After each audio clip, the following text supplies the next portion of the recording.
It's the no expectations tour. That's what I'm going to tell you, motherfuckers, right? So I either see you in Denver this weekend or next weekend at the Ice House as part of the no expectations tour. I'm still working things out, so be there or be square, cocksuckers. Thank you for listening, friends. Have a great night. Be safe. See you motherfuckers Wednesday. Stay black. Afraid to share their stories, and I'm always willing to change people's names and even locations. Protect the innocent, right? Yeah. If they feel like that, and that definitely happened a lot more before. There's a lot, more recently people are okay with their name and everything being out there, but still, it's definitely a lot easier now to collect stories than it was back in the day. Do a lot of people in Utah realize how haunted their state is? I think they're beginning to, yeah, definitely. Especially with, again, the Skinwalker Ranch and, hearing stories. And the opportunity I have to share my books and go out and talk to people. And it seems like everybody has a paranormal story. Some of them are really scary and rich stories, and some are, a little bit smaller and maybe not quite as deep, but it feels like a lot of people have at least that one experience in their life that they can't quite explain. And here in Utah, it's getting to be easier, I think, for people to share those stories. Regarding the paranormal, what kinds of stories do you get more often? The ghost stories are definitely more often the ones that I get. And, it's interesting, too, because... What's that like? Where's that camera? I'm going to chase all the bad spirits out of here. Including you, Lisa.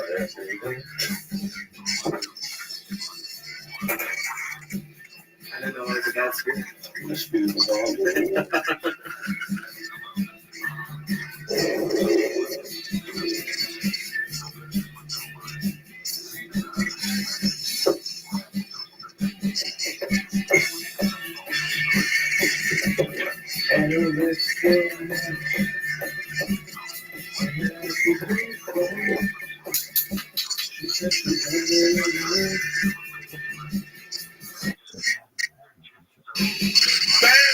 Here we go, right from the fucking jump, to let you know what type of a Wednesday night this is. It's filled with some banana OG from the fucking perennial as usual. Wait till you see this shit here. This is, whatever the fuck this is. This is Go See Go. Look at this shit here. This is the thing that hit Bruce Willis in the head. Look at these fucking buds of Go See Go. Give him that west side. With the banana OG. Just to get the fucking room level. You know what I'm saying? There's Espiritu Smile. Give him that west side.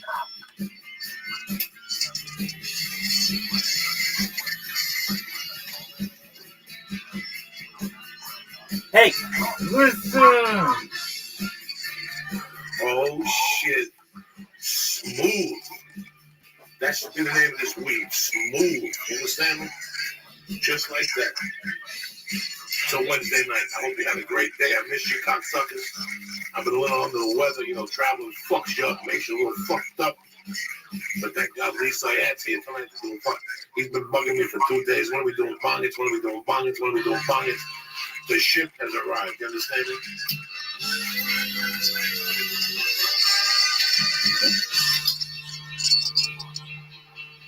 Look at that. That's fucking beauty. Look at that fucking Espiritu Malo. Taking all this shit out of your body. That black. Hopefully this guy will start coughing here in a couple minutes. The guy next door please stop fucking coughing. Hilarious. We gave him a dose of this shit here. It's all over. When you lurking for this fucking neighborhood of the office building, it's all over. There's a thing that you step on that says you dare enter this fucking house, Jack. I leave one over with the banana OG for you, nice and light. This is nice training material here. I'm saying we're here, we're queer. I'm happy you joined us. That's right, cocksuckers. A lot of shit's going on. A lot of moves are being made. Reefers is getting smoked. Where the fuck are you? You know it'll be fine. You know what I'm saying? I call you, I fax you. Nothing. I sent an Uber to your house to pick you up. You think you fucking call me back? Nothing. Rude like a motherfucker. This banana OG, Lee, this is the shit. This is the shit that killed Lincoln and Wolf right here. This is the shit right here. Give me a little dab of that right there. Don't misunderstand this here. Ready, brother? Suck that little cocksucker. Let's do this shit. Do this shit. Do this shit. Do this shit.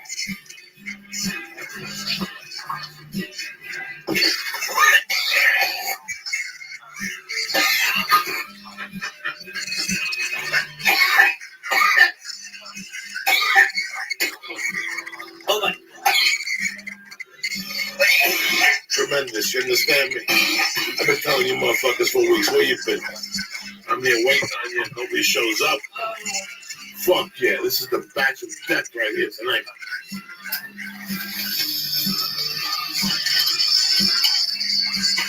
If I'm going to death, I gotta walk, you know what I'm saying? Tremendous, huh? I got you going. Beautiful. That's what we do here. We get you going. You understand me? Whether it's in the morning, at night, I always got the materials to get you going. Whether it's motivational inspiration, some reefer, a fucking edible. There's always something coming over here to you from Uncle Joey. You know what I'm saying? That's the beauty of the church. I just fucking, thank God I'm not a hemophiliac. I'll be bleeding for fucking days. Beautiful. Ready for one more now, man? This is when you go like to check the lung and shit. You know what I'm saying? Make it My get eyes are sweating. good. That's what you're supposed to. This is why this reefer dog is there right now.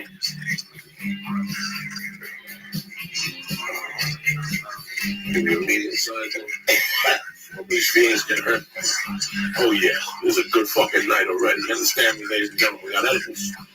We got everything here. We got fucking method end of the Duval and Company. We got everything, cocksuckers. How good is that reefer, Lee? Let's do this. Let's do this. Fuck. This is what we're talking about, people. You don't want to be fucking around with fucked up Susquehanna weed. If you're going to go to the town, go to the town, cocksuckers.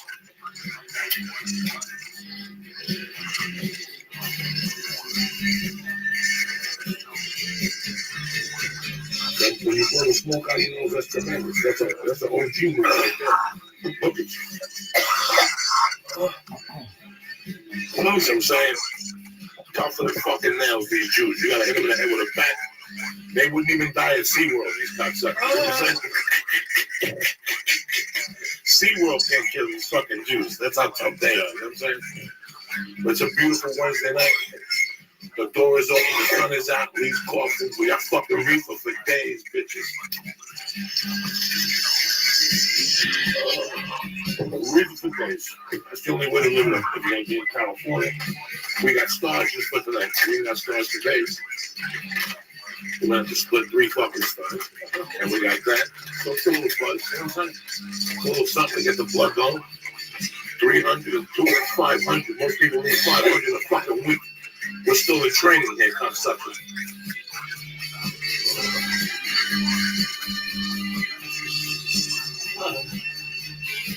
Just like that, it's gone. Down the fucking hatch. Had a little halibut tonight. My wife made a little chopped fucking spinach salad with fucking red onions in it. I'm ready to go. You know what I'm saying? I'm a little fucked up still, but who gives a shit? So there's a will, there's a way. If I'm not puking or dying, I'm here with you cocksuckers. We got some tremendous edibles. Lee got it. Thanks to Lisa Ann for always coming through. They even gave a joint of that. You know what this does to you? You know what I'm saying? That joint gives you bad breath and a fucking headache, and you got nothing. Who needs that shit in their life? You're gonna party with Uncle Joey? I'm bringing the fucking goods. You know what I'm saying? Look at this. Look at the fucking goods right there. Look at how beautiful this is. 55 a fucking 8 all day long. You take this little stem right here and you massage your little dick hole with it. It's all over the shop. Fuck it, bitches. You ain't got a sense of humor. Why you fucking with Uncle Joey then, you know? We got some TKO motherfuckers. TKO, motherfuckers. This is fucking, this shit fucking, that Holly Holmes took Ronda Rousey in the head with. This is it. TKO, motherfucker. You ain't getting up from this. Most people don't survive these TKOs. But we don't give a fuck here at the church. We're always taking it to the next level thanks to you motherfuckers keeping us in check. All these other open dopies talking shit. We're fucking sparking with soldiers. We don't fuck around here. Espiritu Smile, bam, one shot deal. Even hesitate, masturbate. You know what I'm saying? Drop it on you motherfuckers. Nothing but empty bags and containers and hopes over here. Don't show up now. Tons of reefer, but the goods are gone. If the police don't even think about it, not something. You have to take us down to the station and fucking pump our stomach like Colombian mules. What's the problem? What's the problem? What do you got over there? Like a fucking safe or something? Yeah. I don't know how you open it so fast. Because I'm a professional. I ain't got time. I can open those things in the dark. We'll replenishing the fucking. What do you wait? Look at these things are delicious, nutritious, low carbs. Look at these eyeballs. Show me the eyeballs. That's an eyeball, ladies and gentlemen. You understand me? Yeah, show me the eyeball again. You see that eyeball right there? That's a fucking eyeball, people. If your eyeballs don't look like that, you know what? Shoot yourself right now. Go eat hummus. Don't even leave a note. They know you're retarded. You know what I'm saying? They know you're retarded. Why fuck around? Like I said, it's a beautiful night to be alive here. And nothing but bong hits for plenty. It's like the Thanksgiving of bong hits tonight. 2-liter double line. Little cars, Candy-O. 1981. I gotta tell you guys something. You might not like me after this, but if I gotta pick 5 albums, this is one of my favorite fucking albums of all time. Second Cars album. First one was a monster. They came back with a fucking killer. The second one. A lot of people don't do that shit. A lot of people shoot their load on the fucking first one and they argue about money, who looks better on camera, and then they get it together by the third or fourth album. These motherfuckers came out with a second album off the jump. Like Run DMC.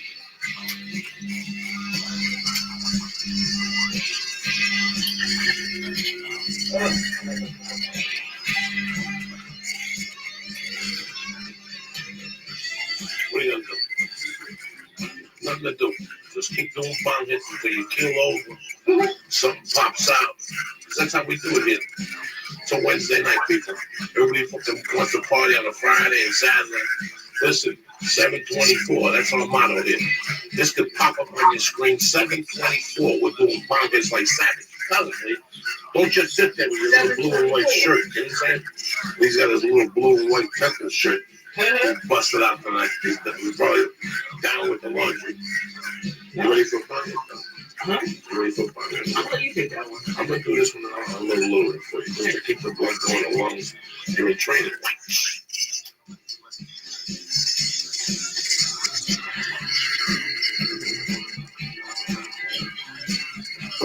That's tremendous. I got no regrets. I should have got a high school diploma. I should have done a lot of things, but I got no fucking regrets. I got my GED. I got like a 90 fucking 8. You know what I'm saying? Yeah, I'm all right. I got balls for both ways. You know what I'm saying? You just don't suck the fucking pussy. You gotta lift the asshole too and play the kazoo. You know what I'm saying? Put your hand by the pussy and blow the asshole and see what happens. You ever did that? That's old school right there. You feel air. If she's a tranny, you don't feel nothing. Nothing comes out. That's how you know you've been fucking swiped. You know what I'm saying? That's how you know you gotta get your life together. You gotta get better glasses. And you gotta get better friends. So we're here. We got planned for the weekend. Who gives a fuck? It's Wednesday. I'm not even looking for fucking Friday. I'm looking for tonight. I'm looking for Thursday to make a move.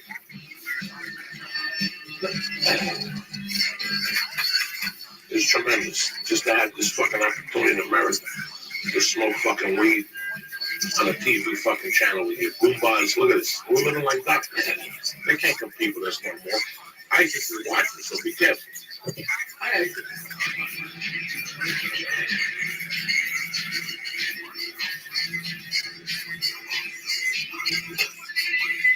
Oh shit, man. This is the one right here, baby boy. You drive around in Italian cars, wishing you a star.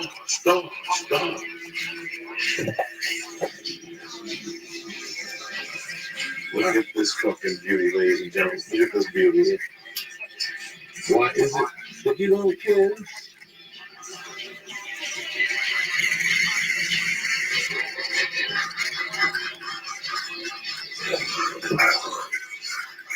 Delicious. Take that second right there, quick.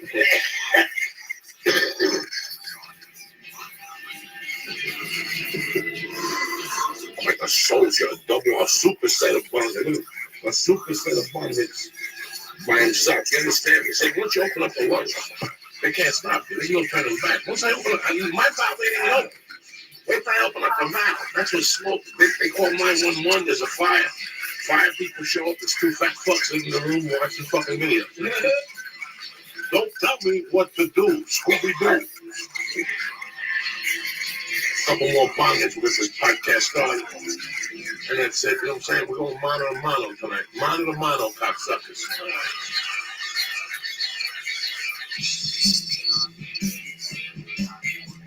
Oh shit. Oh shit. Oh shit. Oh shit.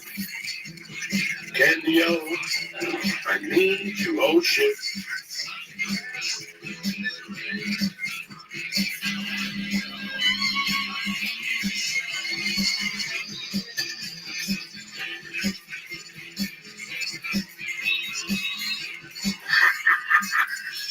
Oh shit.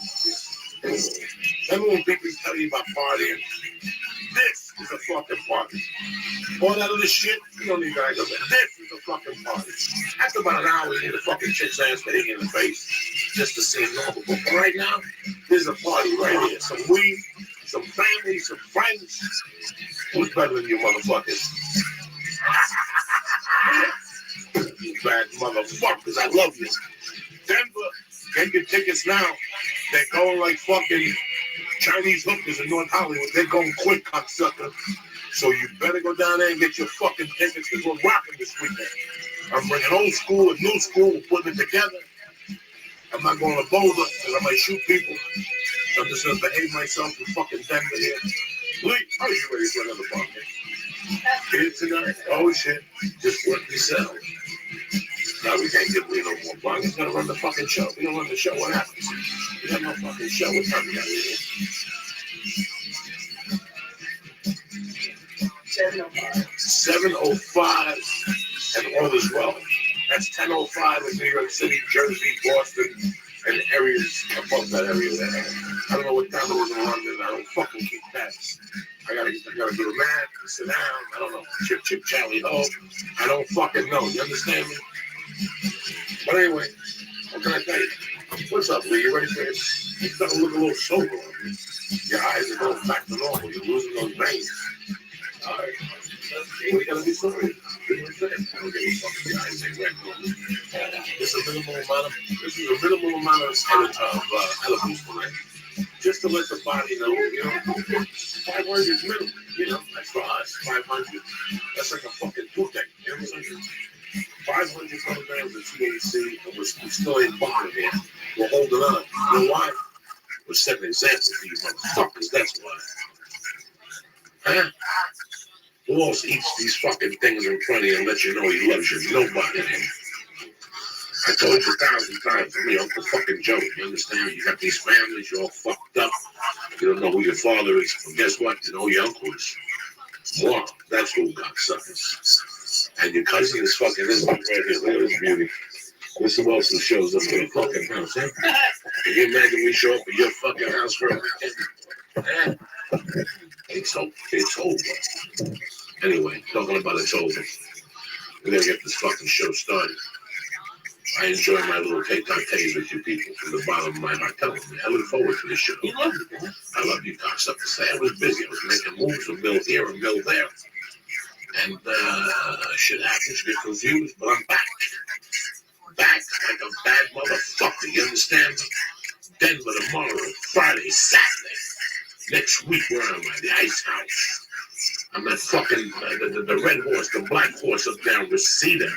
We're at fucking, we're in a million places next Tuesday, next week. You understand me? Just working it out. The specialist deadline is October 15th. I gotta be tip-top toe with good. And if not, I'm a fucking failure. What are you gonna do? What are you gonna do, Lisa? What the fuck are you gonna do? You can't complain. As long as you give it your fucking all. That's all. You give it that old fucking Israeli try, they can't fuck with you. You understand me? And your old Jerusalem try. You gotta go down swinging in the fucking trenches of death. Gives a fuck what happens to you. You ain't dying. As long as you ain't dying, who gives a fuck? You're swinging. You're being you, cocksucker. Get out there. You got a dream. Who gives a fuck what this guy thinks? Go for it. Right or wrong, Lee? Absolutely.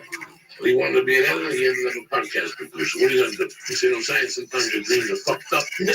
They come in different fucking sizes, but at least you got a dream. Anyway, we're gonna get this fucking show started. What channel is it on? YouTube.com/C/Joey Diaz. YouTube.com/C/Joey Diaz. We'll see you motherfuckers in a few minutes. Get ready to rock. All right, I'm happy you tuned in. I'm happy you got your head together. The 18, hang up now. I don't want no problem. I don't want to hear from your mother-in-law, Joey, my son, smoke the fucking ammonia. I don't need that shit in my life. So if you're under 18, hang up now, cocksuckers. If not, I love you motherfuckers with all my heart. We'll be on the podcast in a few. Take care of yourself.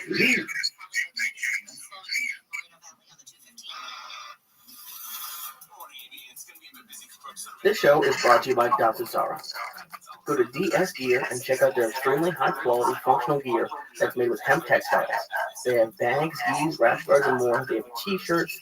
They have fanny packs. Go to dsgear.com and use code word Joey to save 5%. The show is also brought to you by Honor.com. Go to Honor.com and use code word Church to save 10% on all of their optimization products like Strongbone, Alpha Brain, New Mood, TrueTech Immune, and TrueTech Sport. It's code word Church at Honor.com to save 10%. Issues for you running Euclid. A couple of cars got into it. That's up against the center divider. Still seeing a bit of a rough go for you. Oh shit. Drop it, Lee. Kick that fucking mule, Lee. Oh. Wednesday. August 10th, cocksuckers. What? Southern California's only airport traffic reports. I'm Nick Polly, O'Keefe. It's 5:07. Let's say good morning to ABC. Oh shit. Lee Sayat. Jordana, potentially a big day is Susanna Lee. She'll be coming in a little later. And your Uncle fucking Joey on a Wednesday night. What else are you going to be doing? What? Take it, Lee.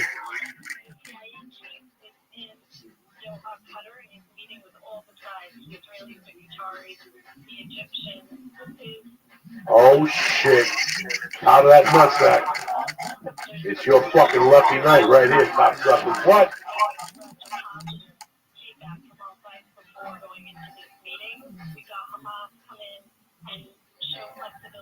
Oh shit. Do I think you're a nasty girl? I love it. You filthy animal, you. Give me those dirty feet and those stinky ankles. Oh yeah. What up, you bad motherfuckers? Wednesday night. DJ Lee, cut the fucking music. What are you gonna do? You over there like turning it off like someone's gonna jump off a cliff. They gonna be jumping over fucking cliff here. What's going on, my little brother? I'm having a good day, man. Fuck that weed is good. A good night. Fuck yeah. Wednesday night, everything's crack-a-lacking. We're back on, you know. I feel a lot better. I was a little under the weather there. I can't smoke pot with a lot of people. I get sick. And right away, like that night when I left here, just hitting that vapor night with the kid from Eureka. Yeah, you just knew. I just knew. When I went home that night, I got up at 4 in the morning, my throat was already scratched. By the time I got up at fucking 7, I was spitting colors and shit. You know, 3 days. You know you're going to be sick. Yeah, you know, and here's the problem when you're sick, that you go, you know what, I got this. And you go do something stupid, and you break a sweat, you leave the t-shirt on, and here you are, the 6 week cough. You know, those 2 week coughs, and you finally go to the doctor and give you a prescription.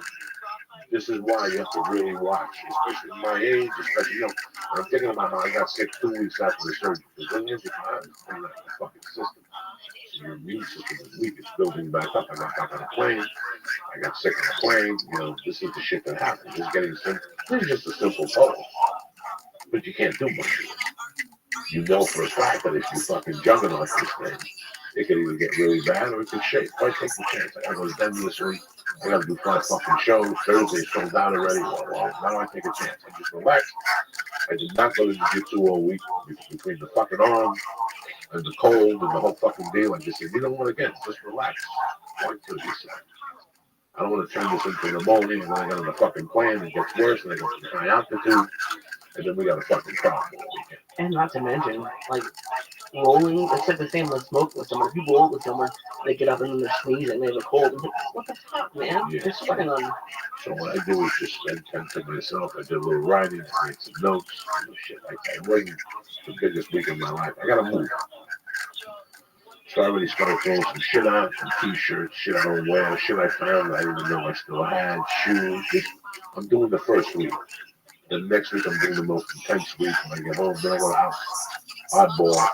And then when I come back and make the move, you gotta give me the movers numbers. We get them on fucking point. Oh, yeah. The bed's coming from healing sleep. They set up the bed, the whole fucking deal. So it's over. It's, it can be really stressful moving. It could be if you let it be. If you put yourself in the predicament of a 2-dayer, and then you want to cut corners and borrow a truck from your friend, and then your other buddy's going to come, that's a mind fuck right there. So what I've done the last 2 times is I start moving boxes over on the 15th. They did the lawn today, tomorrow's the painting, and I guess next week is the carpeting. And right after that, I start moving over that. 3 boxes a day. When I leave here after the podcast, 3 boxes a day.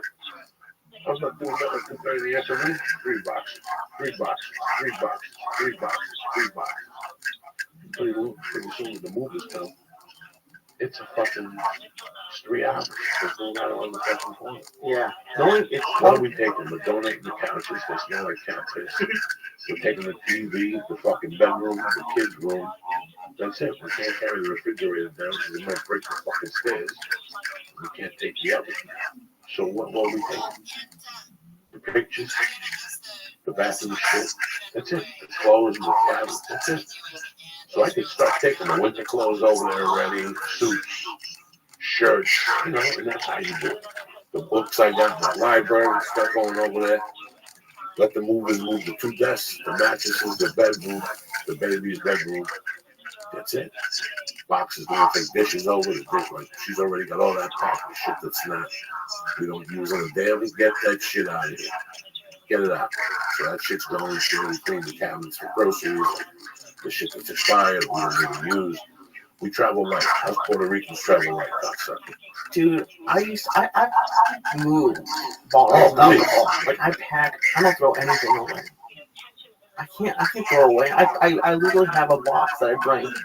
That I take the stuff from my fridge. I'm like, all right. No, I take the shit from my fridge. Okay.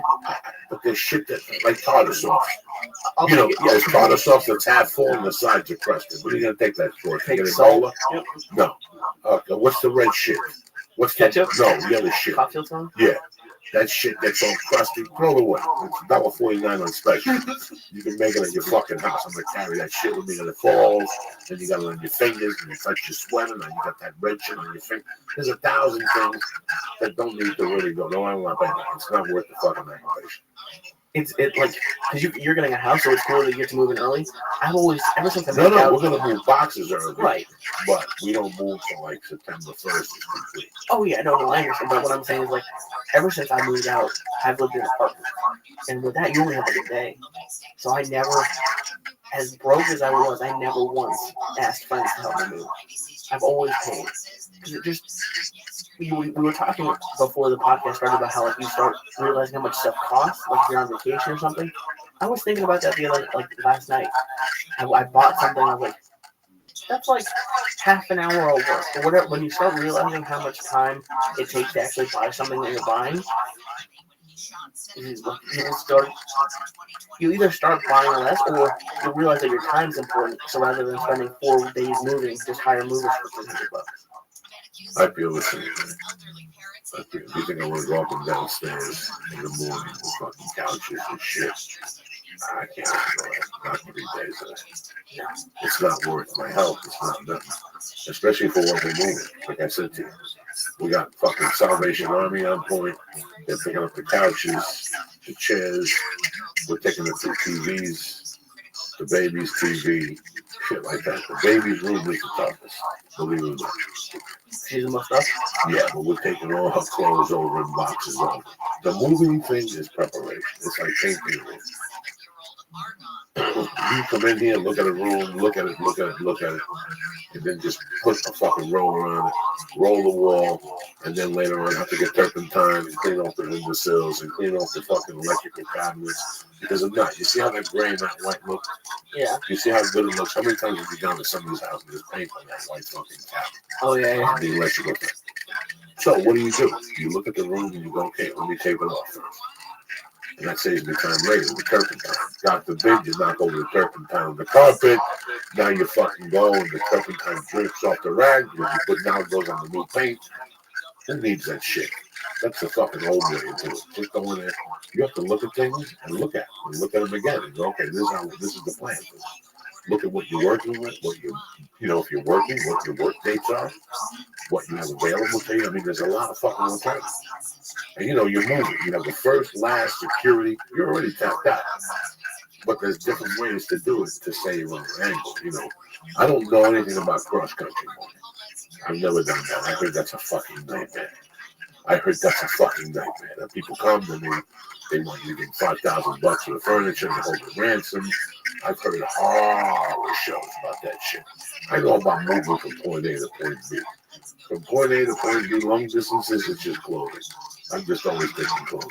That's it. A toothbrush, some socks, some shampoo, and you're ready to go. Some Q-tips. I was going to stop you. All that other shit, I don't know about. But in short distances, that's when you have to move your fucking furniture. Have you ever driven like a U-Haul? I think I would destroy, like the city would come to a halt if I had a U-Haul. I've driven a U-Haul, but short distances. Not cross country, maybe, I think the most. When we moved from Seattle, we took a fucking camper with a trailer, with a car on the fucking trailer. You had 3 vehicles? Yeah. Like fucking the Sheik of Arabi. You know what that's like? I don't like doing that shit. That shit scares me to fucking pieces. That must have been, so it was you and Carol. And a dog. And a dog. And a camper, carrying a trailer, and the car after that. Oh my God. There's no fucking idea. We pull over in San Francisco. I'm standing in the street. She parks the car. We park the car. She goes to turn the U-turn with just the trailer.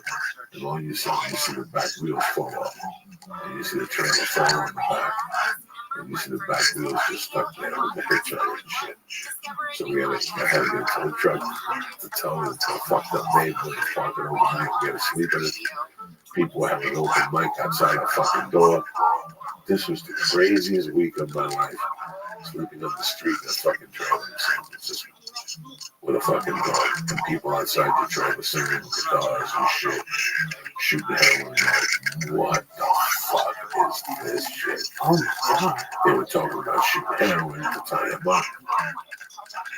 Did he have any fucking cotton balls? I mean, it was crazy. I'm laying there in that bed going, what the fuck have I done to deserve this shit? So I know I hate that shit. That's the stuff I can't tolerate. Like that's what stopped me from moving cross country with my wife, the cats.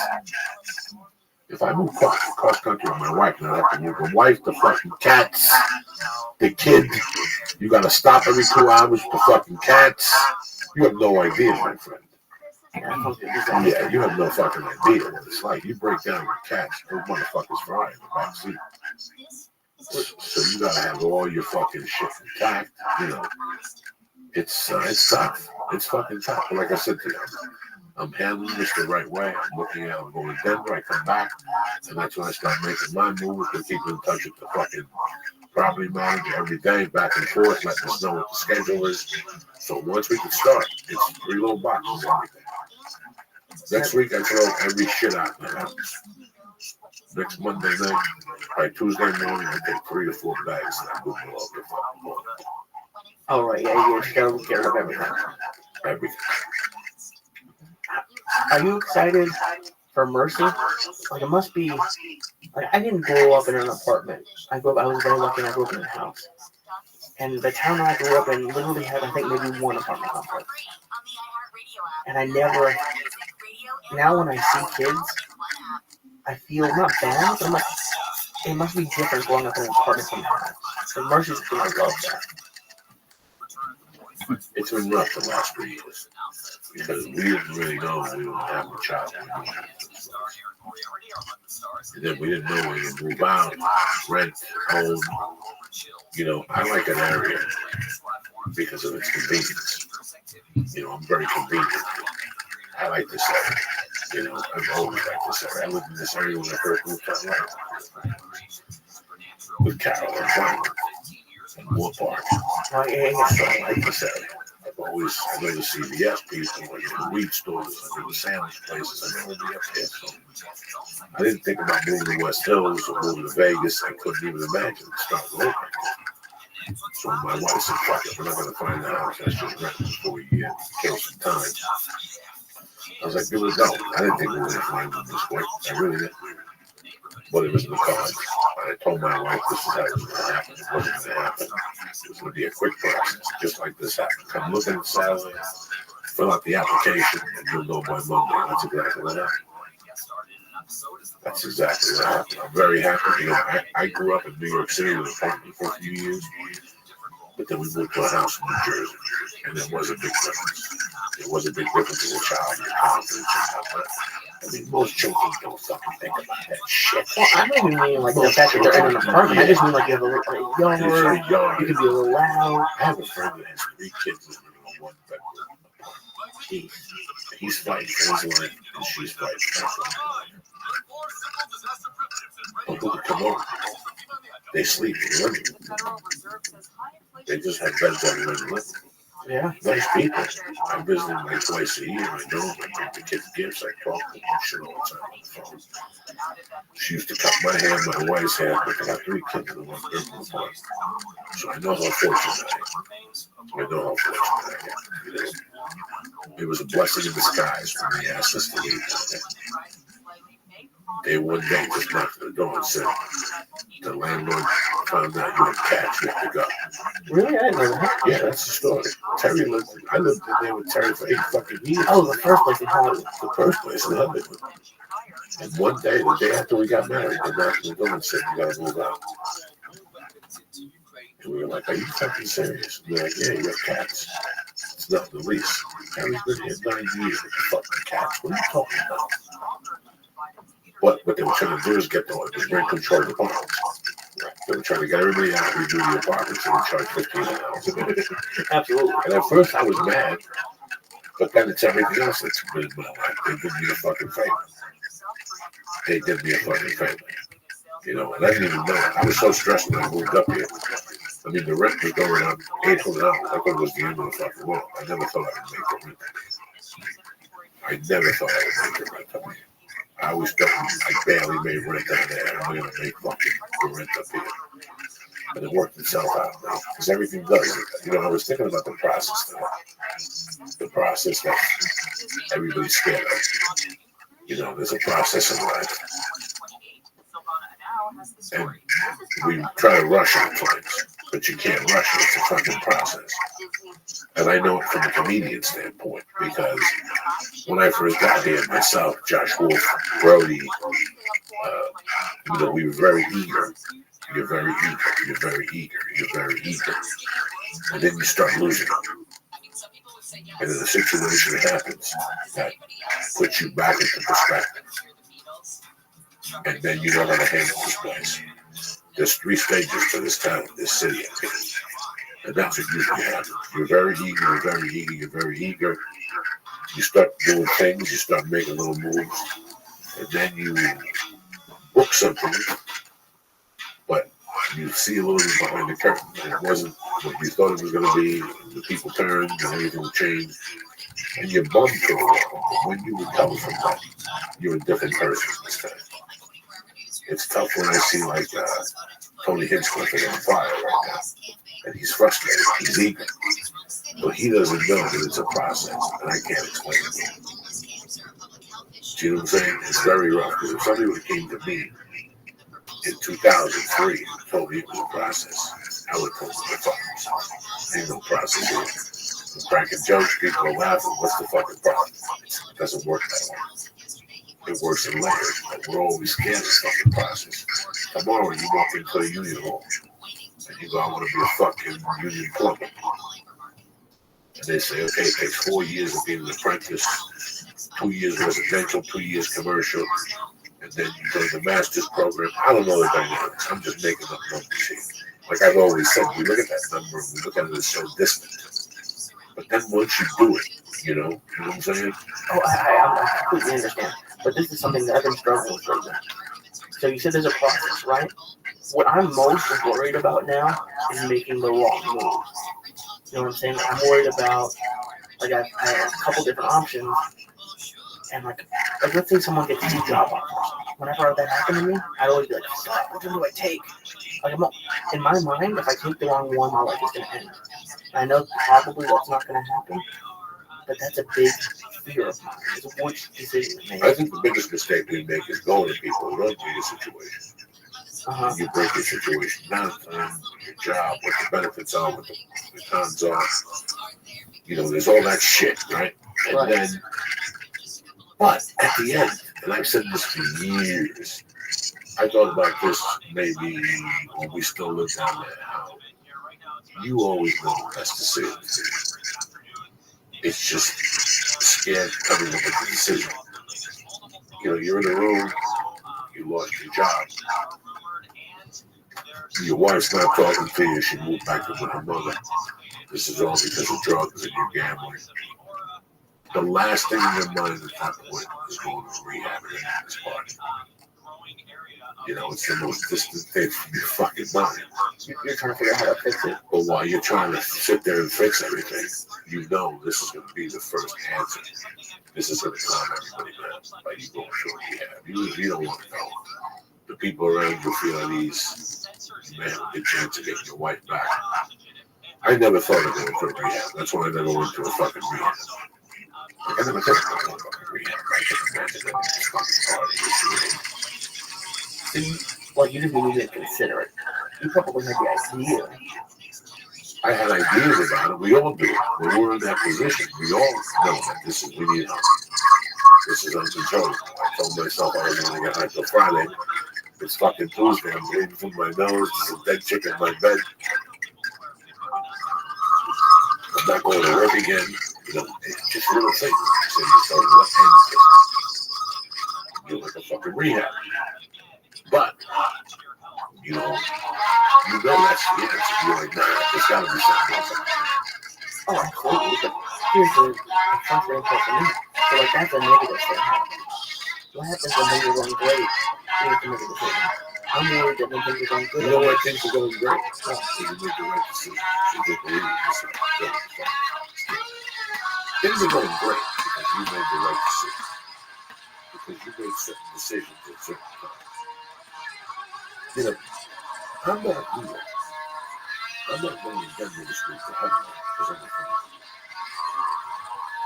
I'm not even going to heaven. I'm not even going to Denver because of all the work I put in.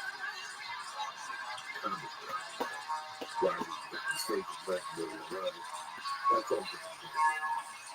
How you get forward with those little sacrifices when you stick to them. Sacrifices are the fucking thing. I don't ever realize until I started to think about this Jody situation and what she was mad about years ago with a group of people who are also making it real bad.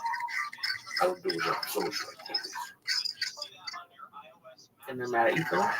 A lot of people get mad at me because I don't do a lot of things socially because they don't get it when you do something socially that, you know, they always want to do things on nights where it's comedy nights. Like Monday night. Monday night was the hottest night in my life.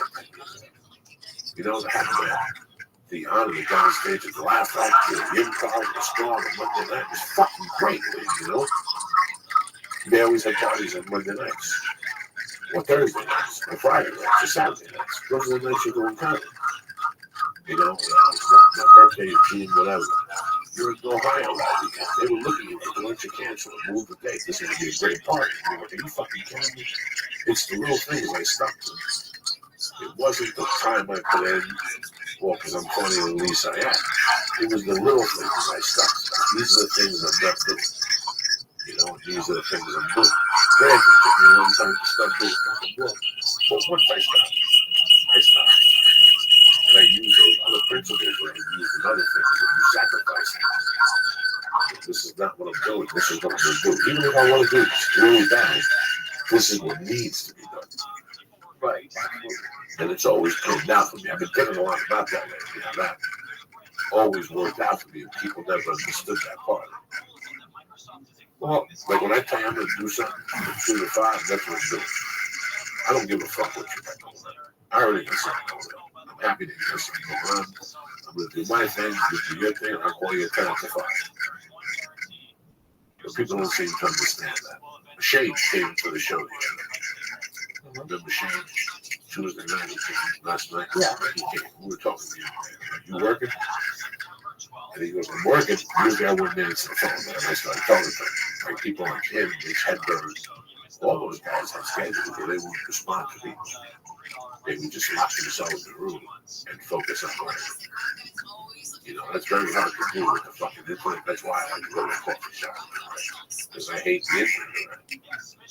When I go right, I shut the phone off and I put it in the bag. They don't give a fuck who calls. I'll look at it every fucking 30 minutes or something like that. I won't look at Twitter or Facebook. Just the calls, you know? I took the Facebook off the phone. You know, I took all that shit off the phone. You see the article about how you should figure it out? Yeah, right, yeah. You know, it makes a lot of sense. I think it totally makes sense. It makes sense. I didn't understand. For people who didn't read it, it was about already giving up his cell phone, and they interviewed this like smartphone. His smartphone, right? And they interviewed this like professor who was like, I don't think it's right. I don't think that people do have an addiction to the smartphone. I get a little bit nervous if I feel like I lost my phone or don't have it with me. I would get a lot more done if I didn't have one. Absolutely, 100%.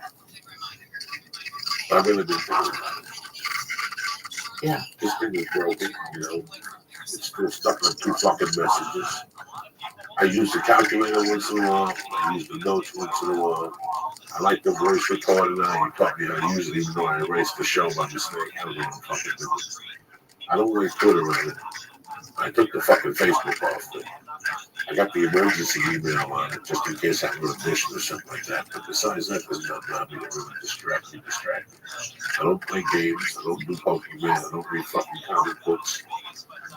You know, I have music on here, but it doesn't sound as good as the iPod. I want to have power when I'm on the phone, when I'm on the fucking plane. You know what I'm saying? Absolutely. So if you have a 4-hour flight, you get off, your power is fucking dead on these things. Then you gotta stand out, come off the belt, and charge your fucking phone. As soon as I get on the plane, I shut the fucking phone off, and I put the iPod on. Yeah. You know, and I do that, so I always have my phone in full charge. What if the plane goes down? You're on a fucking island in Aruba. And nobody can call because I've been playing fucking Pokemon. Here, my shit's gonna be full up, Jack. No, it's important. It's important, and it's like it. I find myself going back through Facebook that I've already seen.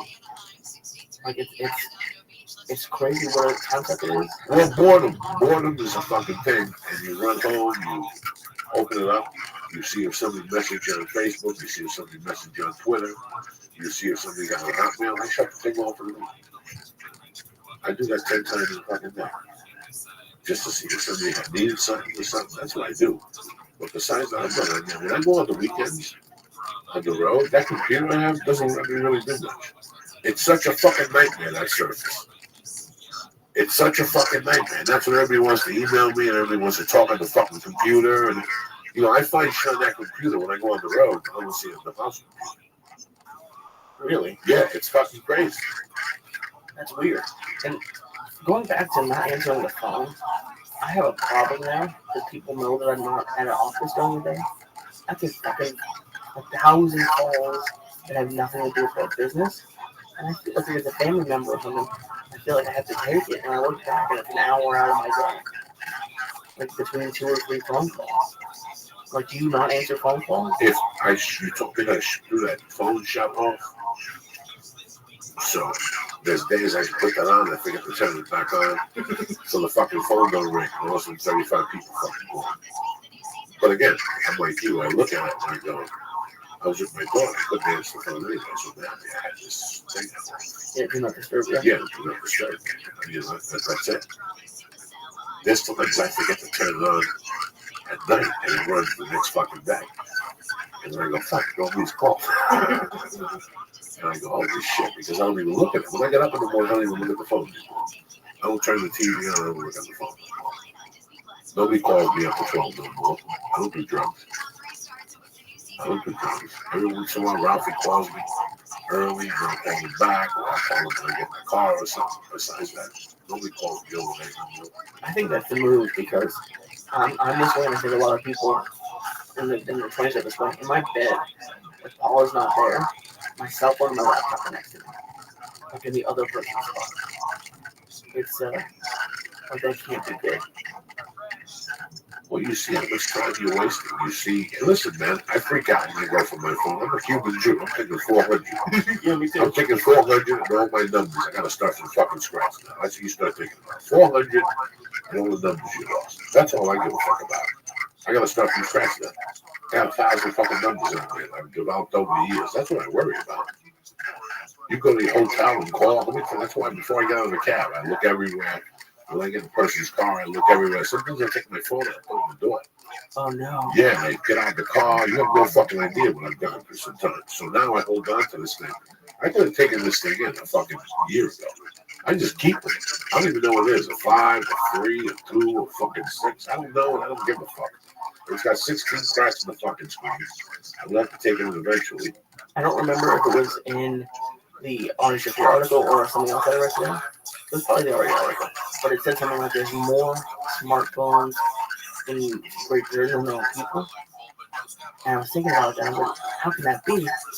And what it is what I think it is they somehow trick us into buying a new phone every 2 years. They're like, okay, you're going to do your plan, so every 2 years you buy a phone. And there's really no reason to. But like, I must have 4 phones in my house, just doing nothing. What you donating to the Army? The Army needs old cell phones? Yeah, they refix them. Somebody was telling me, yeah, you can donate to the service. Okay, I know. Yeah, you can go online and they give me an address. You can mail it to some soldiers. I could have a fucking phone. You pick it up. No, yeah. It's amazing the amount of money we spend on that stuff, though. Oh, no, and listen, these things break. They're programmed to break. They're programmed to break every 18 fucking months. There's a thing, you go in there and you take the chip out. Is that true? Have you heard about that? No, I heard about that. There's some in the computer, I think. There's a chip. Oh, it's like a self-destruct chip? Yeah, I don't you go doubt in it. there and you take it out, and now the computer lasts long. I don't know if this is true. I heard this from somebody. I wouldn't doubt it. I wouldn't doubt anything that these people are doing. Because I don't want to buy a fucking phone. I don't want to put that much stock into a phone. Like, I was raised to stay the fuck away from the phone. I didn't start calling people on the phone until I talked to girls when you were 13. Right, yeah. And you talk to them for hours. I don't give a fuck about that. But to sit there all fucking, I can't do it. I have to write, I have to have a baby. You know, 9 out of 10 times I'll be phone people. I can't pick up a phone. That doesn't stop a lot of people now, though. Yeah, because they're fucking rude. But if I'm in a meeting with Shane and one of those dudes, I can't pick up the fucking phone. Unless my wife calls me text, I don't pick up the fucking phone. Well, yeah. It's just an emergency. That's it. But then, like I was thinking about it. I feel bad for people who, when I had a job though, I'd be answering emails, calls, and stuff 24 hours a day, 7 days. Well, you must get work emails, and it's different because you don't have a set schedule. But at a certain point, that should stop. Like, you're supposed to have some downtime. Well, let's say I'm on the dock. I get work emails, a lot of work emails and town dates. I can't give them an answer until I get back home from on the road. Right. I don't bring my book with me on the road. I don't know where I'm going to be that fucking day. I have an idea, roughly. I have an idea, but I don't want to put myself in a bad position because I have. Yeah. Oh, yeah. I get home and also I'm like, fuck, I got that thing at fucking 6 o'clock. Then I got to call this guy back and tell him no. So now I have a rule. I've had a rule for a few years that before I give you a fucking thing, I got to go and check that. Well, I mean, that's a good rule, but I mean even like, had dinner with Mercy. He must get a call about work or an email, and a certain point you have to just throw it away. If it's not a Jew from Beverly Hills, that's gonna make it fucking text out a couple of person. When fucking when I even fucking Welcome. How are you? My wife, it's a Jew from Beverly Hills. The phone gets ring. Hey, dog. How are you?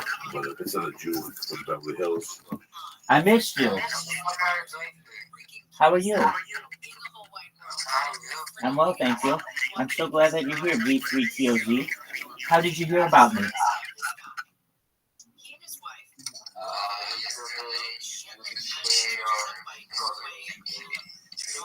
Phenomenal. I'm so glad that you're here. I stream my life 24 hours a day.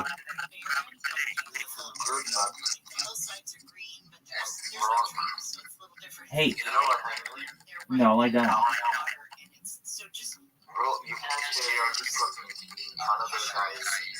Why not? It worked really well. It got you here. It's perfect. You know it's perfect. You fell right in my trap. Look at this Discord. Look at, there are over 500 VCs. Look in the descriptions. It's the most amazing thing in global history.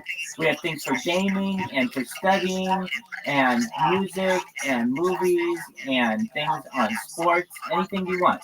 What's your favorite sport? And they created this bond, and his wife had said that her husband until he met. Do you see how big it is? And the couple's life quickly revolved around, and it's really Streaming my life 24/7. I've been doing so live for more than 3 years. 3 years, 24/7. What up, Hang? Hang, let's meet our friend here, V3TOZ.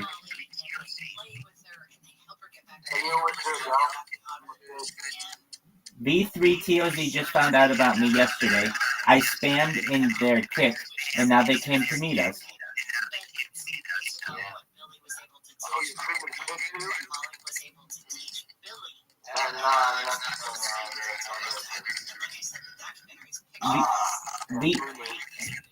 V3TOZ, have you ever seen a Discord as big as this one?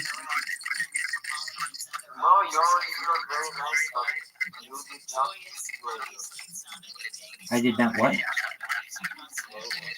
I did not.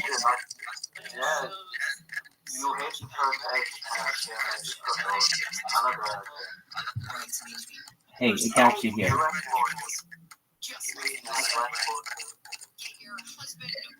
I got you here, and now we're gonna be really good friends. I've been live streaming 24/7 for more than 3 years. I have more content on the internet than any person in global history. This is the biggest event in global history. No, it's not. Check my videos, Doug. I'm live on 8 different streams right now. Yeah, on 8 different streams. Dog, the top stream, it says 24/7 YouTube link. Click that. Click the link and you'll see. You're live on YouTube right now. On 8 different streams.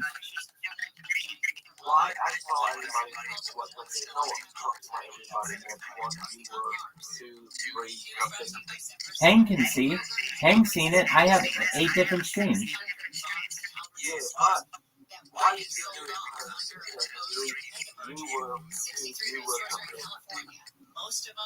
That's okay. I'm archiving the world.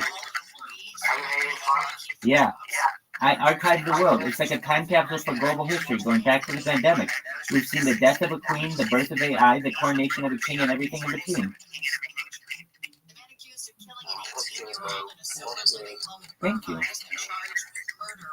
I love you, V3TOZ, and I'm glad you're here. I'm glad that did we just become best friends? I think so. I think we're very good friends, dog. Word, dog.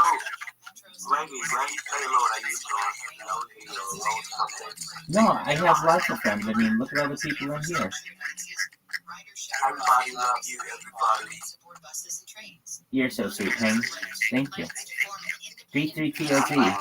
Whenever you're bored, come in here. Whenever Hang's bored, he just comes in here and hangs out.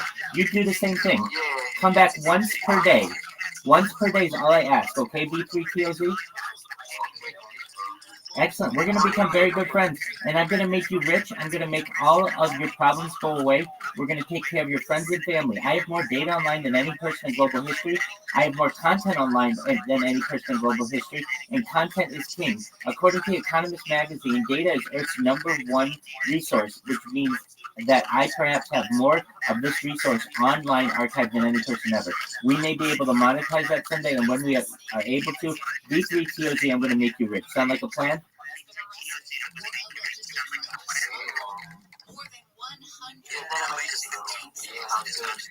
Perfect. All right, man. Well, with that, we're going to...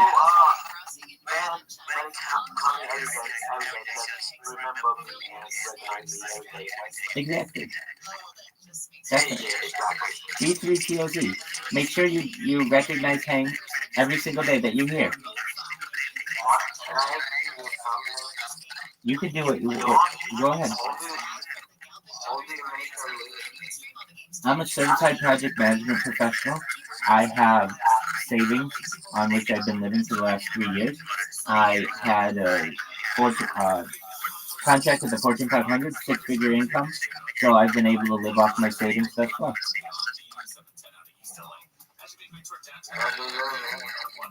What'd you say? Yeah, I'm based out of Irvine, California.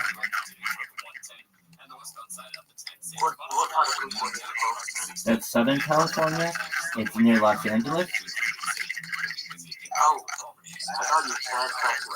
No, Los Angeles. Near Disneyland.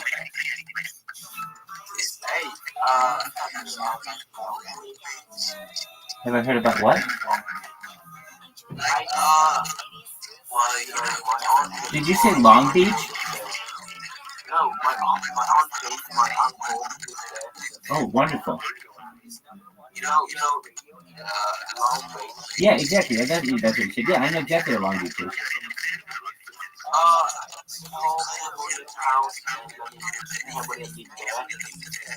Hi. Yeah, that's true. A lot of Cambodians in Long Beach. Yeah, I used to live in Long Beach. Long Beach is wonderful. Really? Are you in Facebook? Say what? Are you in I used to go back in the country. Guided by greed and privilege. They are the golden B3TOZ.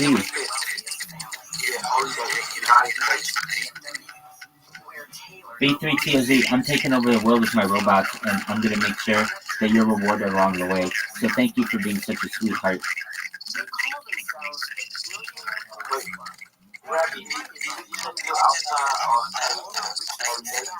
I go outside some days.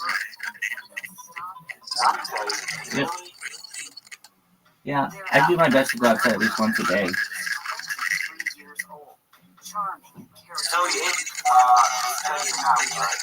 Yeah, generally. That's where my Wi-Fi is. How many people in your house? Like 10. Yeah, it's a big house. Yeah, I got it. I'm Tracy Patton. Join me and my co-host Tim. No, it's just a room in a house. When capitalism is king and greed is I know what you mean. managed to con millions from investors. Why did it Very cool. Hey, BTOZ, do you know who B3TOZ? Do you know who Joey Diaz is?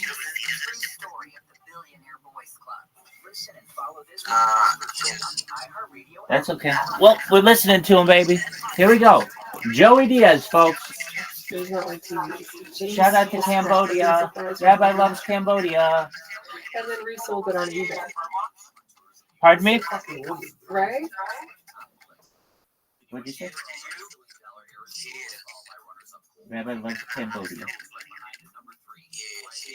Cheers, brother. Hang is amazing. Hey, shout out to Hang. Shout out to D3TOZ. Wah, wah, wah. Pill deal because of course he did also some. Shout out to everybody He watching. called me and he was bragging about the pill deal. He's like, oh, I just did this big oxy deal. And I had all this money. He's like, would you fuck me for $2,500? And I'm like, absolutely. Yes, absolutely, I would. And he was like, kind of taking, he's like, oh. But like, first of all, how could you think I would say no? $2,500 that's good money, you know, for very little effort. I was gonna fuck him for free, you know, if he was accurate to his pictures, which he wasn't. But so he was like, well, I don't have it all in cash. Well, would you fuck me for $500? And I was like, yeah, I would. My rent was like $455 at the time. Of course I'm gonna fuck you for $500. But then I was like, you know, then I had to ask about the details. I was like, well, no anal. And he's like, that's fine. You make the rules. And I was like, okay, I'm not sucking anything. And he's like, that's okay. You make the rules. I'm like, really? Okay. I go, well, how many times do I have to do it? And he's like, you tell me. And so I was like, okay, do it one time. And he's like, no, 500, I want more. So I ended up doing it 2 times, and then he ended up fucking me out of money over the stealing stuff. No, I mean, he paid me for the fucking. He didn't pay me fully for the stealing. And what he paid me for the fucking, the $500 he paid me for the fucking was the exact amount of money he fucked me out of on the stealing. Yeah. And then he blew town and went back to Florida.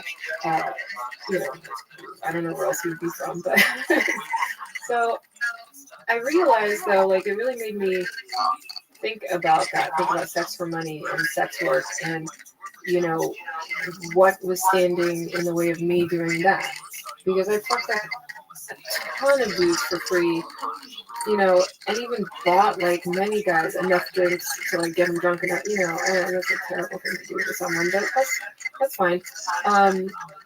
And so I thought about that, and I thought about like the morals and the ethics, and I was never taught that sex was something like special. You know, I was never taught that it was like something that you really have to love the person, and this is what 2 people who are in love do, and you know, there's doves flying around and flowers are blooming. I was never taught that.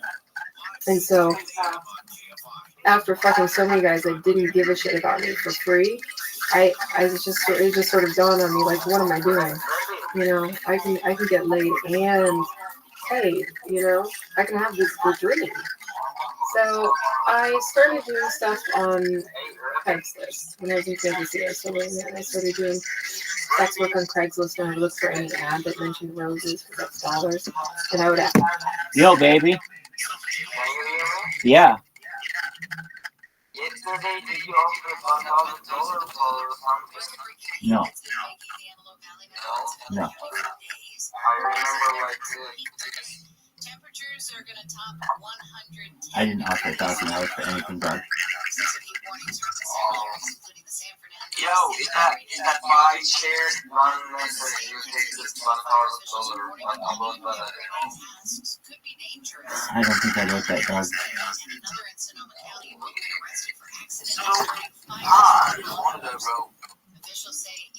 What's up, Hang?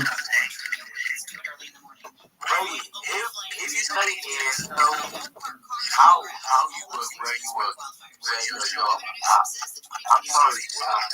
You okay? I live on my savings, but I work, when I have to work, I work remotely, so I just work on the internet, and I get paid on the internet.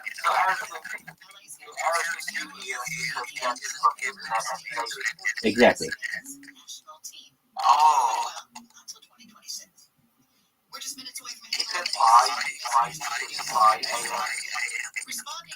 It is 5:55 a.m. 5:53. Right now, let's say good morning to ABC's Jim Ryan. Jim, you can get candy and soda pop and vending machines. Word Mockingbird. Bullets. What? Bullets. good person. This boy, I took his virginity, he's so sweet, I was nice to him, and Justin's like, you're stupid. And I'm like, no, I'm a good person. He's like, how do you know he's a virgin? And I was like, well, because he said so. And then it just all sort of hit me, and then I stopped trying.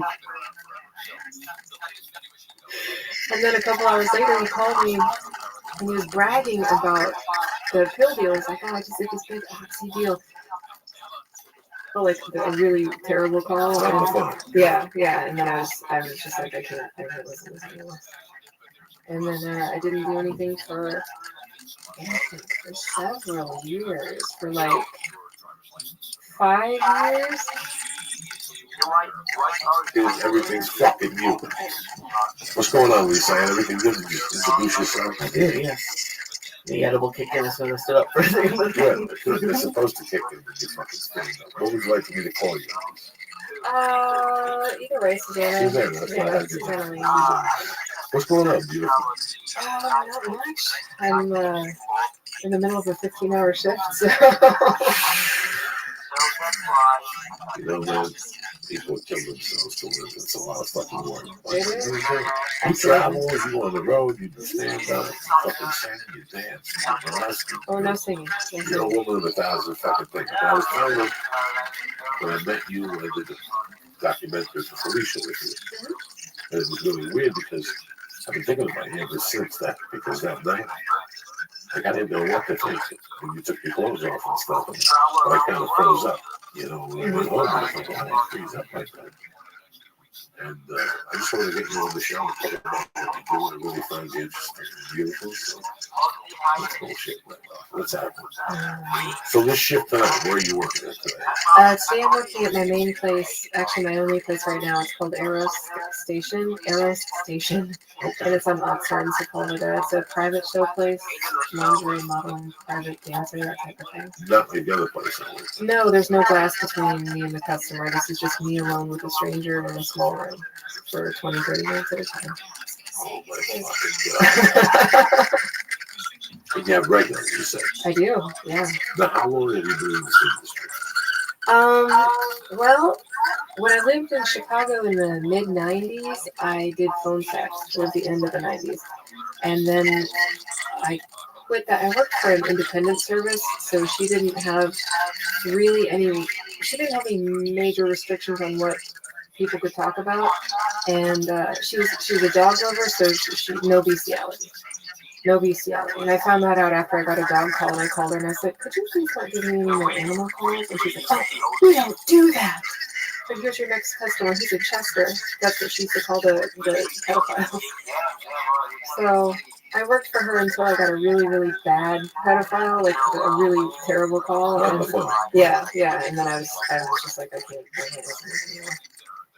And then I didn't do anything for, let me think, for several years, for like 5 years. And in that time I'd been married. I moved from Chicago back to Kansas City, got married, moved out to Oregon, moved back to Kansas City, left my husband, and then I started doing stuff again. But I got into it really, I didn't go straight into sex work. You know, all I had done was phone sex. I hadn't done any in-person stuff. And I met this guy on Craigslist, and you know, he came up, like, I met him looking for a guy to like, are there language restrictions? No. Oh, great. So I was looking for a guy to fuck, because since I'd left my husband, I'd sort of like worn out all the familiar dick that I knew, so I was looking for a new guy. And I went on Craigslist, and I was talking to this guy, his name is James, and he shows up in my apartment, and when he shows up, I see the pictures he sent were completely inaccurate, and I'm like, I can't fuck you. But we both liked the same drugs, and he had some, so we totally hung out, you know, friendly-like, and we did for weeks. And then I guess he got tired of hearing me bitch about being broke. You know, the divorce, like, yeah. And my husband had, like, pilfered money before we split up, and I didn't know that until after we split up, and I checked it, but, you know, so he was like, do you want to work for me? And I'm like, you know, what do you do? I assumed it was drugs, but I'm picky about the type of drugs I sell. Like, I don't want to sell meth or anything. I want to be part of the solution, you know, not the problem. So he said he was a racker, and I was like, I don't know what that means. Are you a stock boy? And he told me, do you know what racking is? No. Oh, it's blatant theft from big box stores. You walk in, you fill out a card, and you just walk the fuck out. So that's what we did. And he just needed someone to distract the person in the department that he needed, because he and the people that were in his crew, they all specialize in different things. And so James didn't steal equipment that he needed. Well, that's what we box store. he said be part of the solution, not the problem. So he said he was a racker, and I was like, I don't know what that means. Are you a sophomore? And he told me, do you know what racking is? No. Oh, it's blatant theft from big box stores. You walk in, you fill out a card, and you just walk the fuck out. So that's what we did. And he just needed someone to distract the person in the department that he needed. Because he and the people that were in his crew, they all specialize in different things. And so James didn't steal like cool shit, It was not like TVs. James stole scrapbooking supplies from Hobby Lobby and then resold it on eBay. It's a fucking movie. Right? Oh no, he had a lot of money. He Yeah, had a no, great it's a house. hustle. Absolutely. And so I helped him out with that for a while. And one day we made a run from Kansas City to St. Louis and back and hit like all the Hobby Lobbies, all the Michaels, all the Joanne Starbucks and Crafts, And we get back and he dropped me off and we had to go do a pill deal because of course he did also some drugs. And then a couple hours later he called me and he was bragging about the pill deal. He's like, I just did this big oxy deal. And I have all this money. He's like, would you fuck me for $2,500? And I'm like, absolutely. Yes, absolutely, I would. And he was like, kind of taking, he's like, oh, but like, first of all, how could you think I would say no? $2,500 that's good money, for very little effort. I was going to fuck him for free, if he was accurate to his pictures, which he wasn't. But so he was like, well, I don't have it all in cash. Look, would you fuck me for $500? And I was like, yeah, I would. My rent was like $455 at the time. Of course I'm going to fuck you for $500. But then I was like, then I had to ask about the details. I was like, well, no, anal. And he's like, that's fine. You make the rules. And I was like, okay, I'm not sucking anything. And he's like, that's okay. You make the rules. I'm like, really? He's like, okay. I go, whoa, how many times do I have to do it? And he was like, you tell me. And so I was like, okay, I'll do it one time. And he's like, no, 500, I want more. So I ended up doing it 2 times, and then he ended up fucking me out of money over the stealing stuff. No, I mean, he paid me for the fucking. He didn't pay me fully for the stealing. And what he paid me for the fucking, the $500 he paid me for the fucking was the exact amount of money he fucked me out of on the stealing. Yeah. And then he blew town and went back to Florida. I don't know where else he'd be from, but so I realized, it really made me think about sex for money and sex work and, what was standing in the way of me doing that. Because I fucked like a ton of dudes for free, and even bought like many guys enough drinks to like get them drunk enough, and that's a terrible thing to do to someone, but that's fine. And so I thought about that, and I thought about like the morals and the ethics, and I was never taught that sex was something like special. I was never taught that it was like something that you really have to love the person, and this is what 2 people who are in love do, and there's doves flying around and flowers are blooming. I was never taught that. And so after fucking so many guys that didn't give a shit about me for free, it just sort of dawned on me, like, what am I doing? I can get laid and pay, I can have the dream. So I started doing stuff on Craigslist when I was in Kansas City. I started doing sex work on Craigslist. I would look for any ad that mentioned roses because that's dollars, and I would answer. Like at first, when I first realized I was one of those people that could compartmentalize and separate like business fucking from pleasure sex. I just was answering every ad. I mean, ads I had no business answering, shit I had no idea how to do. I was like, well, sex, like, I'll figure it out. And I didn't always figure it out. One time I broke a paddle on a guy's ass and he asked me to leave his house and then deducted the price of the paddle from what he paid. But then I stopped. I don't remember why. I think maybe no. So wait, guys will find out like what they want and what they're willing to pay for it on Facebook? Yeah. Well, they won't say dollars though, they'll say roses. So you look under casual encounters and you'll see like, oh, come watch me jerk off in the parking lot. I have 75 roses for you. One time I took a guy's virginity. Well, I thought I took a guy's virginity. afterwards, my friend, I thought I took a guy's virginity, and I did it really cheap because he was like, oh, I'm 23 and I'm just out of college and I can't afford to pay you much. And I was trying to be a really good person with it. I was trying to be sort of like, I was trying to help people with my pussy. So I was like, oh, you know what? That's fine. I'll do it. And he's like, I can take you out to dinner on my dad's credit card. And it was so cute. And so after I did this, I called my friend Justin, and I was bragging about what a good person I was. I was just like, I'm such a good person. This boy, I took his virginity. He's so sweet. I was nice to him. And Justin's like, you're stupid. And I'm like, no, I'm a good person. He's like, how do you know he's a virgin? And I was like, well, because he said so.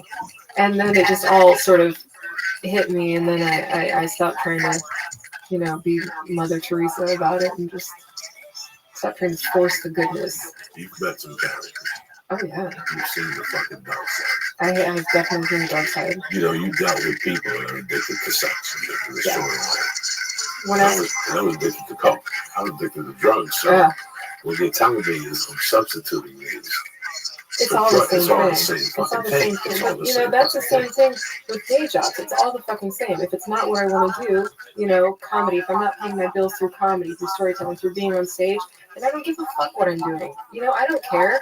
I'm given a hand job, big deal. It's like less degrading to me than bringing some bitch like extra lemons for her water. It's all the same thing. Same addiction. Same job. It's all the same. I remember when I moved to Snowmass, I was 19 years old. I was in Aspen, Colorado. And I used to work security at a hotel. And every fucking time somebody checked in, there'd be a cop. And he would look at me weird. And then he would come back to the hole and he'd go, hey, you know anybody? I really did not know what the fuck they were talking about. And then after a while, people says, yeah, there's escorts that come, and these guys are there, and they go next to the fucking room. I was like, what the fuck? So you leave your wife in room 212 and go 318 and fuck somebody else and then just walk out. With an egg equal into drugs. Like I would bust into somebody's door and take their fucking drugs in broad daylight without even thinking about it. Yeah. But the whole sexual thing has always been, I'm not good at it. I'm clunky. Not good at sex? No, I'm clunky. It just never worked out for me ever since I was a kid. A lot of people are. Yeah, I'm fucking bad. So it's like something that I've never lost my mind on. You know what I'm saying? Yeah. I knew my mom raised me, and I knew that when she said something when I was a kid, I couldn't think about what she was saying. She was, you can't fuck everybody. And I always told her, I said, you know what, there's girls you meet, you ask them out, they say no, most guys don't talk to them anymore. These guys are allies. Mm-hmm. So you become their friends, and you have, it's so weird how I always look at it. It was never a losing situation for me, if I asked. But when I lived in Aspen, I remember walking around thinking to myself, I'm 19 years old. What am I doing if I was a woman right now? No college education. Let's say I was a woman and I was bad. What the fuck would I be doing in Aspen? Mm-hmm. Working on a t-shirt store. Giggling. You can get these guys for $1,000. They're flying in. It's in their budget. They got the cash. 3-4 nights a week. 4 weeks, 3 weeks a month. You got 12 grand. Yeah. That's 140 grand a fucking year or something like that. After 5 years. All unplanned. After 5 years, you could buy a house, go to Beverly Hills, redo your pussy, and nobody knows a fucking thing. Yeah. Nobody knows nothing. Gone. You relocate to Massachusetts, and you live like Henry Hill the rest of your life. And you got a house, you got a little bit of peace of mind as a woman. Right. No one knows your past. No one knows your past. I always thought about it. Like, how do girls not do this? But then as you grow old, you meet different women. I get it. I don't get it. I get it. It's never been a big line with me. Like, I really don't give a fuck. To me, it's like, you want to get naked, get naked. I've always been one of those dudes. But when I was growing up in Jersey, we would go to the city to peep shows. Yeah. All right. And that always seemed the fucking lowest and death to me. Like, what I saw was crazy. Like, I used to go to movies on 42nd Street, and they'd have the rotating table, and there'd be some chick with cesarean stuff, fucking doped up, and some junkie just fucking it, and you'd see the Hasidic Jews in the windows at 8 in the morning, like, fucking whacking off and shit. And you'd say this is like completely different fucking world. Yeah. Like, this is crazy. And as soon as you open the door and you step out, the guy comes in with a bucket with water, hot water, just mops and goes out, and you step right the fuck in. At least I had, it was surreal. Surreal. How many guys? How big that business is. And then they have the ones that the window opens. Mm-hmm. You can suck your tits and shit like that. And my friend Paris Pizzagone in the 8th grade, he got his neck stuck. He didn't hear the radio. He didn't hear the fucking ringer. He got his head stuck in his 8th grade. That's hilarious. Have you ever done any porn or just like the dancing? Not really. I did this one thing. It was a Craigslist thing back in Kansas City. They were looking for women to read dirty stories topless. And it was like $250, and that was more than I'd gotten off Craigslist for a little while. And so I was like, no big deal, I'll do that. And I had some of the chest tattoos, so I bought makeup to try and cover them up. So and I didn't know anything about makeup or hair at the time. And I took my gay best friend with me as my security, and he brought this guy that he had just started dating. It was like their second date. And it was this hotel room. It was like a middle-aged couple, you know? Could have been anyone. They weren't like flashy, they weren't porny. They were just like middle-aged, Midwestern couple. And they just set it up and filmed me reading a story about my name was Janessa from Denver, and it was a story about how I was a glory hole girl. And they sent me a link to it after it was done, and I watched it once, and it was absolutely horrible. Just horrible. But I figured no one's probably going to look at that, and if they do, they get what they, you know. Yeah, no. I have no judgment about it. It's just that's the one thing that I feel is like won't go away as much. Maybe like if you were a stripper. I think the emotional scars won't go away. You know, if you have like yeah. Well, I just meant like what if you were gonna strip in like Wyoming and try to hide out later in life. That's possible. Yeah. With videos, it's kind of on the internet. I don't know. I mean, I think that there's just so much porn out there. There's so many videos that I mean, I know that that's a concern for a lot of people, but I've never really cared about that. You know, I'll let feet guys, if I get foot customers, I'll let them take a picture of my feet after they're done with them. I mean, I know feet aren't really I have tattoos on my toes, so they're kind of a little more personalized, but I just never really cared about it, you know? I just never figured that anything in like such a huge sea of material, like one person, like who's going to stumble on the video? I know it's happened, but... I just talked to a girl about a month and a half ago. She used to hang out at the Highlight Cafe. You know what, man? That whole time I knew I had no idea what she did. Until she hit me up on Twitter one day. I was in Rhode Island. And she goes, I live here now. Can you leave me tickets? She goes, after I didn't see her. So I didn't think she really shut up. But she hit me a few days later. She's not. She said, I ran back drunk and they had to leave. So something happened. She called. She sent me her number for something. And we just put it back and forth. And I found it was on the road and then let me call her now. I called her the daytime. And that's when she told me her whole story. She goes, you didn't know what I was doing. I was a camera girl. Like, what camera? When you put the money in the camera, I guess, yeah. And she goes, but before that, I did porn. And she goes, but the cam stuff she was all cracked up and stuff. Because when I met her, she was really skinny, so I couldn't tell what was going on. I knew something was not legit. It wasn't a healthy skinny. Yeah, it was hello, goodbye. That was a funny joke. Is that your dog? Shit like that. That was very light. So she was telling me that she went back to New York, gained the weight, went to a rehab, got a job in a restaurant as a waitress, and after 6 weeks, one of the guys and she was just telling the symphony at the restaurant. Well, we should just quit and get a job. It's not that easy. Yeah. She just pays a car payment and rent, and this restaurant pays well. It's a good clientele. So. But I think that the internet, it's just a matter of fucking time. You know, just fucking crazy people out there. And that's one thing that Lee doesn't know, but you know, and I know. I mean, just now when you said foot guys that just come in and just want to wipe off on your feet. You know, you just want to do crazy shit. Yeah. You sit there. From my world, I think it's crazy. From their world, I think it's crazy. I wake up at 7 and smoke dope. You follow me? So yeah, there's other. Who the fuck gets up at 7 and smoke pot in the morning? But I go somewhere, jerk off on some poor lady's feet or something like that. What do you charge you guys to wipe off on your feet?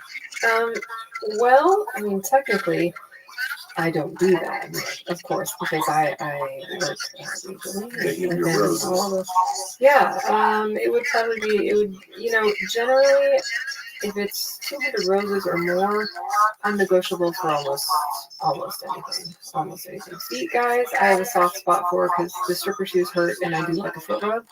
So I will, you know. I'll give you a foot rub. Oh yeah. Feet guys will give you a foot rub, they'll suck on your toes, they don't care how dirty they are. The dirtier the better usually. And so, you know, it's no big deal. You want to jerk off on my feet, you want me to give you a foot job, like, I don't mind that. You're nice enough to rub my feet, even though that's what you're into, so, you know, really, you're just getting more than you paid for, but that's okay. I had a friend of mine, Roger, one time. I said, you still get blowjobs from those chicks? He goes, nah, not anymore. I changed my act. They jerk me off with their feet. I thought it was a joke. Obviously. I first discovered that when I was married. I would have my husband fuck my feet. He wasn't a foot guy. I wasn't a foot girl, but I wanted to feel like I was still being affectionate towards him, but I'd already started hating him. So I figured that was like the way to do it, while still like keeping some distance between us. But yeah, it was nice. Like it feels like a nice, like having a dick in the arch. You know, it feels like it's a foot rub. It's very nice. You talk to Linky about that. What the fuck is sneak with a dick in the arch? These people be jumping up and down and shit. Now, I mean, you're the real fucking deal. I didn't know on this other side. I just thought you go through the glass, protected, don't be messed if you want. Are you scared at times? I mean, I look at you and I can tell that you're tough and you've been in some situations. I've had, in the 4 years that I've worked at the private show place, I've had at Aero Station, I've had 3 customers the entire time that I was uncomfortable with. And one of them, I kept the heel of my shoe right here in his neck to keep him on the couch because he kept trying to get up and I kept saying, get the fuck down, sit the fuck down. And he just kept trying to get up. So I just put my foot there and I just let the timer run out. And then there were 2 guys that were just creepy. They just had really, really bad feeling. And not like they're going to jump on me and rape me, but more like they would kill me. Like they would kill me in weird ways. Just that sort of really weird energy. But I don't have a lot of fear of it. In 2014, this is going to sound kind of ignorant, but I don't really care. In 2014, a guy broke into my apartment and assaulted me. I didn't know him. He wasn't a customer. It was nothing like that. It was just fucking, maybe not random. It was random that it was me.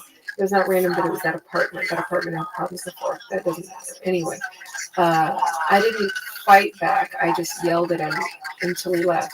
I was in shock. He woke me up with it. It was not, I didn't have time to really think about my reaction. And so I didn't get to fight back. I didn't get to I didn't get to fight. And I stayed away from work for like a week. And when I went back, I didn't know if I could do it. I went back and I was like, I don't know how I'm going to feel about these situations and being in the room, if I'm going to be too nervous, if it's going to traumatize me, re-traumatize or whatever. But I actually felt stronger and I felt less nervous about saying no and setting boundaries. And if the customer got upset, big fucking deal. You get upset, fine. No refunds. You're upset. Big deal. Oh, you want to do something about it? Good. Give me the chance. Give me the chance to fight back. And that's the part that I think is ignorant because you know, I feel like now, I will. I think I could fight any man, and I know in reality that's, you know, I'm 5'2" out of the shoes. It's not, probably wouldn't work out very well, but it keeps me feeling, you know, maybe it's a false sense of security, but it's some sort of sense of security, and that's enough usually. No, 5'2". Well, the shoes though, I mean, the shoes are very, very, like, they're dangerous. They're very dangerous. You know, the heels of those things. Like I said, I put the heel in the guy's throat because I knew if he moved, you know, if he tried to come at me with the heel in his throat, terrible things would happen to him.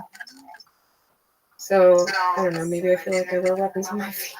It's fucking crazy that you do this, and guys are all over you. Even if you're arrow, it's just people there. There's guys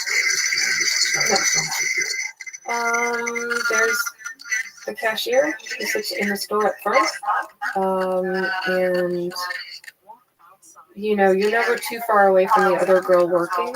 So should you scream or should something bad happen, she would probably hear before the cashier. But something, I mean, like, it wouldn't. I'm not worried about it. I feel very safe there. Most of our clientele have been there for years, and you know, I mean, we do get new guys, but usually they find out about the place from regular customers. So usually the guys that come in, even new ones, sort of know the drill, and they're better behaved than many guys that I've just dated on the outside, like, for free. They used to date? Mm-hmm. Yeah. No study? No. Currently, no. Yeah. They would just look at you and go, well, I mean, it hasn't been easy. And there's some guys think that because that's my job, then automatically we're not going to be monogamous, because automatically if I'm giving some dude a hand job for work, they can go out and fuck some girl they meet at a bar. And clearly it's the same thing. I don't feel that way. You know. And when I had a steady boyfriend, I did back off of what I did. I was a bit more chaste with it, you know. But now you work a lot of hours. Yeah. You put in some fucking hours. You're busy, girl. Yep. This place today, you work at 11 to 1 or something? 10 a.m. to 1 a.m. So I had a girl come in to cover the couple hours I'd be gone, and then I go back and stay there till 1 a.m. But it's busy the whole day? No, it's dead. I did one show today. I had one customer with one shows, because they technically are. How many days a week? It depends. Usually I do 4 or 5 shifts. This week I have, I worked yesterday, double today, so 1, 2, 3. I work Friday day and Sunday each day, so I'll do 5 shifts this week. And we were closed for like 3 months because of licensing issues, so we just opened up, so not all of our regular customers know that we're open again. And yeah, I mean, it's always kind of dead, but it's been pretty dead. I still do. Little baby. All sorts of water. Now you do comedy. Mm-hmm. How much comedy do you do? You out during the week? You know, I worked the road pretty steadily until I moved out to LA 5 years ago. And, you know, I was featuring and can't really always afford to fly back to the Midwest or fly anywhere for feature money. It's a fucking nightmare. So I just didn't really realize that people didn't come to LA to work the road, that they came here to stay here and write shitty TV shows or good TV shows, you know, to write and to do movies. I thought that moving out here would help me on the road. I thought it would help me, you know. I read The Art of War, and I thought that this was attacking the enemy from a different location. And, yeah. So I thought that I was coming out here to like really build up my career, and I came out here and it really fucking killed it. So this is a different animal. Yeah. It's a different animal. You have to be prepared for it in a lot of ways. You have to be at the right place at the right time. You don't know what the fuck that is. Yeah. You don't know what the fuck that is. That's why I got into sex work out here, because it was the only job I could find that would be flexible enough to allow me to travel. And when I first moved out here, I was traveling. The first couple of years, I was still on the road a bit, but that's why I got into it out here. It was the only thing I could find that would let me still do comedy. So that's worked out well. I run a couple shows in town. And I do get up fairly regularly, definitely, usually at least a couple times a week. So you bang out the fucking comedy, you bang out the work, you travel, because you were just gone for 10 days. Yep, I did the Fringe Festival in Kansas City. It was my 10th year doing it. So what's the Fringe Festival? It's like the one in Edinburgh. These are all the domestic ones are just kind of offshoots of that one. So it's sort of a performing arts festival. The Kansas City one, I don't really know about a lot of the others. Kansas City has a visual arts component too, and a film component as well. But it's primarily performance art. A lot of shows and a lot of performers that wouldn't get into other festivals. It's more accessible for them, and there's a lot more experimental performances. So I've done in 10 years. Let's see, I started doing it when I was performing when I was doing a lot of burlesque, and then when I moved out here in 2011, I would go back for it and I would do solo shows. And this one that I just did is my third solo show. And I got my first two standing ovations. In 20 years of doing comedy, first two standing ovations. Yeah. I didn't know what was happening the first one, because I just go good night, and I get off stage and I go backstage, and they just kept clapping. And I was back there and I'm like, well, they'll stop. And then they didn't. I was like, well, what the fuck are they doing? Why aren't they stopping? Stop clapping. And then my tech guy came back and he's like, you're supposed to go back out there. And I'm like, why would I go back out there? The show's over. Well, they're standing up. And they're clapping. And I was like, what are you talking about? It was something. Yeah, that was a real changer. Let me ask you this: is there an end game? Is that one day you wake up and you go back home? Yeah. To that box that you always pay? Oh yeah. Yeah, when I don't have to, when I don't need to have that job to pay my bills, absolutely. And is comedy still like a dream? Like when a guy like me comes in and wants to fucking freak you out, you know, like, what is it? I have a dream. I have a dream. So. Is that still your dream to do comedy? You still feel it? Yeah, oh yeah. Comedy, storytelling, absolutely. Like those are the solo shows. I combine those two, and I really like that format. You know, I like not performing with so many limitations with comedy. Like if you're just in a mainstream comedy club, they have expectations. You're going to get up there within 30 seconds. You're going to have a laugh, which I never have a problem. But you know, you want to premise, set up, punchline. They don't want a lot of deviation. And with storytelling shows, they don't really want stand-up. But if I do my own show, if it's a solo show, I can do whatever I want to do. And I just go with it. Yeah. You just go with it. Stand up, dance, jump up and down, tell a story. Absolutely. And start all over again. So it's pretty innovative. I like that. Yeah. I work better when I don't have a lot of when I don't have limitations, I work better. I work better without a lot of rules imposed on me. I was raised to not really respect authority, and so I think that's, I don't know, I think that's probably why I had problems with a few club owners. Do you ever talk about your sex work on stage? Mm-hmm. Because I was thinking, it's amazing that more comics don't do that. Because, Joey, you had a life, a crazy life before stand-up.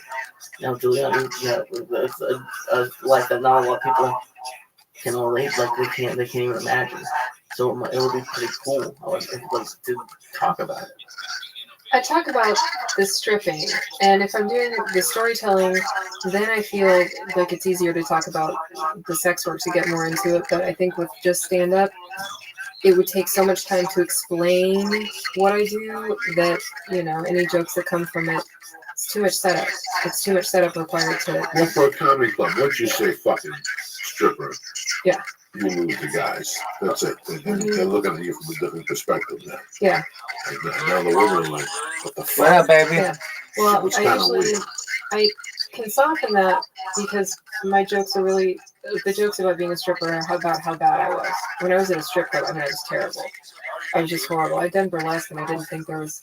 I thought that was stripping, and it's so not. And I was at a topless joint right up on Lakerson, Star Garden, and this girl that hired me was someone I knew from burlesque, and so I just didn't realize there was like much of a difference. So I was up on stage wearing like fringed panties, and I was trying to do like glove peels, and these guys were just sitting there like, what are you doing? Just show us your tits and don't smile, you know? And yeah, so I think that because I'm coming at it from not a perspective of like, I was a great stripper, I am a powerful stripper. I think because, but isn't that the truth with most comedy? Like the underdog always is appreciated. You know, nobody wants to hear you talk about how great you are. Everyone wants to hear about like what you've overcome. I mean, in a funny way, of course. Everyone wants to hear about how the bad times, but we can laugh at them. You know, nobody wants to hear about how great your day went, unless it went great for a really weird reason. You know, nobody wants to hear about the day you checked off everything on your to-do list. You know, well, I went to the post office today, everything went fine. Went to the grocery store, everything was fine. Picked up the kids, they want a treat. Nobody, that's not funny. You know, if your to-do list includes like, I ended up in Mexico trying to buy pills and everything went fine and everything went great, that's different. But nobody wants to hear about benign bullshit. I don't think. They do spots at the Improv and stuff. I know that. Right? One of my shows is at the Improv. And what's the show at the Improv? It's called Be Funny. It's a stand-up spelling bee. Okay. I'm a really good speller. He's sure that I can spell really well. And then what is the other show? The other one is called Dirty Birdie Story Hour, and it's a storytelling show themed around deviance, not just sexual, but any kind of deviance. And that's at 3 clubs in Hollywood. Second one is anything is great stage. You hit it from all fucking angles. Yeah. And I'm starting another show actually on my birthday, August 22nd, and it's a brand new concept. I don't think anyone has ever done it. It's not stand-up. It's not storytelling. It's something else. It's conversations. It's called We Need to Talk. And it's a celebration of the lost art of conversation. Because I'm tired of not talking to people. I'm tired of just looking at my phone or texting people. I went on like a pre-date with a guy that I'm really into. And we texted, and I'm really great at texting. Really great at it. I was witty, I was charming, awesome. And then I went to hang out with him, and I mean, granted, I was pretty high, but he was too. And we were sitting on opposite couches, and it just felt like a job interview, and I couldn't have like a natural conversation with this person. And I hate that. I want to be able to have conversations again, and I think that everyone should have conversations again. You get out of the phone, you know, just face out of the phone and talk to a person. So that's what I'm doing. It's a show comprised of 10 5-minute conversations with me, 7 books, 3 audience members. That's crazy. Try it. You know, hey, listen, man. At least you're working from. You know what you want to do. A lot of comics come out here and you made some great points tonight with the convention comedy. I mean, you know the comedy, you don't want to fuck around. You know what I'm saying? You can fuck around in the middle, but they want you to grab them, they want you to sell drinks, they want you to do 1,000 things. So it's the business side of it. Yesterday, I was sitting there. It's funny how I learned to become a comic at the comedy store, but I learned the comedy business at the Improv. Mm-hmm. It's so weird what I grabbed from both those clubs. You know, and the Improv, they're great because they're open to ideas. We go up to the Improv, we're out to the show. Okay, we give it a shot for 3 weeks and we get people talk about other things, you know. But like I'm done. Like people come to me all the time, I have a new idea of what you're doing. What is it? It's a stand-up show for TV. I don't think people even watch that anymore. You have the show on fucking whatever. You have Comedy Central and you have HBO and you have Showtime. You know, what kind of show are you going to do? I was always looking for a show like what you're saying. You know, maybe half storytelling, 10 minutes of comedy or a panel. I don't fucking know. Yeah. It's 2017. It's time to mix it up a little bit, you know? Yeah. I don't have the balls. Like, I've always spoken to you traveling with the podcast. And I just don't have the balls. I don't have the time. I don't have the time to travel with the podcast. You guys are busy traveling for comedy and doing comedy stuff. Doing comedy stuff. So I'm burnt out. I'm not a fucking man. It takes a lot out of you to fly. This last week I flew. I didn't feel too fucking good. Really? Well, I mean, please feel free to pass any gigs that you are too tired to do. No. The bedraggled stripper. What I'm going to do is, listen, I know my situation. So I book life. Mm-hmm. I know what I can do and I know what I can't. Yeah. You know, I know already. So ask me and I'll tell you. I know what I can do and I know what I can't do. You know, I have a family. So I gotta be there between 4 and 7:30. So I just have all these little restrictions on me now. Not to mention, when I go to the comedy store, I get over 12:45. Yeah. That means I fall asleep at 2. That means I'm behind the fucking 8 ball. So that's the other thing that I'm thinking about lately. Like just doing comedy on the road. And just staying in during the week and doing the fucking podcast. You know, it's so weird leaving before you came and talking about the process. And part of the process is obstacles that get thrown at you, and you have to fucking go around them to continue your life, to make your life run smooth, you know? And who the fuck knew I was going to have a fucking baby at 50, you know? Who the fuck knew the podcast was going to make people come to comedy shows? Yeah. Who the fuck knew? I didn't know. But you talk, you do something, you stick to it, they feel your belief, and next thing you know, the wheels are in fucking motion. You know, Lee, when we started this podcast in that fucking office, before the baby was born, you think we'd have an office down here 5 years later? And the process has been tremendous. What was the whole fucking process? We just stuck with it. We didn't do nothing that nobody else didn't fucking do. And I think I just answered my own inner turmoil. I was just about to say, like, I didn't think about it. I didn't know. I was just having fun doing the podcast. I really never thought about 5 years down the road. And it's weird for me because it's usually what I obsess about. Yeah. So yeah. I didn't think about like things like business things or where things were going when I was first doing comedy, and I really burned a lot of bridges that I was never able to handle. So did I. Yeah. So did I. I didn't think I was going to get this far. I didn't think I was going to stick with it. So I didn't really give a fuck. You know, I thought about it from the comedians. At first, you know, we're all our noses open. And we want to take every gig, but then one day you talk to a friend of yours and he's like, don't do that fucking shit. Yeah, that guy's a thief or whatever. And then you start saying no. You start making little fucking moves, you know. I fucked over. I didn't send the tape. I didn't send the tape. I didn't send the fucking tape. Right? Look, who's your feature this week? Susanna? Get her on the fucking hotel phone right now. Yeah. 2 weeks ago. What the fuck tape? You gotta look at the fucking tape. I've never It's gotten just anything off the tape. No, so that's why I never sent the tape. I refused it. And you know what's funny? I got 3 jobs from blank tapes. Because they don't look at the tape. It's just a control tape. Yeah. And I told them times before. Now it's completely different because now you're on YouTube. Yeah. Now they just go on YouTube and they fucking find you again. You know, so right there is they're talking to you. And what do you do? I'm a feature. Okay. They put an earbud on and they're talking to you. Yeah, okay. And they see if you're dirty or not and shit. Right? They're like, okay. Email me your avails in 3 weeks. Now let's know what's going on. Whatever.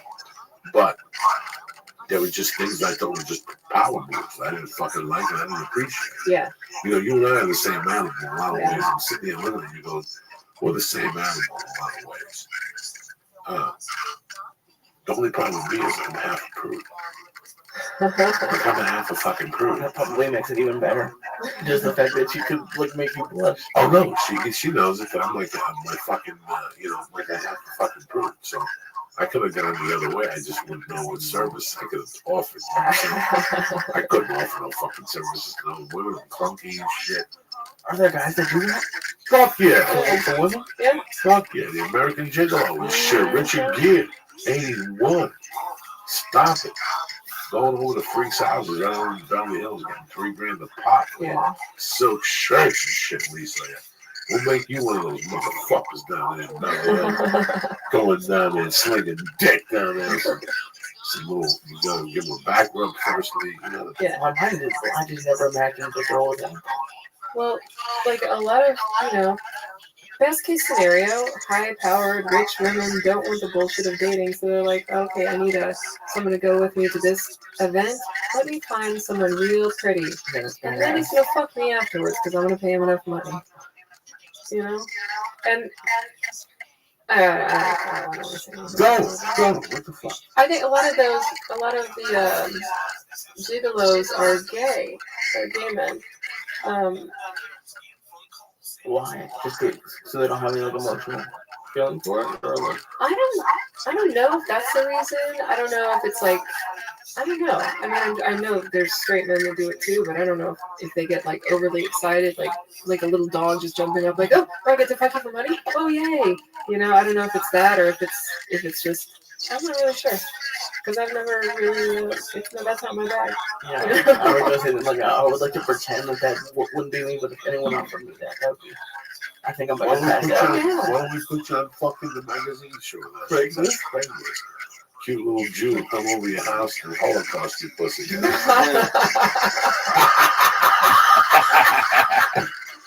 Tremendous. With a picture of Hitler on it. Forget about it. We'll be getting 10 fucking calls an hour. Susanna Lee will be making 10% off you making fucking $1 a day. That's it right there. That's great. Hey, listen, I just found my house. Ron Jeremy never won a fucking Mr. America contest. Yeah. And he made millions of dollars fucking millions. Yeah, but I don't have one Jeremy dick. Well, who knows? Maybe you got something, a different pizzazz. Maybe you have the ass of the straw. Maybe women love your leg. You're saying, I love you like Elvis. They love the hair on your leg and shit like that. You never know. You don't give a shit. There's a fetish category for whatever you are. Whoever you are, whatever you have, there's someone that wants you to show watch up it. dressed up. What's Sean Penn? What's the character he played in that? You show up dressed like Kleinfeld, the fucking attorney Jew, and fucking what's that movie? Carlino's Way, remember? Yeah. See, this is why I can't talk to you. I can't talk to you. One of Sean Penn's greatest performances. You never fucking saw. Because you just say you can go dressed as a C, you can go dressed as a judge, an attorney. You could be 1,000 different fucking characters in little rimmed glasses. I got ideas now. 10% goes down to judge. I can pimp you out down in Beverly Hills, Culver City, and shit, Brentwood areas. I'm down. Let's do it. That's crazy. Now, the other job we had behind the glass, I can't touch you yet, correct? There's lap dances there as well. At the other place? Yeah, Where I there's went to? peep shows and lap dances, and so technically, no, you can't touch, but you know, lap dances are lap dances, and if you could, you know, they're better lap dances. I thought you just did the boot thing. That was very interesting to me. I thought about it and I said, you know what, man? I'm going to talk to her why I have this fear of all this sex shit. Like, it just makes me go fucking, I feel fucked up when I walk into those places. Well, I mean, they're kind of fucked up places. Like that place is dirty. Dirty place. Yeah, but I've never gone to one of those places that is dirty. That's what gives them Right, a certain exactly. That's the poetry of it. That's what I loved about it. To a place with, I don't know if people have PTSD or people have trauma, but I gotta tell you something. That night fucked me up for a couple of years. Because I saw some weird shit that night. You know what I mean? The industry was a fucking, Oh, yeah. you know, just the king of that shit. When I was in the fucking 7th grade, I had these two brothers, Juan and Humberto Ari. One was legit. The other one got hit in the head with a rock. In fact, one day I hit him in the head with a fucking rock. I threw it up in the air. He looked up right here. And he had a look with a fucking cyst in the middle. So we used to hit each other with light bulbs from Durotest, like the long ones and little ones, because they would always have dysfunctional fucking light bulbs. They just throw their dumps. Anyway, the bigger one truly true. These kids were just fucking 8th grade. I thought I was stupid. So he was maybe 15, but he was still in 8th grade. Two different classes. They came from Cuba, so they don't speak English. So until you learn, they just kept you in the 7th grade. And then when you got to the 7th grade and be 16 or driving, they put you in a program called the pilot program. And you went into high school as a sophomore. So it was kind of weird. But anyway, to make a long story short, I remember being in the 7th and 8th grade without Bernie with Mom. And they would come to school one Monday and break down. They would take a bus to the Bronx.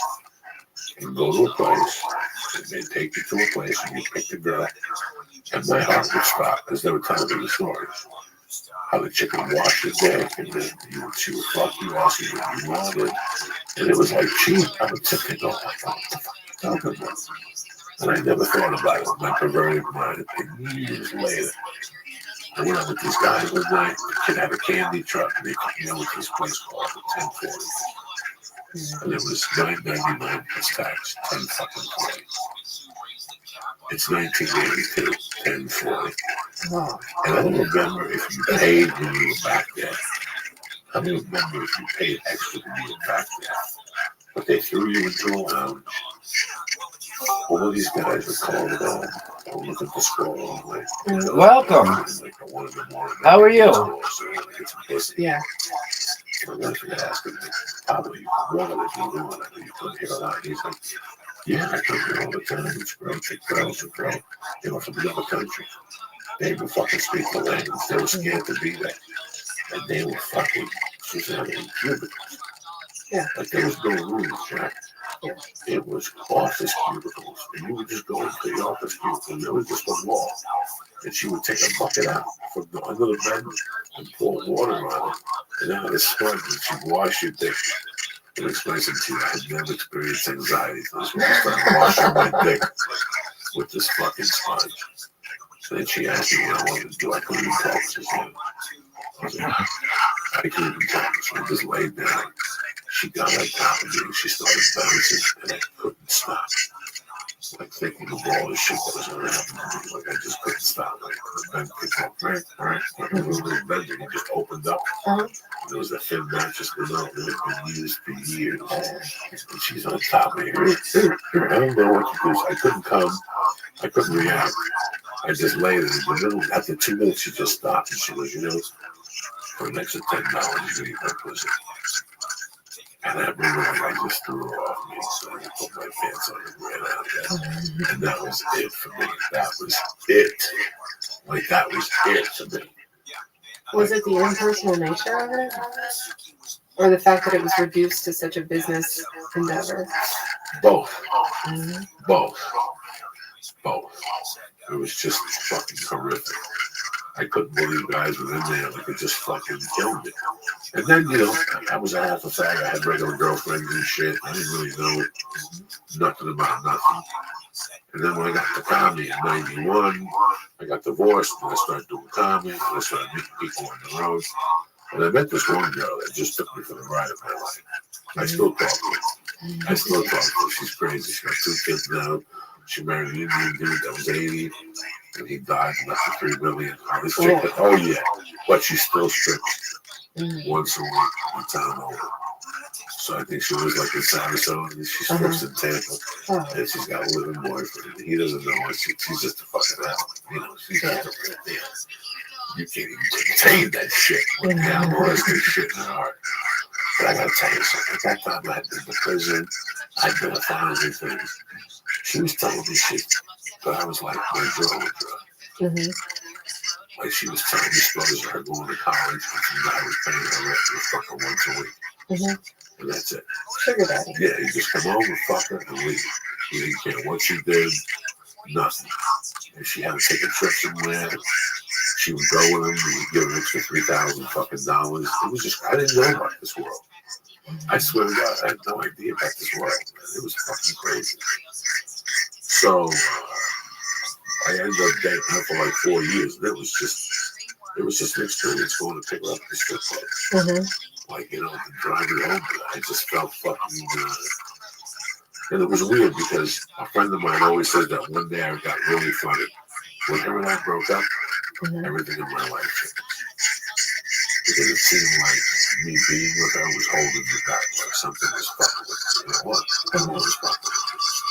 You know, she was on the strip club. She was hustling. I knew what she was fucking doing. I'm not fucking retarded. You know what I'm saying? You can't bullshit. I know what I'm fucking doing. So it's weird. Today I still talk to her because if it wasn't for her, I wouldn't have been in LA. So I don't forget it. Yeah, that's the truth of the matter. She was the one that told us go fucking LA. Let's give it a shot. I can't put it down for any reason. It was her balls that got me. So. Can you get some shout outs and I'll get you the fuck out of here? Don't forget Denver this weekend and next Friday, the Ice House. Dylan Bailey, Beloy, John Cutler, and Amy Margaret Oliver, Crystal Oaks, Davin Cole Jr., Brett Rogers, Joey Ripland making it happen, Randy Hill, Joshua Mancuso, and Greg and Lynn up there in Seattle. I owe you a call, Greg. I didn't forget about you. That's it. I gotta go to Denver this weekend, man. I gotta tell you something. That has, I think that's what fucking got me sick this week. Just the thought of going to Denver. The hairs of my neck is sticking up. You know, I have a 26-year-old girl. No. She was bold. My ex was bold. We haven't talked. We just don't talk. So every time I go to Denver, I just feel shitty for a few minutes when I go to Denver, you know? I lived in Denver in that area for a long time. It's a really beautiful city. They always felt I got disrespected. I got arrested. It was just a fucking rocket ship. It's like the fucking violence now. You know, I always felt like I disrespected. I got arrested there. I went to prison, fucking Boulder. Oh, wow. Yeah, I got put for kidnapping and Boulder and shit. Yeah, it was a fun day. So, the crazy thing is that now I've always been ashamed of going back to Colorado. Like, I always been, the mountains are beautiful and disrespected the mountains. You know, I thought this way for years. So for years, I was banned from this club in Denver. That's what made me leave Denver, get banned from the comedy. Oh, yeah. You follow me? So once I got banned from the comedy, what the fuck am I going to do with both? I want the Calvies. What's that? We're going to do that. Die to death. Die. So I had my daughter who was 5 at the time. And I just told her mom, and I moved to LA, and we kept the relationship cool for a few years, but it just went south. She was like 10 or 11, they went to hang for 2 years. Oh. So the daughter doesn't talk to you? No, we don't talk at all. So every time I go back there, it's just a weird feeling that you get, your little neck there, stick up and shit. It's fine. I go back there, I do my comedy, I get some green chili, I go for a walk in the high altitude. And I get to see, this is the first club I ever got on stage at June 18th, 1991. This is the first fucking club that I ever got on stage at. So it's always great.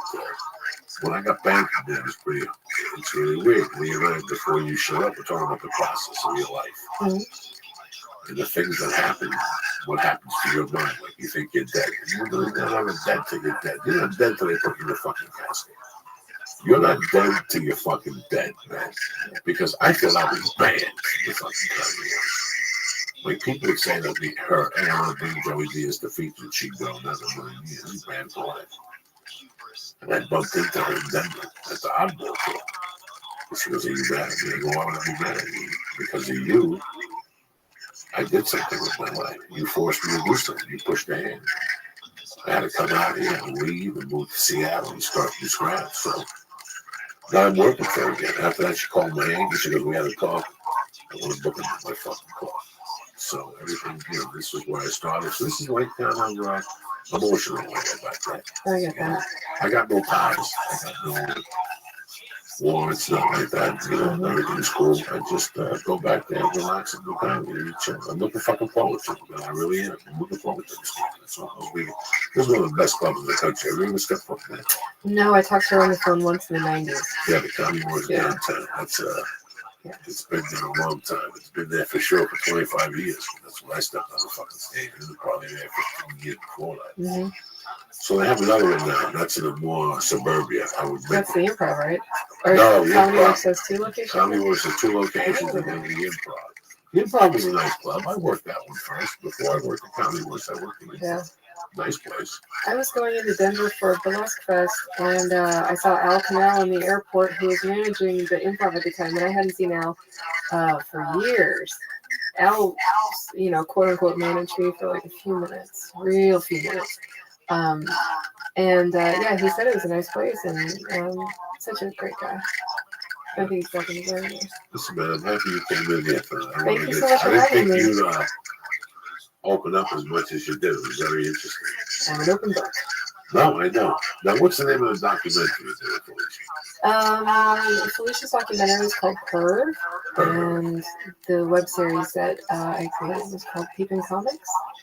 And yeah, it should be very interesting. Now, what's a pedophile? A pedophile is somebody who molests kids?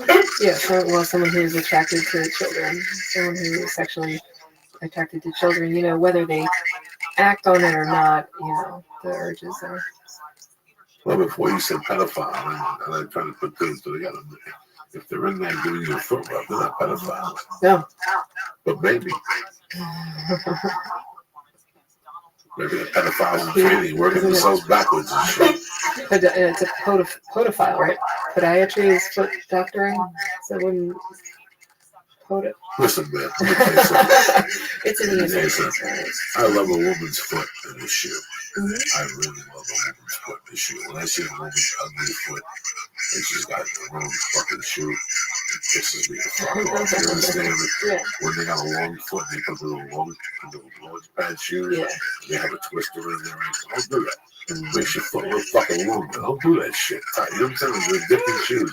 I love women's shoes. But I gotta tell you something. I would never suck a woman's toe. Never? Not even if it's super, super clean? Fuck no. No? Fuck no. No. I wish I could do a replay because when she was saying that, I switched it to your camera because your eyes just shut. You were just so sad. Oh yeah. Fuck no. I don't know that I would suck a guy's toes. Oh no. And I generally, unless somebody is really, really good, I do not go near man ass. Or if I'm in love, I'll put a finger in the ass. But men's asses, no. I had too many bad experiences with them. Yeah. The fucking sticks like the freaks and shit. So you can't sneeze. Nail brush. Yeah, you gotta get the nail brush done. I know what's in my ass. It's fucking disgusting. It's because you're a gentleman. You're a gentleman and a scholar. No, you have to bathe if you gotta go into those fucking places and shit. You can't go in there all fucking stink. You gotta go home and put some cologne on. Whatever the fuck you got. I don't wear cologne, but personally, whatever the fuck it. It's just, I like you. I like you. I think that you're interesting as fuck. I think you're out the box. Completely different than the rest of the brothers you talk to now. Like they're all cut from the same cookie. They're all chasing the same nickel. Yeah. It's nice to know you're not chasing the same nickel. You know, we have a time right now in this country where we're about to get a little bit fat. You know, I mean, I can't blame him. I mean, Trump's fucking retarded. Mm-hmm. Yeah. So he just talked his way out of this fucking thing. Whatever. Absolutely. And we have this little affair, you know, and you see all these women power and stuff. And I think real woman power is when I see a woman like you. Thank you. I see a woman that is living life and her fucking scares the shit out of me. You know, now I gotta add you to my life. I gotta think about your crazy woman. It's a guy trying to bite the fucking toe off. But you I'll always make it home, don't worry.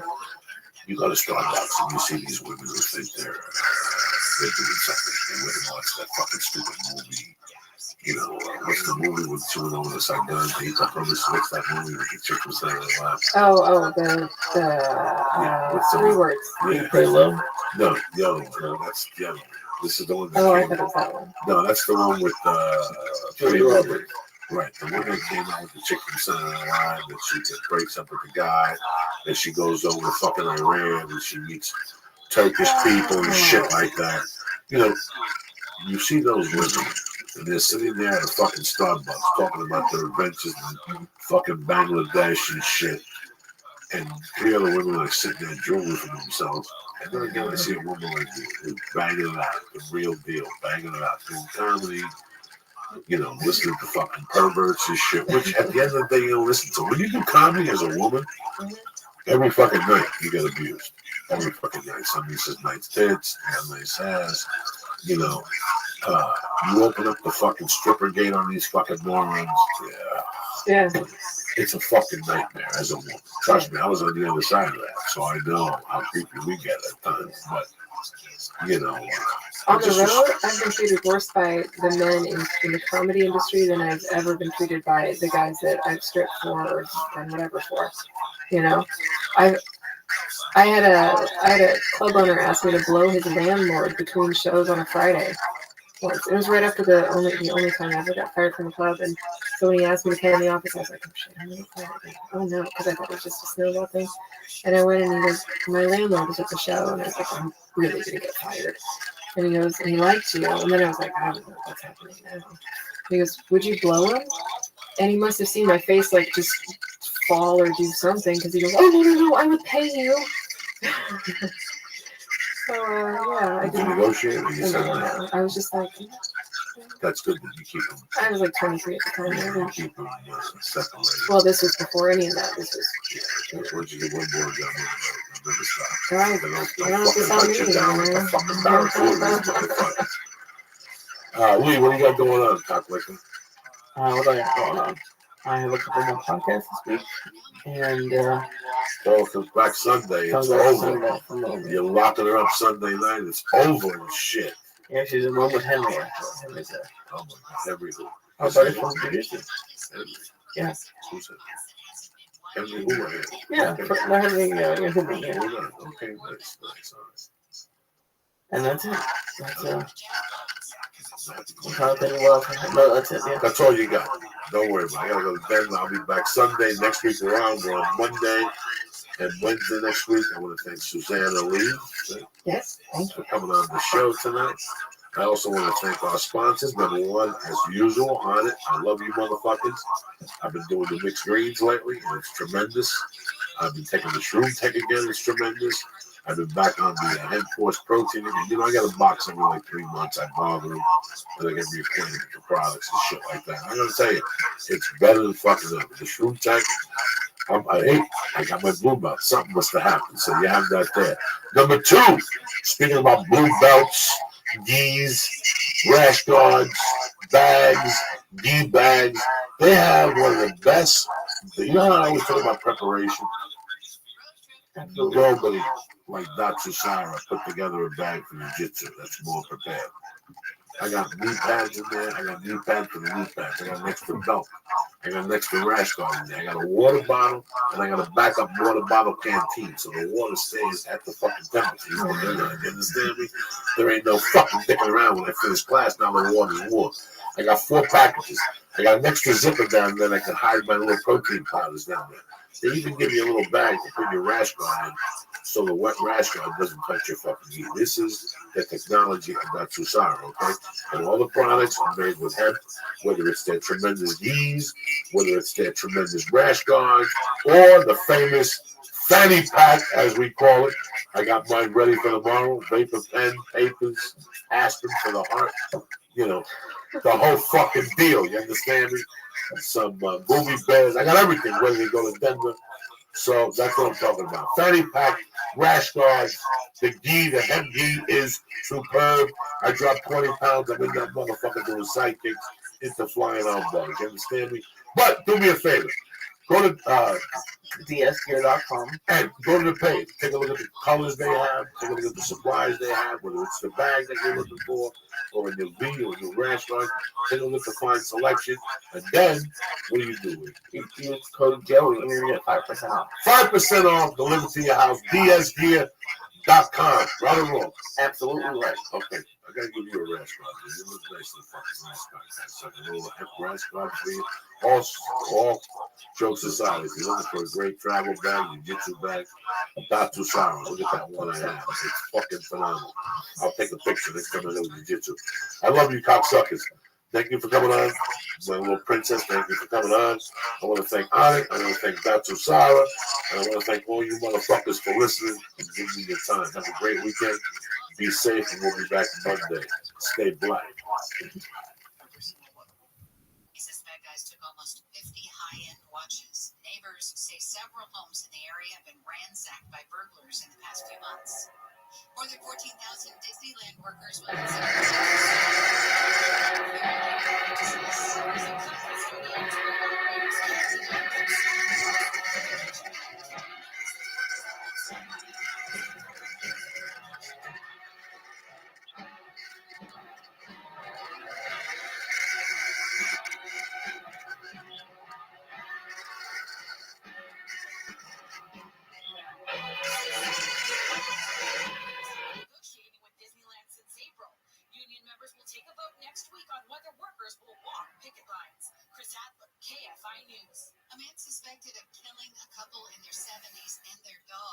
What is that game where you run around like you're in Venice climbing stuff? And you don't want to disturb anybody. It came out around 2016.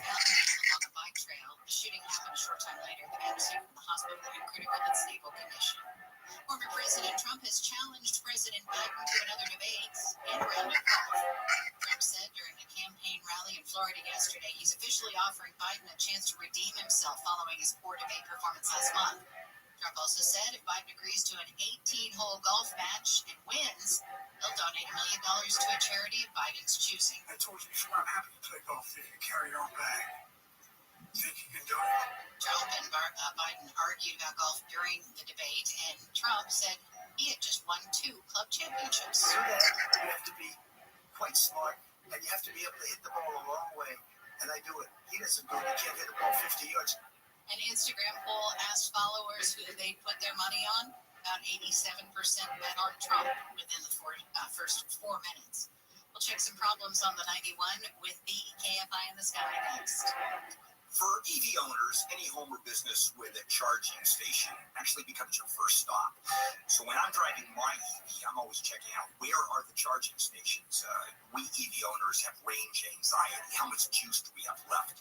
Walters Wholesale Electric is a Southern California leader in commercial, industrial, retail charging stations, and they carry 18 charging stations that we have in my home on a residential level.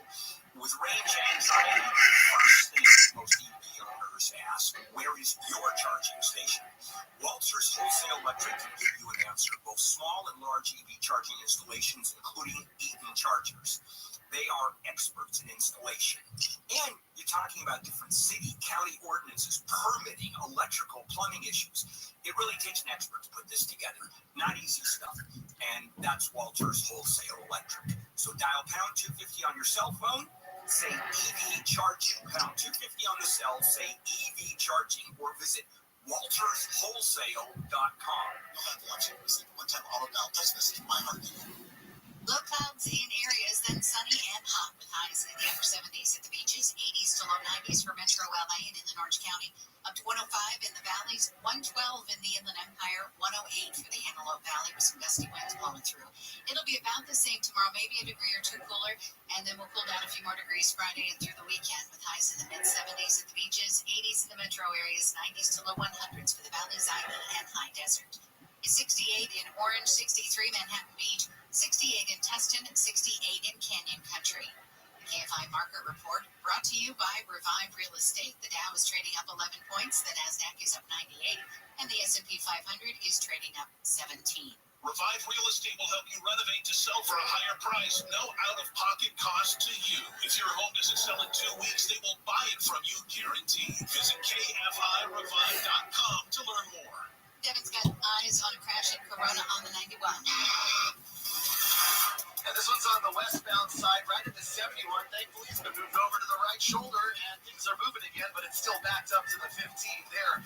We've also got a crash down in Fullerton on the 57 southbound, right at Yorba Linda. It's a motorcycle crash in the carpool lane. Crews are on the scene to get things under control, but right now, drivers are backed up all the way to Lambert from before Brea. Back up to the 210 westbound right now, where we've got a crash at Sunflower. It's been moved off the freeway. It's right where the 57 northbound connector comes and joins the 210, or right after there, I should say. So the connector from the 57 is getting the worst of it, but that 210 slowing is going to continue all the way west through Arcadia. Don't be surprised to see a nice long row of brake lights there. 60 westbound also slow from the 15 to Diamond Bar, and the 10 westbound right now is crawling from the 15 to Central in Montclair. With Southern California's only airborne traffic reports, Stephen Hennessy, KFI in the Sky. Hey, it's your old buddy Neil Sabaker. Are you frustrated with your car? It's constantly breaking down. Maybe you're in a rental car right now because that stupid thing is in the shop. And don't let it sour your driving experience. And you're going to love how it kind of sour is. Because if your 2018 to 2024 vehicle's giving you headaches, it might be a lemon. The tie-in, the expert team at MyLemonLawLawyer.com. They are here to help you. They're talented staff. They're ready to get you out of that car and take care of you. The best part is you pay nothing. It's the manufacturer's fault, right? So they pay for everything, even your lawyer. Dial pound 250 now. Say the keyword lemon lawyer. You'll have the option to receive a one-time auto dial text message. Welcome. Dial pound 250 now. Say the keyword How are you? Glad you're here.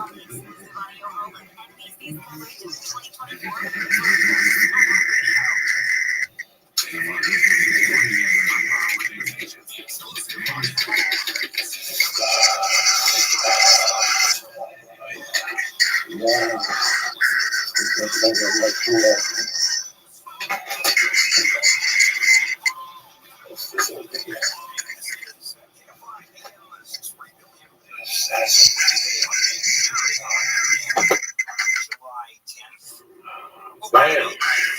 What's up, bitches? Here from a different site. We can't smoke in this. We got to blow the smoke outward. You understand me? We still recovering from the fucking El Cid liquid we gave him the other night. Jesus Christ. What's happening, you bad motherfuckers? Uncle Joey here. Lee Syed still recovering from the fucking Cid and shit. Get him. It's a beautiful fucking day to be alive. We're smoking. We're toking. We're doing everything. You understand me? There you go. Look at Lee making revenge of that shit. What you put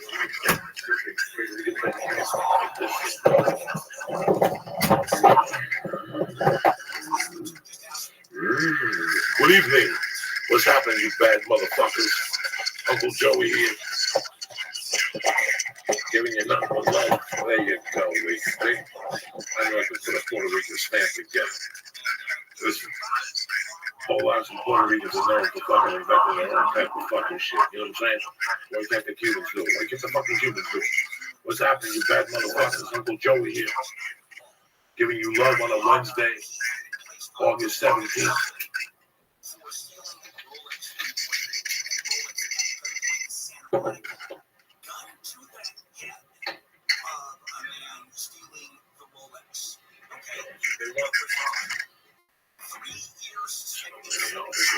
Going outside, a little motherfucking assassin. And we got a little motherfucking ghost. Oh, gee. Ooh. What the fuck you think you're dealing with here? Huh?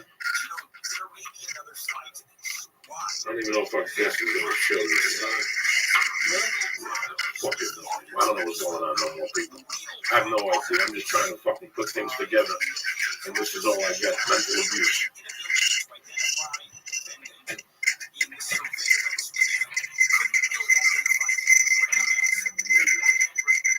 I didn't know what's going on. I hear everything. You know what I'm saying?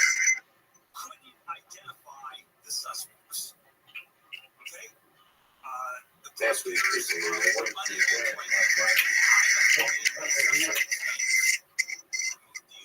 Witnesses said it was a gun, but they couldn't identify it. And they're supposed to do a DNA test. Give them a bag of stars, Lee. You guys thought we forgot about them. The purpose. We don't do red stars. Red stars is for people in training. You understand? We're opening up with 1,000 players, just like that. 1, 2, 3, 4.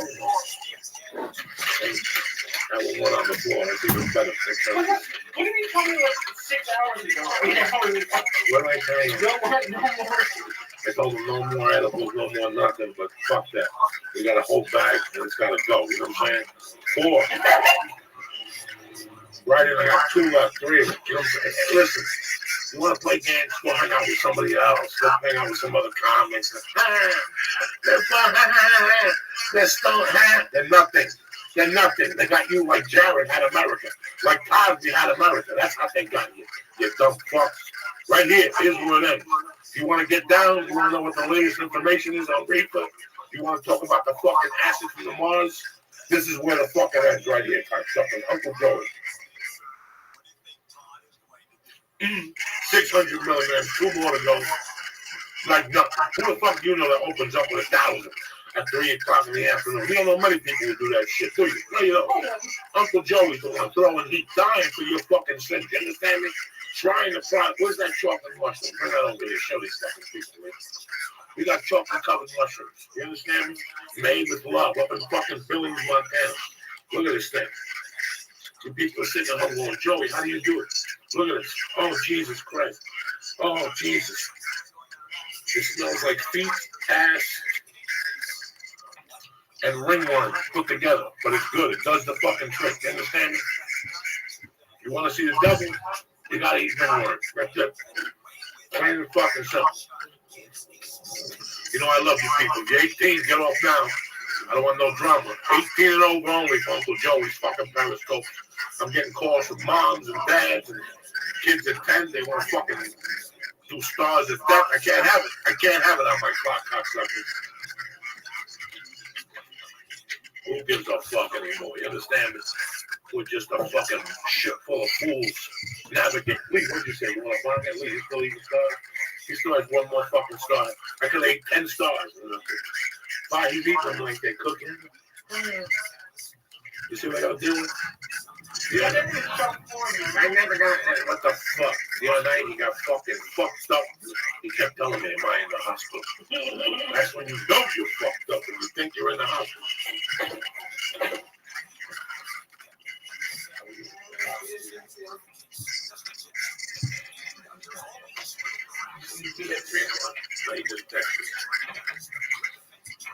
We're back, getting our head together here.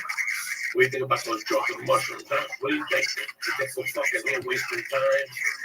You think we're here, playing fucking guns and robbers and shit? We're coming up there, Calvin. You don't want to come visit us? That's your thing. You know, you want to go to all these exotic locales. No, we want to go here and there. You ain't gonna know it. You know why? Because nobody brings it like Uncle Joey no more. Not since Sophia Loren in 67. Nobody brings it like Uncle Joey no more. You understand? Take a chance. Columbus did, cocksucker. You sit there waiting for what? You're waiting for a bus and you don't want to get on there. You don't want it to fucking come because you sit there like, I don't know what I'm going to do with my life. It all starts with a bondage. A bondage will change you, will put you in perspective. Then maybe catch a jiu-jitsu class, write some goals. Send me an email, whatever you need to fucking do, we're here for you. You understand? Bomb hits, swords, loot chucks, whatever you need, we got. We're one fucking stop shopping here for the mental. You understand? Are you ready for any more stuff? We really want some violent chocolate mushroom. I want to hold on to it till Halloween. We like, no Halloween. Let's eat those chocolate fucking stars right now. What do you think? Wait, a little bite? Fuck Halloween. I don't trick or treat. Neither do you. You know what I'm saying? We ain't got no trick or treaters here, motherfuckers. This is straight up, There's like Tupac's mom. She's in Cuba somewhere. I gotta go down to Cuba and I'll pick her up. I need this aggravation in my life for a small half a mil. You believe that shit? I'm paying for Tupac's mom is done. Who wants a pint of chocolate? What do you think, Shelly? Oh yeah, Lee, this is good. This is German. You think your sister's gonna recover it? Look, you can even see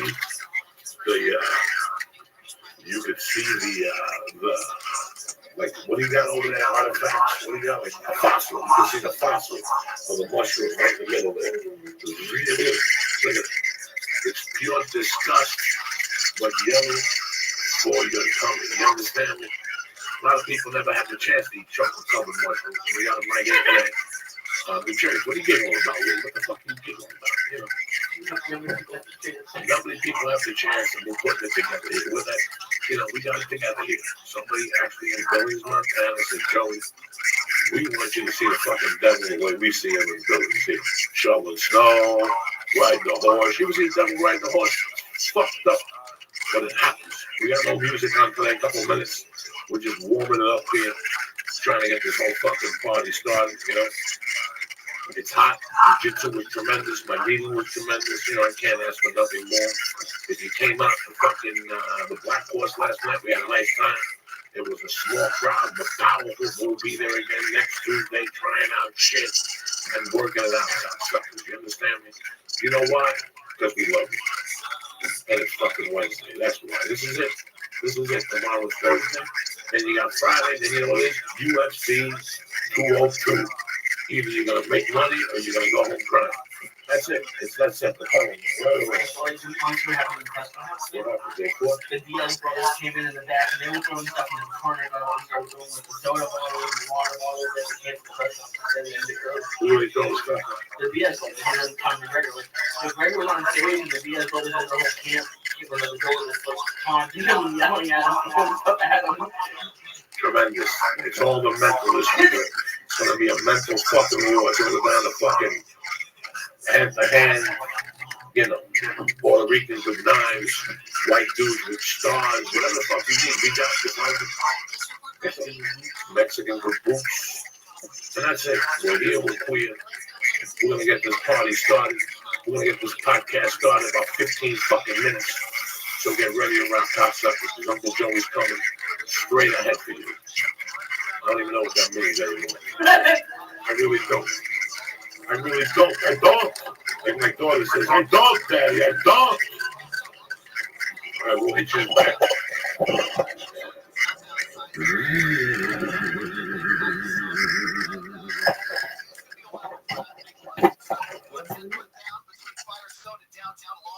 This show is brought to you by Texture.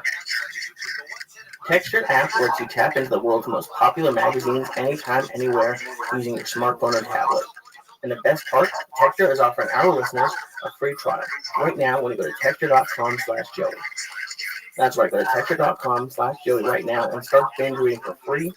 That's texture.com/Joey. Show is also brought to you by Dr. Sarah. Go to dsgear.com/Joey to get 5% off all their extremely high-quality functional gear for jiu-jitsu that's made with hemp textiles. They have bags, skis, rash guards, t-shirts, and more. dsgear.com to get 5% off. Show is also brought to you by Onnit.com. Go to Onnit.com and use code CHURCH to save 10% on all of their amazing optimization products like Alpha Brain, New Mood, Shroom Tech Immune, and Shroom Tech Sport.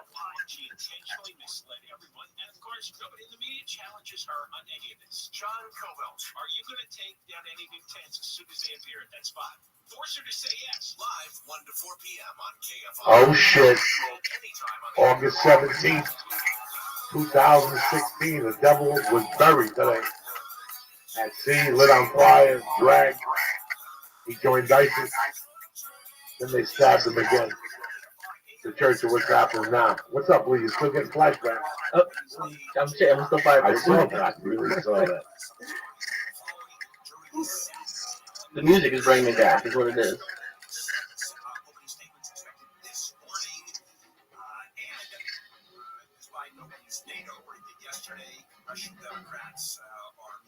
Here we go, ladies and gentlemen.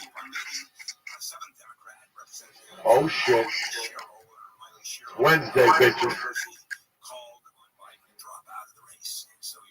How you doing, Lee? I'm back. I'm back into the world of reality. My main man, Jake Ellenberg, is in the house. Fucking my champion. My true championship. The type of shit I like.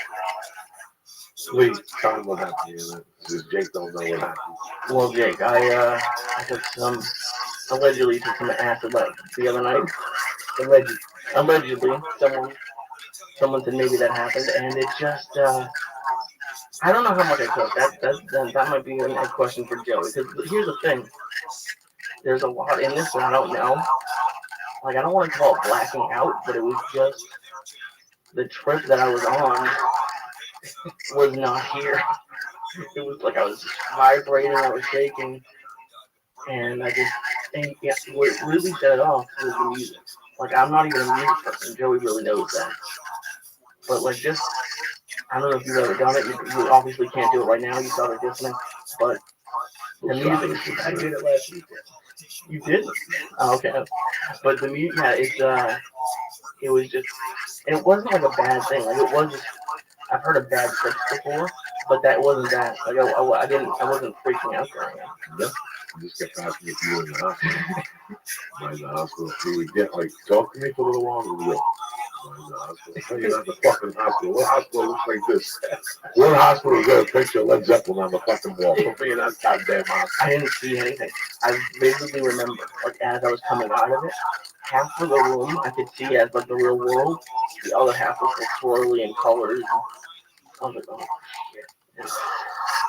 And then he kept telling me the cops are here. And he'd be like, the cops are coming. So I would go in and out of, I don't think consciousness, but like understanding where reality was. And we'd be talking, and he would just look up and be like, cops.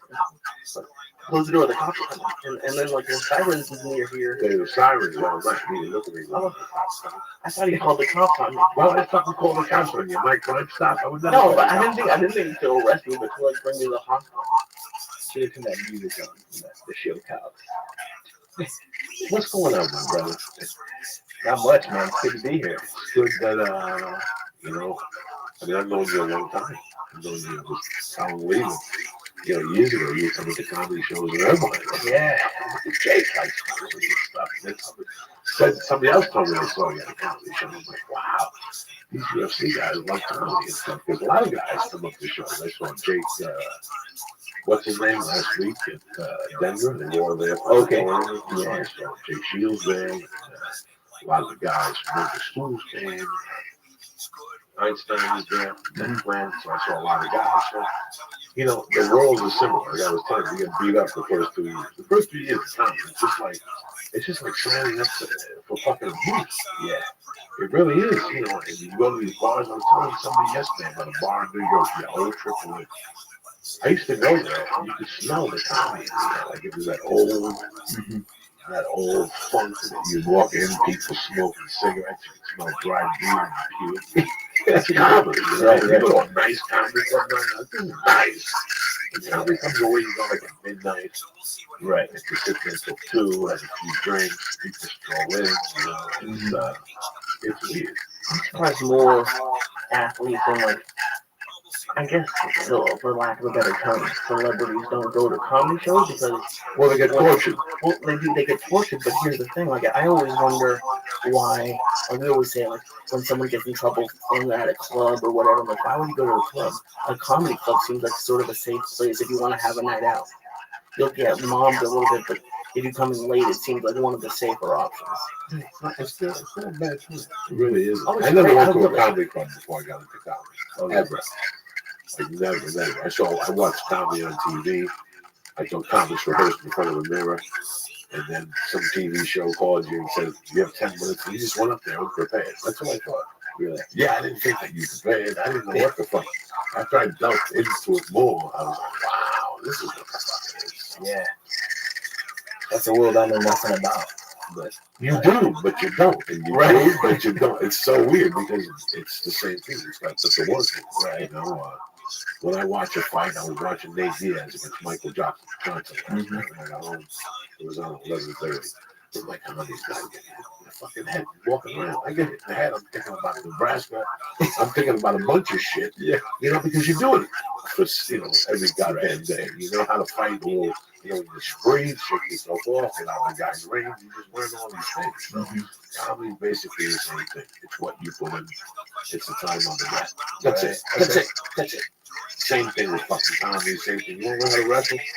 You know, it's so weird. Like when you watch wrestling, WWE, you do those moves on your brother. You're like, they make it look so fucking easy on TV, you know? Right. Well, it was interesting, though, because before you were talking about how you're going to the advanced class now, and that you're getting beat up, but you like it because it makes it better. Jake, you had a bunch of fights that might not have gone your way, but I was looking, you fought like 7 or 8 like champions. People were fighting for champions, like just to, like you just fought Matt Brown, Stephen Thompson, Josh Koscheck, Kevin Gastelum, Robbie Lawler, and Rory McDonald. Yeah, that's no crazy. There's no bumps in your fucking road. There's no bumps in your road. That's what I know. I mean, it's one of the nastiest divisions in the UFC. I mean, and it's one of those things too. Like, you know, it's such a small game of inches. I mean, you could have a fucking great fight and make a mistake, and that's what your hand is. You know, same with like you look at like the Misha Holly Holm fight. It's like she was getting beat up, and then she ends up, you know, finding a submission out of position and winning the world title. It's like, so it's really there's the game is separated by so many inches. I mean, I look at some of the fights that I came up short, and it's like, well, on my, you know, my mental scorecard, there's a lot of good takeaways, but I can use that to move forward, you know. But it's like, at the end of the day, I didn't get my hand raised, but shit, I made a lot of improvements, you know, moving forward. So. You rose to the occasion sometimes. It's Right. so weird. But then you did, like I said, I went up against that monster, and I did something I never did before. Really? I did a knee shield. That's I was controlling with a knee shield. I'm like, oh my God, I've never done this before. Sometimes when you go up against the more elite guys, you work better. You know, you just perform better naturally. You know, it's so weird. It's like when I go to the comedy store, like a little bar. When I go to the comedy store, I got to be able to P's and Q's because they're watching the best of the game. So they're P's and Q's. And you know what I think proves it? Your last 3 wins were all performances of the night. All the last 3 of the wins. So it must, like, just for me, well, I don't fight, I don't really know that, but I was just thinking of swinging a baseball bat. And you put the donut on it, and it's heavier, and that's why you do it. So it must, when you go up against the people, now you're like, oh shit, I'm fine. Now, I did not know anything about the UFC cutting you and you driving up there. I had heard that for the first time. Yeah, that's a true story. Now, when I saw you at Higgins, Yeah. were you with the UFC? Yeah, I still was. Yeah, it was one of those weird things. Like I didn't have a conversation with Dana or Joe until like 8-10 weeks after the fight, and then it just kind of, Joe had called my manager, and then so I was, you know, I'm fortunate to have a good relationship with Dana, so I was like, hey, you know, can I talk to you? And he's like, sure, of course. You know, so he's always been like open door kind of with me. So I flew out to Vegas and was like, you know, listen, I know I've had some rough fights, some that didn't go my way, but you know, this is not how the fucking story ends. This is not how I'm gonna end this. So I said, give me one more shot, and he's like, all right. You know, he you know, I told him that I wasn't, you know, I don't care who. I was like, I don't care who it is. Give me one more shot, and I'll prove you, and he did. So I was fortunate enough to have a relationship with Dana where he gave me another shot. But that's true story. And how long have you been at Kings for? I've been back there at least the last year. I started training. When I met you, where were you? 10 years ago. What camp were you? I probably just started training. Munoz had a gym down in Orange County. That's right. And it was right when he opened his gym. And I was training a little bit with Rafael at Kings, so it was kind of, but more so at Rain. That was kind of my first taste of Kings. But there wasn't very many guys, and it's like very limited. And it's like you see it now. It's like there's fucking so many killers in there now. But yeah, it took a while for me to kind of build that, you know, build the fighters. But Cordero's an amazing trainer, though. He's always been good. So it's been a run, man. It's been ups and downs, but you got a great smile on your face, man. This was when you got the call. It was Matt Brown. And you go, what the fuck? What the fuck? What the fuck? I asked for a second chance. Doesn't Dennis Seaver have a cousin? Doesn't Dennis Seaver have a cousin in Germany, about 50, that they could send over here for me? What the fuck? Right. Yeah, no, and that's what that Brown's tougher than dog, you know. Yeah, it was like, I mean, it's kind of one of those. It's like I'm all in. We're playing fucking poker. I'm all in. I'm either gonna fucking destroy him or he's gonna beat me. But it was one of those. Again, my back's against the wall, and we have no leverage. It's like, this is who you're fighting. Like, fuck, all right, let's do it. So, but yeah, I'm like, he's a tough guy. He's one of the toughest guys in the game, and so it's kind of like all or nothing. You know, this is what it is. Fucking tremendous. Tremendous. I don't know where I was that weekend. I'm looking at it, because I was going to do something. Just to wish you good luck, because you're a sweetheart of a guy. You know, he's got to go for it. He's got to fucking go for it. You fucking went for it. Like, you know, that's the first thing ESPN put on. Like, I don't know who was the headline of the fight. It was a co-headliner. Who was headlining your card? That card that you went to.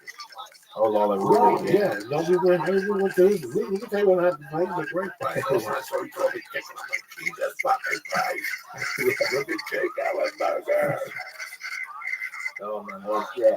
It was one of those like, and I was focused. You know, like, there's so much shit you got to deal with, and like, especially fighting all the media. But I mean, like for me, it was kind of like I'm not here to fucking have a conversation with anybody, to shake a hand, take a picture. They can all, they can all wait until after the fight. I was like, I'm here for one fucking reason, and that's to destroy Matt Brown. So again, it was just focus, was like hyper focused more than I've been for any other fight. So it was like walking out, I wasn't paying attention to nobody in the crowd, nothing didn't matter. It was like Matt Brown, and it was interesting because I hadn't told anybody this, but when he walked out, I came out first, and when he walked out, he looked at me and then he looked down, and I was like, oh God, I'm not fucking. I don't know. It was just one of those. It was kind of one of those reinforcing, like my confidence is high, but I'm just gonna attack him. And he did it again when Bruce introduced him. He looked up, and then he looked at me, and then he looked down.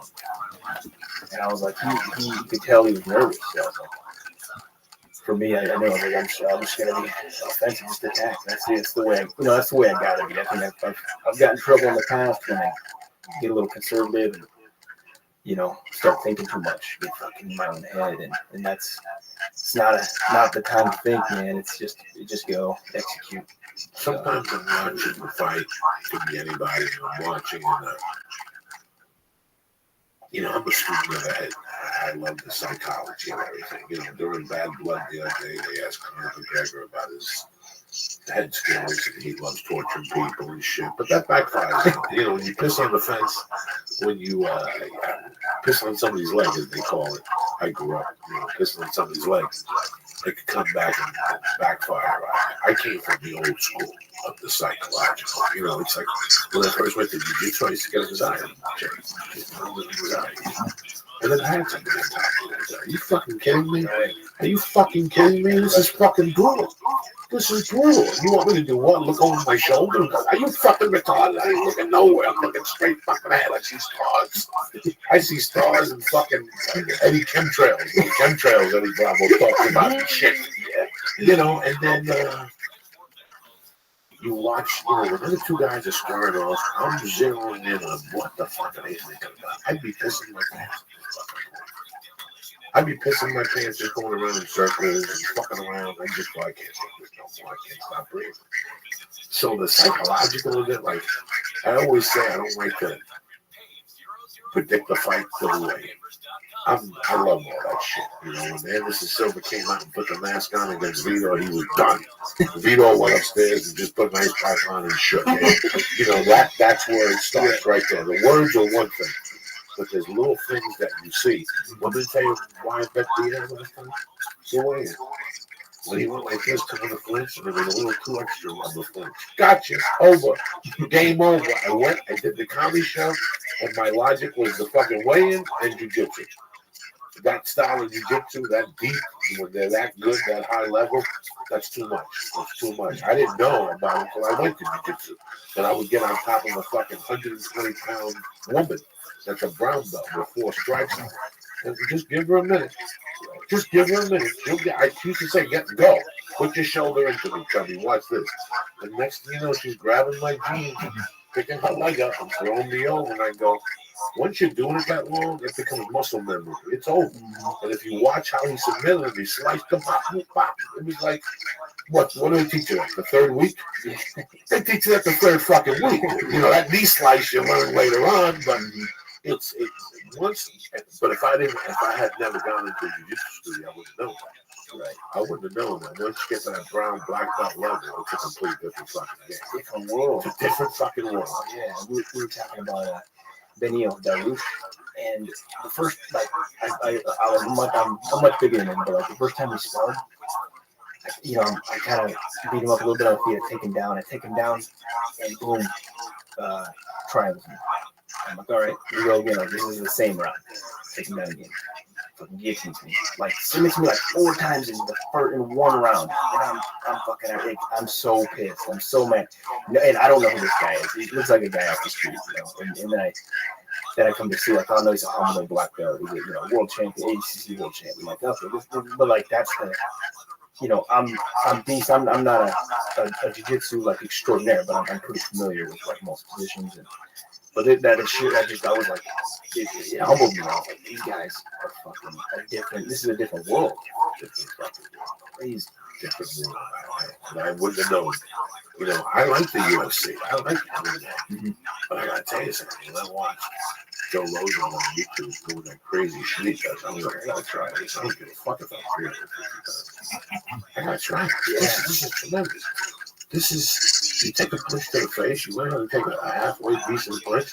The guy's momentum lands on top of you. Next thing you know, you're breaking his fucking elbow. He's in surgery, getting his elbow done. Yeah. The momentum, everything's against him. He's getting his elbow done. He's watching his hand on the floor, waving at it from the fucking table. How are you? Good to see you.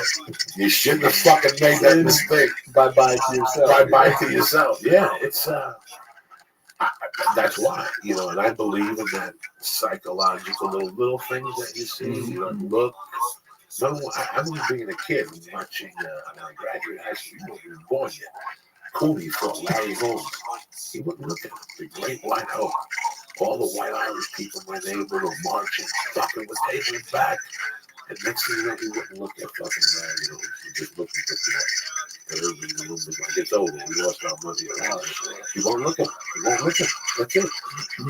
It's all those little fucking things. You know, and this is the kingdom. And this is the kingdom because they're subtle. Right? He doesn't talk. He doesn't do anything. He's just very subtle. He would just mess with you. He would hug you. Even if he hug you and invite you to a barbecue, you're leaving there going, what the fuck is happening? What about the fight with the guy and invited me to a barbecue?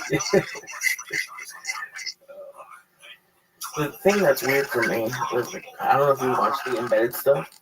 I like it. I think it's really interesting. I like it all. But the weird thing for me for this one is, like, we've talked about how the Diaz brothers like do like triathlons and they go running all the time. For Connor's camp, he has like this mansion and he has like this ring put in and they brought pressing, and he was doing this drill where he was getting punched in the stomach. Is that a normal drill? And just screaming? Yeah, that's a normal thing to do. I just seemed like he was doing like theatrical stuff. This thing was pretty cool. And maybe Diaz was just running for like 12 hours of like the 24-hour fitness. He just went there for like 12 hours and just stayed on the treadmill until it like broke. But that was the one thing to me. It just seemed like a little bit too much, a little showy.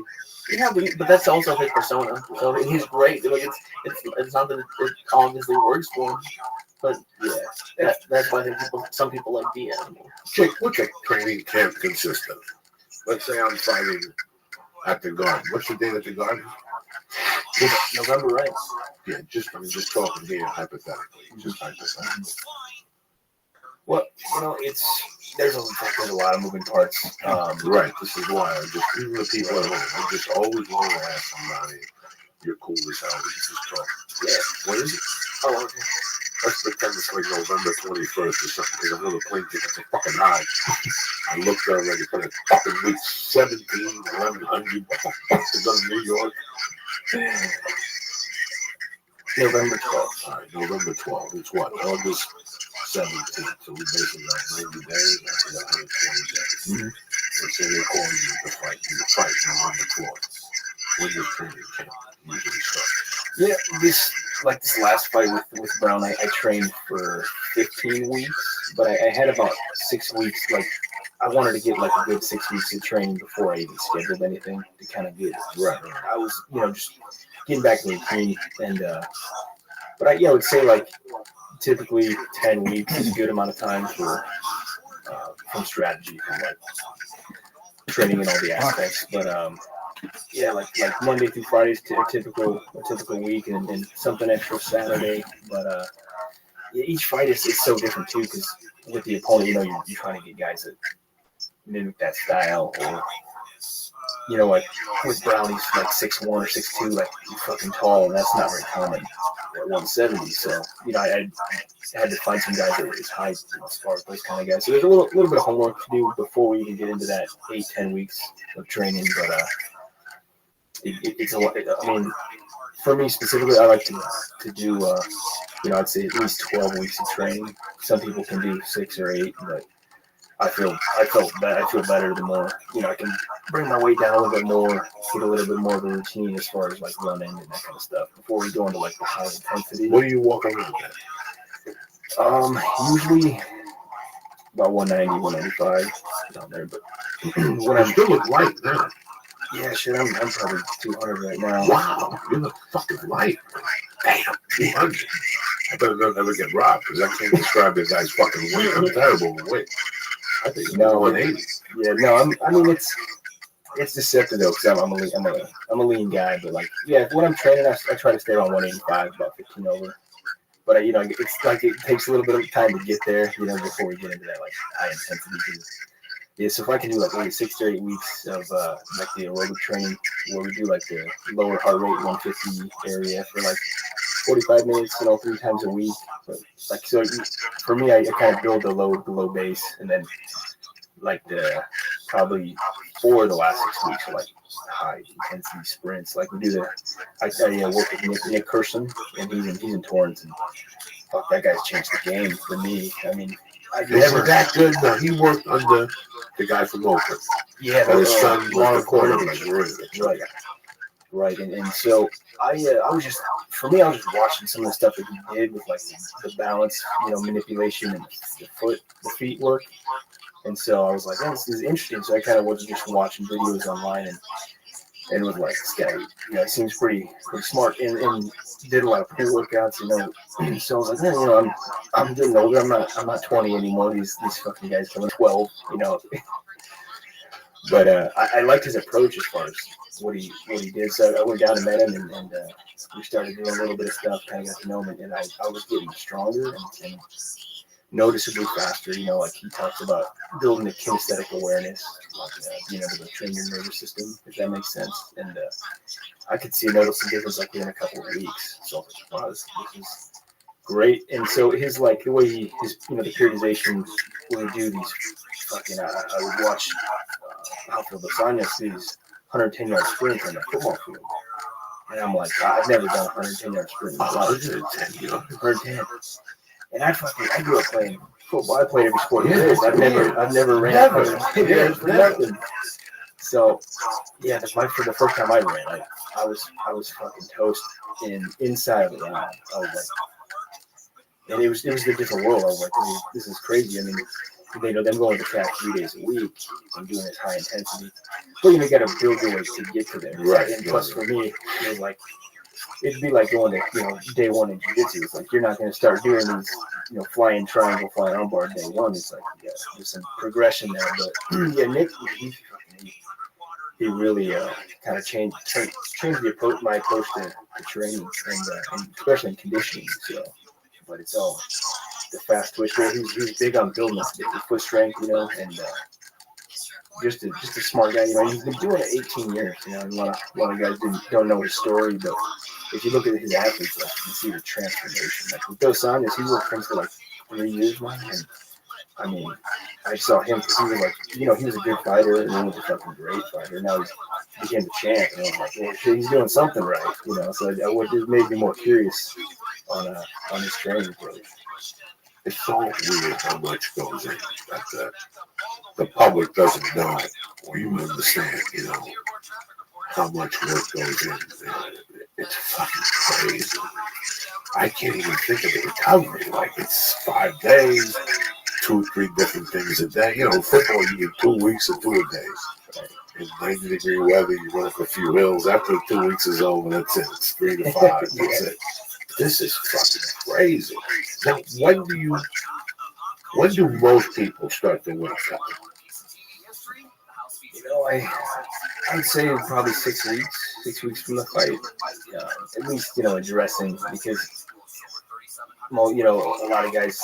I think that's kind of the weight differential that's kind of changed a little bit. I think in the last year more so, because with people thinking being heavier when you get to have an advantage.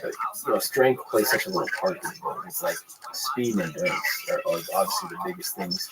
I think in my opinion, I think GSP kind of changed the game. The way you saw him doing his track workouts, him doing everything, but it was all like had to come down to endurance. It was like, okay, guys, even if they could keep up with him for a round, by the third round, you're toast. He's gonna do what he wants. So, I think the evolution of the sports changed, and now guys becoming fucking faster and quicker and having better, better coordination and just, coming down to endurance. I mean, you look at the McGregor, the first fight with Diaz, and he was doing work in the first round, and gets tired, and it's like, that's a different weight class, and it shows you the endurance. Diaz, those guys are known for their endurance, and I think it's a huge. That's one thing. Even going into the Matt Brown fight, it's like, well, shit. They're like, if you hurt him, don't sit here and sprint for a minute trying to finish him, because you know how tough he is. He's known for holding on, for hanging in there and catching up and end up getting guys in the later round. But for me, I mean, that was approach they kind of took. They're like, because they're like, we know you're probably going to hurt him. Like, this is you're going to hurt him. Don't waste all of your fucking energy trying to just try to finish him, because he'll come back. So it's kind of, I had to be a little more, take a step back, be a little more intelligent on that fight. Now, before these fights, you train every discipline, like Muay Thai, Jiu-Jitsu, you wrestle a few days a week, you spar a few days a week. You pretty basically, I mean, that's what's always fucking me. Like, you have so many different disciplines to draw. Some people train with the gi, some people say, I ain't gonna train with the fucking gi, they won't be in the MMA with the gi, Everybody has different fucking things, and that's what I respect. I respect the hard work, just the strength and conditioning fucking out. You train me 3 days a week. Never mind boxing and fucking jumping on boxes, and then your diet, and it's just. And it's not just strength and conditioning, it's like going full out, because you can't half-ass. That's not the reason. And the whole time you gotta be careful that you don't get it. Yeah. Did you see fucking Cerrone doing that wave runner thing? Yeah. He's gonna fucking kill himself before his fight. But I had a question. What's the best part about a training camp? Because, obviously, I'm gonna suck. At least part of it must be tough, but what's the best part? Honestly, I look forward to going to sleep. It's seriously, as fucking, as stupid as that sounds, I really look forward to, taking a night's sleep. Because, that's where you get a good night's sleep, that's where you recover. I mean, and, the worst part, the skills and stuff is fun. I like wrestling, jiu-jitsu. It's enjoyable, but, when you start doing the track workouts and the conditioning, that's, the fucking most unenjoyable part. And, sparring is usually fun, too. So it's you can find some enjoyment in most of it, but you get so, your body, it's so fucking taxing. I literally look forward to going to sleep. I look forward to going to sleep, and I don't do all that stuff. But it's, do you ever, what is it? I apologize, I haven't followed you. I haven't only followed DST for a few years. Did you ever have to pull out of a fight for an injury at the end of a training camp? I did one time. What is that like? That must suck. Yeah, it was, it's just one of those things. It is what it is. You don't plan ever to get hurt, but shit happens. I actually tore my hamstring. Yeah, it was one of those weird fucking things. I just slipped weird, and it was after training, so the fucking mat's completely covered. And this was at King's, and I had slipped weird and felt a little pop, and I knew it felt weird. I was like, get checked out. And yeah, you got a partial tear in your semimembranosus, and I was like, oh fuck, I don't know what that is, but all right, that doesn't sound good. It is. How long have you been in the UFC? It's amazing how long you've been in the league. 2009. Wow, this was my first fight against Carlos Condé. No shit. Yeah, and it was one of those things too. It was a 2 week notice fight, and again, one of those I got nothing to lose. Fuck yeah, and he had the UFC just acquired the WBC, and Condit came into the UFC and he lost his first fight by like split decision to Martin Kampmann, and so then his next fight was Chris Lytle. He got hurt, and so then they my manager was like, "Hey, you want to take this fight?" Well, of course. So I was basically brought in to be the guy to get together, give Carlos Condit a win, and it ended up being like one of the top 30 best fights of all time. And we had a fucking I dropped him like 3 different times. It was a good fight. I mean, I definitely got tired. Like between this, I've never been so tired. I had 2 weeks of training, but between the second and the third round, I remember exactly how I felt. I was like, I don't know how I'm gonna finish this fight. I don't know how I can barely breathe. It felt like I was breathing through a fucking coffee stirrer. I was like, I couldn't even see. But I get in the first round, giving him hell. Then the second round was close, and then the third round, he definitely won. But again, one of those things that was like nothing to lose. Let's do it.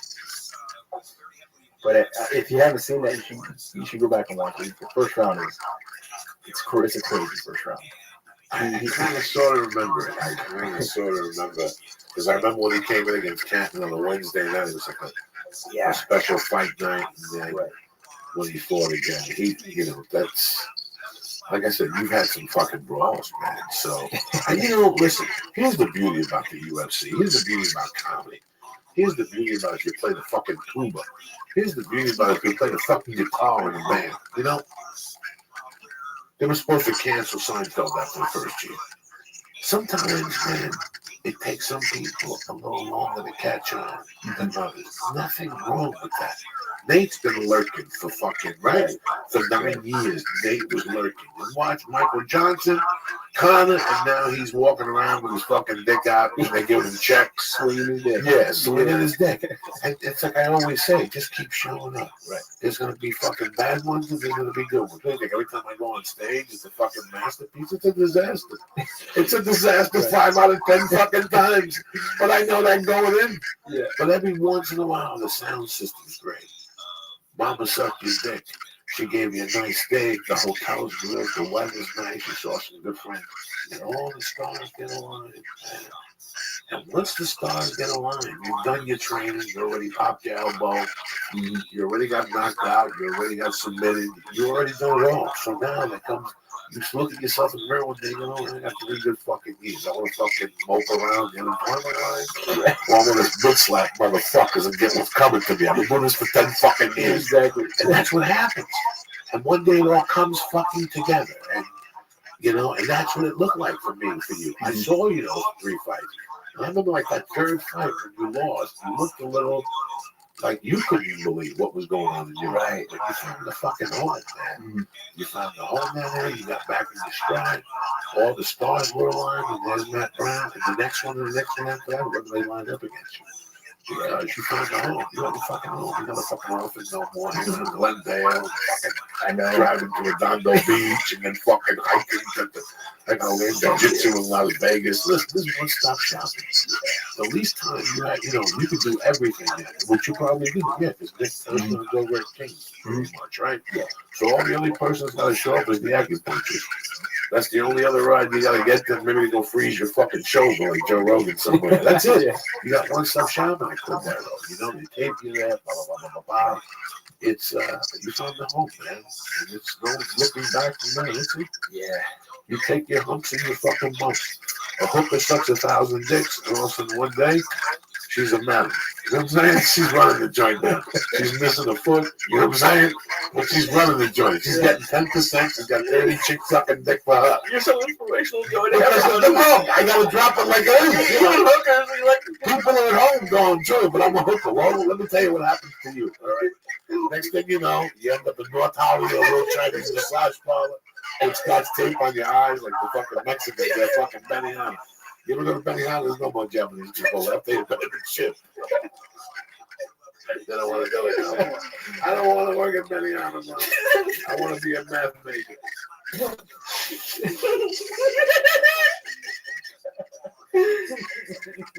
Unfucking believable. I I sat in the hotel. I sat in the hospital for 2 fucking days. Tubes up my nose. I got a cloudy fucking nose again.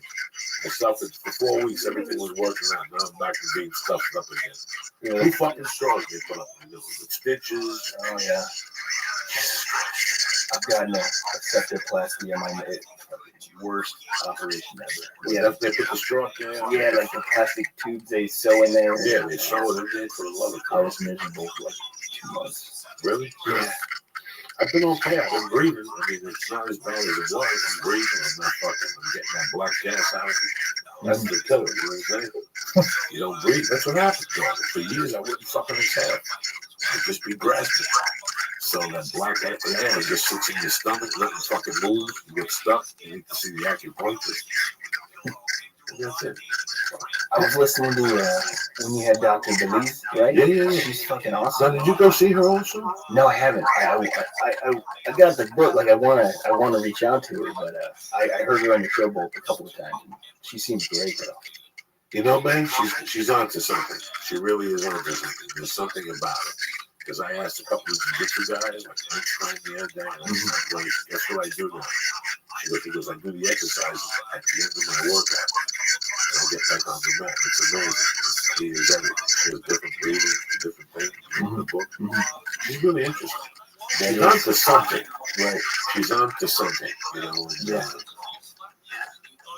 It's you know, you have to pull from everywhere, especially when you're a professional like yourself. You have to read from everywhere. You know, one little thing may help you more than anything. Yeah. That whole world is like fascinating to me. And it's growing. Look what you said about it. Listen, it's not no more fucking jump on the table 10 times, do 10 behind the neck presses at 185, push that. They got it down with fucking science.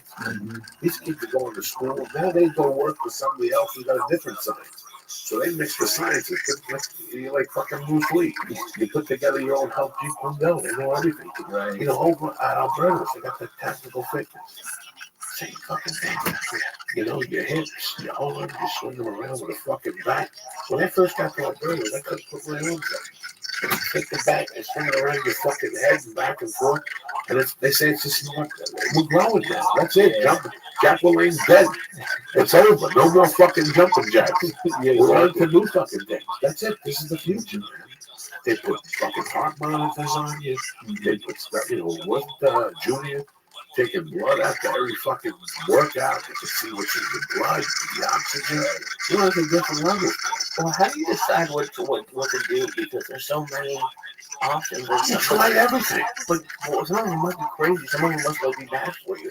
Like, how do you filter all that stuff? Yeah, I mean, like, you know, it's experiment, try it out. You just try everything. Yeah, you know, credible source, I guess. But I had a buddy who's a professor down at Cal State Fullerton, and he, I would talk to him about just different aerobics, like how do I train smarter, breathe better, like, 'cause that whole breathing game is fucking foreign to me. It's like trying to learn Chinese, like. But he's like, when you're, you know, you see these runners and they exhale, they work on they focus on their exhale, because he was like, the faster you can push the carbon out, you know, it's not about the inhale, it's about the exhale. And I was like, what? Like, how the fuck? And I'm just finding this out right now. But it was fascinating. So when I listened to Dr. Belize, I was like, man, she, you know, I got her book and read the book, and I was like, this is fucking great. Like, I want to learn more. You know, it can only help. Dr. Belize, you know where I saw your teachers? Yeah. They teach this thing with that. Okay. And that guy will change your breathing around. He's like Dr. Belize. It would be interesting to get all three of them together. And then there's somebody else that does something with that. So Belize, Systema, and there's somebody else, like what Hickson talked about in the documentary. There's that, what's that style of yoga? I forget what it is. I know what you're talking about. Shit. That one, the breath of fire, and having in Santa Monica, and then he put the goes there. Like, then he does a lot of yoga, with a lot of breathing. For his jiu-jitsu, he mixes it with kettlebell, and he goes jiu-jitsu. That works for him. Right. You know, the breathing. But, and technical fitness. See, what they talk about is the exhale. Focus on the exhale. The exhale, because the more you push the exhale out, the cleaner air going. That's what I always talk about. So, yeah, it's that, even that. you know, for 2,000 years, they go, you know, Yeah. God knows how much that's fucking changed. Who was it a couple of weeks ago? Every time she, oh, Holly Holmes. Ah! Right. Ah!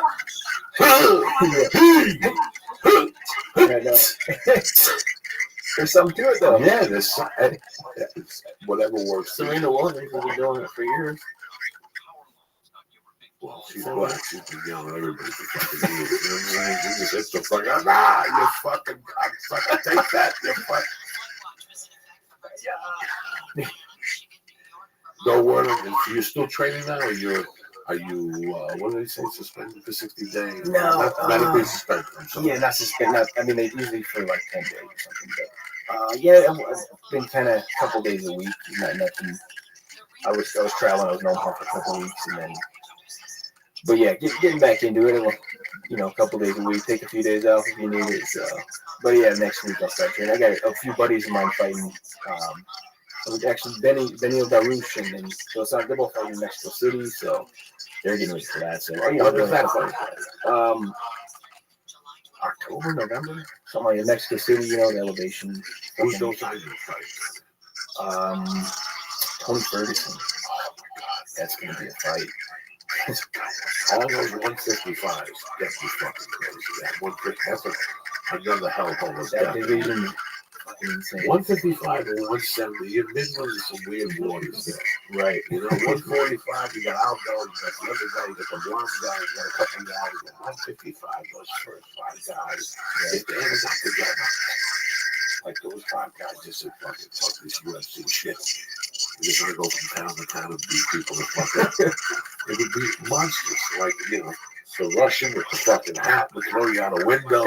Once you landed, fucking the Brazilian would be kicking you like a soccer ball. Then they'll just get Alvarez to come over and headbutt you and hit you with an elbow. I mean, that's fucking 155. He's crazy. Insane. Even that other, yeah, that's another good fight that's coming up. Michael Johnson against Dustin Poirier. That's a good fight. That's a good fucking fight right there, my friends. Just, I like those kind of. That's what I like. I can't take those big fucking things no more. And everybody's testing. Nobody knows what's going on. That's the kiss of death. Those top 2, they're always in trouble. Right. You want to be like the second fight in the card. Get a check, go home. Yeah. Right? Yeah. Watch them. While they're fighting, while they're fucking main card, that's it. They already pissed you in the bottle. You're fucking up in the stands doing heroin, drinking whiskey, fucking yelling and screaming and fucking, what's his name? What's the guy in the middle of the tuxedo? Jimmy. Yeah, that's the card. I would never want to fight him. Now listen, just a day and I want the second fight. I got shit to do. I got to get my dick sucked. I got to mingle through the crowd. I could have done that. Listen, you fight the second card. You knock the motherfucker out. You just get a tuxedo with no pants. You just walk through fucking the arena after that. You know what I'm saying? Y'all be for a week. I would always, I'm like, put me first. I'll be first. Yeah. Tonight. I'm at 2 o'clock. Oh my God. 2 o'clock. If I had to wait there overnight to fight somebody, like 9:45, I got to fight. I've been up since 6:15. You know what that's like? I've been up since 6:15 in the fucking morning. I got to fight at 9:45 at night, and then a heart attack by 4. That's a fucking thing. Now listen, David. You know that card you got for fucking Q4, that other channel? Put me on that fucking fight. 2:30, no Rogan, no nobody. Just send somebody. I don't give a fuck. Yeah, do it on YouTube. Yeah, we'll do it on YouTube. I don't need the site. Yeah, but you know what? You don't have to film it. Fuck you. I gotta wait till 10 to fight somebody. Are you fucking nuts? If that's a dilemma I got now, listen, when you're a young comic, you're 30, and somebody looks at you and goes, you call in for spots at the comedy store, and they tell you on the phone, like nothing. Yeah, your spot's at 12:45. Okay, 12:45 Tuesday, 1 p.m., 1 a.m. Thursday, and you're like, okay. You have no idea what that's like. That means you have to fill your schedule. That's what makes you a really good comic. Because now you're like, okay, I can sit at home with mama till midnight and bore myself to pieces. I could just start to run out of 8. Right? Go to the Mexican room, and then fucking Orange County, and shoot up at the guy's house and pick up $75. And then do the 11:30 at the fucking Laugh Factory, and then go to the comedy store, and by that time they were late. So you got that whole wait, you talk to your buddies, but you're already made a little money, plus you did 4 or 5 sets. I could never imagine a fucking fight at 10 o'clock at night. I'm either the second fight or maybe third. If you throw me a little bonus, then you know what? Just throw me a little something. Cash right when I get off, right there in the room, wait for me. You'd have the 6 p.m. flight back to LA. If you were the fighter, would you be like, damn, I have a 6 p.m. flight? Oh, yeah, damn, you're going back to Burbank. Yeah, I'm on the red eye. The Burbank, 11:10. I can't be waiting around for pressing up. Stop calling in. Let me go home. Let me go home. I don't want to sit here. I'll do 1:30. I'll do 1:30. Yeah, no, I don't know how they do that. Sometimes when I see that shit, I'm like, yeah, some of those fights in Brazil, sometimes like 2:30 in the morning. And I like, because when I finally learned it, we didn't go out till 11. My fight was like 11:30 at night, and so I was like, I bring the fucking pillow to the locker room. I went to sleep when I got there. I was like, I'm not gonna sit here and anxiety over fucking waiting. You know, it's like I went to sleep and then wake me up an hour before the fight and warm up. So wake me up before you go. Yeah. Wake me up before you go. There's no reason to have me here wasting time. Yeah. Dog, the first time I did a movie. You know, I moved that way. I don't even know nothing about that. Nothing about I didn't know nothing about movies. I watch movies. I say that's my favorite movie right there. No one does. Look at this fucking beautiful. It's fucking beautiful. Look at that savage. Where is he today? Fucking at Starbucks eating a fucking macchiato. We don't even have an Outlaw Josie Wales in 2016. 50 fucking years ago, we had an Outlaw Josie Wales. Look at killing everybody. Indians, white people, Mexicans, he didn't give a fuck. And nobody said nothing to him. Nobody tweeted, you know. Ellen DeGeneres says one fucking black thing, everybody gets mad. He shoot every fucking nationality. Nobody will say nothing to Clint Eastwood. Nothing. How the fuck do we get on that topic? It's so, God, we're going to have to read jiu-jitsu at first. I go 8 o'clock at night. 8 o'clock at night is not a good time for Uncle Joey. You know what I'm saying? By that time, there's been a lot of chemicals, a lot of reefer smoke. My anxiety levels would be high. I have food in my stomach. Every time I look at jiu-jitsu, I thought I was going to die. I finally one day I said, fuck it, this is an 11 a.m. class. So I'm like, and that gets it out of the way. I get a little anxiety by 9:45. I pop a little baby aspirin. I drink a little fucking energy drink, and I shoot down there like a guy in an electric chair. I'm gonna die anyway. I might as well die in Alberto's fucking cage. Yeah. That's the real truth. For the first year in jiu-jitsu, I would hunt the cats. I would have a will. You know what I'm saying? I thought I would be fucking panicking. I would be panicking, but that's what got my dick hard. That for years I hadn't panicked. I haven't panicked in years. We live in this fucking beautiful world. When I was 21, I used to panic every fucking night. I'd throw a window, throw a rock, and get chased, rob somebody's fucking coat. You do something, your heart beats. My heart don't beat no more. So I kind of like that panic state. You know, I hadn't panicked like that in a while. Now I get it over with. By 1 o'clock, I ain't panicking. I'm ready to stab a motherfucker in the heart. You follow me? Once I walk out of jiu-jitsu, who's going to stop us? Who's going to stop us? What are you going to say? Pull over? Are you fucking crazy? I was on the bottom end of a fucking triple choke. People ask me what my best submission is, getting choked. I gotta get choked. I even told the guy yesterday, no Americano, he fucking choked me. I'm not showing you gotta do what you gotta do. I gotta imagine, fucking, I love going to comedy shows, but there's gotta be some fucking anxiety. Are you fucking anxiety is my middle name? I wear underwear so I don't pee through my pants. Are you fucking kidding me? Anxiety. But see, it's like controlled anxiety. I can't imagine. Okay, I can imagine sitting in the locker room and watching the other fights and hitting the pads and giggling and shit. I can do that. I'm tremendous at that. That's my fucking world. I can hit pads, crack jokes, and Rocky Balboas and everything. That walk to the cage would not be a good situation for me. Again, I watch you guys and I go, what would I feel like right now? And that's terror. That's terror. Once I touch that mat and I walk up those stairs instead of doing that little dance, I'd just be breathing heavy. My breathing would be out of fucking control at that point. I'd be hyperventilating without even doing that. By the time he was searching me, by the time they're searching my underarms and all that shit, I'm getting anxiety. They wouldn't even stop the fight. They would sit me down and give me oxygen. Because as the guy would be touching me, my heart would be beating that much. I can't take that type of shit. Listen, I love smoking pot. And I don't mind having fucking beer. Do you know why I don't have a beer when I go out to the county or bring weed with me? I don't do detox. So, to not have any nonsense, I don't drink and drink. Why take the chance? Where you drinking, yes, a beer. I'm going to come out now on that line, I can't walk that line. Even if I'm straight, I'll fall apart. So now I got beef. Because I can't handle that type of shit. But I know that's not it. You know what I'm saying? A lot of people, that's why I don't know how the hell you guys do. I get anxiety. I'm just driving down. Not when I get out of the car. Not when I fucking get my water from the bartender and say some stupid remarks. Not when I walk up the stairs. That little 3 stairs. 3 fucking stairs. Grown man, 3 stairs. By the time I get to that top stair, the room drops. It's like I got vertigo. I'm like, oh shit, we got a problem. And he's got the light.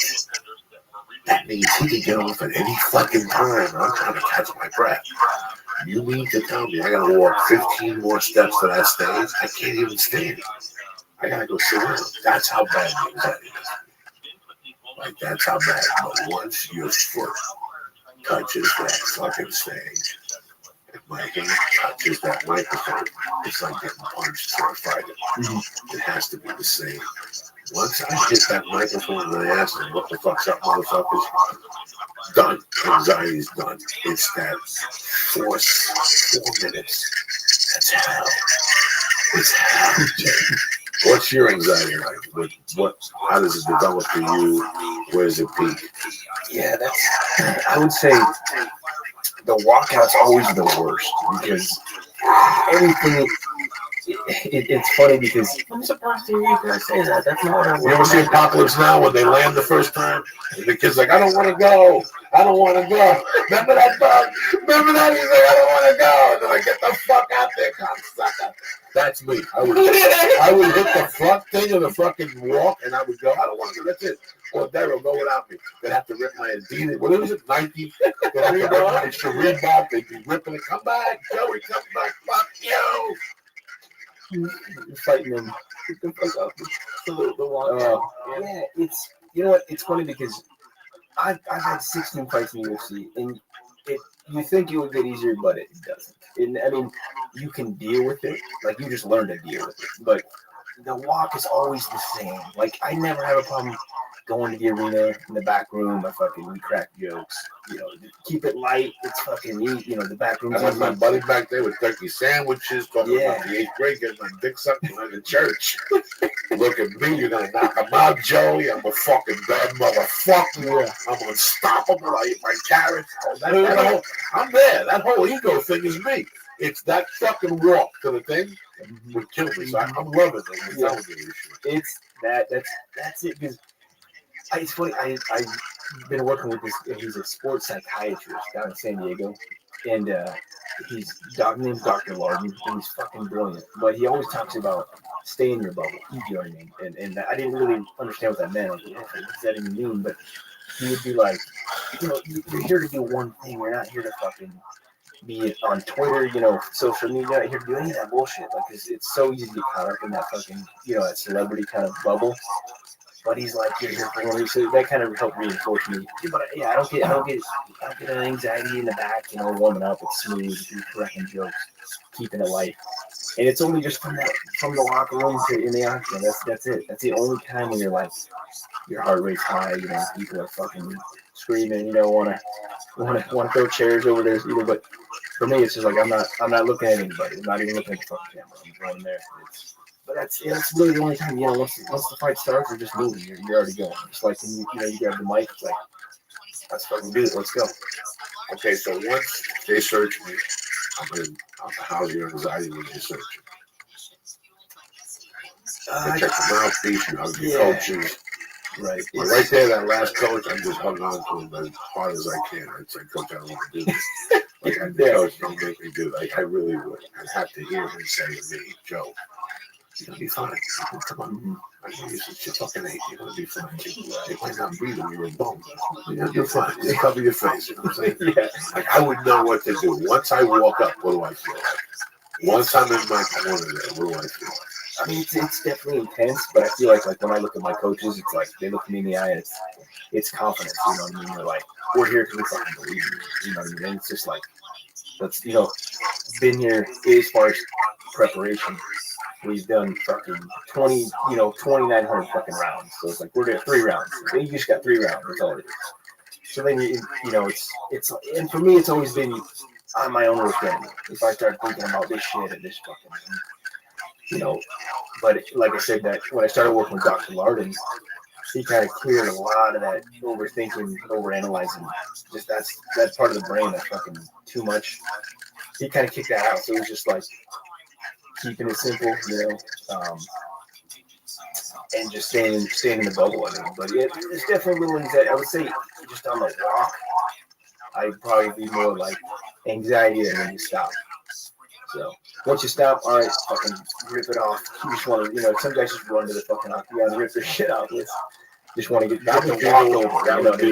that would be the only way I can do it. If I just ran to the fucking octagon, sprinkled balls out to the octagon, stopped and had him. Like when I go give blood, that's my fucking hatred right there. But I've already figured out a way. I look the other way. I put an iPod on. I listen to Santana, the same fucking song. And in a way, I'm just giving them my arm. Like I just give my arm and look the other way. I just feel a little bit this last time. Fucked up. Because fucking veins and everything. I had a stab in my 4 times. I hate all that shit. Like I can't deal with that stuff, but I go to acupuncture. Because I don't want to feel that's a horrible fucking feeling. I'm going to the doctor's office and dies. I'm going around the corner saying I feel like getting a deal. One time I did the checkup and ran out before the blood test. They were calling my house. What the fuck happened? The blood test.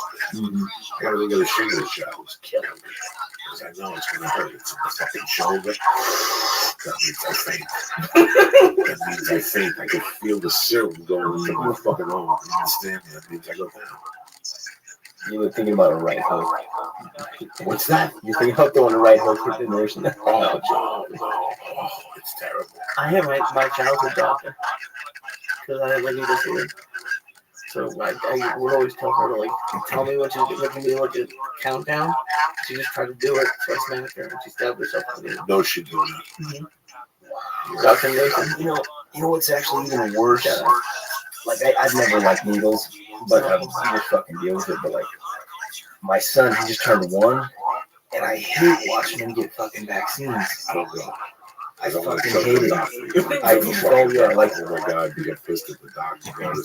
Right, you can fucking stab me with a pool cue, but watching my son, you put him down and then they fucking poke him with a little needle, and then he looks at you like, why the fuck am I getting, you know what I mean? Like it's your fault, and then that's the word I give me anxiety.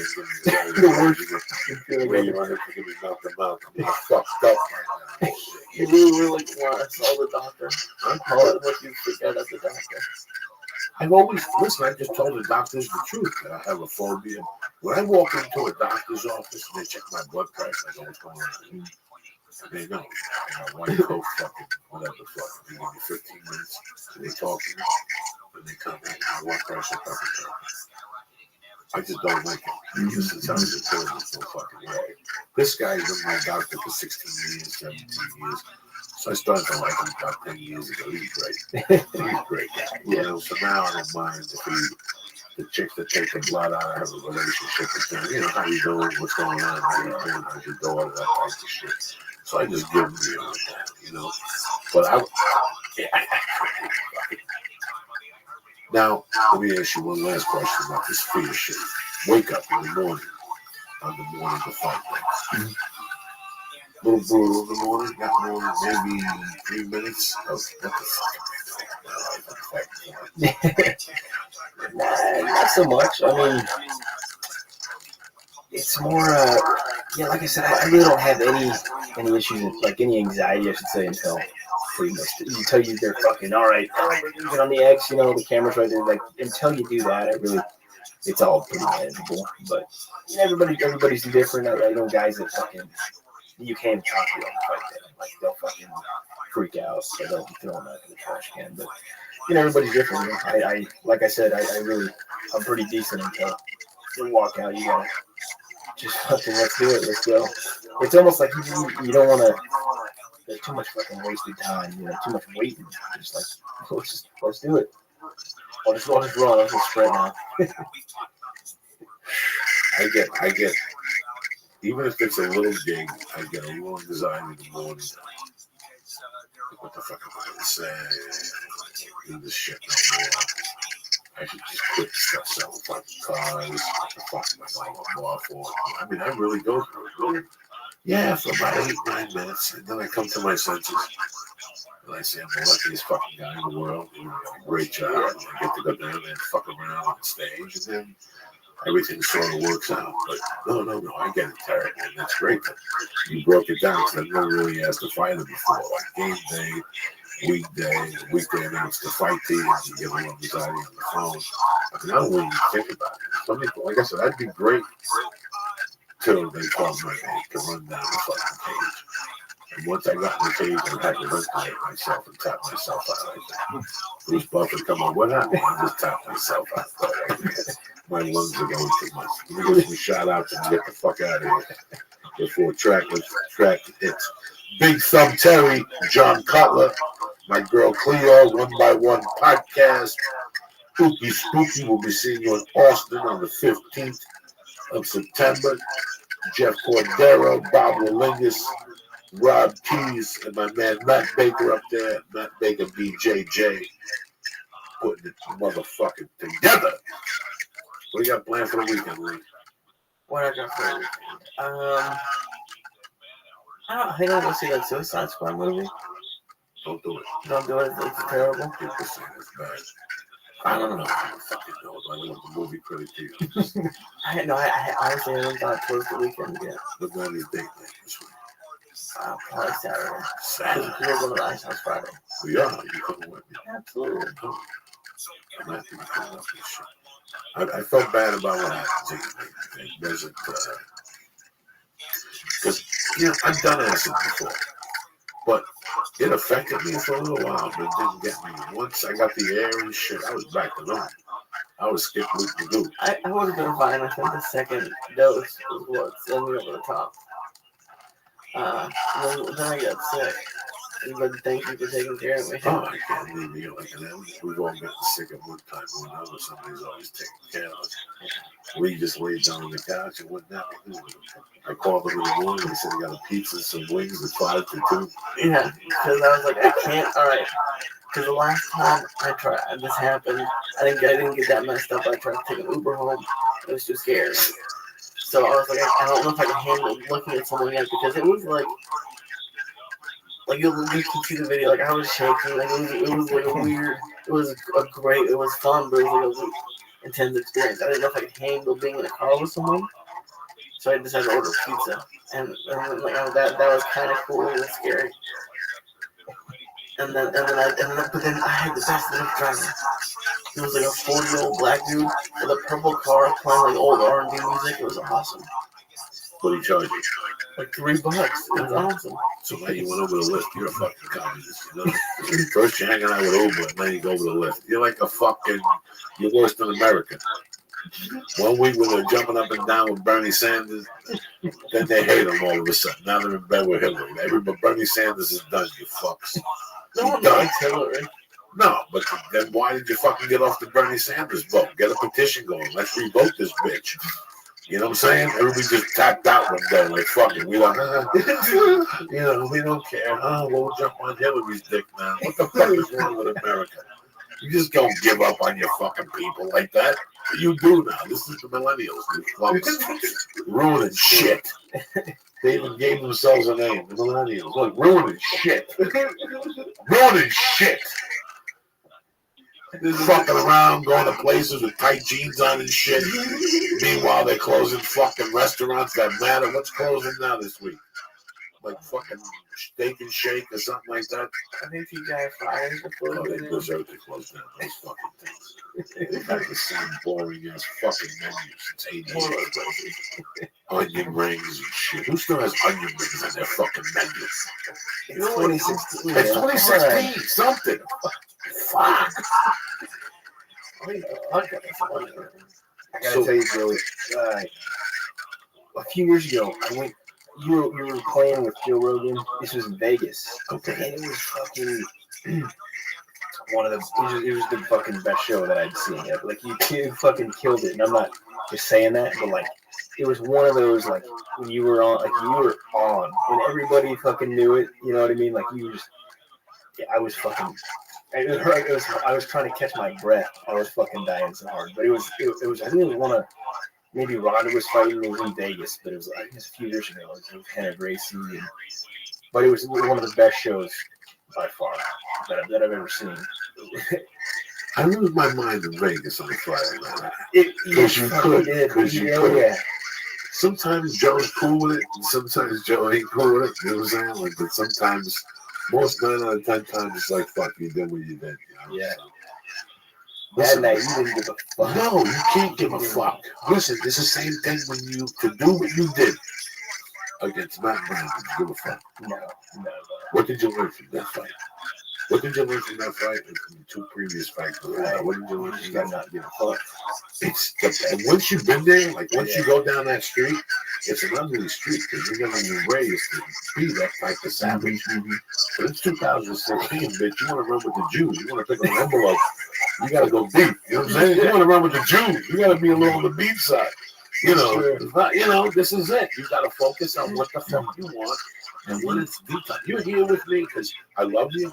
But I knew it. I had a funny fucking feeling. This motherfucker might do something crazy.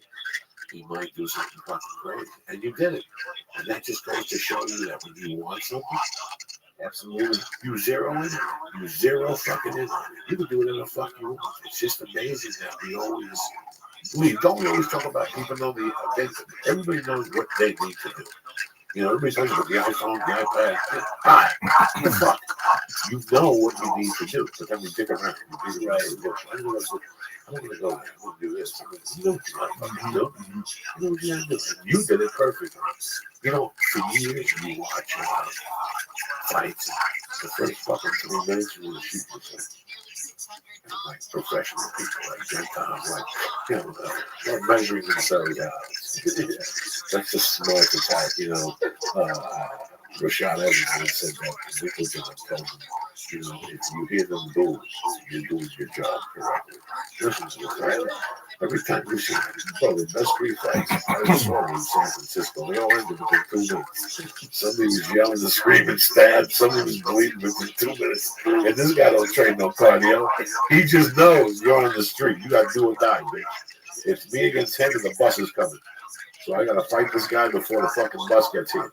And that's just, you know, everybody makes this big fucking deal about it. You want to go out there and fucking get it. That's it. Go out there and fucking get it. Period. That's it. We never really want to face that. For the first time after 25 years, I've been doing comedy the right way. I listen to my sets, I take notes. It's a complete different world. I hate hearing my voice. But it's like every 30 minutes I listen to, you get one gem. What's a gem, Joey? Even if it's one fucking line, right? I'll take it. The rest of the shit can go to the toilet. I'll fucking take it. Mm-hmm. I don't even know what to talk. No, I know. People, because, I mean, even my coach said, like, if you just stop fucking stop trying to control, if it makes sense to control the outcome, just let, you know, just fucking go. Just, like, nobody's going to stop you. And it's like one of those things you're kind of, the control freak party is like, I don't want to. It's like, fuck that. When it, you know, and then it's like, you see it when you just fucking stop doing it. Fuck, you know, people are waking up to a fat guy with a pin light in their eye. You know, it's like they're waking up from a canvas nap, and that's just like, I gotta stop. I gotta stop this. It's true though. I gave a fuck till I was about 22. I thought life was real. You know, life is fucking real. You gotta help bring across the street, put your jacket down in a puddle, and you see some fucking hot girl walking. And see how that lasts. That backfires on you. Then when you put the fucking heaters on, it's called playing for keeps. Mm-hmm. You know, it really is called playing for keeps. And you rise to fucking occasions. It's just beautiful. What do you see, brother? What do you see next? Not the phone. What do you see for you? What do you want to fucking do, man? You want to go for this 170 you got? Yeah, oh yeah. No, This is it. it's fucking. This is it. I mean, I'm ready to go, and I want that world title. So I'll fight him for the end of the year, and You write your goals down. for victory. You Yeah, write it down. You know, become the world fucking champion. You train. I Be a got the right. savage. Yeah, Be a savage. Eat fucking dog bones for breakfast. be a fucking junkyard dog. Fuck it. And we're down at Kings, man. It's a fucking new world down there too. It's got so many shows. I mean, you see, the Sounders for Doom, both fucking champs, and now it's like it's there. You put together 3 wins, and we're right there fighting for the title. I'm in. I'm all in. If I was 25, I'm going to be a heavyweight. I just go in there and smack red dudes every day. Let's go. That's a story, bitch. Let's do this shit. I let him fuck me up. I apologize. They come back a week later. Bah! There you go. That bitch. That's how you get better, fighting fucking Verdum every day, right? Because that guy will definitely catch you. He'll catch you. He'll let you bitch slap him. He'll go down on purpose. He'll let you hit me. He'll go down on purpose, and you'll see that leg linger. That leg will linger. That little leg. It's like a dead leg. It just lingers. And all of a sudden, as you go to see if he's alive or awake, that leg just comes up and throws you in a weird position. Next thing you know, they got the bottom of your shirt with one finger. They're pulling you towards the other leg doing this, and now the hand is grabbing the bottom of your fucking socks. And you're going for a fucking loop. It's fucking great. Hey, listen, man, it was great that you came on. It was great to see you back on the. There was nobody happier than me. I went right to Twitter. Where is this fuck? Because I used to have Twitter conversations. You performing Thursday night? Fuck yeah, I'm performing. You want to come by? Yeah, early show. Who else used to come? There was one Connor Hill was around then. Yeah, Connor Hill would come to the Friday night shows in Irvine. There was somebody else. Let's have our guys. Yeah, Dan. They're kind of they're doing their thing. The little guy had a show. Dan, yeah, he's been busy. I haven't talked to him in a while though. I'm talking to him in a while. No, and the tall guy, Skype. Yeah. What the fuck is Skype? I don't know. They got like that 20 mil and just moved to Brazil. They said, fuck it, we're gonna go eat acai bowls. No more wings. I spent enough on wings. It's over. We're going to fucking Brazil. I don't think he was Brazilian. He used to come to all the fucking shows. And one day he disappeared. I guess when they brought him up, they said, listen, here's next with time later. Don't come to the UFC show. I'm going to send you to Bernie Sanders fucking bar. Once we send you there, nobody leaves there, right? Yeah. Man, thank you. Thank you for coming on. It's an honor. I appreciate having you. Nah, you're fucking great. And I can see it in the back. Blah, blah, blah, blah, blah, blah. With your family. And good luck to you. Thanks, brother. Wait, what's going on with you? I have a new website. You do? Yeah. What is this called now? What is this website of death called? It's called Lee Sacks and something.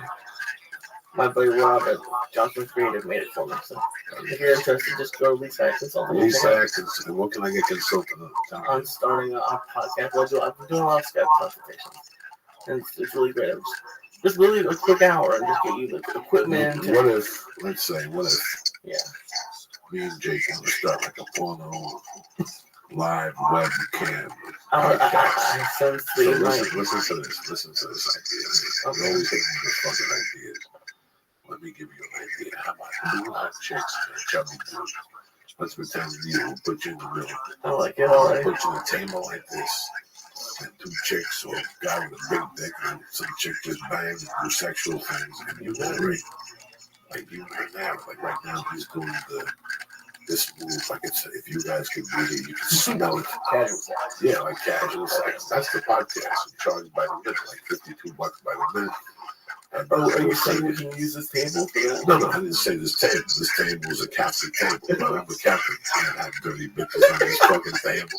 You baptize the table? Yeah, you baptize the table. So I'm just saying, that's a show you should consider. Or maybe you and a hot girl. And she sits right there and looks at the guy's asshole and says, stick your finger in there. You have to cheer. Whatever. I don't know. And people have to pay by the hour. We're wasting our time.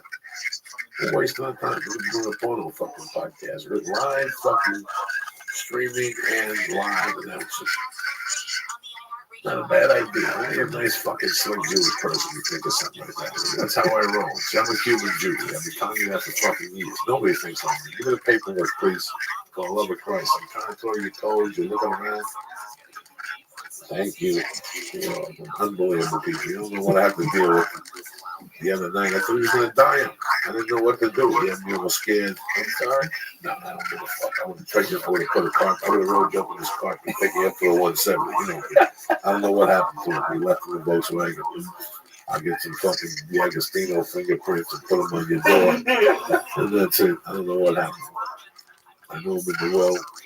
He left the will. I would do a will that night. I would have done a will. You little dead Jew hand. I would have taken that pencil and go, Lisa, he left me everything. Thanks to pizza, we all binge eat. Thanks to Netflix, we all binge watch. But now with texture, we can start binge reading. Trust me, it's about to be a thing.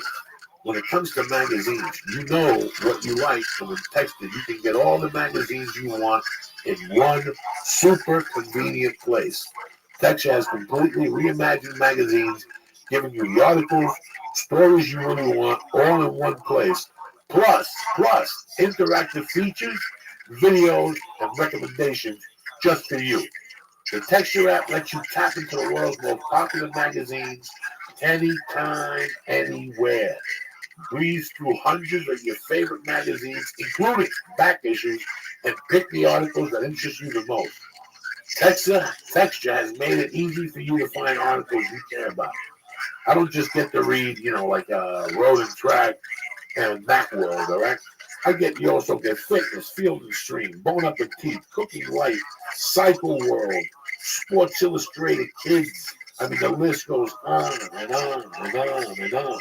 Sign up for Texture right now and gain insider access to all the content from the world's best publications. The best part is, here is, Texture's offering my listeners a free trial right now when you go to texture.com/Joey. That's right. Go to texture.com/Joey. I'm going to give you a free trial right now.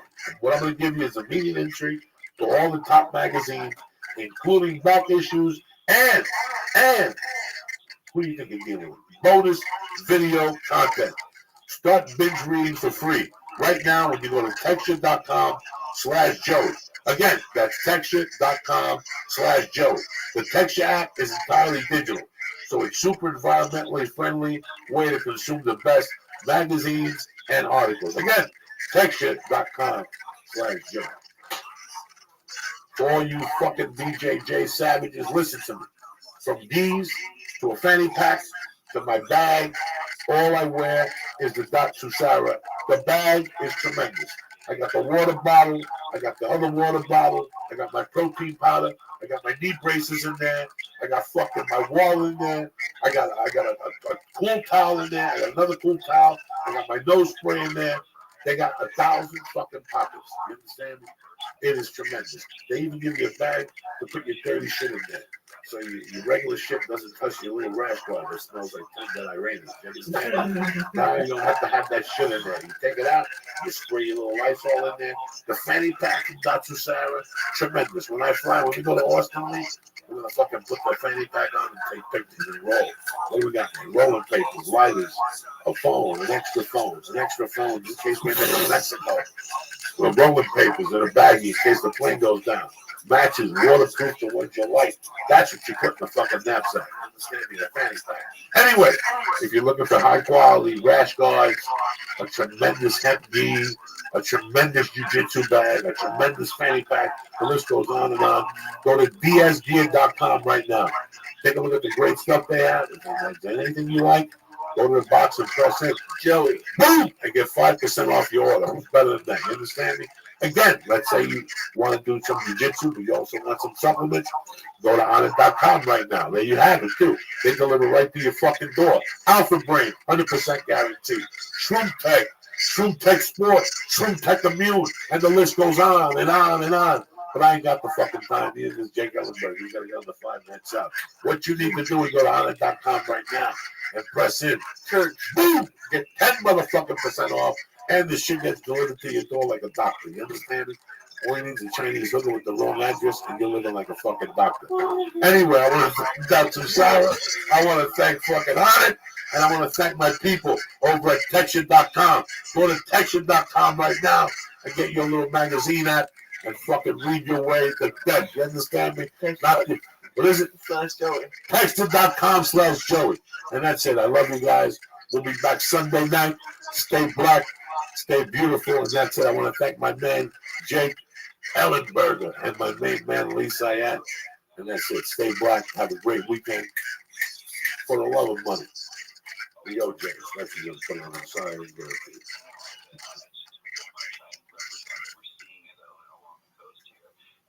Bitches go cold.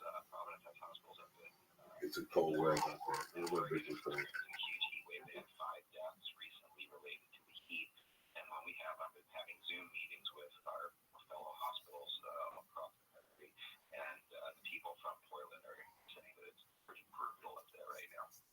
Okay, let me take a break. I want to come back and finish it up with there is a COVID variant out there talking about symptoms, and one of my favorite diseases, the plague, which hopefully is coming back big time, because the symptoms are so fun with the plague, aren't they? Yeah, of course. Okay, that's great. This is a conversation Jim and I have on a regular basis. All right, we'll be right back. Let's check in with Amy live in the KFI 24-hour newsroom. George Clooney is calling for President Biden to get out of the presidential race. Clooney wrote in a New York Times opinion piece that he loves Biden, but the party's going to lose the presidential race and any control of Congress with him as the nominee. Clooney just hosted a Hollywood fundraiser along with Julia Roberts for Biden last month. Border crossings at the San Diego border and nationwide have decreased by about 40% since June 5th. That's the lowest level since January 2021. The numbers have been dropping since the executive order took effect that fast-tracked deportations for illegal border crossings. The Department of Homeland Security also says heat is a factor in the declining numbers. Animated sequel mania continues. DreamWorks announced yesterday Shrek 5 is in development with a July 2026 release currently set. Original Shrek stars Mike Myers, Eddie Murphy, and Cameron Diaz all say they are in. Sunny and hot, highs in the 70s at the beaches, upper 80s to about 112 inland. This report brought to you by the LA Dodgers. Now let's check in with the KFI in the sky. We've got a crash in Rocky Peak on the 118. Yeah, this is an earlier fatal crash on the 118 westbound, right at Rocky Peak. They've got it over on the right shoulder, and it's hooked up. Looks like the coroner investigation is complete. Thankfully, it's not causing any more slowing at the moment. 405 southbound from Van Nuys is slow from Sherman Way down to Skirball. And headed toward downtown, we got the 110 north slowing as usual from Manchester up to the 101 southbound side slow from MLK down to Manchester as well. With Southern California's only airborne traffic report, Stephen Hennessy, KFI in the sky.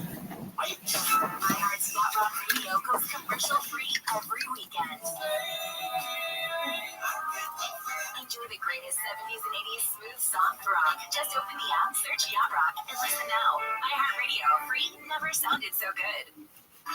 The free iHeartRadio app is #1 for music, radio, and podcasts, all in one. Discover a new podcast from our library of over 350,000 titles. Here's an iHeartRadio podcast preview. This region of West Texas, known as the Permian Basin, is in the midst of the biggest oil boom in history. The Permian Basin is the epicenter for oil and gas production in the free world. This unprecedented production has transformed the region from a depressed desert into a land of opportunity. My name is Christian Wallace. I was raised in the Permian Basin in a small town called Andrews. I grew up on tales of the region's legendary booms and busts. I even spent a year working as a roughneck in the oil patch after college. But I've never seen or heard of anything like this. Against all odds, the Permian Basin has become one of the most important swaths of land on Earth. The boom is reshaping the world's climate, economy, even our geopolitics. We are now the #1 energy producer in the world. And I'm not going to lose that wealth on dreams, on windmills. Yet few understand this place or its people. This is a story of roughnecks and roustabouts, of billionaire wildcatters and wannabe dreamers and full-on hellraisers, and of average folks just trying to get by as the world around them is turned upside down. From Texas Monthly and Imperative Entertainment, this is Boomtown. Listen and follow this podcast for free on the iHeartRadio app. #1 for music, radio, and podcasts all in one. All the good stuff. Yeah. Camps keeps you on top of pop culture. Nearly 5 decades after its release, Rumors, the 11th studio album of Fleetwood Mac, has some long coattails, at least in Great Britain. The classic LP was just named the 21st century's best-selling vinyl of the 70s, 80s, and 90s in Britain by the UK's official charts, topping offerings from such heavy hitters as the Beatles and the Rolling Stones, who didn't land a single entry in the top 10. Note, however, that this only counts units sold in the 2000s and beyond, and both the Beatles and the Stones have a deep bench of material overall, so sales will likely spread over many of their releases. Following Rumors, Pink Floyd's iconic Dark Side of the Moon was second, then Nevermind from Nirvana, Oasis's What's the Story, Morning Glory, and Queen's Greatest Hits at #5. Numbers 6 through 10 are Legend from Bob Marley and the Wailers, the self-titled debut from the Stone Roses, another entry from Oasis with Definitely Maybe, David Bowie's The Rise and Fall of Ziggy Stardust, and Nirvana's second entry, Unplugged in New York, rounding out the top 10. Alright, and that's what's poppin' on Camps on iHeartRadio.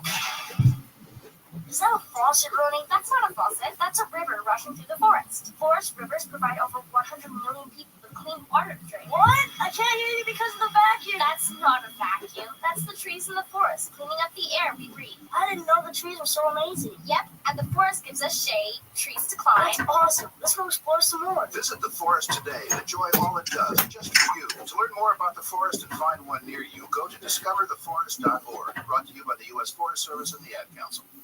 All the good stuff. Yeah. Camps keeps you on top of pop culture. Donald Glover wants people to know that he's not the reason for delays in filming the upcoming Community movie. Previous announcements had implied that the production was working around his schedule, but Glover, after noting how he's getting hated on the internet, clarified in a video, "Maybe I was last year. Maybe, but not this time." On the plus side, most of the original cast members, including Glover, Joel McHale, Danny Pudi, Allison Brie, William Jacobs, Nicole Brown, Jim Rash, and Ken Jeong are set to return. Chevy Chase is notably absent, as are the regular characters who joined in the last couple of seasons of the show. Jeong probably has the most honest recent assessment, sharing, "We're just looking for the right opening and the right bandwidth to get the band together." The upcoming Community movie will stream on Peacock, likely in 2025. Alright, and that's what's poppin' on Camps on iHeartRadio. If you're going to have repercussions for criminal behavior, people are going to keep committing crimes. They're going to get themselves stabbed to death. It's going to create more vigilantes out of just normal citizens. Gary and Shannon. It's a recipe for disaster. Live 9 to 1 p.m. on KFI and on demand anytime on the iHeartRadio app. Doctor, can you explain it? Cause it doesn't make me feel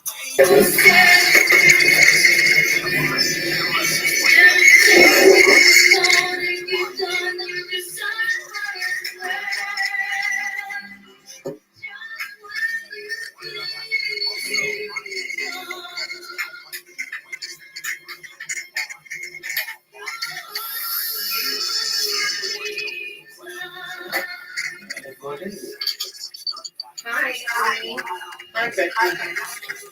Ready to try a nibble off in the store? Yeah, I know. That's cute.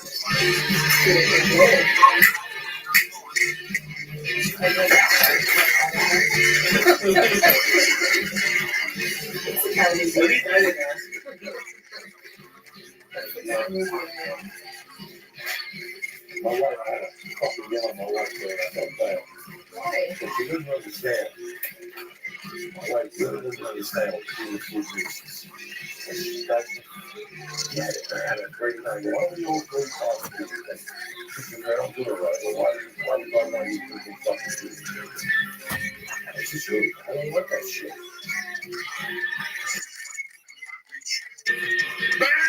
What's happening, you bad motherfuckers? Uncle Joey here for the Sunday night podcast of Left. We got some fucking Ghost OG tonight. We got some fucking Perennial coming at you. We got a bag of stars. They're 125s, but fuck it. Beggars can't be choosing. We got a box of chocolate. We got everything. It's like Becky's here. Lee Sayat's here. Matt Benetton's here. The fucking party's here tonight. We're going to open up a little perennial first to get the lungs warmed up. Very important to get the lungs warmed up. You know what I'm saying? You got to stretch the lungs. You know? So, yeah, it's all I got. If you gave me choices in my world, when I was a young man, I wanted to go to a desert island and leave me the fuck left alone. I'm serious. As long as I had food, chicken cutlets, mashed potatoes, and cream corn, I don't want to have no every meal. I ate 8 times at Sam's in Denver last week. What the fuck does that tell you? Every time you say cream corn, I'm like, I don't. That's the one thing we got. Cream corn the way white people make it. They just take it out of a can and dope it in a thing and eat it up. No. You get the cream corn, you get a half a stick of butter, you get some fucking pepper, you put it in that motherfucker, brand new. You got dope in that. What am I, dope? Regular fucking corn. I love regular corn. I like regular corn to the conference. I'm eating chicken cutlets. What happens is I'm eating chicken cutlets with a fork and I'm eating mashed potatoes. And I got to pick up a thing of corn on the cob. I don't want to do that. Too much. I just eat the fucking cream corn. Why fuck around? When you guys get your hands dirty. I'm not in business to get my hands dirty. How about some mushrooms and chocolate on it? Some of them.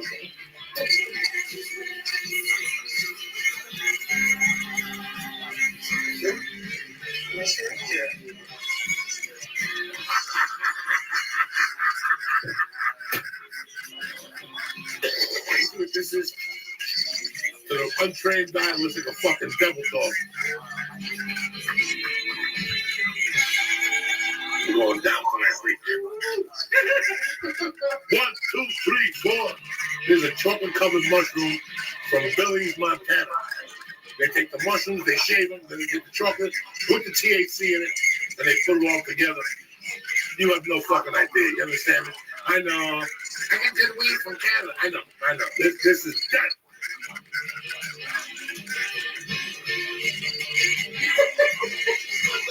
I'm like a fucking mouse.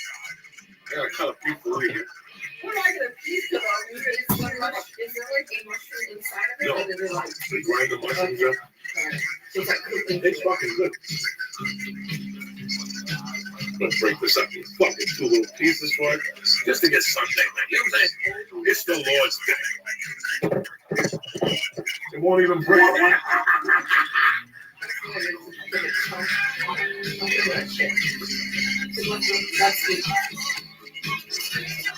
In an hour, we'll be after me. That's good right there. We'll be there.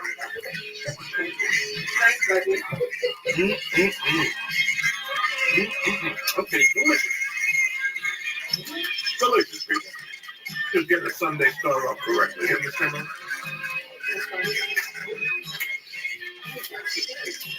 We're going to talk about a lot of things tonight. We're going to eat some stars. Yeah. We'll go on to the next level of that tonight, because that's what we do here for church. It's a state of mind. So you. how many meetings? 10? 2, 4, 5, 6. That's what?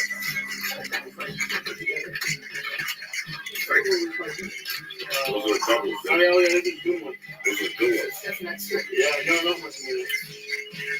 I seen you burn them before. How much is it? 5? Fire and ice, bitches.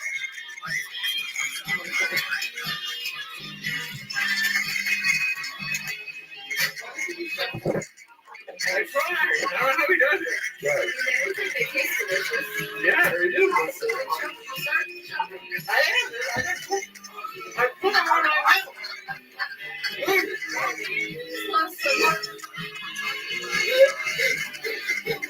Oh, wow. Yeah, you need to replace the one. Right.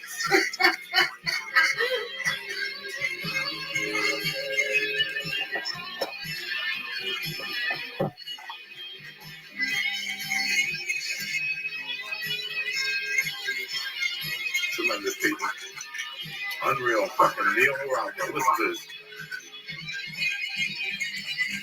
Are you fucking kidding me or what?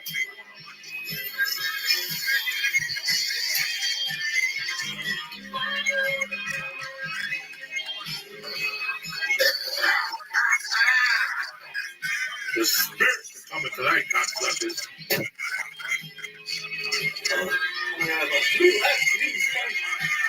We're halfway there.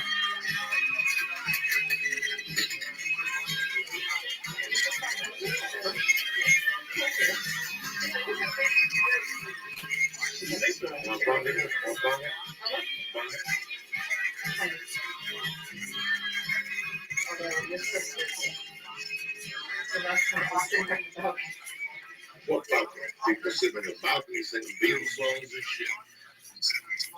Especially that nozzle, so I'll hold it by that because it's loose.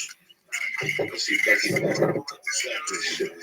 Look at beautiful Becky doing a bong in a step, Cuban style. Look at Becky's hair, look at all shiny and magnificable. That's that well of Boston, you know what I'm saying? Oh, you did? Donald Duck. What are you gonna do, people? Sunday, you had a great weekend. I hope you enjoyed 202. I hope you enjoyed Friday night. You had a fucking great time. And your week is complete. Now you're gonna open up the week tomorrow morning. Bam, podcast is up. Get a little motivation for you. Get your week fucking going. Yeah, that's it. That's all I ask for. Is that you get up on a Monday like a fucking wild man. Like you don't give a fuck, Jack. Fuck Trump. Fuck Hillary Clinton. Fuck everybody. It's just you against the world. Because at the end of the day, that's all it is, dog. It took me years to realize that. Once I realized it's you against the world. Yeah, you got allies, but it's you against the motherfucking world. Where's that bomb? We need to get that motherfucking cooking over here. That Benetton's on. We ain't fucking around here. Pretty soon we got a little precious time. This is what? No, it's different now. Helen for children is after the mushroom chicken. Okay. That's the scariest song I ever listened to. Alice for Children is the scariest song we ever listened to. Wait till I lock him in here one night, put on fucking brain salad surgery. What? I am Mr. Lakers. Wow, who hits an acid on this shit. I come the next morning squeezing through the window. Oh, get me out. Get me out. I can't take the drugs no more. Trust me, I've been there. I've been there. Uh-oh, it's time to leave. Bum it. I know you're great. You want to do Jew time? Do a Jew crime. All right, motherfucker? That was a line. Oh, yeah. Text me when I go to Did you guys go watch it? DMC? We watched my people just at my house. You didn't watch the show? I taped it, right? No. We left it. I just started working. You go crazy. Yeah, we watched 5 or something? Yeah. That was great. In the night. HBO. It's all, from what Joey said, it was filmed a while ago, and it's just didn't reach you. James Gandolfini was the executive producer. And they didn't think it was going to work. That's why HBO sat on it so long. It's very similar to the Serial podcast, but it's after that. So, but it's like the same thing. What do you want? You know what I'm saying? What the fuck do you expect? You want to do magic straight? There's nothing here. There's nothing here but heart, reefer, and fucking balls. That's it. Everything else is background fucking music. I know it's Sunday night. I know Australia's watching. I know it's late. The East Coast is. But hey, It's tomorrow, though. it's tomorrow in Australia already. England is fucking 2 in the morning. Where's Leah? Wow. Where you been? Come here. Come here. Let me help you. Come here. Let me help you. Let me help you. You're doing it fucked up. You're gonna spit on your hand. Right. You gotta do this. And you did it right. Get ready for another one. He's a fuck, this kid's a soldier of death. You want to do Jew crime, you got to do Jew time. That's it. But that's a bomb thing. That's the one that killed fucking Mercury. That's the one that killed Freddie Mercury. Right there. Hey, That's the one that killed Freddie Mercury. We might be witnessing it. Soldier. Look at veins. Off of the gut, cocksuckers. Don't dial nothing. When you gotta dial to the medical marijuana store so you can deliver more of this fucking reason. You understand me? How do you mean enough? We don't got enough.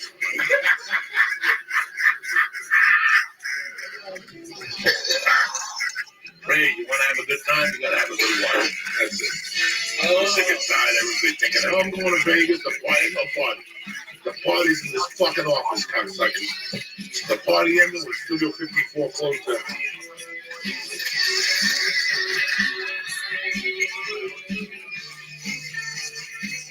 Why waste precious time? Get that fucking rolling paper.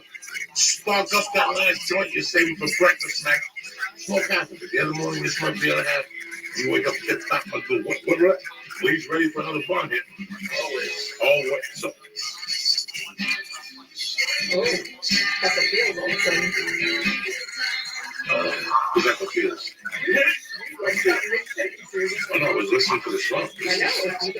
This is fucking tremendous. I remember this video as a kid. This is a video when I was in high school. You believe that shit? Oh. This was my senior year in high school. And they would come at the top of the hour and say, come in this hour. Michael Jackson, Sticks, Pat Benatar. And you'd say, fuck, we're going to wait. And we'd stay and wait. We'll wait out for Pat Benatar.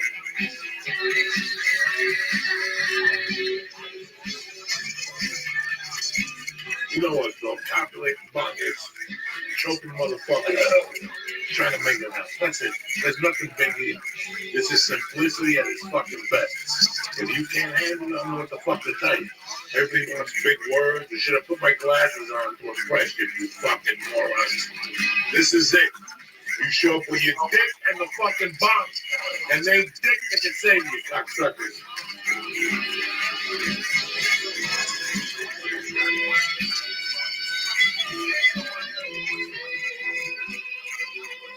It's like a fucking tornado right here. Look at that. Look how beautiful that is. Oh, you know that pinga. I do. You know that pinga. I said it. When you ready? There's a little one for you. Thanks. Who loves you more than me? Nobody. We're throwing off a top for flavor. What happened to the little one? It's a little one. I'm just going to put some little. I don't want you to ashes and shit. Thank you. My liver's vibrating. Hold on. That's okay. That's good. That means the reef is working. That's another good bong here right there. There you go. We talked on the telephone on this thingy of the road. There you go. One to the fucking. God, do a bong that can hit. Fuck that motherfucker. Show him you're better than him.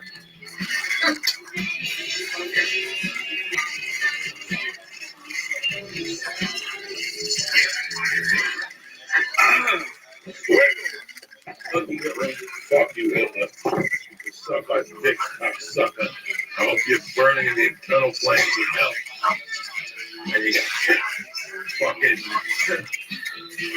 10 black dudes like Rosie Greer sticking on your pillow. You understand? But that's it. We'll beat us down now. The reaper's working. The mushrooms are working. Holy shit. See what the damn guy.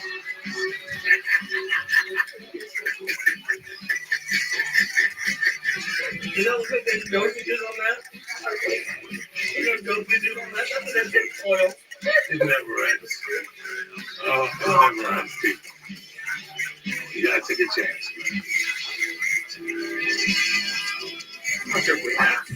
Fuck yeah. I was just podcast straight make believe it was somebody who won. Think about that. You ever think about that? You had come in here and be fucking crazy. You know what? You came on a good night. There's more stars left. I don't know if you know what's on fire going on. I'm not wanting to kill.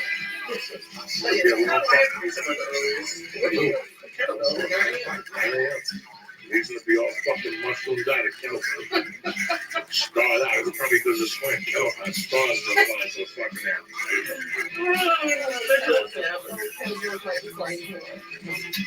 That's it, you bad motherfucker. You want to do another bone? Let's do one more. And then we'll start the show, and then whatever the fuck you want to do, you can do. I know it's Sunday night. You got in the night. You got Glories on. You got 60 fucking minutes. You got Journey to the Octagon at 9 o'clock with Carlos Conduit and Damian Mine. You got a lot of options. I don't expect you to hang out at that fucking. And it's good if I got the Odd Couple. And at 10:30, you got the Honeymooners, the nicely episode when Carlos moves into the building and teaches Alice how to do the motherfucking mambo. Do you understand? That's a good fucking episode. That's one of my all-time favorite episodes. So I'm very excited to go home and watch TV. The TV got minutes. I don't fuck around. I don't watch a lot of TV, but I'll give you the good TV that's on. I'll give it to you on the schedule. So you kill 18 birds with one stone. You understand me? Like tonight, if you were home at 6, you watch in the night. Then at 7 o'clock, Ballers comes on. 7:30, catch a little break. You go out, you do some kettlebells. Maybe you give mom a stab. Whatever. You get it. And then at 9, you got whatever for the afternoon. You watch that till 10 o'clock. You either give mom a stab and take a sleeping pill, smoke a joint, and go to sleep at 10:30. Who's going to fucking say something? You see what I'm saying? And it's all conservative. You're doing something every fucking minute. You got an hour and a half of TV, you got an hour and a half for yourself, and then fucking the ringside, you get a little dessert, a little protein powder, put them back. That's simple. That's how simple life is. No big fucking drama. You don't have to go to Anthony Robbins, whatever his name is. Yeah. Tony Robbins and walk on charcoal. All you gotta do is smoke reefer, and eventually it'll come to you. Speaking of reefer, let's do one last bump. I don't want you motherfuckers to say, Joe, he left, you know. He's a half a bag. Fuck that shit. We do it deep. I got cousins in Cuba smoking fucking ash. I gotta smoke for them too. Sorry about that. The cameraman slipped. You know what this is? The ghost, bitches. Boom. 2 months before Halloween, I'm showing what I'm showing. You're gonna tell me I'm not right. Who the fuck shows up with a ghost? 2 months before Halloween. Check it out. Ghost OG for ready. Really? There's always something like too. You never want to tell. I've never seen you want to empty it too. I got dupes today. If there's an earthquake, all these fucking idiots will be walking around. Not me, I'll be walking around, but I'm stoned. Big difference.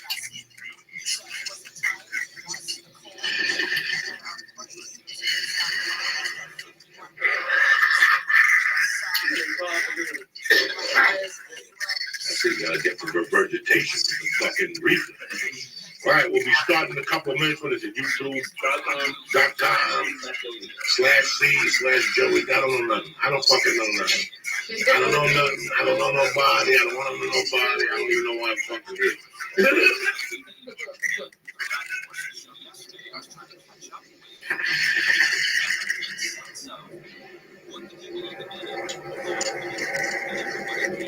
I gotta keep that bomb close. Stay black. I'll see you guys in fucking 10 minutes. Did you see the look on Lee's face? If Lee could run, Lee's thinking every time Lee comes here, he's like, how do I get out of this? I gotta go back to Boston. I gotta move to Mexico with the uncle.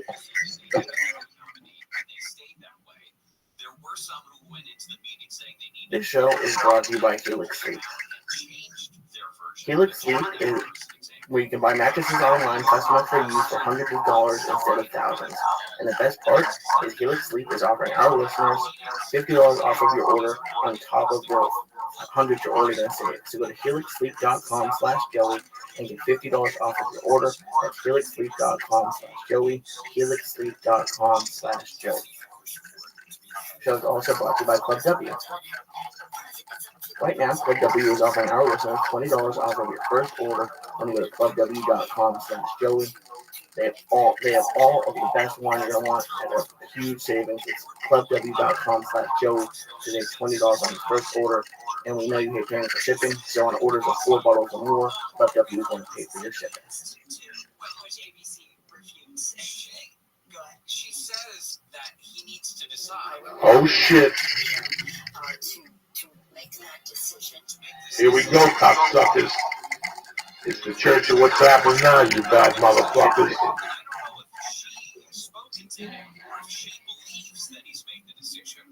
Back.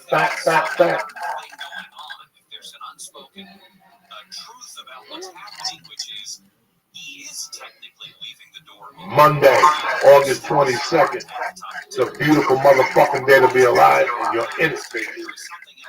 The church of what's happening now. Tomorrow, because of the NATO summit, he spoke yesterday, and he spoke with more vigor again. The bar is set low, right? What's happening, you bad motherfuckers? Uncle Joey here with my main little brother, Lee Sayat. Hello. And our beautiful guest, Becky Dominguez. The Matt Therapy. The Matt Therapy. I think it's some motherfucking Matt. The Matt Therapy podcast. Welcome to everybody. I hope you had a great weekend. I hope everything was fucking beautiful. What's happening, Lee, with you? Oh, I had a fun weekend. I watched the fight last night, of course. I just had I just really enjoying Clubhouse. I'm actually kind of bummed it's relocated. So it's Do they have any idea where they're going? not having it right now, but it's interesting because you've always been a huge champion for me for changing and switching up your workout. And I brought Paula on Friday to kettlebell for the first time, and she had done kettlebells with us, and she was better than I was. And this past week, she's still sore today from what I did Friday. I've been doing it for like 6 months, 3 days a week, so I'm actually kind of looking forward to maybe trying swimming or something else that you mentioned. So there's a lot of shit to do. Just talked about cross training over the years. When I was a kid, I thought you woke up and you lifted weights and you jumped rope, you ran, and everything was good. But now they say you're doing it. Well, I always switched up my workouts anyway. I'm the same person before. But they always say to do something different, that your body recuperates, you twist, like hit the bag, maybe, fucking walking up the hill, maybe hiking, I don't know what the fuck that is, hiking on 15 hills, I don't fucking know. But you always want to be doing something so you don't get bored if you say that. But my issue isn't boredom. I'm the king of boredom. I don't mind being bored. What scares me is change. And that's with everything. So, change is fucking everybody's scared. Oh, yeah. I gotta move now. I'm scared. I got the little alertness going. Everybody's scared of change. But just force yourself to put a pair of sneakers on and go to that box and get go run my body. That's fucking thing. Go to Groupon, get the coupon. Go to Groupon, get the fucking coupon. And you, they have something for everything. They got something. No, I know for a fact they have a Groupon. It's the boxing gym run by Terry Norris. Kenny Norris, something Norris. He was a professional fighter. Damn good. He's right there. Terry Norris. Oh, wow, okay. So he's right fucking there. And you go in there, he's got classes for an hour, and he doesn't make you fight nobody. You hold hands, you mitts with people, and it's something completely different. You work on your breathing, you make you jump rope, you make you do push-ups, you make you sit-ups, shit like that. You go in there the first day, you do 1 push-up. The third day, you do 3 push-ups. The same shit, no matter what the fuck you do. I know, but it's listen, man. We're going to talk about it anyway, so let's get to it. But the theme of this is evolution. And I was talking to Becky about it, talking to Bravo about it. I love the UFC. I love mixed martial arts. And if you look at my comedy career, after I started watching mixed martial arts, about a year later, my comedy changed. Because from watching mixed martial arts, I saw guys that learned to depend on one thing. One technique, their best technique. One thing, and that's your best technique. Tomorrow, Becky says to me, Joey, I want to become a comedian. Oh, I am a comedian. I want to take acting. Now, Rebecca, when we become about 10 years, I feature around the country, I work the road. I said, listen, we're down for this acting class. You're looking for the mid-range one, because if they were teaching acting, if they knew about acting, they'd be fucking acting. Okay, so you find yourself one that just goes through the motions for 90 days. You put in your mind, you're going to go down for 90 days. You've been accomplished for 10 years. You grew up on Lucille Ball. You grew up on Carol Burnett. And I mean, there's not a sketch I can't talk about Lucille Ball if you don't know. That shows me something. that show. You little girl, you watch it. It's a dream, right? So when you go to this fucking acting class, the first thing you do is be a comedy scene. Then after that, I wouldn't let you touch comedy. I'd make you do dramatic scenes. I'd make you cry. I'd make you take your shirt off. I'd make you do things that would take you out of your comfort zone. That's how you become what you become. Evolution is fucking huge. It's huge. You know, when I was snorting coke, I was snorting coke for 3 months, and then I would put it in the microwave oven and smoking a joint for 3 months. And then I would fucking put it and mix it with crack, with turpentine, and smoke it for 3 months. Even with coke. And then for 3 months, I would buy crack. You know, for 6 months, I got hooked on crack one time in 91, you know, in 2001. Even with my addiction, I always mixed it up a little bit. You know what I'm saying? For 6 months. You got bored with your addiction? Yeah, for 6 months, you had Valium, so instead of just snorting coke, I used Valium and smoked coke. You know what I'm saying? What is that? That sounds like the opposite of what you want to do. Right. It's like drinking a fucking Red Bull with vodka. Same fucking difference. You want to lower this mic a little bit before I get myself out. There you go. So we saw a fight last night. First off, I did not place a bet last night. The reason was very simple. Too many people like me. I like Diaz. Too many people like Diaz. You know what I'm saying? No. The line was pretty similar. It was like minus 110 for Connor, Yeah. plus 105. It wasn't a big difference. No, it wasn't a big difference. It was just too many people like Diaz. And then when the fight started, I thought about calling because I thought about Chael Sonnen. And Anderson Silva. He would beat him up for 4 rounds. And he did something stupid. In the last second. I saw a tremendous fight last night. First off, I saw a tremendous fight. I did not. When they raised Conor McGregor's hand, I was not surprised. Really? Before I said he got ripped off, I wanted to watch the fight again. But then I laid down to go to sleep, and I woke up early this morning, and that's the first thing that was on my mind. And usually that's what happens, because your mind keeps thinking sometimes when you go to sleep. What you saw was evolution. You saw one guy who went back and listened to everything his coach said to him, to the T. He controlled his emotions. He knocked him down 2 times. He got attacked on top, and he tried to fuck around. He controlled his emotions well. He threw the leg kick, you know, like Becky and I discussed earlier. I'm going to fight Becky. I'm going to see who beat her. I'm going to study that fucking tape. The most outstanding thing on that tape is Dos Anjos' leg kick. I mean, he wouldn't even show up that night. He wasn't even in the arena. I think even fucking Dana said one of the worst things ever that night about him. Like, he didn't even show up.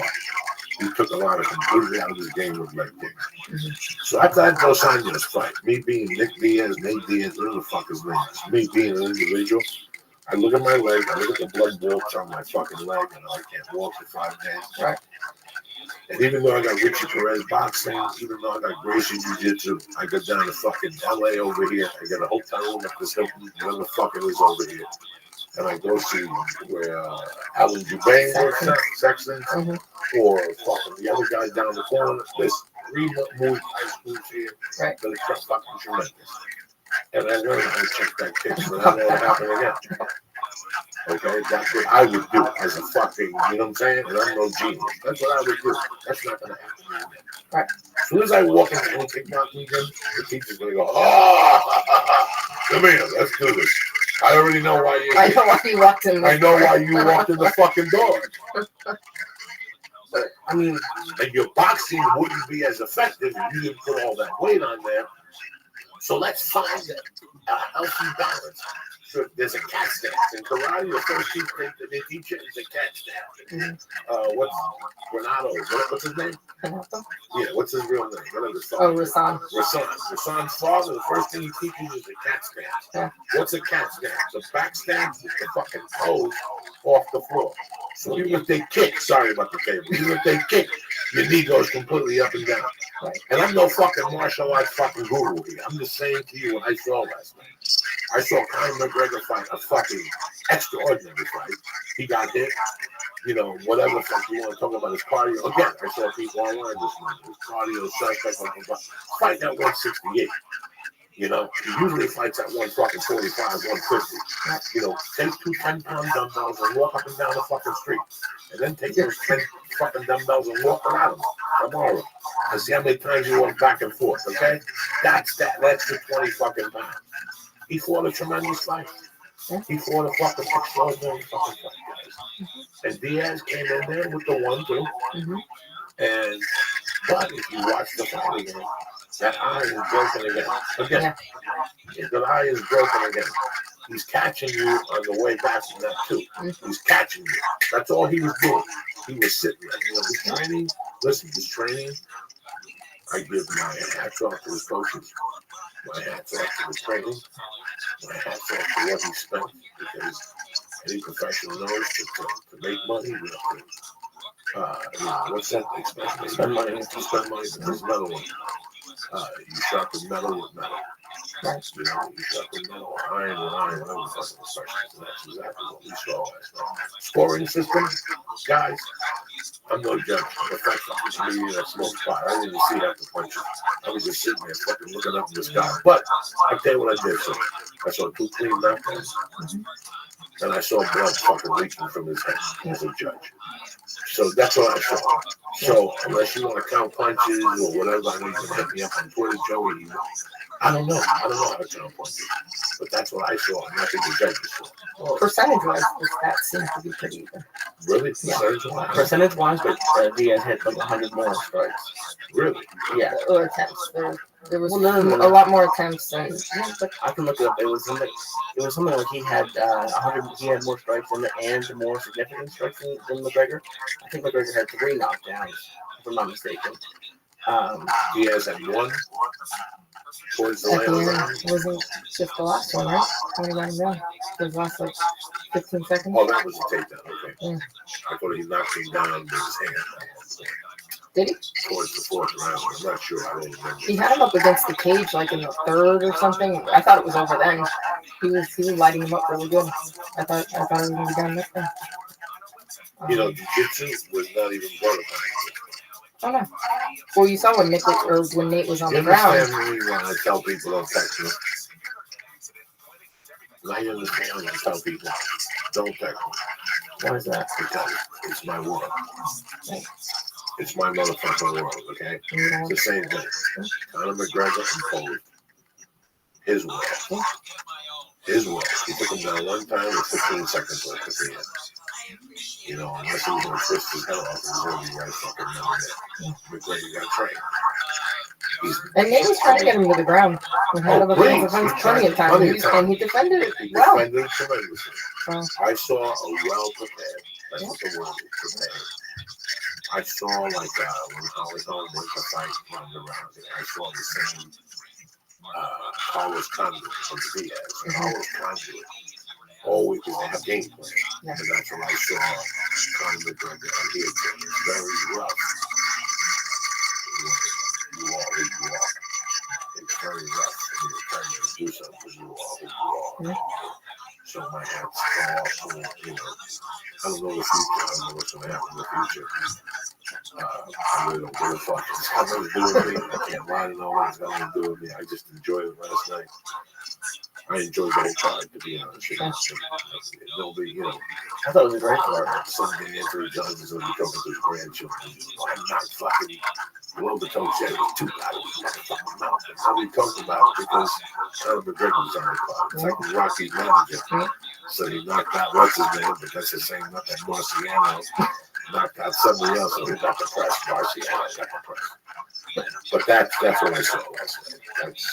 You really thought Diaz won? Me? Yeah. No. What about you, Carl? To be honest, when I was watching it, granted, I had probably 1,000 milligrams in. My first reaction was that he won. And I'm trying to find this to be card. It doesn't matter. But, and I know this isn't really part of the scoring at all. But for me, when McGregor is running away, I feel like that should count for more than it does. Just as a fan. Do you think that the blood on Nate's face should count from that? No, well, here's because it doesn't. It doesn't. Well, it doesn't. But like Joey was saying, I think that's a little bit more the judges might take that more into There was account. listen, I cut your eye and your eye bleeds in between rounds and I wipe it. That's fucking one thing. Mhm.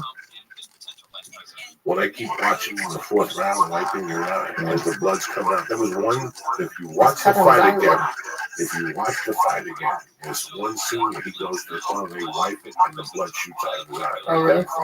Oh, well, split second, and they take the camera off. I mean, it's a fucking split second, and you see purple fucking blood coming out of his fucking head. Well, he was obviously he got hit, but from what I heard in the end, and I don't know which fights, apparently he does have a lot of scar tissue, which once it opens up, it just goes no matter what happens. So that was the only thing.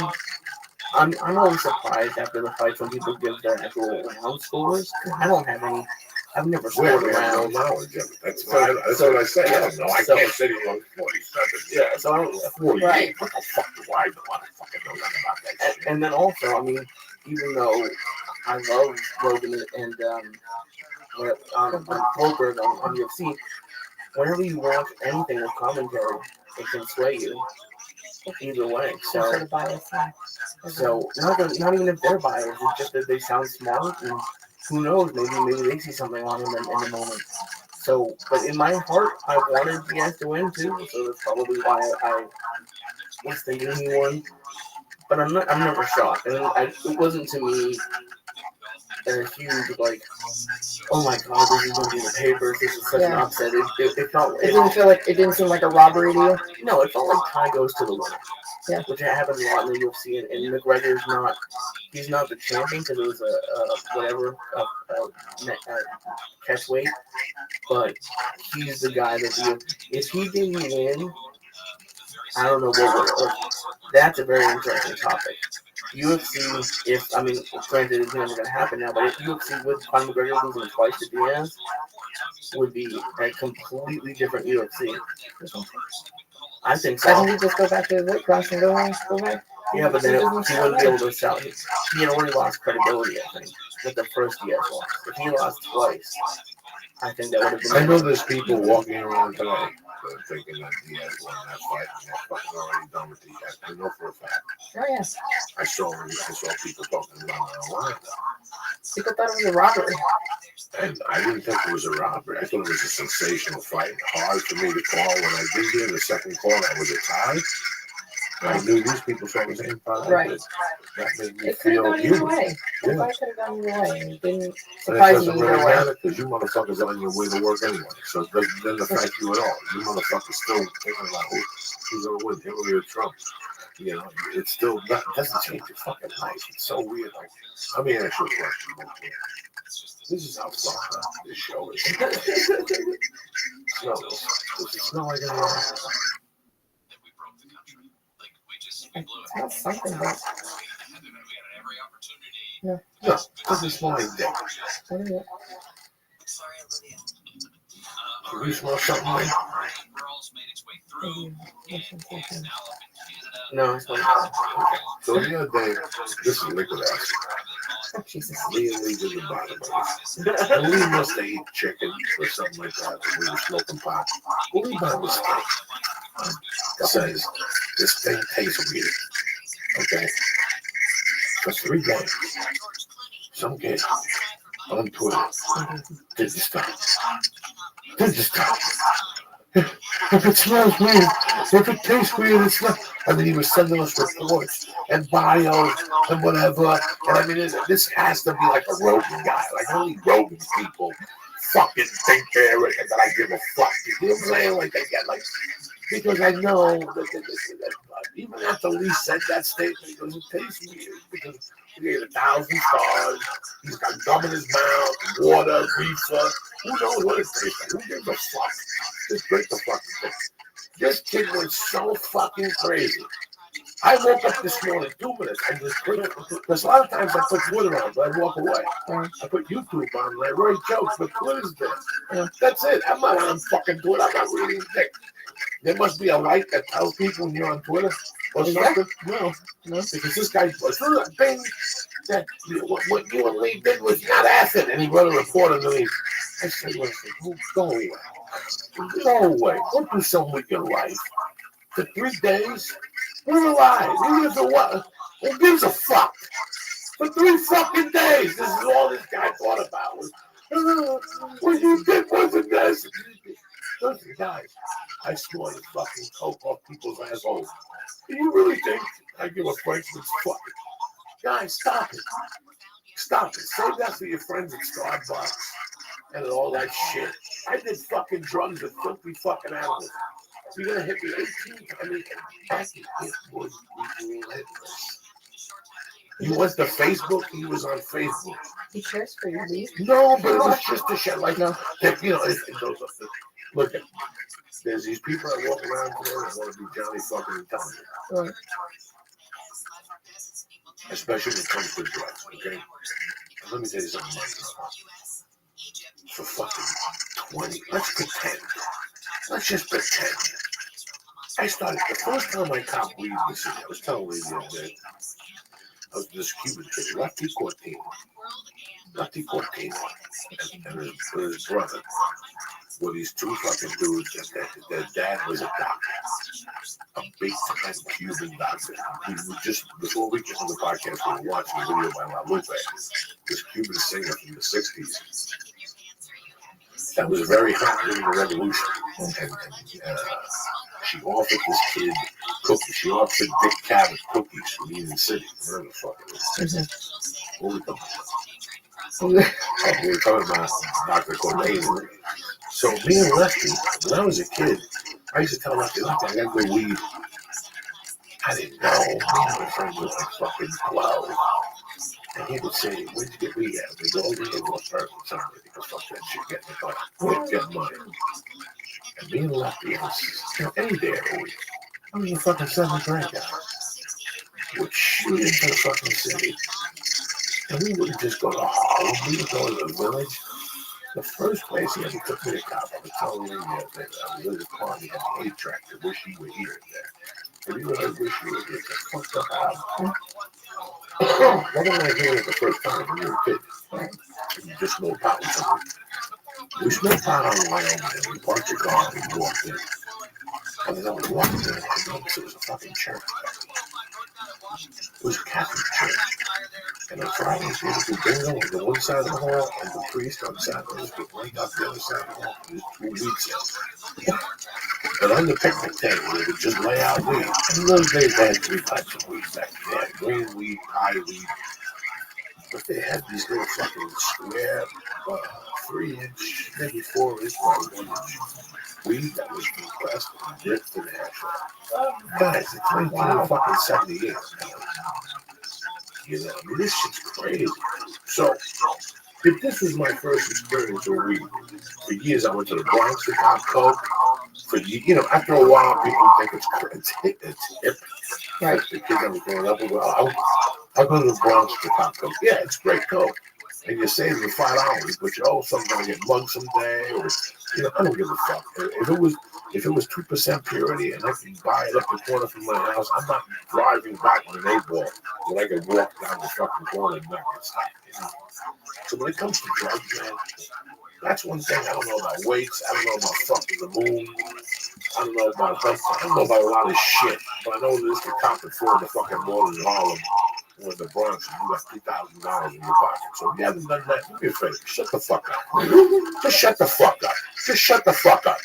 You know what it is to walk up a 3rd-floor fucking building with boneheads at 3 in the afternoon to get heroin when I was fucking 17, 18? Have you done that? Then shut the fuck up. Have you gone to a black fucking neighborhood in Elizabeth, New Jersey, next to fucking Newark, on the edge of fucking Newark and cop? No. Then shut the fuck up. What the fuck do you know? You sending me paperwork, or they read that book by fucking the dude who did mushrooms, and I'm supposed to be impressed. I never read that fucking book about the dude with the fucking mushrooms. What's his name? What's his name? Timothy Leary. I mean, I don't even fucking know. None of these idiots. I don't read none of that shit. You know why? Because I did my own fucking book. I lived my own fucking book. I did my own fucking drugs. I spent a fucking angel dust. And in the 8th grade, you know, come to me with your story about it doesn't smell like acid 80 fucking times on here. I'm sorry, Becky, I get emotional about that shit. What the fuck is wrong with people? And he kept on. And even Lee said to me, you know who this fucking kid is? He won't stop. I understand. I mean, Are you being tagged in this? yeah, I'm being tagged. It's fine. I mean, it's Sure, no one has any reference for what we're doing on this. But I think that's a part that people, and some people do, and they get really passionate. It's like almost like jiu-jitsu. They're really passionate. No. There's only one person who caught that. Everybody listened to that podcast. Oh, yeah. And he was relentless about it. Oh, yeah. Relentless. Now we're still alive, and 3 days later, he's still fucking going. We did the acid Monday, correct? Yeah. Sure, yeah. Monday. It's fucking Sunday. He's still sending me stupid fucking tweets about chemical. It's fucking acid. The guy who gave it to us came back to the show. Did he not leave? He did, yeah. He did. And wasn't even fucking whispering to both of us. Only take one? Yeah, that's what he fucking said. So do me a favor. Mind your fucking business. Go do some acid. Yeah, go do some acid and join the real fucking world. Unbelievable. Unbelievable. If Lee said that on the podcast, I would hear it. And I would maybe send it to him one time. Hey, man, listen, read this. You said to the smaller cast. And you would respond, no, I just can't draw with it. And that's it. We move on with our fucking life. But there's some people who take every fucking word so literally. Oh, yeah. Everything's so nice. And they fucking run with it.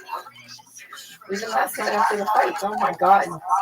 The post that I was seeing about how terrible the judging and how he got robbed and how there was one guy that he was very, very upset. That was the reason why I joined jiu-jitsu. That was the other 10% of the reason I joined jiu-jitsu. So I had the right to raise my hand. You know what I'm saying? Yeah. Like when you read the sports writing, you gotta ask them. When was the last time you got in your job? When was the last time you went to a Muay Thai class? I agree. To understand what these people go through. When was the last time you talked to Herb Dean on a plane?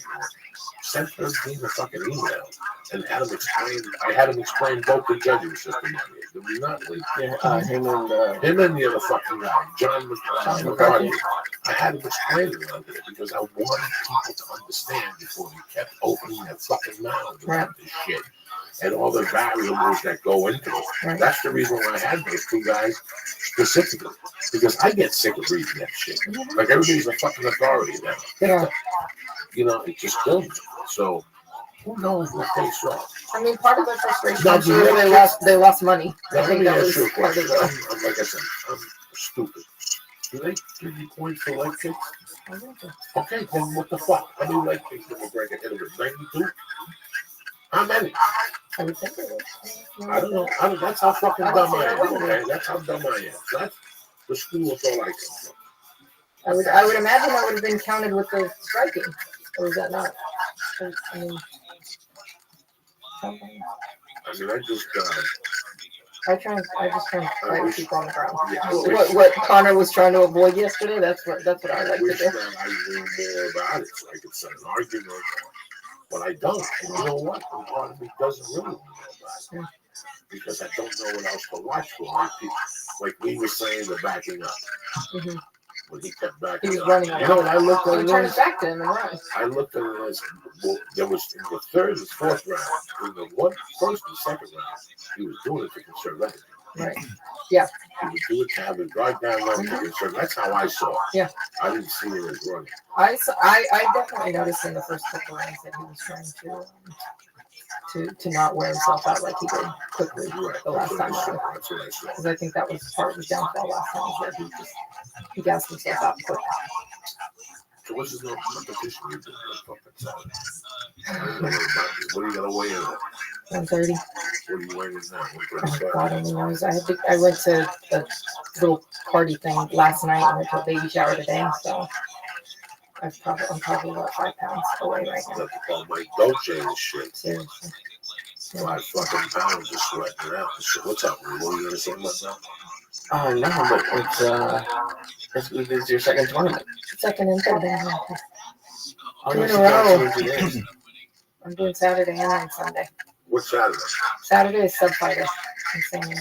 And what's Sunday? Gracie World. Where? Anaheim. How come all the tournaments are down all the way? They can't have a tournament down the block? We're doing one in Pasadena, but you're gonna be out of town. If you know anything about Uncle Joe, Oh, is that a thing? Pasadena is out of town. That's You know what true. I'm saying? That's true. That's not that bad though. Pasadena's not that bad. The drive to Pasadena is a fun place. It really is. Yeah. It's a nice town. You know, Pasadena, Duncan is in Pasadena. It's very nice. There's parts of Pasadena we don't see because we just go to the fucking ice house. Right. That's the But only street in there's Pasadena Old I've Town. seen. Oh yeah. Is that what it's called? Old Town? Is there an old town there? I know. There's something. There's Downtown, a lot Old of Town. towns. Lee, you go down there. You freak out. You've been down there, right? Yeah. Did you go eat there? Yeah. Colorado, it's almost like an outdoor mall. It's a street. There's all sorts of I stores, saw shopping. what's food? The Italian restaurant that's really fucking bad is there. Last time I went, no, that's one of them. The thing is yellow. The buffet is some fucking thing. No, there's a lot. But no, it's nice. It's that's where I really want. My whole dream has always been like some of the movies, like an old town center. With like a main street and like a few shops, a couple restaurants, maybe a store, like a corner store. You want to go to the like, yeah, but I don't like. I love living in Boston. I've never lived in Hollywood. So just at first it was too expensive, and now it just seems too much. But like Pasadena, Glendale, like those seem kind of nice to have.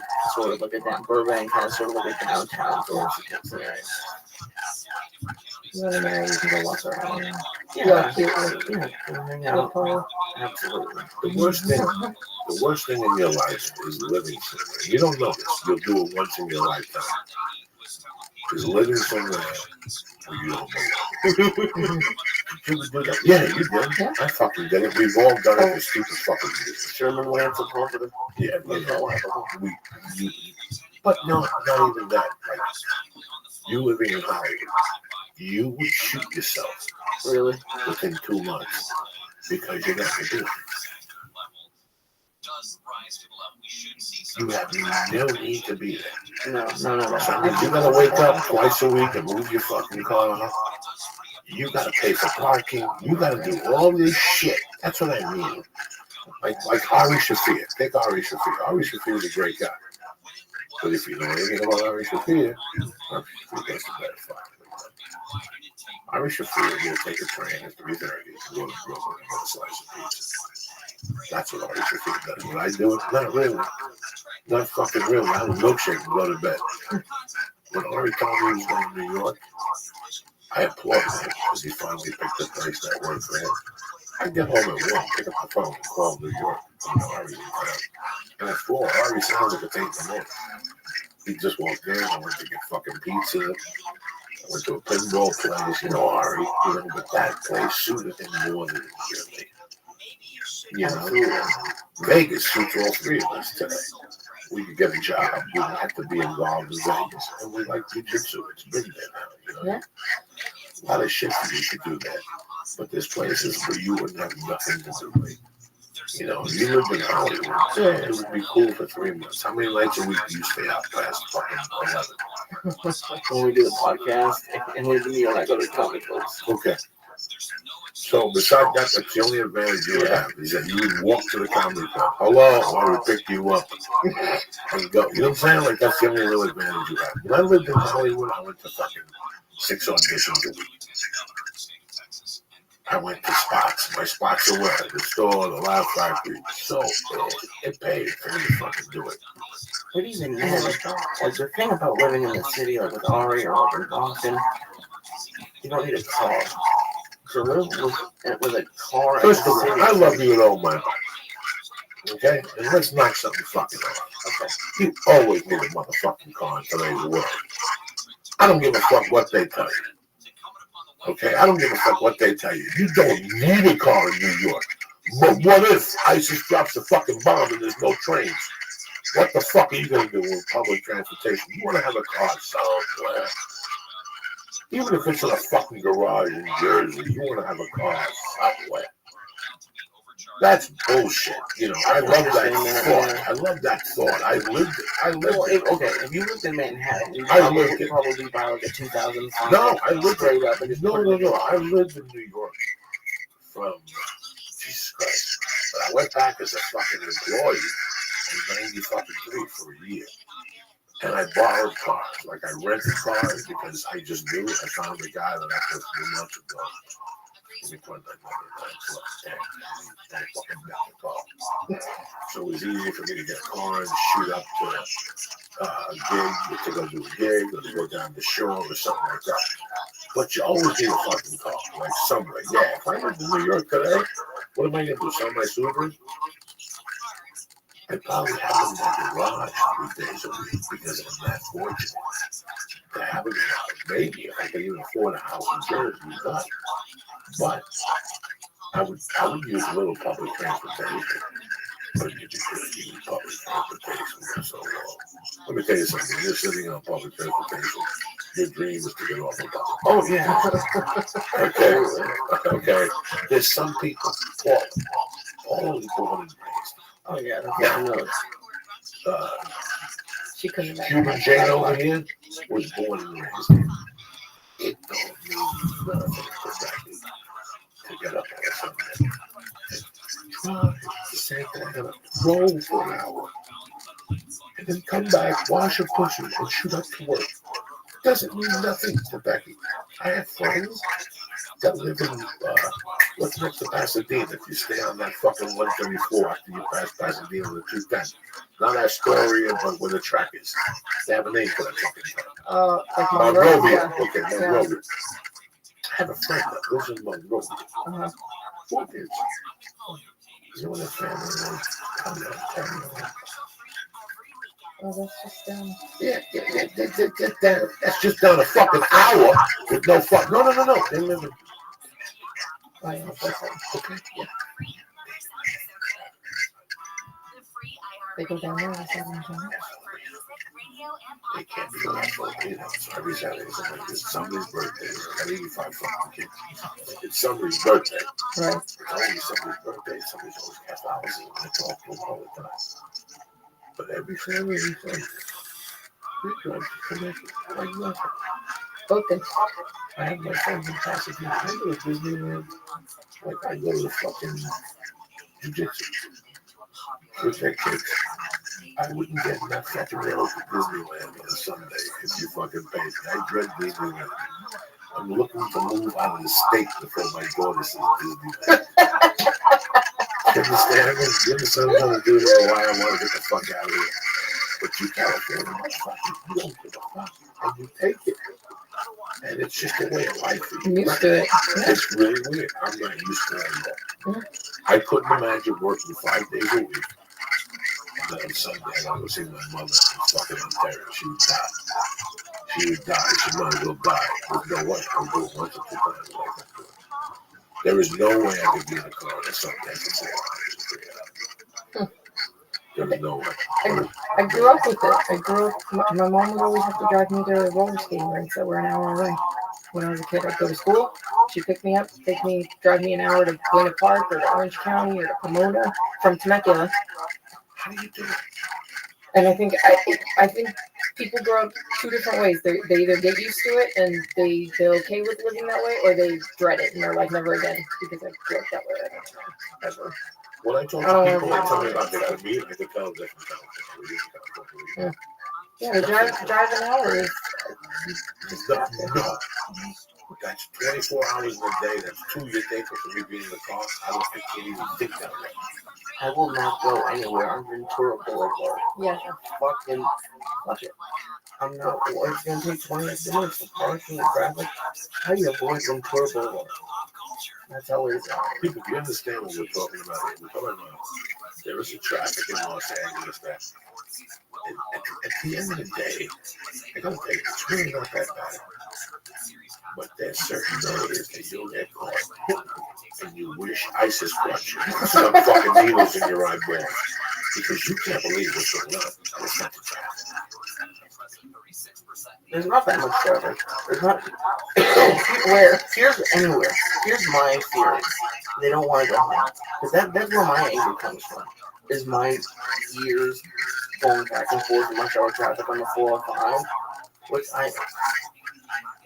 it takes about an hour and a half to go 15 minutes. Yes. That sounds right. which and it's stop and go, and it just takes.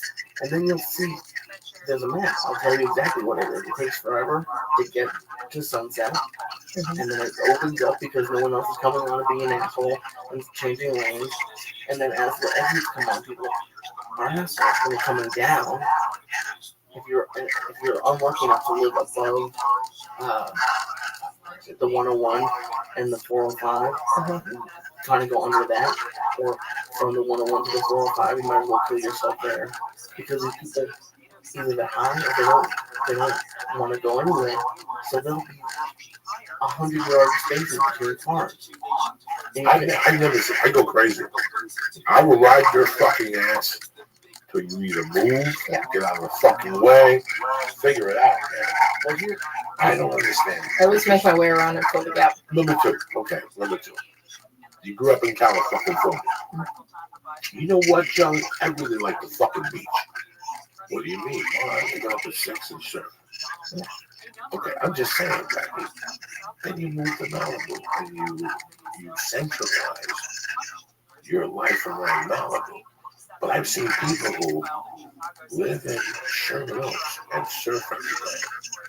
And then to top things off, they work downtown. And they go, how the fuck do you do it? You're in your fucking car constantly. Now, this is what we don't understand is that I'll break down to you. The same is going on. Listen, when I go home now, there's a strip called Burger. The 48th and 7th and Cuba. Everybody knew I was doing it. That's always been that way. I went back with my wife. We couldn't make it to 60th Street without making turns. New York City, the traffic is fucking unbelievable. Yeah. And going to Long Island. Oh my fucking God. Try going down this. Listen, when I was a kid, it would take me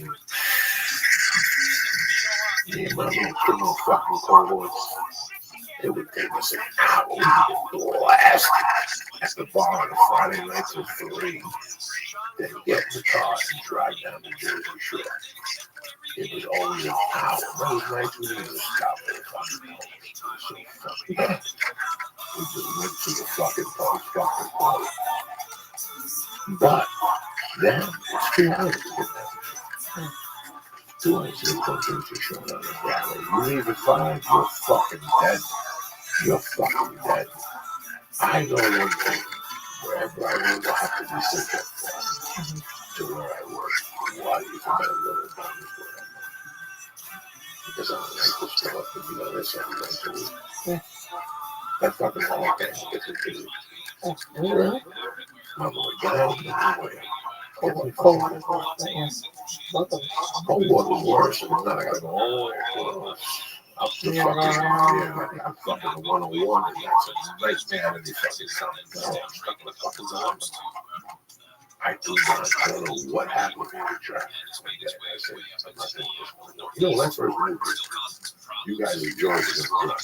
I used to drive from motherfucking Sunset to motherfucking Redondo Beach for a slice of pizza. What?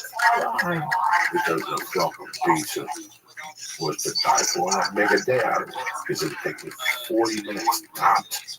I would leave Hollywood at 11 o'clock and be in Redondo 10 to fucking 12, eating fucking a slice of pizza. I'd take a walk on the pier there, whatever. A little vitamin D, and I get back in the car at 1:15. I'd be in Hollywood by fucking 2, ready for an audition. You would smack me in the fucking mouth. I used to drive to, the best fucking pizza around here was down on Abbott County in Venice. When I first got here, it was pizza on the bagel. Good, yeah, but now they had artichoke and people with fucking mustaches. Fuck you. When I used to go there with 3 pizzas and there was a Mexican chick and pepperoni sauce. But now because I'm not bar, okay? Or some shit. Well, no, Flint Island it doesn't, but there's probably 1,000 places. That's the same thing. Now they put artichoke. Yeah, they put artichoke, fucking shit, chili, fucking Thai chicken shit. That drives me crazy. Speaking of driving around trying to get this people posted a picture. Yeah, I think I wanted to talk to you about it. Yeah, because I called Becky and I called Lee yesterday. It was a joke, but I never know with you two motherfuckers. So you're the two people I called with those tickets. I got a call Saturday night. Somebody says to me, hey man, they called me the day I was shitting and puking out of my fucking mouth about a month ago after a surgery. After a surgery, I had a flu. I got a call that night. Hey, are you busy tonight? We got backstage Chris Rogers for you to go see the Grateful Dead at the amphitheater. I was down back in the smoking joint, eat some stars. You know, it was from 5 to 9, and they had an intermission. It's a bunch of people smoking pot. They stink a little bit, but the music's good for an hour.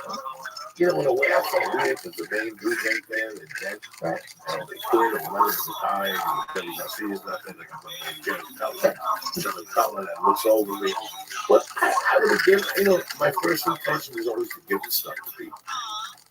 Take all this out and listen, I put some of this for the Rams. And they take one who they found it. Look about it. Me, 25 years ago, we would have gone, we had a beer on the way there, we would have pulled over, I would have the lips for the nose, parked, get up to the game, walked a little better, drank a beer, you know, at the games, and a couple more bucks, and then take it to a fucking long time, but you looking around, a little better than you. But I called Lee, we didn't want to call back. Because I never know what Becky, she's a woman of the truth, and you want to take someone on a date, you never know. I got tickets from the Rams. I love the Rams. They're my childhood team. Woman of industry. You know, I never know. Lee wants to go to minor league football. It was Friday night. It was $9 to get in. I almost got slapped in the neck. It wasn't $9. So I asked Lee if he wanted Rams tickets. I knew it was 202. I knew you could give those fucking things away. You couldn't give those things away. Oh, like fucking, you know, Michael Jackson kids, those fucking kids you molested. The organization that whole box of those tickets, I didn't take your kids and molested.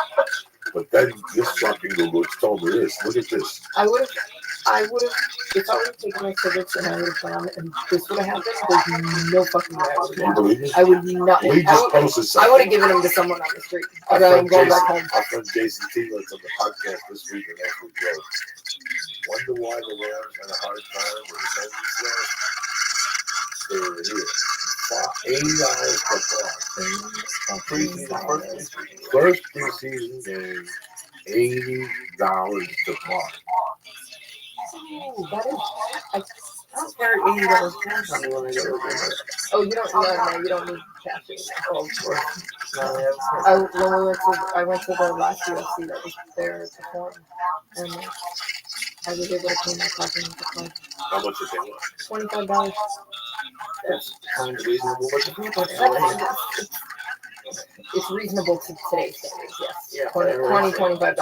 $80? In fucking Newark, it was 50. When I went to the UFC, I had free tickets for John Jones when he won. In New Jersey. Rogan was announcing. I took the tickets. I'll never forget the fucking park. It was $50 fucking dollars. And there was some behind me that was 75. And my friend said, fuck it, I'll get other tickets. And he took off. He got high. Remember, that's what Joy got from banana bread. Oh, yeah. And he took off because the fucking banana bread hit him. So he said, fuck it, get the hell out of here. Because he was pissed off, too. $25 pisses me off. Well, you know, that's today's stand. That's why I won't go to those things. That's why I refuse to go to those things. One of the fucking Dodgers. The Dodgers included. Yeah, they included the price of the ticket. Because a lot of times I'll buy a ticket, I say, oh, the price of the ticket. The Angels are like 12 now. They used to be like 8. I'm on record as not really going to go to Dodger Stadium. I don't think the fan experience is that great. I don't think people show up late. Well, the one thing I'll say for the Dodgers, they have a free bus from Union Station. So what we do is we take the train from North Hollywood. The bus goes all the way up to the top. So you don't have to walk up to the top. And it's free. And it takes you back too. And it's great. So you have to wait. Is it long? Yeah. If you go to Boston, how's the experience at the stadium now? At Fenway, I love it. Fenway, Now, Bill Burr says that it's like flop. oh yeah, well, of course. Well, before they've actually had some trouble. Like, when I was in high school and college, more so college, they had like a sellout streak for years. Like I think it just ended like a year or two ago. Now the Red Sox, Every game? yeah, the Red Sox, yeah. The Red Sox are in. The sellout streak was quite impressive. But now, so they have the pink hats. They have the people. I sat in the whitest spaces ever. I've never talked about it. It was cool. It used to be like a 4 or 6 club. Now it's something else. Other club. Where did you sit there? When my dad worked at Legal Seafood, they had like corporate seats. It was like behind glass. There was free popcorn, waiters, and it was great. It was fun. Everyone likes popcorn. Really? It was fucking popcorn. Never had the name. Sometimes it was popcorn, man. That's garlic sauce. Oh, I've been to one. I've been there once. They're like flavored butters now? No flavored butter. Oh. They got powders. They got powder. They have the garlic and something else. I'll give you something else. You put it and you shake the popcorn and put it on top. And you go and I brought it to the house. And my wife put a couple things out of it. I'm so hungry. I don't know. But it's different. But it's hard. I can't imagine $80. But it's parking this crazy in Boston. But in Boston, it's a chain. This is going to be the thing. And this isn't even their primary home. They're going to be here for like 2 or 3 years. And he's moved to England. Oh, that's right. They were like, oh, okay. Last time I felt anything at a football game was '93. I went to see the Jets against Philadelphia Eagles. That was the last time I felt like a human being. Ever since then, I'm going to sit there. I can't believe I need this for this ticket. I can't believe I paid this much for this ticket. I don't enjoy the experience because the whole time I'm thinking about my fucking years. So part of me pisses me the fuck off. You know, for years I could just ask Joe for a ticket to the UFC. And I would look at the ticket, see how much the ticket cost, and I would get sick of myself. And I would tell Joe, don't get cheaper tickets. I'll sit inside. I always like the top. The side of the top. Even not to sound like a fucking asshole. But I always felt weird. Like this ticket to $1,100. Years ago, That's it? Those tickets at the bottom are like $1,100 during the year. So New Year's Eve, those tickets are $3,000. Okay. Chuck Bell bought something I went December 30th, December 1st, January 2nd. Those are the fights that it becomes a complete different clientele. That's why those New Year's fights, you always have to have a white headline. It cannot be a Brazilian or something. It's got to be Captain America. It's got to be somebody who's Conor McGregor, GSP. I was thinking about Gabe. Aldo McGregor from the 92.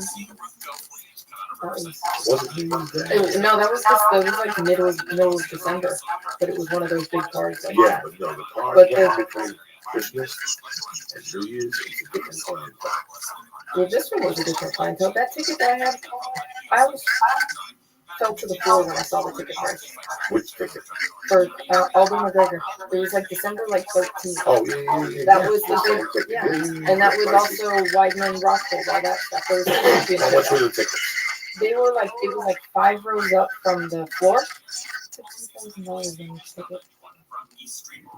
It wasn't on the floor. It was 5 rows up. $2,000. At $8 a beer. Now, whenever people tell me that shit, I always think of an American family.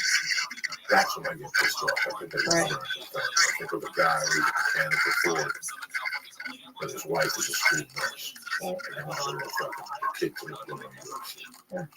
They got to go to fucking Vegas or the fucking pay for these tickets. That's why I never really understood. But Tickets more expensive in Vegas than around the country. I think they are adjusting around the country to the something. I remember noticing that with concert tickets. Yes. Here they would be, one thing and over there they were $50. It would piss me off because I played, I went to see Julius Erving against the fucking Sixers, against the Knicks, Christmas Day. To me, that's the biggest ticket. Like, I never thought I could score that ticket. I could score that ticket for $17. Scalp for 20. That ticket would be. Well, when the Lakers play Christmas Day now, I looked at the cheapest ticket for the Lakers. It was $297, and it was under a fucking fan, all the way up on top on Christmas Day. $197. I'm sorry. Okay, again, it's a new mechanic. I gotta say that all year to give my kids 2 tickets to see the Lakers on Christmas fucking Day. That's rough, man. That's rough. And I know that you have to make a profit. I'm not against you making a profit. I know Kobe, whatever his fucking name, Harris, Kobe, Bryant, $30 million a year, but that's your responsibility. What about the American family? I mean, this country was raised on baseball. This baseball is supposed to be American. This you fucking stadium that offers you. I think the Bronco, the Denver has dollar tickets. Again, but your son's got to sit with fucking $X. Right. Your son takes a glass, they steal it from him. This is what I'm also thinking about, the safety of the stadium. I went to a house where it was fucking $15. Thousands. So, hey, whatever. Who the fuck knows? I don't know what they do with this money. I don't know. I used to go to a lot of concerts when I was late teens, early 20s, and I remember some shows that I'd buy tickets to, maybe $100 to sit in the most expensive seats. Maybe $100. Now, $350 easily for the same show. And you grew up in California. So I was coming up where here. would you go see the Forum? No, I've been to a few at the Forum, I guess, but it was more recently. But Universal Amphitheater, when that existed. The Pond in Anaheim, which I don't know what it's called anymore. The Pond in Anaheim. And I did some at the Staples Center, so it was really nice for me. But I went to a lot of club shows too. But even the bigger ticket shows, it was $100 maybe to sit. I remember scalping a ticket off of someone outside of an Aerosmith concert, and this was probably 2004, 5, for $100, and I was sitting on the floor. I wasn't complaining, but now that same ticket. When you paid $100 for it, what was the face value? It was pretty close. Back then, it was still around there. $79, $80. About $100, maybe $120. Have you guys seen what's been going on at the Olympics with pickpocketing? I've been interested to get your take on that, Joe. What did I say? No, I'm just saying it's Brazil. Yeah, It's Brazil, but they're just wandering around the streets, just like snatching phones. Like phones and stuff. Was that anything that you ever experienced in New York or? It's just crazy. I'm not saying that you were a pickpocket, but I don't know nothing about the Olympics. Okay? I don't know anything about the fucking Olympics. I don't know what's going on with the Olympics. And I gotta tell you something. I got mouths to feed, so I don't really give a Frenchman's fuck about the Olympics. But I will tell you something. Whoever decided on Brazil for the Olympics doesn't even read the paper. Like, I'm not international travel.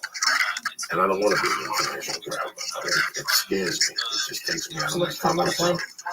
Well, that too, but it just takes me out of my comfort zone. I don't know the laws. I don't know what you can do. I don't know what you can't do. You have one of the biggest events in the world. Going to one of the worst places on earth. With a virus going on.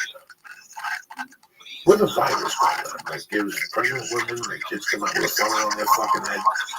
Oh, it's now out there across too? the dimension. It started in Brazil, didn't it? Oh, did it? Yeah. The Zika virus started in fucking Brazil. So now it's seen in Miami. You do know that. Cubans are going to swim to fucking Texas now. That Who the fuck got to go to Miami? I just bought a ticket to Miami. Yeah, you better call them back. 'Cause that ticket dropped. That ticket dropped to $2 to sit. They rub your feet. They fucking massage you. So who the fuck's going to go to Miami, man? But it's just pregnant women. I'm not pregnant. But it really doesn't matter. You go down there to get a stabbing, and you don't know what's going to happen. Maybe you get bit by the Zika virus. Next thing you know, you're going to wrestling practice with a kid they're kicking around because his head matches the map. The ball is there. I don't fucking know, Becky, but you know, I've heard 1,000 stories about Brazil over the years. You know, I've heard 1,000 stories of the behavior of some. But then again, guys, it's any of the metropolitan city you're going to go to as a tourist. If you have tourists with your fucking movie, you're going to get robbed. You're going to get robbed. There's people who wait all year for that type of shit. And you're going to be walking around playing Pokemon, just walking around with phone. These people live in those things called favelas. They live in a fucking hut. And you're going to be walking around. I know there's something going on. With a phone that costs more than that. Right. Somebody got robbed in the Olympics, and they say you didn't get robbed. Oh, is that what There's 1,000 things going on down there that people were fucking and sucking. Well, what are you doing when you go to Brazil? You don't go to pray. You go to fucking suck. You know what I mean? The Brazilians, they will fucking suck you. There's a bunch of athletes that are in their prime. There's savages down there in Brazil. What do you think you go to Brazil for? Nobody goes to Brazil to fucking, they either go to fight, play soccer, or fucking suck. That's it. Look at those Brazilians. They look like they fucking suck constantly. What's their menu? They eat. You got to put a fucking thing on your plate. They keep giving you meat. When you eat that much meat, it's because you're fucking, Jack. Vegans don't fuck that. Don't eat that. Don't fuck that much. All right, Brazil. What do you think happens? What the fuck do you think happens with 20-year-old kids when you put them all together? Right. And they all look like beautiful. Yeah. Like all these Olympians are like, yeah, they had a couple ugly ones that they put wigs on and makeup and fix the eyebrows and shit.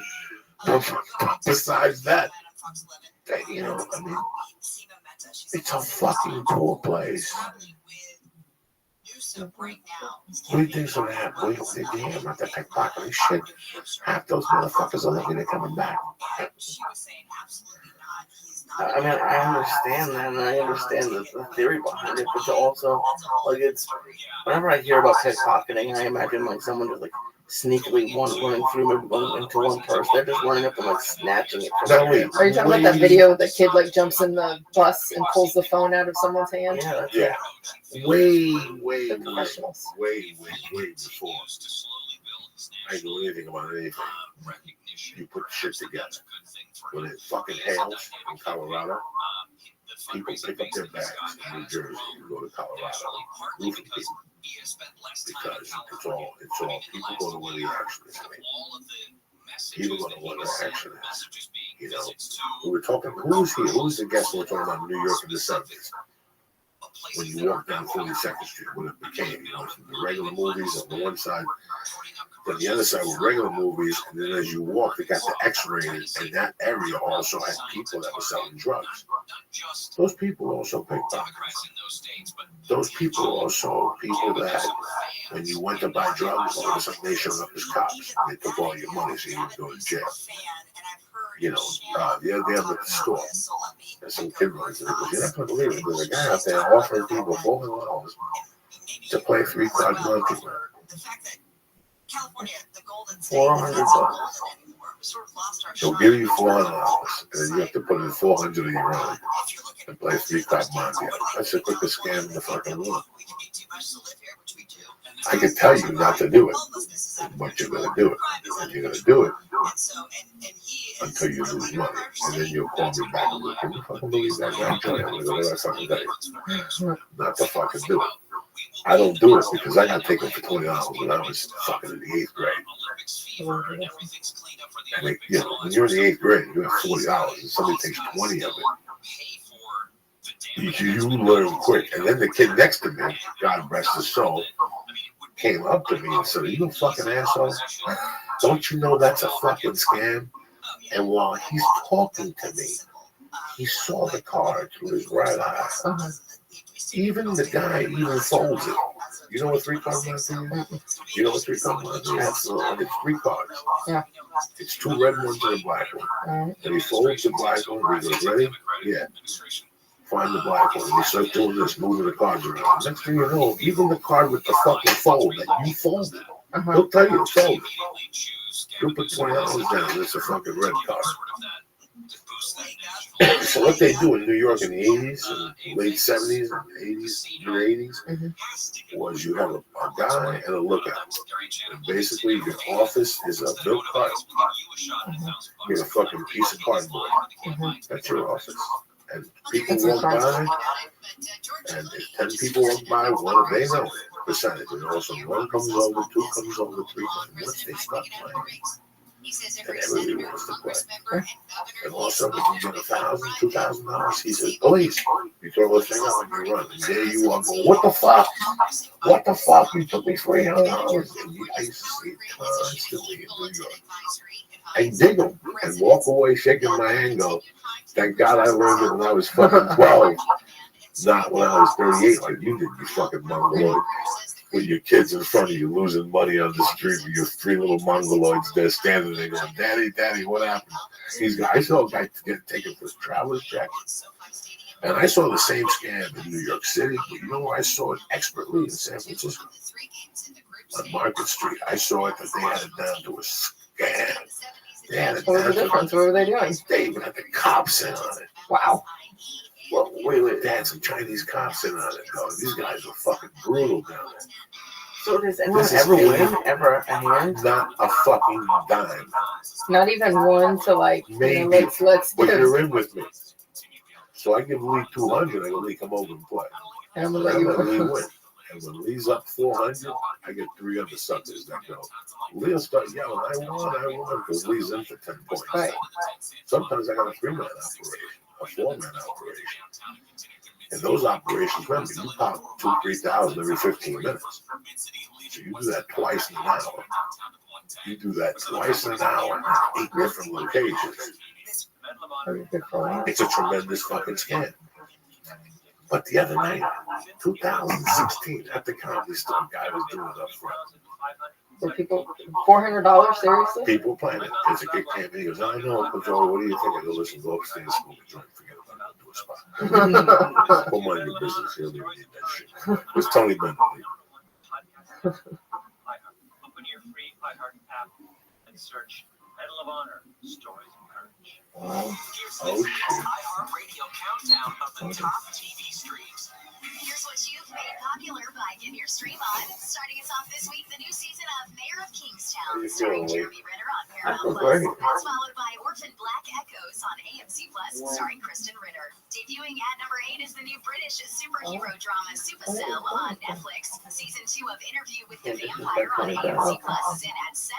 The sci-fi drama Dark Matter on Apple TV Plus falls back to 6, with My Lady Jane, the new fantasy romance on Amazon Prime Video, debuting at 5. The Star Wars series The Acolyte on Disney Plus falls out of the top 3 after 4 this week. The top 3 starts with the new season of House of the Dragon on HBO and Max. Presumed Innocent, starring Jake Gyllenhaal on Apple TV Plus falls back to number 2 this week, which means the new season of the award-winning dramedy The Bear on FX on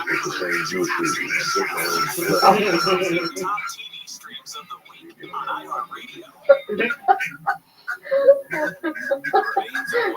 Fucking burgers this Sunday is the Ohio and up across parts of Michigan as well as Pennsylvania, New York State, and the northern half of New England. Heaviest rain likely from Maine back to Detroit, Michigan. Severe thunderstorms for southern and central New York State as well as across northern So now you're what generation Cuban here?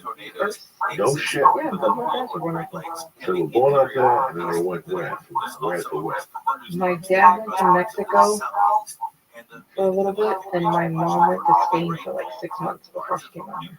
No shit. What she say about Major to extreme heat risk will affect parts of the east coast today, and it will be very hot again today. They're 4 years old. Well, thanks like that. Well into the I thought that's how. I thought that was what was normal. Is people go to other countries and they. So she went there with her parents. If the street is Your dad went to Mexico. Mexico. No, he was one of those the kind of Peter Pan type things because he went with his cousins and aunt. Oh, 14. he went to family. They didn't come until like 10 years later. A little more later. Yeah. When my dad was like in 1970. I was doing all those Peter Pan kids, right? Peter Pan kids, yeah. They were doing that for a long time. That's how Ricky Carter got up here. That's how Louis Sargent came up from there. So every knows I'm moving to Saturday, I'm fucking picking up shit and I'm throwing shit out and I'm drawing and finding shit. And I find my sister's phone number. I take the car, go to Lucas Snow. The Lucas phone car. Wow. I asked the guy, he's like, good, he goes, yeah. How long was that conversation 20 last? minutes. I didn't know until I fucking got home. It was like 8 minutes. But we did get to talk a little bit after about a year. And I ratted my uncle out there. You know, I said, a couple minutes. I only came around in 1984. I came out here. My mom was dead. I came out here asking for how he just looked at my face. And she goes, I know. He said, you tried to rob me. I tried to rob him. He was fucking paying me what he owed me. And I go, my mom sent the money. She goes, I know your mom sent everybody. But I never told him. And my sister always felt like my mom left me. And after we discussed it last time, this time, she goes, you know, there's something I gotta tell you. Our mom came to me. She goes, she was about to have me. So she didn't want to have you here. She wanted to have you in the States. So she went to New York. And New York was something called herself. So she went back to Cuba. She stayed a little longer, but for a while. But then she would leave me and you. Not grandma. I always thought we stayed with our grandma. She goes, no, you stay with me. That was her friend. Your mom would leave. My mom would leave on Monday morning and come back on Friday. So she'd go to the city. She had booking an operation at a restaurant. And she would come back. So she did that for a while. And then every other week she would stay for 2 weeks. And she kept doing that. Then one day she came and she goes, she's done. Then she was putting me in school. In New York. But she goes, I went to New York, but she's trying to see better. Fuck no. Fuck no. I don't remember nothing. She goes, oh yeah, I got the pictures. She took us down to some fucking toy store. She goes, you were wrapped up. You weren't even walking. So it's fucking crazy. She's got all this shit. So then she goes, the truth of the matter is, when she came to me, she wanted to leave because she wanted to put you in school. I wanted you to stay here. She was 7. She goes, I want you to go to school here. I want to be your big fucking sister. She didn't want to do that. She wanted me in the United States for English. So she took my sister said, I'll stay here. So my mom didn't leave with the family. They left her with pizza. So when they went back and she had me, then my dad died, her dad died. They shipped him back. She goes, no, I wasn't allowed to go before. So yeah, we talked about it, but the main thing she talked about was that she goes, your family's a piece of shit. Right out. I mean, right out. You didn't know that. But you didn't fucking know that because it was amazing. When your family found out, our grandmother found out how much money my mother was sending to them, she went over and took my sister and said she wanted that money. So she goes, I was raised according to how much money your mother sent. Our mother sent. You know what I'm saying? So it was kind of just, it fucked me up. It fucked my day up because, like I told my wife, I don't know if I told you this till now, you know, I never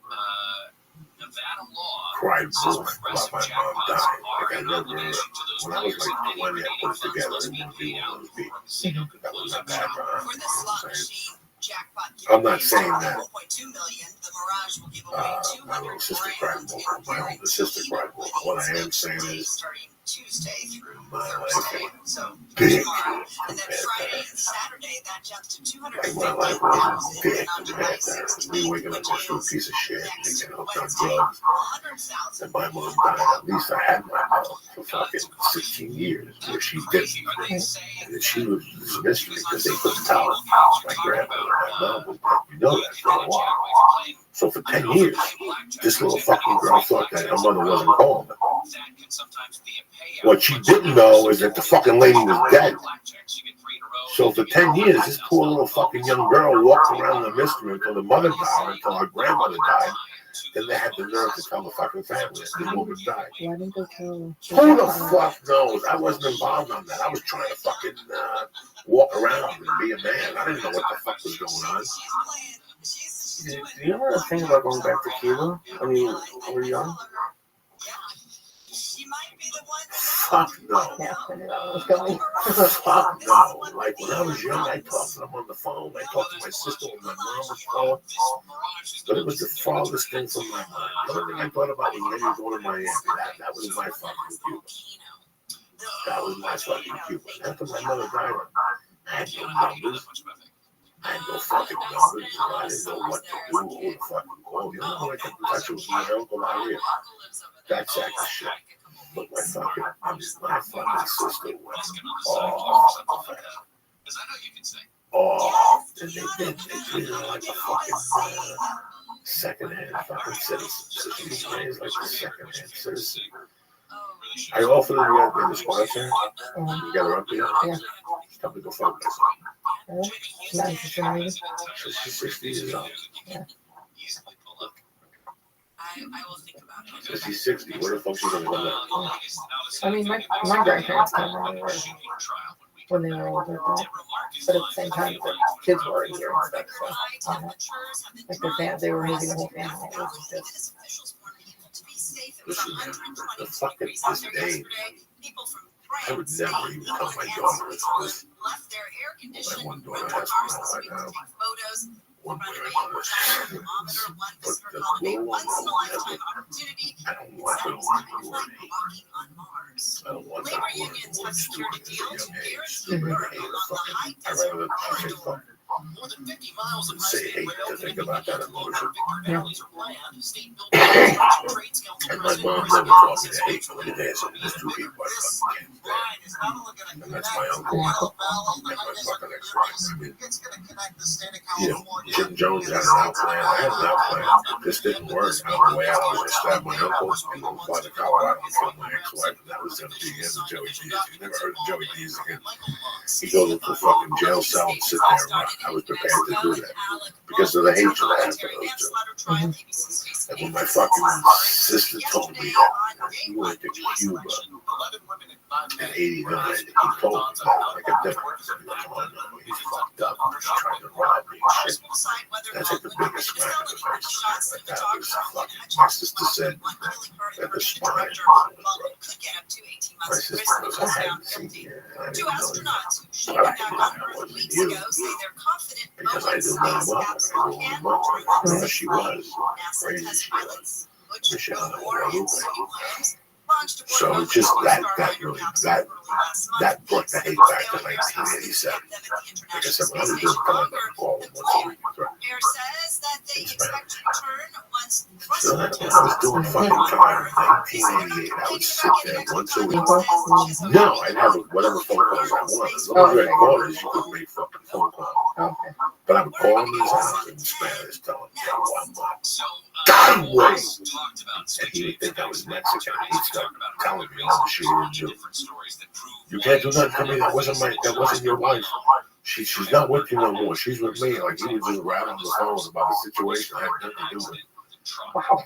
Like he thought I was somebody's Mexican husband or something. Is he still alive? Yeah. In fact. Do you know where he's at? Yeah, he's in London. Oh. In fact. This whole conversation started because my cousin called the house in December, his daughter, through the whole war, the second war with us. Like, I love my uncle. You know what I'm saying? You don't have a relative. You love him. He's a piece of who you are. That's who you are. That's Right. But the thing he did me for, I forget him, but I didn't forget him. And whenever I would read him to him, I needed my blood. I wanted to give him the benefit of the doubt. It was still there. Like, there was always that pause. Somebody was going to ask what happened. One day I did ask him. And he got really nervous. And he was like, you showed up. I could see death was in your eyes. You fucking go up. Which I wasn't fucked up. I was crazy. I was on I was broken. I was a broken fucking kid. 21 years old. The Olympics. That's why I came here. I got a job in the phone. In 1984. There's a weird record. People you were like 3? Yeah. You were 3 in 1984. I was over there slinging dick and smacking motherfuckers for carrying a gun. Like when they carried a gun and shit. Now good luck doing that. Where the fuck was I going? So, you know, I fucking hated it, man. I just, we tried to put it together for like 3 or 4 years, and we did, and then we scheduled Thanksgiving dinner, and she called me and said, he doesn't want to eat that. So I said, okay, fine. So I made her Thanksgiving dinner, and he called me both nights, and we just got to know, I don't know, he said, that's not what I said. So you understand, one of those times I was in Christmas, we went to my other cousin's house, her brother, and there she was sitting in the living room, like I got a cousin that's always calling me more. It was a fucking problem, like there's always something with her, you know what I'm saying? Like, God, she don't want to be my wife, or, you know, me and my wife went to yoga with this lady for a year. So we was this lady, you know what we found out? It's my cousin's wife's sister. Like after a year, of doing yoga and calling her mom because she had 2 kids and talking to her and whatever. So we told my cousin. My cousin hated her. I fucking hate her. She's a 2-faced fuck. What are you talking about? What are you fucking talking? So I just told her that instead of sitting here hating, it's Christmas. Go in the other room and mingle. Fucking Christmas. You're still sitting there hating. Eating with fucking 3-year-olds. With my daughter and the thing. Go in there, and she got pissed. She never talked to me. Yeah. So a year later, she called the house last December, and she was listening. Like my brother went to Cuba, and they gave him an envelope for me. So I asked my sister what was in that envelope. She was like, send me a picture of your mother and your father's wedding. So I got up yesterday morning to listen to Terry, get my fucking cousin on the phone, and give her the address here and tell her to mail a fucking picture. So she finally, she called me in December and said, I'm bringing you the picture next week when I go see my mother. My mother's in the boarding home right by this fucking old people restaurant. Up the block from Alberto Crane Jiu-Jitsu. There's a mall. They have those old fucking restaurants. There's a McDonald's, there's a Burger King, there's a Toys R Us on Victory. Oh, yeah. Isn't that right now? Or, no. Dupars. Dupars, where people go to eat and die. I'm surprised Lee don't eat that. I can't wait for Lee to come back. I went to Dupars, man. Turkey dinner. Is it Dupars? No. I walked out of Dupars. Dupars is the one on Ventura, correct? Yes. Yeah. No, that's something else. That's older people. But it's like a diner like that. Yes, it's a diner. There's another. There's a few locations of Dupars. In the terrible parking lot over by Ventura Little Canyon. Where the Back to the Future Burger King is. I'm talking about Victory, where there's a car dealership and there's a Cuban where we took Mercy to eat for the baptism. If you go a long way there, there's a little restaurant there. We went there with the time to eat with them. Yeah. The fucking food, even the waiters were fucking like this and that. It's like worse than White Castle. It's fucking something from another planet, man. It's something from another planet. It does seem like that kind of diner. Yeah, like so we were there with nothing is eatable. The turkey is old. The gravy looks like fucking like mixture. Yeah, the stuffing was scooped up. The carrots are falling off. When the carrots don't want nothing to do with the stuffing, you got yourself a fucking dilemma. I mean, everything was bad. But, you know, I sat there with the baby and we played and we talked. So the thing, the housing is right around the corner. That's my point. You know, on the way here, on the way to see her, I know she goes to see her mother. She says she's going to drop the letter. It's August and they never even called me yet. So I hope now that she sends the fucking envelope to the new house. Yeah. It's tough when you're a family member who you don't like. Because you're like, I've been drilled into my head forever that in the end, this is the only people, these are the only people you're going to have. Right? And well, you know, if I like them, or if I don't like them. So, it's not the entire family. Listen, brother. There's just a select few. I heard something when I was a young man. It sucked. Listen, I know how it is with family. I've had family, I've had street family, and I've had no family. You'd be fucking surprised who comes through the most. But I heard something. That friendship is the only thing that you can choose in your life because you really can't choose your family. You really can't choose your family. You're stuck with your mother, your fucking father. You know, I mean, nobody hates their fucking parents, you know. But I never. I used to have this friend, just keep getting Danny Feebles. I still talk to him. Good friend. Me and him. And one day he came over to me and we were talking about, you know, fucking Ryan, my partner. Ryan says that him and you speak more than him and his brother. That it really bothers him. Yeah, and he never thought about it, but he worked with me. Because this kid talks to his huge brothers every day. He got one human brother that's so scared, they call him Fatiga. And he's so scared, they just call him Fatiga means fatigue. Like he just looks fatigued. A real funny, cute family, really funny, cute family. The father's dead now, God rest his soul. The mother died years ago. But those mushrooms got me fucking giggling here. That family isn't necessarily blood. Your friends can be closer. I came up with no family. So for me, I understand the levels of firearms. You know what I'm saying? I see it from a different perspective. Would I be a different? You can tell me in California, and I'm in New Jersey. It's the same. You fucking get me. I live around the fucking corner. I drive in the snow. I go in and eat. I yell at her. She yell at me. You know the fucking deal. I don't give a fuck about Terry and what she thinks. Terry have to live with it. This is my mom, dog. That's the way life is. That's just the way life fucking is, you know. So when people tell me, like, I worry about Lee. His mom is away. You know, his mom is in Boston. You know, I understand it. I fucking get it. You know, like this. I get it. But then I also get the part of people not fucking like their family. But I don't like when somebody passes and then there's feud. That I don't like. That's horrible. All those families should go to fucking burning hell. That's terrible. That's terrible. That's terrible. That's terrible. You know, that's terrible. People don't like each other. If you don't like your cousin since you were 5, I fucking get it. You're trying to stick your head in the dog shit.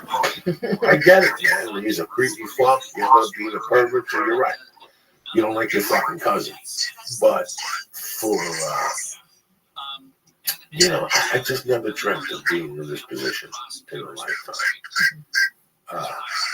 I thought that when my mother died, my uncle would step up, and I can't lie, he tried. Not overwhelmingly tried. He put out his hand and said, if you want to come to California, we'll work it out. And he kept calling me, going, I want you. No. When I said no, I'm sure it was a big bag of relief. Nobody wanted a fucking 16-year-old kid that lost their mother.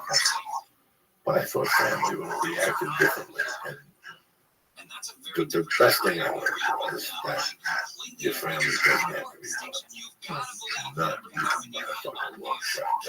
That's a farce. And I'm living fucking proof of that. I'm living proof of that. The people who adopted me all those years, their nephews and nieces, I become my nephews and nieces. You know, I talk to Mike every week. I talk to fucking this guy and Bobby every week. You know, I talk to whoever I could, you know, when time permits. Like, I never forgot those people. Those people became my people, and they really are. They're my nieces. That's just the part of my It just bothered me when my sister said that I can't even and again, before the fucking phone went out because of a little outbreak, I explained to her that I wish we could have taken footage. My mom got up like I did. Lee knows how I do. When I get up, I call Lee and we start going. And we're rock and roll and we're laughing and we're saying fucked up shit. But Lee, after you hang up and we got in the shower, giggling, going, what the fuck is my life become? I got this sad butt. And my mom was like that all day long. I got my regular pants, all day long drinking, those fucking drinks, hanging out with this crazy person. Man, the last hour because that day we catch up with him. That's when we went to the closet, treats her. And I would see her here at the bra, like you know, wrap a bra, she takes the receipts for the day, this and that, and then she take out a little power, whatever the fuck she had. I would see the transformation. No matter how many drugs she did, no matter how many shots she did, no matter how much money she wanted to drop that day. No matter if the next one, she was going to the World Series, she already had tickets. No matter how good her life was, the last 10 minutes of her day were horrible because she thought about her sister. And no matter what was going on, no matter what was going on, I was overwhelmed. I would see it. I would see it sometimes that she would have to go to another room and it would throw her to tears.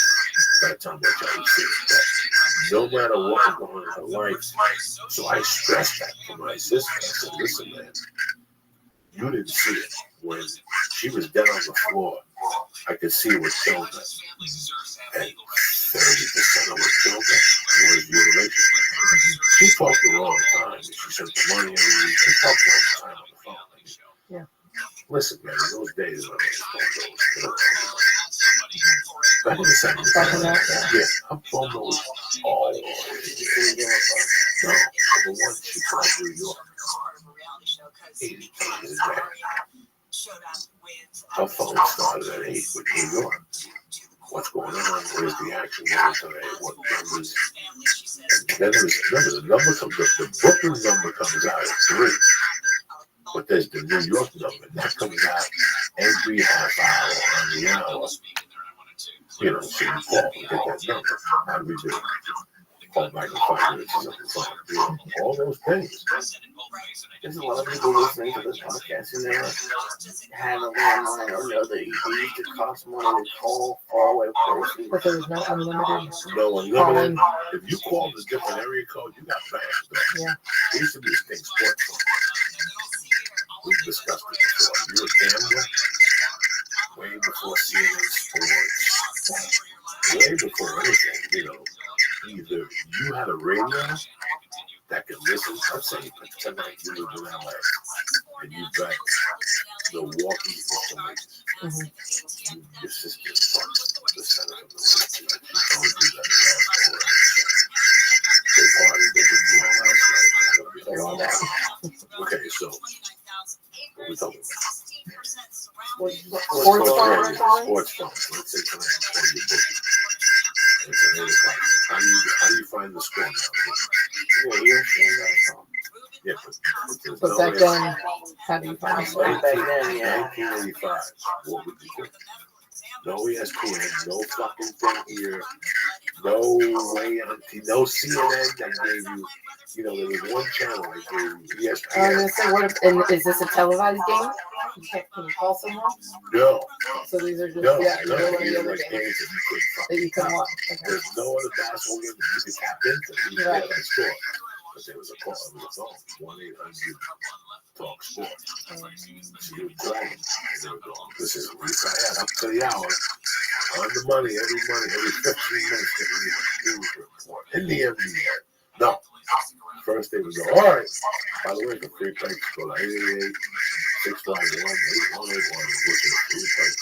Stop bringing the link while you're being charged by the fucking minute. And then they're going to go down a list, and you can't pick which game. You have to sit there and listen to the whole list. So God forbid you bet a Tuesday and it's college basketball. Oh my God! And you being the loser who you are at that time, because if you're calling sports wrong, you're the case of death anyway. Buildings are falling next to you, people are dying. You just wait for somebody to give you a fucking memo. And you would call sports wrong. Let's say you make a Lakers and they don't believe in this is just generated. And by the way, 800-444-4444. I'll get free picks right now. This is Chip Chinnery back here. Talking to you from the world of sports. Okay, number one. Let's go down the list of college basketball. Once you said that, your special was huge. He would do it fucking life quick. Proud of Michigan State. I don't want to live. So now he Oh, yeah, becomes yeah. So you sit there going, Jesus Christ, what a bar. There's music on. Yeah, God forbid you miss it. And you're like, and now to the NHL. Yeah. And now to like breaking news. You know, baseball. China's ping pong team will not make the Olympics. And you're like, I don't give a fuck about China's fucking ping pong team. Give me the score. The Lakers against the fucking Milwaukee Bucks. And they're spitting out everything. Spitting out everything. And then finally the NBA. And all of a sudden, your game was left. And then God forbid you missed it. Yeah, exactly. What did he say? 66 is the God damn it. God damn it. Lila, give me some more fucking quarters, will you? That was the bartender's name. That's John when we were kids. We would be calling that fucking number all night at the bar, 50 cents. And you don't even realize it. It's when you go home, you call all night long. Let's say you're in Jersey, you make the Lakers. Lakers don't start. Yeah, the Lakers started at 7:30. Oh, yeah. And you didn't want to wait till the end of the game? Oh, no. You will fucking call all night. When you get home, in those days, this is the first thing Michael said. This is what the Lakers did. The only motherfuckers ever say this. I don't know. What's going on? Call sports. You call sports every 15 minutes. Because if you want to do it again, and sometimes you call them and you're busy. Oh, What did Harry say when we see the $400 sports phone? That's Harrison said. Why you're down checking the screen. And we do a full time need break. And when we do the 8 rings, we call each other up and talk. We just put the 5 down. Put the 5 down. It's 12.50 if you win.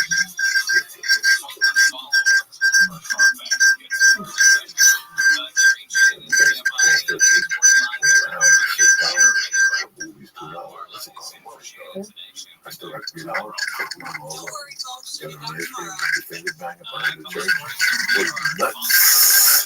What? That has now come out and suggested that Joe Biden is not capable of playing. In fact, he used the one thing my high school did for some reason is playing dice. Like the whitest high school in America. And I played dice. He's a senator from Colorado. He was one who came Weird. out Look at the shape. Yeah. Dice is fun. For you, it looks like 2 ice cubes. That's why it's Yo, Orlando Jets. What a pimp. It smells like garlic. Dog, check out my Discord. Look how big this bad boy is.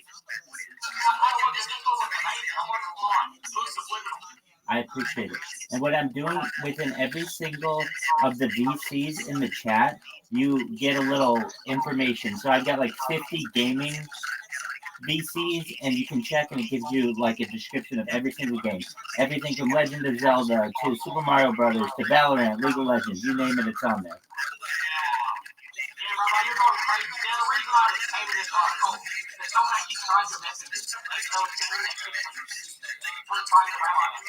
No way, good for them. Wow. Hey, that's what I like to hear. You know what?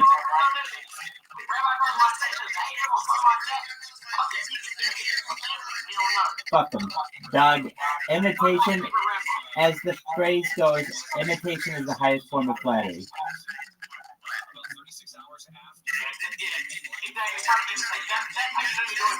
That's absolutely right. So has this spammer been annoying, or is it just one or two times?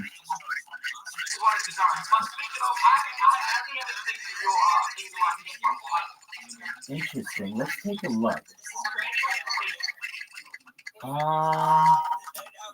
Well, I was having a little issue with just one of them.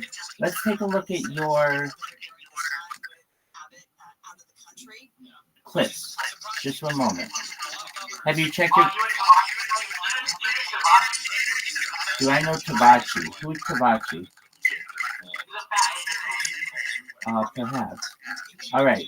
So I'm going to look up Orlando Jet, the man, the myth, the legend, and I'm going to look at your clips. Let's see. Let's see if we have anything recent.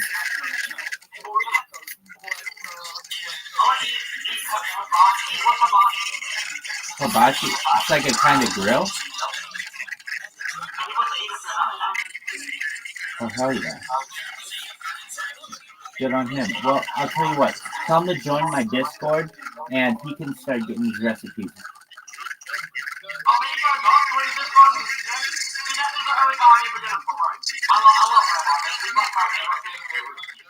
I appreciate that. So, yeah, I got a Discord. It's got 500 VCs. That's the maximum amount of a Discord that you can have. Expect nothing less. And you should know that's going to be the biggest Discord in global history. Why do I say that?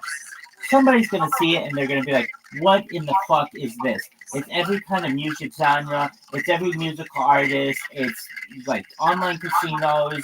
It's online gaming. It has all kinds of things about history and math and physics. All kinds of things. Somebody's going to see it and be like, this is fucking bonkers. I got to share this with somebody else. And that person will share it with someone, and then eventually it's going to go viral. We're going to take over the world, and we're going to give Orlando Jet and Orlando Jet's audience all of their greatest hopes and dreams. Simple as that. I love you too. Orlando Jet, let's keep doing this. Whenever you're bored, hit me up, and we can catch up whenever you want. And little by little, I'm going to keep building out this Discord and updating you, okay? You too, Orlando Jet. Take care, Orlando Jet. We love you. Bye-bye. Shout out to Orlando Jet. What a G. I love him.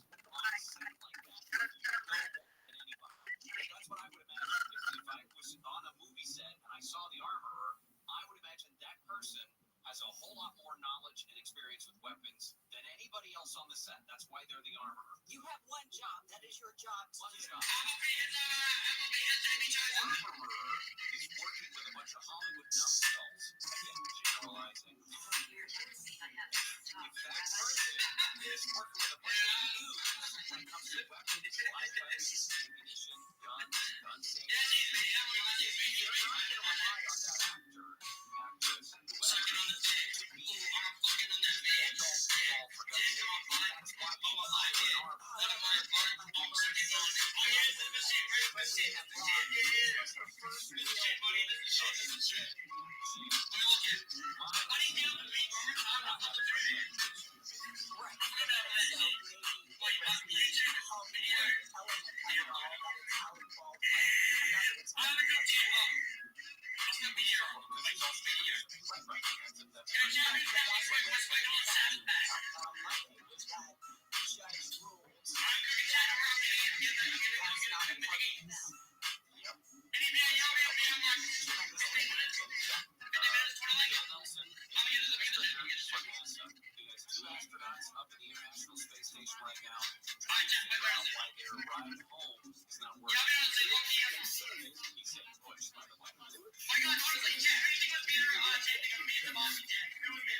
FYI, if anyone wants Rabbi,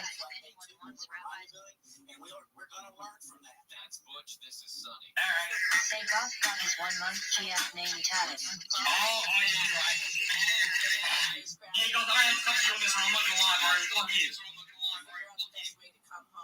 If you say that I might unfollow. Yeah. Same one. If it is 10 inches for me to suck. Taking my butt, oh it's really deep. Oh I like it. Taking my butt, sucking on it. Oh, it's really big. Yeah. Hello, brother, and I suck it. Cuter than my butt. Oh, it's big and black. Big and black. I'm looking on the ball side. Yeah. Big and black.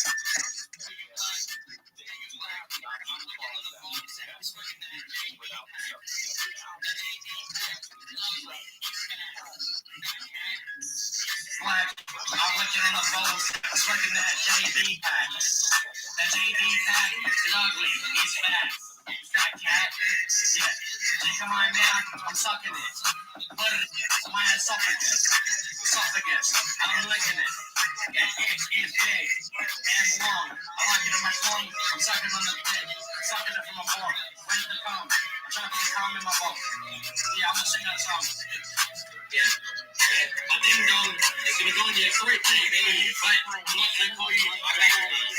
Yeah, I'm sucking it. Yo, Castro. I'm casting on the dick. I like that shit. Massive big nut in my butt. Sucking on it. I'm fucking on it. I'm licking on it. I'm flipping it. JB, bend over. Turns to you like shit. Stick that big butt there. Shit, stick that dick in me. Oh, lollipops. Put that big cup in me. Yeah, I wanna see what that does. JB, I'm gonna knock on your white titty. Oh, you like it? I'm bouncing it. I'm snapping on it. I'm drinking on the nut. It's a buttercup.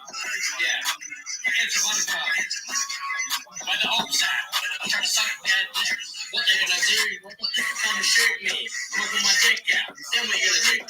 Pussy. I wanna fuck King Castro. He's really up. Gary and Shannon will continue right after this. If you already know what you want us to say, you're probably in the wrong place.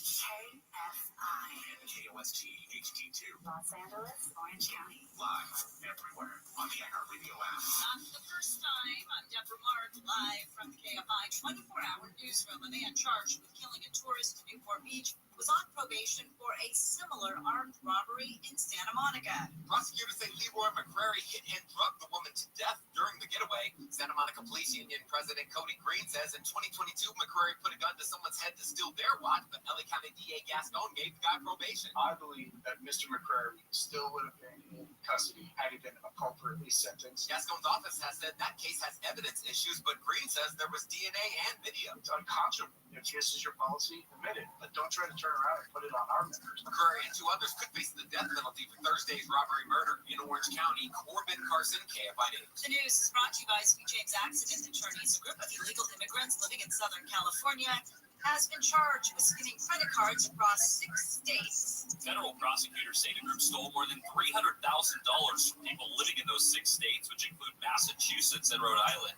The group allegedly put credit card skimming devices on ATMs and on retail store checkout machines. Investigators began looking into the group last year when bank employees in Rhode Island found a skimming device on one of their ATMs. 5 of the alleged thieves have been living in Placentia. They've all been arrested. One more man who police are still looking for was most recently living in LA. In Placentia, Blake Trolley, KFI News. Some fast food chain operators in California say they're cutting hours and raising prices to stay in business. The move comes after a new state law boosted the hourly wage for fast food workers in April from $16 to $20 an hour. Hurricane Beryl has left millions of people in the Houston area without power, leaving Texas and heading to Indiana as a post-tropical cyclone. ABC's Jim Ryan says the wind didn't bother Houston so much. It was the rain. In some places, 9.5 inches of rain fell in a very short time. The wind, of course, then the damage that it did was to the big power infrastructure, not over power lines, not over big, tall power transmission lines. He says at the height of the outages yesterday, nearly 3 million people were offline. A flood watch was in effect for parts of Illinois, Indiana, Michigan, New York, Vermont, New Hampshire, and Maine. Former House Speaker Nancy Pelosi says it's up to President Biden to decide if he's going to run for re-election. We're all encouraging him. 1:30 on Saturday. Yeah. And then on Sunday, there's only 2 women's divisions, 135 below and then 136 and up. So I'm weighing in on Friday night, so I'm going to record in the night. So when you want to stand on 136, or no, 110, What? No, the one Sunday is 130. That was 135. Oh, okay. Yeah, so I can go eat. Yeah. Perfect. Yeah. That's what you guys are doing. That part of what's Those we're doing on the naval classes, so it's going to be the 115 one for the women, 115, 125, 135. No, there's none, and it's the same thing. I think that one's like 120. on the beach too. No, that's in Pasadena. Fucking sand on my toes. I was over with sand on my toes. I gotta go for the football and fucking sand in his toes. Never mind that fucking little strip of meat that's hanging from his ass. God knows what the fuck that is. And where's that? So that's going to be at a CrossFit gym in Pasadena that has plenty of mat space.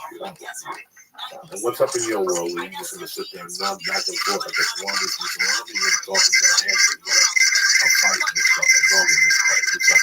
No joking, but I said, you last episode launched in the website, which is going great. And that's it. That's what's going on. That's all I'm doing right now, man. I'm trying to work a podcast. I'm doing my therapy podcast with Jesse and Don and Dawn. The What's your favorite one? I mean, aside from this Absolutely. I mean, that's it. That's what I'm doing. Well, I'm not gonna tell you And Kevin I got my fucking life. I was in this shit. I'm glad I'm sorry. You're not doing shit. You're getting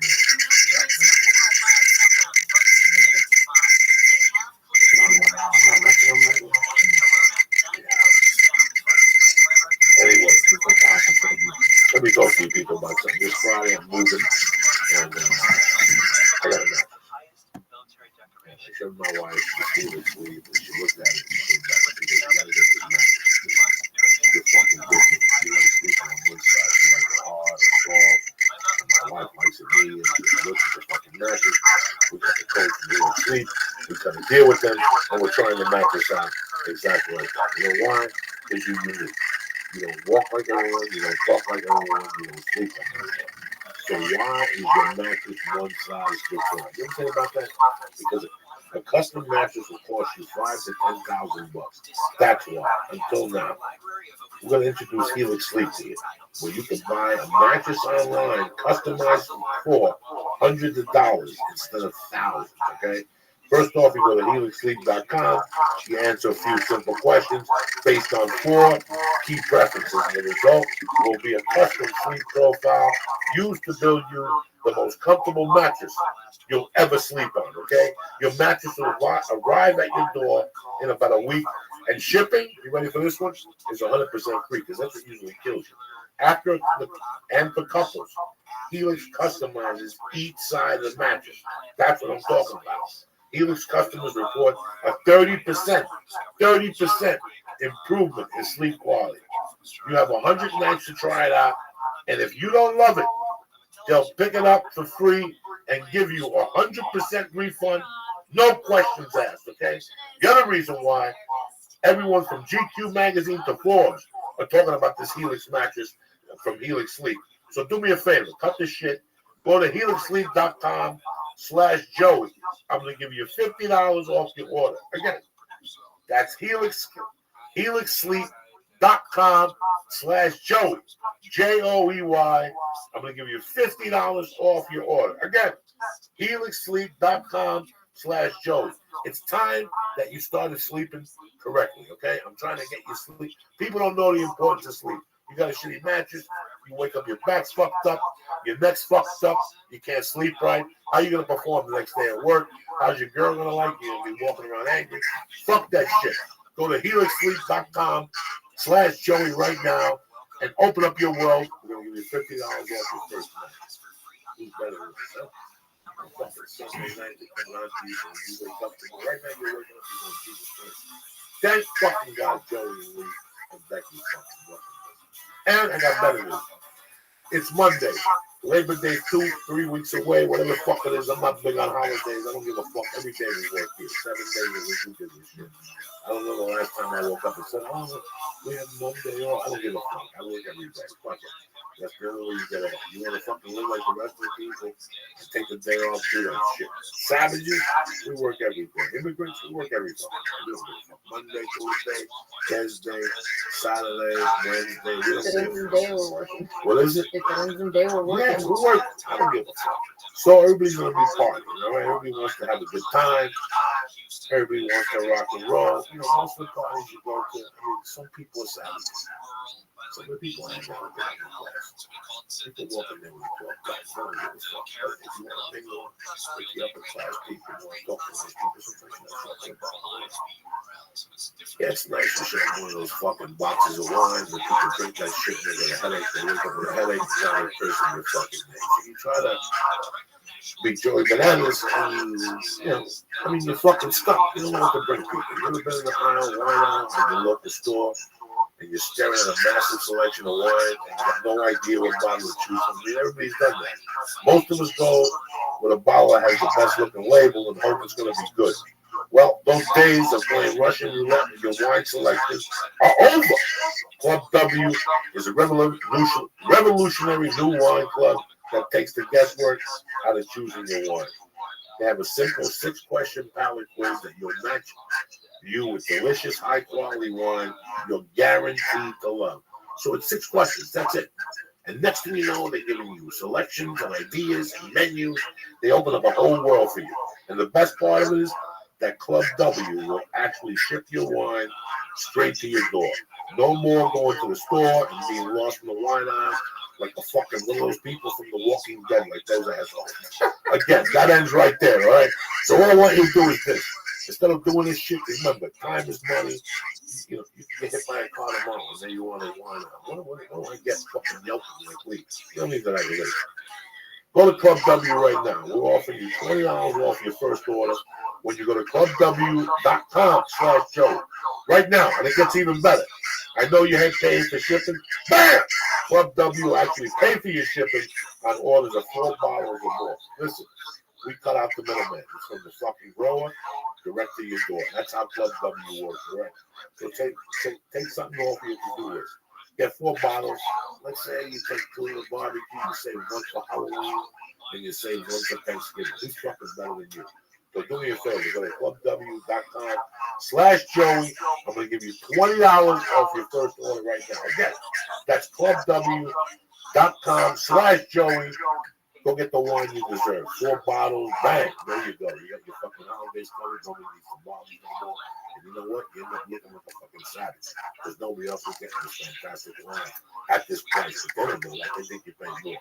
Go to clubw.com/Joey right now.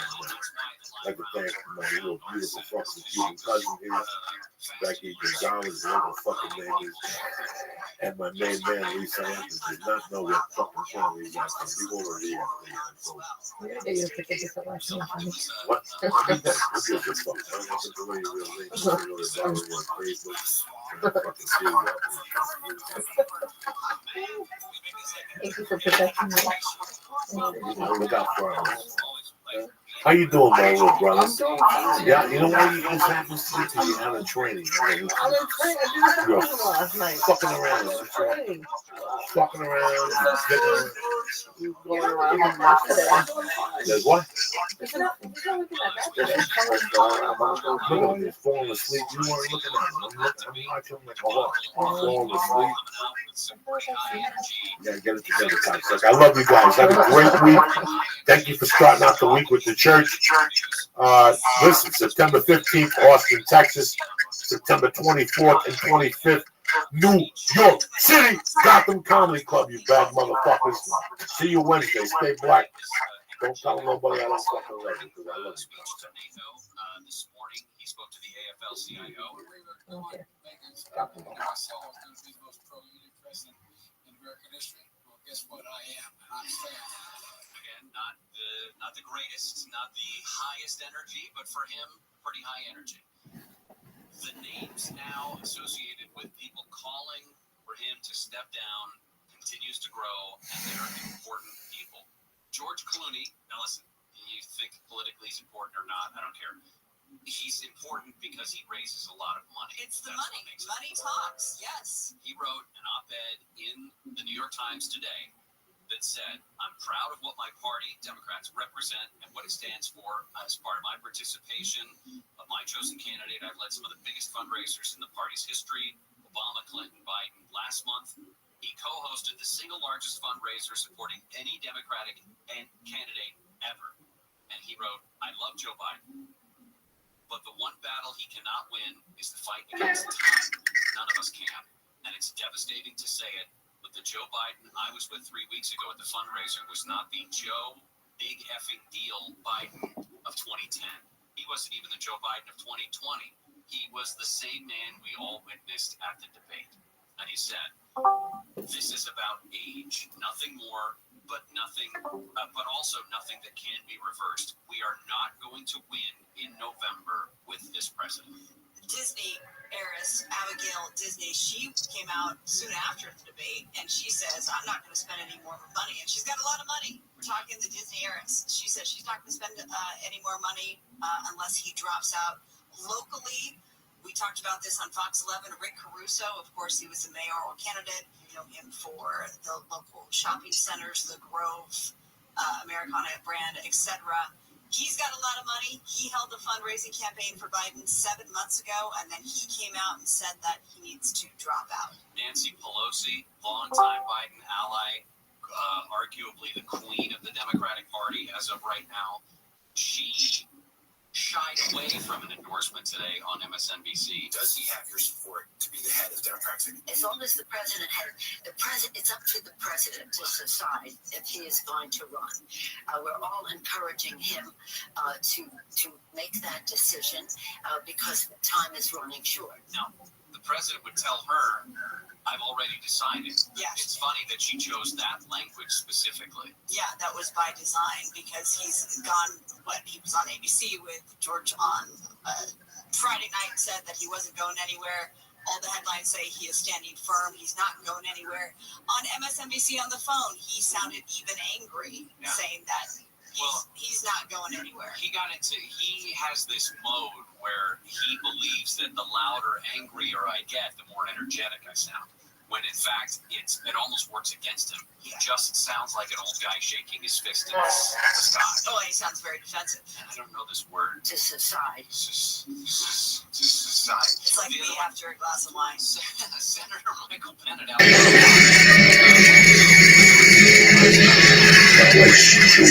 Fucking quit. Like a fucking put some Frank's hot sauce on that motherfucker. With the barbecue?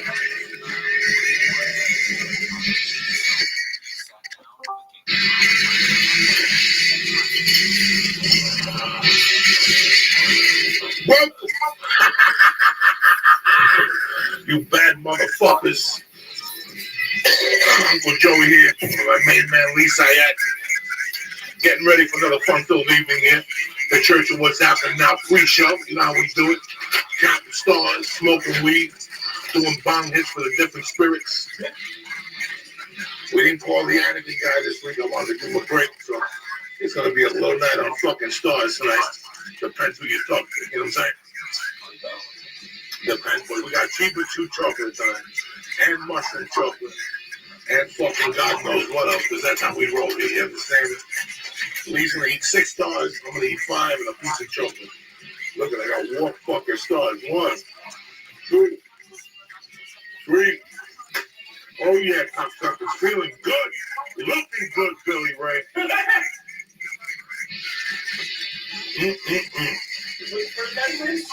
Who knows? Feeling good, Billy Ray. just like that on a Wednesday night, motherfucker. Look at that. I got the Star of fucking David. You understand me? We're going big tonight at the church.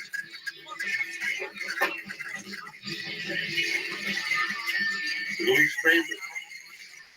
We got the fucking mushroom chocolate again. Oh shit. Things can get deep in this motherfucker tonight. Nobody knows. Except you are there. You dare enter this fucking house. How you doing, Lee? Stars. I'm 2 down, 4 left. 2 down, 4 left. Go ahead, put the whole thing in your mouth. Go for 3. Go for 4. Fuck it. That's a boy. That's 500 milligrams, 1 shot. Drink the water. That's a boy. Just swallow the fucking thing. They don't want to talk to you, right? If they want to talk to a deaf dude, they'll fucking go down to the grocery store. So, go ahead, eat that fucking stars of death. Light that asshole on fire, cocksuckers. You gotta watch him, people. He's a Jew who picked those fucking stars up. Bam. He'll fix his movie. There we go. We're back, cocksuckers. Beautiful night to see. I miss you, motherfuckers. I'm happy we're doing a podcast tonight. We got Jimmy Page in the back, letting these motherfuckers know how it's done.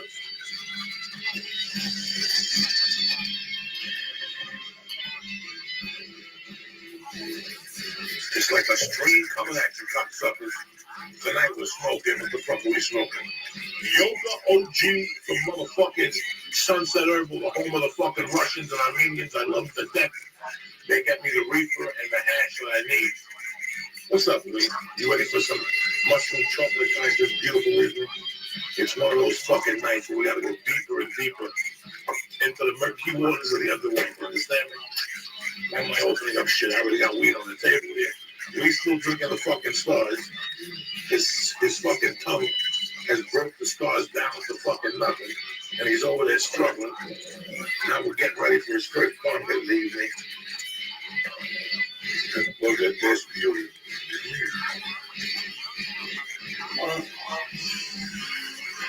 Remember the old days you used to do a bump like this? Oh shit. Bam. With a fucking Christian card. What are you nuts or what? There you go, Lisa. We're ready now. There ain't no fucking return.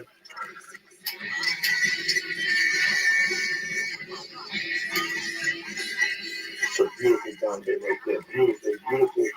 Beautiful smoke, beautiful everything.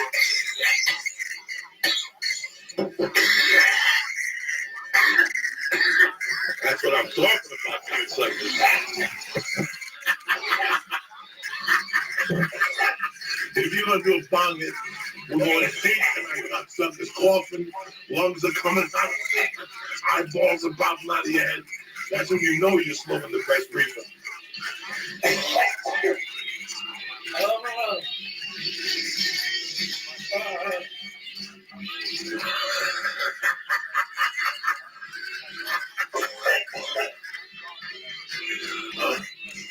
People.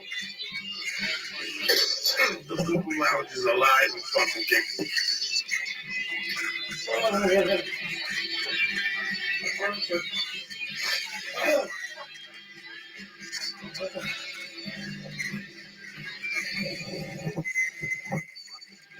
You don't need to push your eyeballs on your fucking face.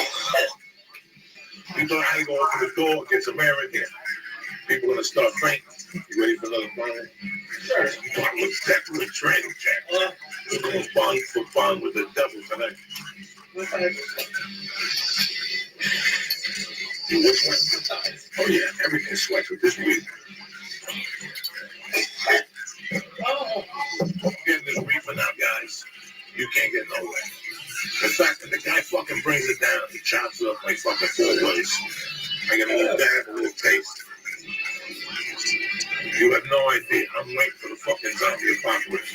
The smoke I'm gonna blow at them.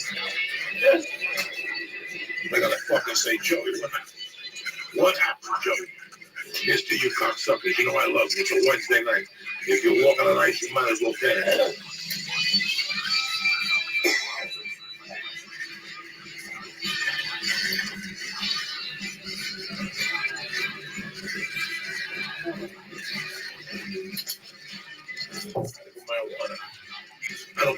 identical. I don't care if Obama don't like it or DEA, don't matter to me. You know me, I'm gonna keep fucking smoking. I was smoking this shit. Cops would chase you for 4 fucking blocks. What am I gonna smoke now at this age? I don't give a fuck. I'll get a skateboard and a fucking maraca, and they'll be all over the shop.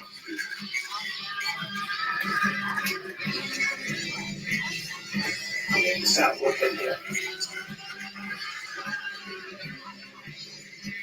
We're gonna get this type of entertainment. We're gonna watch Blackish. Yeah, good luck. This is it, people. Fuck Netflix. This ain't nowhere else. We're right here on the Lisa at Joey Diaz channel with that. I'm fucking.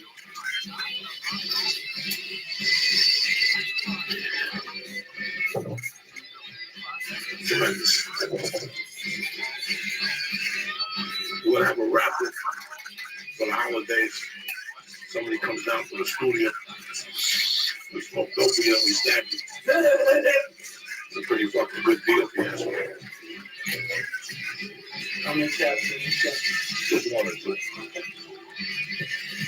Just 1 or 2. Just back into the front here for Lee. Just a little tiny one to keep the blood alive, you know what I'm saying? I don't want the blood to fizzle on them and they don't know. I'm for that.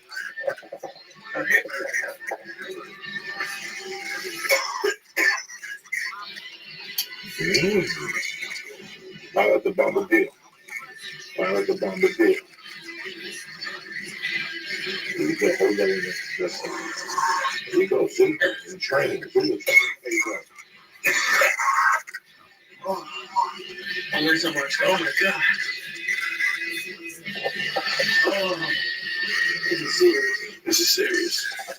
You people think I'm here running a fucking charity. We get down with no delay. You understand me? Why? Because you only come around this fucking planet one time. What do you have to sit at home and read Yelp and the reviews?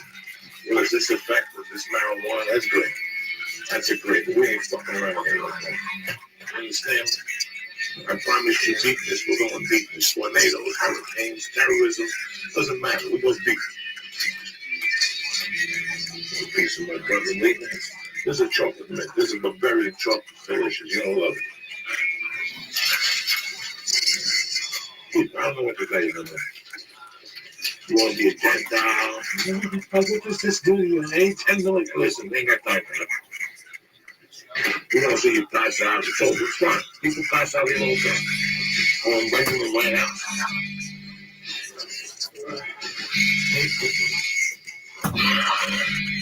The favorite.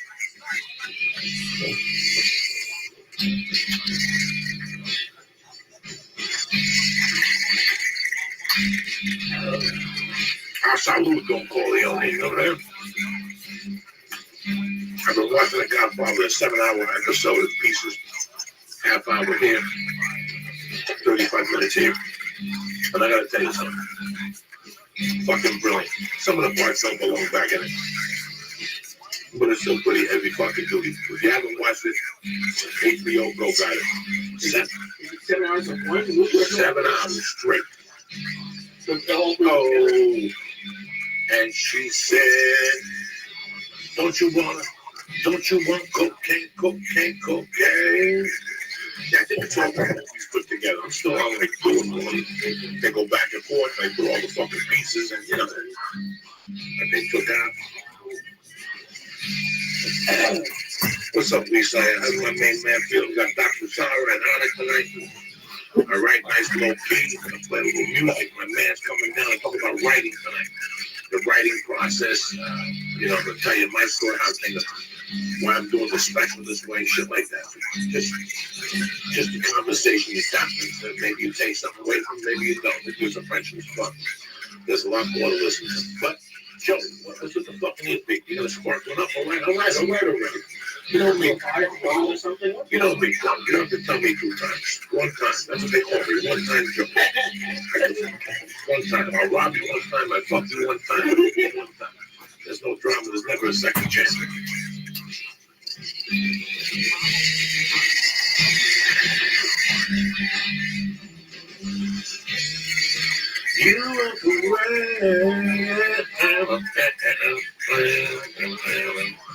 Oh shit. There's nothing like a reefer dipping into your mind and all of a sudden the fucking music goes in your ears. And it connects your soul, your heart, your fucking brain together. It's like,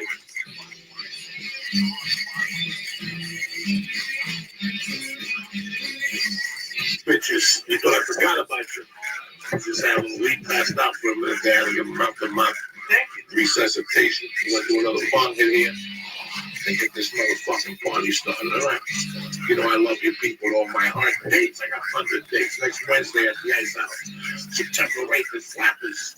September 9th at the Improv Melrose. September 10th at the Melrose. I mean, listen, Austin, Texas, New York City, Gotham, 24th and 25th. You got dates, dog. I'm coming. I'm coming for you. You know what I'm saying? I'm working on this fucking special. Shoot October 15th. So I'm just trying to put the pieces together. Either you're in or you're fucking out. I'm working on it, cuz I'm coming prepared.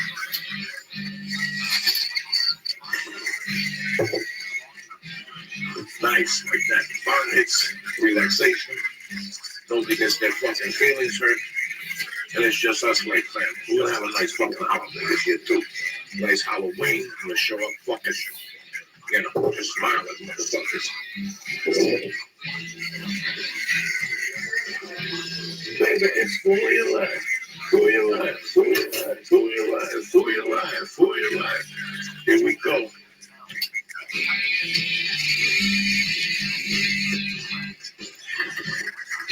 Love this, man. Just when you thought it was safe, cocksuckers. All right, tune into YouTube, what? .com/C/Joey D in 10 minutes.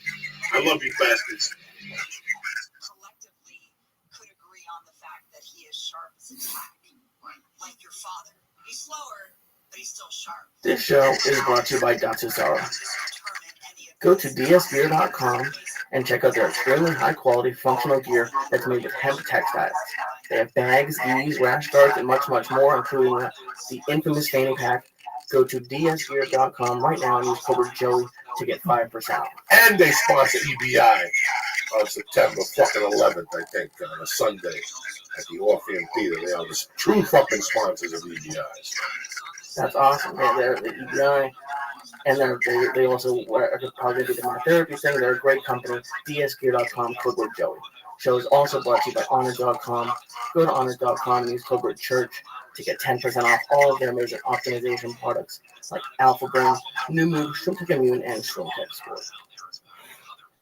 Yeah, and if you were listening earlier, I'm going to repeat myself just because I do think it's worth repeating that to reach out here yesterday in the press briefing room. Oh shit. It's Wednesday motherfucking night. Lee Sayat, Willie Barcena, the Church of What's Happening Now.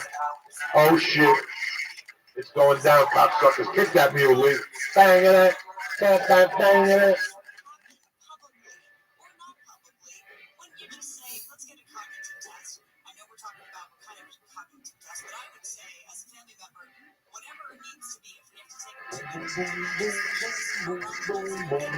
Hit it! Take that fucking mule, Lee. Put on some speakers, cocksucker. I want fire coming out of those fucking things. Bow, bow, bow. Oh shit. Here you go, Lee. It's a beautiful evening here in Southern California. It's like fucking 80 degrees. It's gonna be hot again tomorrow. Who gives a fuck? What's happening to my son? What's up, baby? Thanks for having me, bro. Always. What's going on, Lee Sayat? You sexy motherfucker. You. I had a fun day. It was funny. I came in. I was like, "What do you think about doing the gravity ball?" You weren't a big fan. No, because you have a hard time with the regular fucking ball. They don't make all this shit for nothing. You have a hard time with this. Your face turned red before you sweat. Your legs are sweat. Everything's fine. The balls are fucking crazy. That's why you're fucking in. What's happening? Good, brother. Man, I'm just enjoying the scene. This is laid back. I think all interviews should be like this. All interviews smell this good. It's not even a fucking conversation. Yeah, no. I'm happy you're here tonight because one of the things a lot of comedians, young comedians, listen to this shit. And I didn't, it's scary way if I tell you this. Like, I didn't even think about it for 15 years. Like, I had a notebook and I would write the joke, right? And that was it. There was no tag. There was nothing for 15 years. I got over on just energy and just driving in a car to the comedy store and thinking about what I was going to say. And sometimes it would go my way, and sometimes it would. Well, I think most of the time, it went your way, but it's crazy how 15 years ago, about 8, 9 years ago, I started writing. And I go, I like this. This is interesting shit. And I started writing a blog on MySpace. And also I said, man, I forgot all about this story. Maybe I should say this on stage. Like while you're saying the story, you remember another story.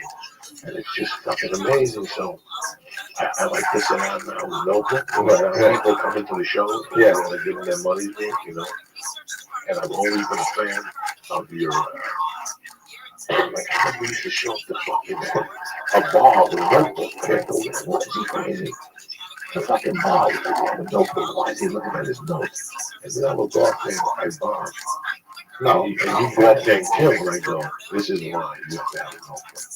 So I started carrying around with a note. The only other option I use on this thing is when I get an idea, there's a memo pad now on the iPhone. Right. You can write the fucking note in there and remind yourself later. But I swear to God, Dave, I fucking got rid of, so I've gotten rid of more good jokes than most people have written just off the top. Laziness. Being in bed at night and fucking cracking up with the sleep apnea mask on. And going, that was so funny. I remember that motherfucker in the morning. Nothing's there in the morning. No, if you don't write it down, man, it's literally a part in the window. It's gone. Since day one, you were a writer like that. You sat down. And, well, I always, when I was young, we were young comics coming up. I used to watch the Tonight Show, right? And I used to hear about these guys, Gary Shandlings in the world. Those guys were way ahead of us. I used to hear about how they would write, and hear how Seinfeld would write, and so that's what got me started. And I kind of had an evolution like you. I went through an evolution, and I think you don't go through it unless you do right, because when we were talking the other day, you were going, man, I started out writing jokes, and then from joke I went to bits, and then from bits I went to stories, writing stories. And that's the evolution, man. Because I remember writing jokes, like one-line jokes and premise, setup, punch, and then after a while it got corny to me. And I go, man, there's got to be a little bit more to this. So I started kind of embellishing or extending the story a little bit more. I'm saying, well, what started asking myself. There was a lot of trial and error. So within a lot of that trial and error, and like you, I bombed and failed way more than I succeeded, and that's how I started writing all the time, because I realized it was like a batting percentage, only 3 out of 10 jokes would work, and so in order for me to have material, I had to write a lot of material had to fail for me to have material that would succeed, or even have a nice little new chunk. For me to have a nice new chunk, I had like maybe a half hour of garbage. So anyways, but yeah, that's how, and you know what, having kids, man, to me is made me write, because I knew how to keep feeding these motherfuckers. So if I didn't keep getting work somewhere, wherever, that was also motivated for me, Jim. It's funny how you said something before, and I thought completely different. You said before that, how many Tonight Show appearances did you have with Jim? I had 11. That a lot of comics looked at you differently because you were on the Tonight Show and you had the same jokes. Now, let me tell you, you know me, I'm fucking out of my mind. Yeah. To me, till this day, even with that fucking guy on there now, I have nothing against Jimmy Fallon. I like Jimmy Fallon. I'll still see who's going to be on the Tonight Show. Right. So I can tape it or not tape it, because to me, that's the best a comic is going to do. I swear to God, in my mind, that's when I watch the Tonight Show and I see a comic not do well, the next time I see him, I'm going to smack him. Right. And he knows this. He knows that we talked about why is it going on there one night and blew it up. And I was happy the next day because Jesus Christ, finally, somebody took it to the next level on the fucking Tonight Show. You know what I'm saying? So when I watch the Tonight Show, to me, it's the 6 minutes that every comic should dream of. That's my world. That's my world. You get one shot at writing 6 minutes, spotless clean, with your real point of view, clean though. Yeah, but they also edit, man. They edit. Yeah, they edit even. The tough part is that they have control of your material, because the reality is, Joey, when you're performing for the Tonight Show, it's a corporate gig, because you're performing for those sponsorships. You know, for the Chevrolets and the BMWs and the AT&T company, because if you offend the show, you offend them, because they're paying for advertisement. So it's really the biggest corporate gig you're ever going to do. And being that it's a corporate gig, you're fucked, man, because you got to be within these boundaries, and you're not allowed to be free. And you're a big fan of Lenny Bruce, and I am. And I read a book, man, that I was really happy. It was the last chapter where Lenny Bruce was talking about doing the Tonight Show with Jack Barr back in the day. This is before Johnny Carson. And he talked about how much he hated doing it. Like, he didn't like doing the Tonight Show because he felt so contrived. And he said, I love doing 1 hour. You know, I love doing my albums. You know, he did his albums, and he did his 1 hours in theaters, and he was free. And you're free, man. You know, you're your own director, your own writer. You get to say whatever the fuck you want to say, and you can't do that on the Tonight Show. But and anyways, man, I know there was comics, because you hear the gossip within our world, man.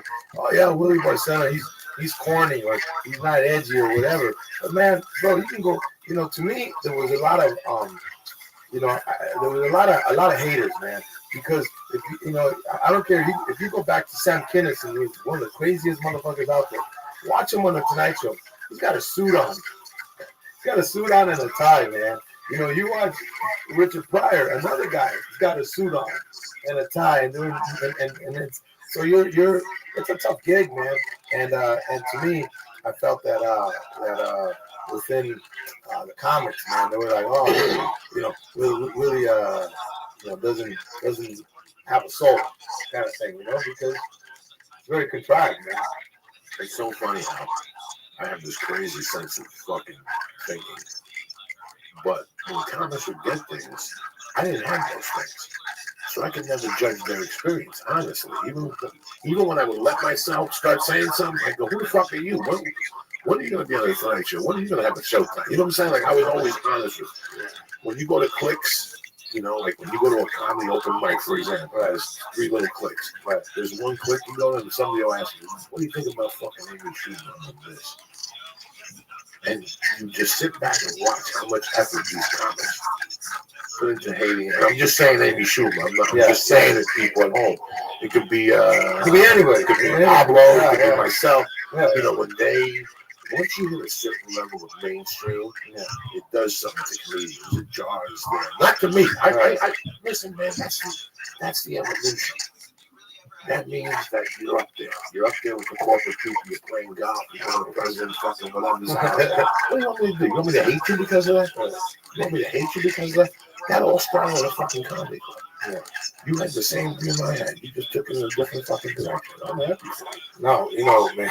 There's a lot of those people that we don't think are funny. Yeah. We don't think they're funny yet as comedians, and that dude don't even show up at the improv. He does the last 2 times he's gone. You've seen those guys that have that mega celebrity, and they walk in. Yeah. Dave Chappelle always kicks ass because they get on their feet from. I never saw that. Chris Rock, they were coming to go, Chris Rock's here, the people would fucking go crazy. Right. Those guys never fucking bomb, but this guy's been, whatever when they first started, if you Google some of their early stuff. Oh no, I'm talking about when they pop into the. Oh now, no, they walk on water now. Yeah, that's what I'm saying. Yeah, listen, everybody dies a slow death. Yeah, I don't ever, the funniest people in LA are the people. Like, I used to go to acting classes, and people would ask me stupid questions. They would come to the comedy school, they go, you go. They laugh after they watch them, and they go, I didn't even know this. And they're like, 9 years. 3 weeks later, I got the stage last week, and I got a show here, and I got an audition in Montreal. I've been doing it for years. And you look at them, because they're looking at you like, going, you've wasted your time for 9 years. Yeah. But you're looking at them going, oh, you're going to die in slow fucking death. You got nowhere to go. You're going to shit your fucking pants in front of those people. Remember when we started There used to be a lot more contests. Yeah. Johnny Walker. They had the NBC National Comedy Contest. And it wasn't televised. It wasn't like Last Comic Standing. Right. They came into a comedy club at 10 in the morning. You had to get there by 9, sign your fucking name. There'd be 3 fucking jerk-offs sitting there with a notepad. Yeah. And you went up there, did it, and then you went home, and they called you to come back for that night's show. And then you went on to the regionals, the finals. I've always thought the stupidest thing is to judge comics, man. You know why? It's like having because everybody has a different personality, and everybody likes different things. And it's almost like putting up a rock band versus a country band. It's like, well, I like the rock band. Oh, that's the rock band killed, and I don't understand the country band. Well, it's what you like. That's why I don't think you can't judge comedy. I don't like comedy in that sense. I'm just saying. Yeah. Well, you can't judge it, but don't you think if it was like, let's say it was like a comic club here, if they just grabbed 300 people, there'd be some people who like indie comedy, there'd be some people who like dirty comedy, so maybe could you just judge it based off of laughter?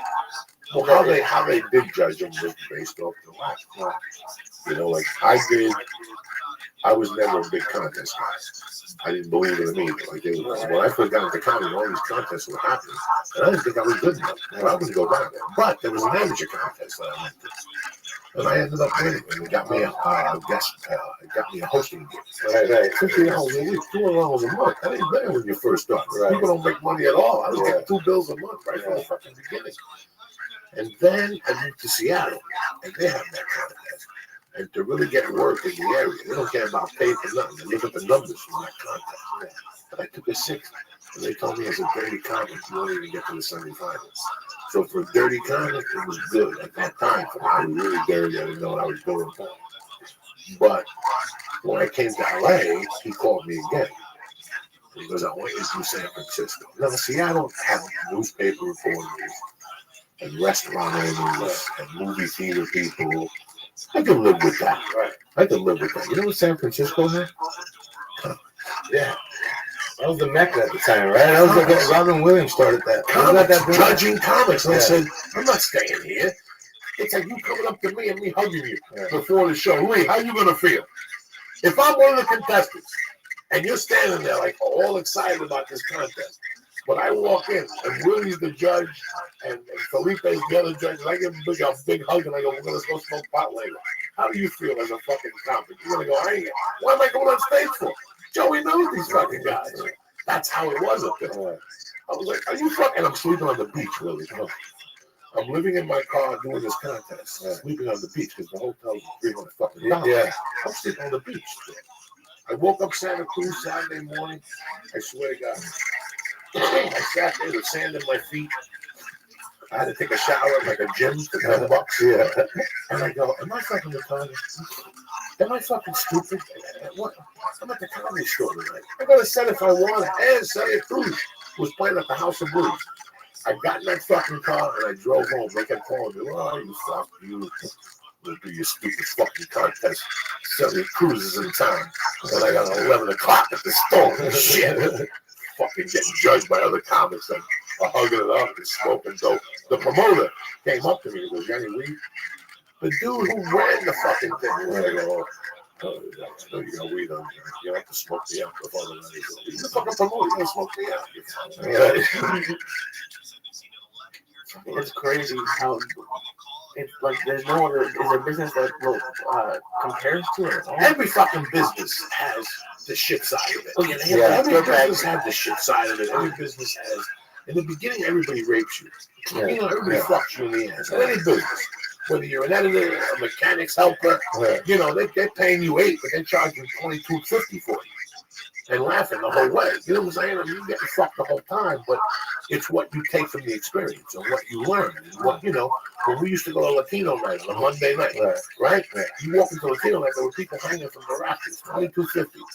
Jamie gave you $25 for the 6 comics. His budget was $150. Where the fuck do you think there's 300 people in there, $22.50? There's $2,000 in the room. You get his budget with, you know, $10 a beer. Yeah, $10 a beer. He's making $6,000 for the fucking night. They're Mexicans. They're going crazy on a fucking Monday night. And where do you think that money goes? But you accept it because you go, you know what, man? Let's go. How lucky do you feel just to be fortunate to be in this position? But don't be too fucking fortunate. They're not. You know, when they come up to you, they say they love you. Yeah, you better fucking love me. You just made $3,000 off me jumping up and fucking down.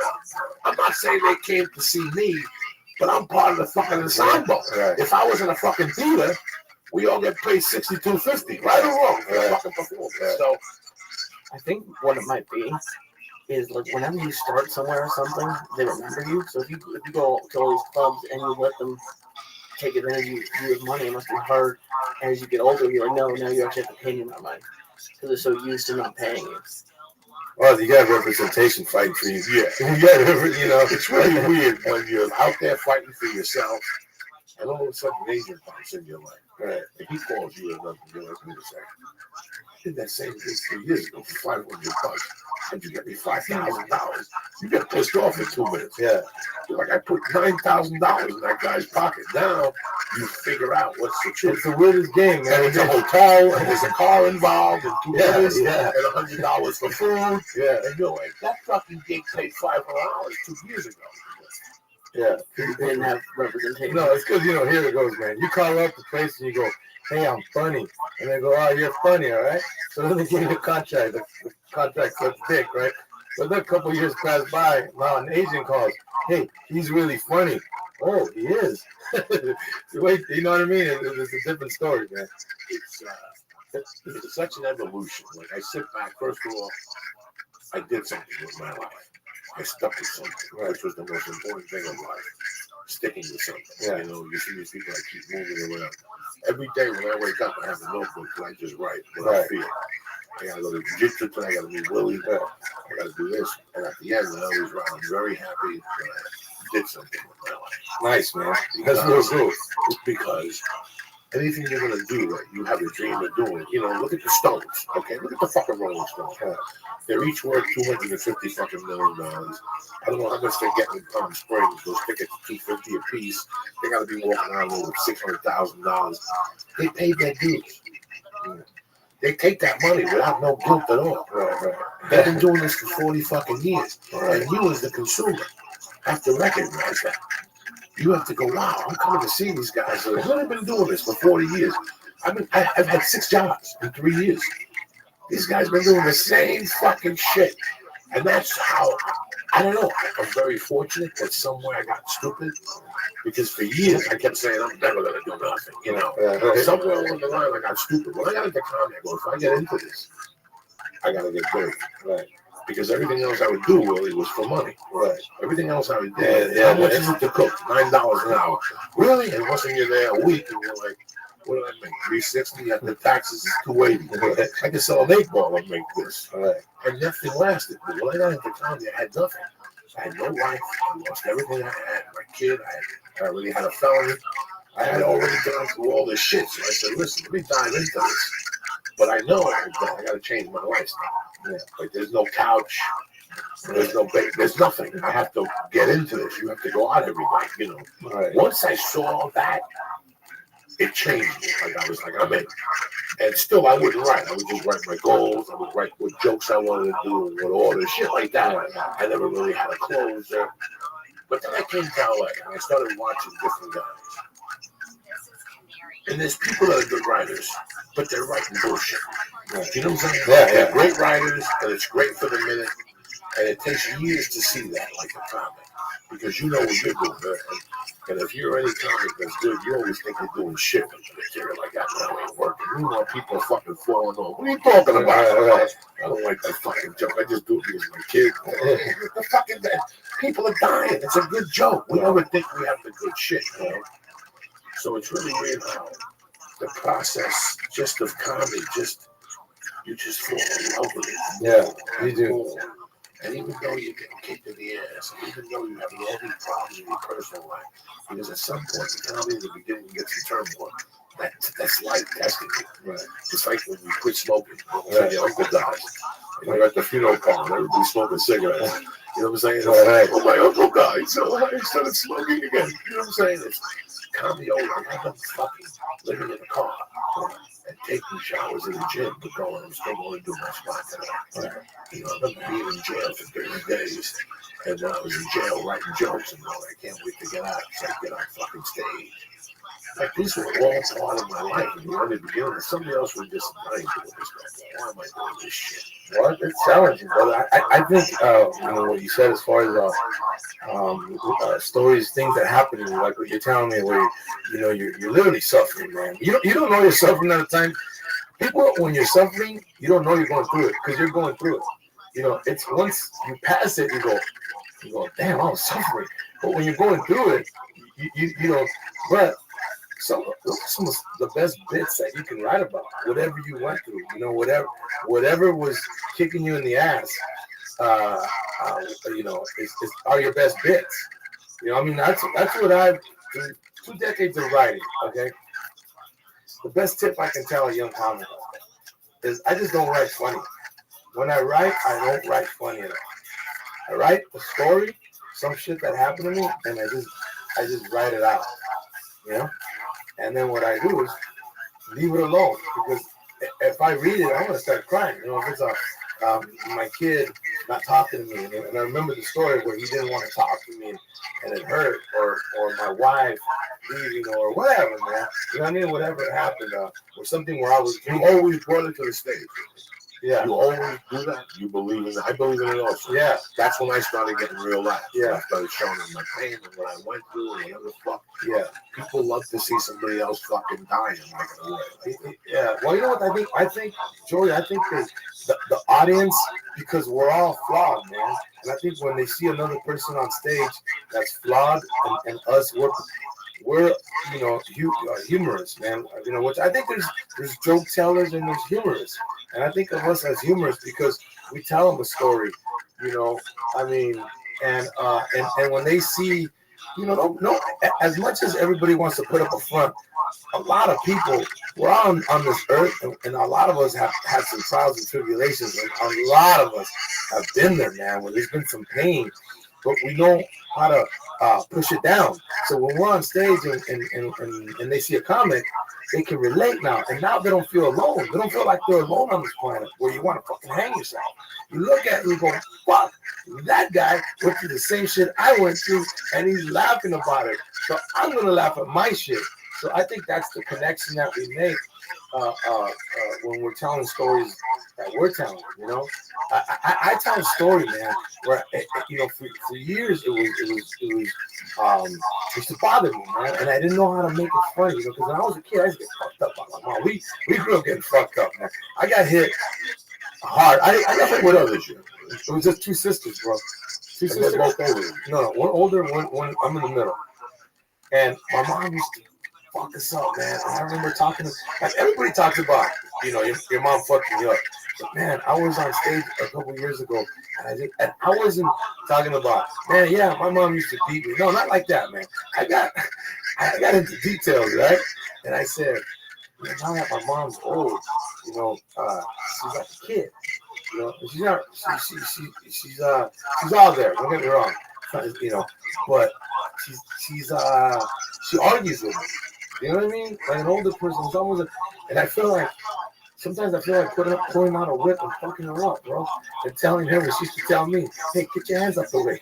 You know what I mean? I mean, yeah. When I tell that on stage about, you know, when you just sit, when you put it by itself, man, this guy's talking about whipping his own mom. When you leave it like that, yeah, it's not funny.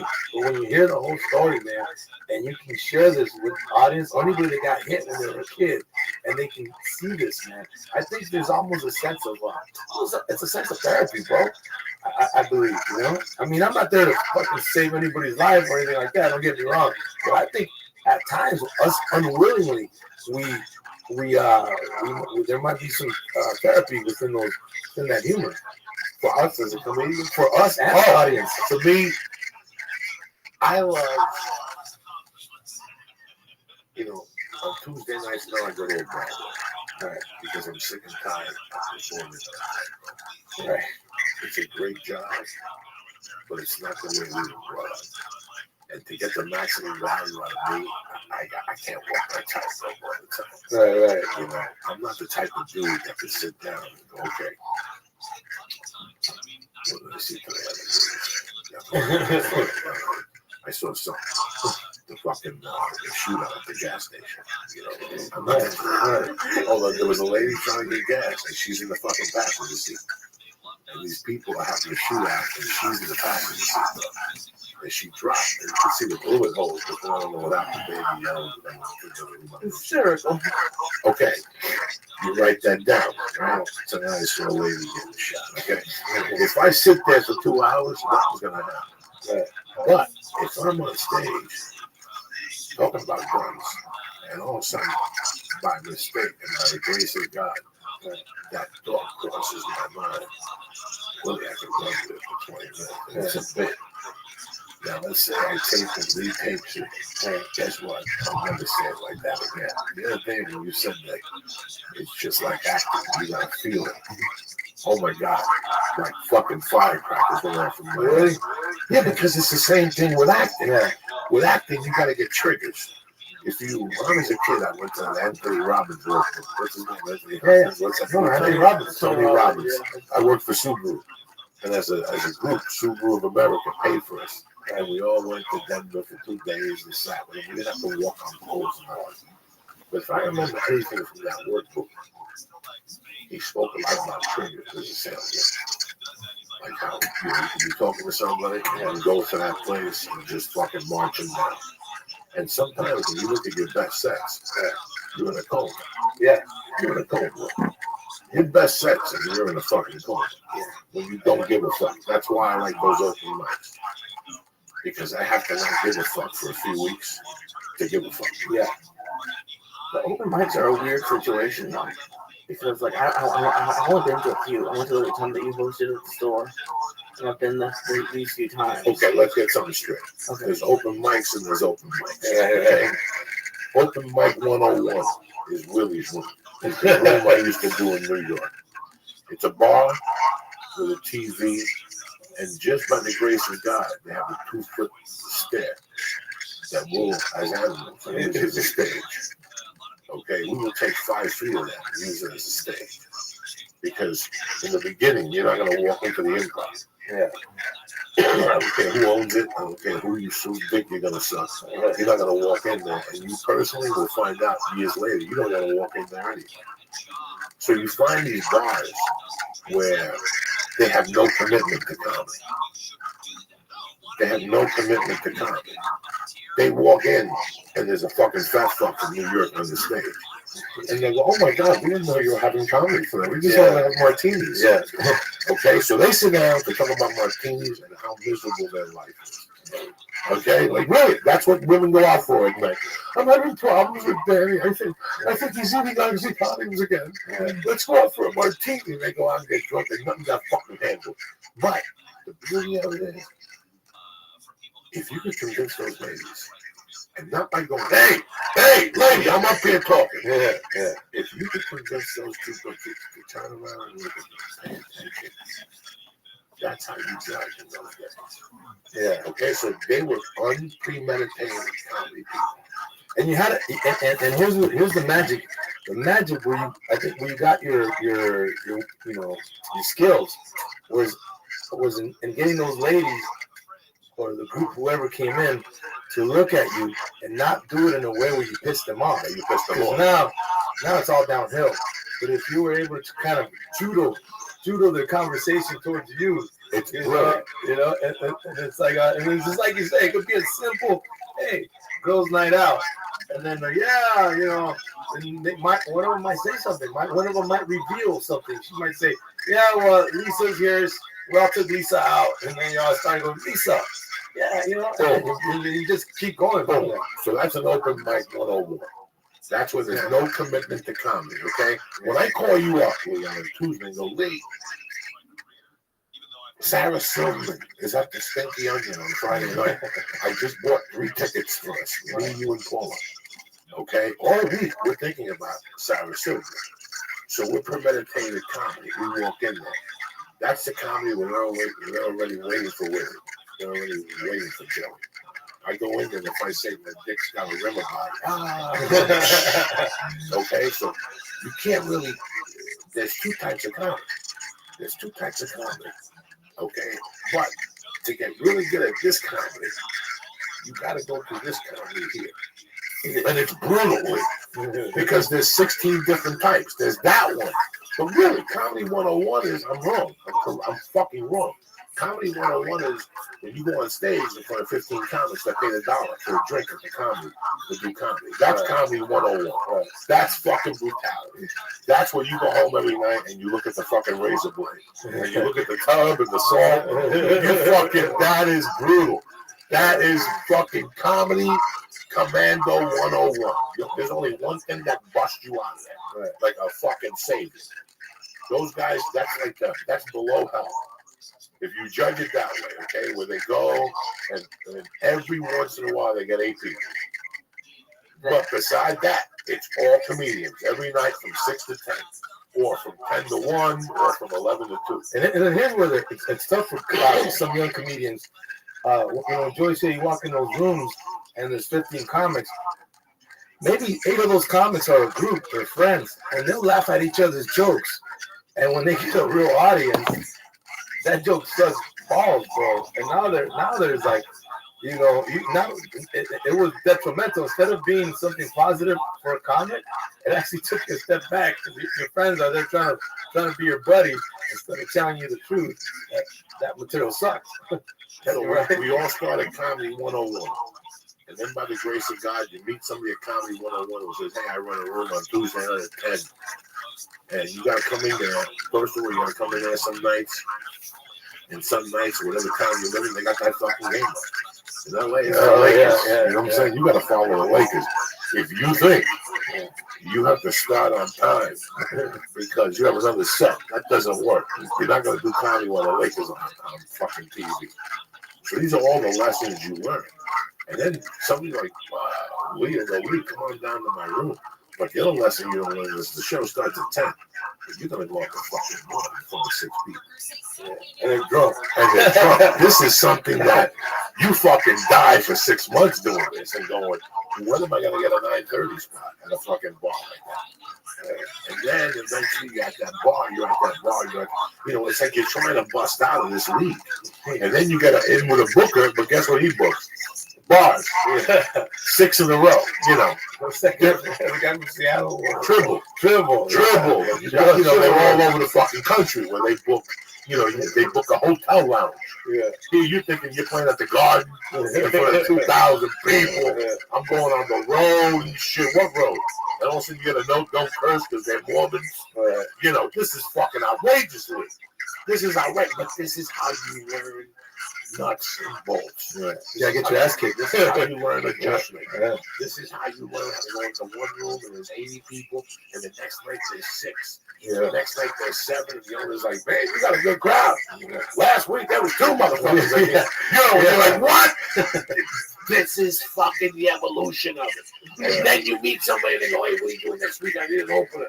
There's some fucking bumfuck town. And now they pay you $150 in a hotel room and you get 5 drink tickets. Oh my God, when you get those drink tickets, you think you're the fucking king.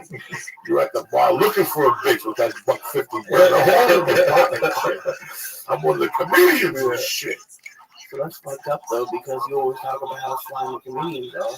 But my original question was going to be, how do you know when to stop doing open mics? But obviously people hire you. So, but now you have to be friendly with people who might be douchebags just because you want gigs. No, there's 2 different ways. You have people like William come up to you and go, no, I think you're funny. Come to my room on Tuesday.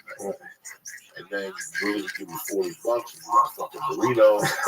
You got a fucking burrito too, dog. I always got that motherfucker too. I bring the hunger to that club. You wait all day for that fucking burrito. I remember Jerry Bednow. Jerry Bednow used to for those of you, anybody not familiar with Jerry Bednow, was in that 40-year-old virgin. Yeah, good guy. Plays the Indian.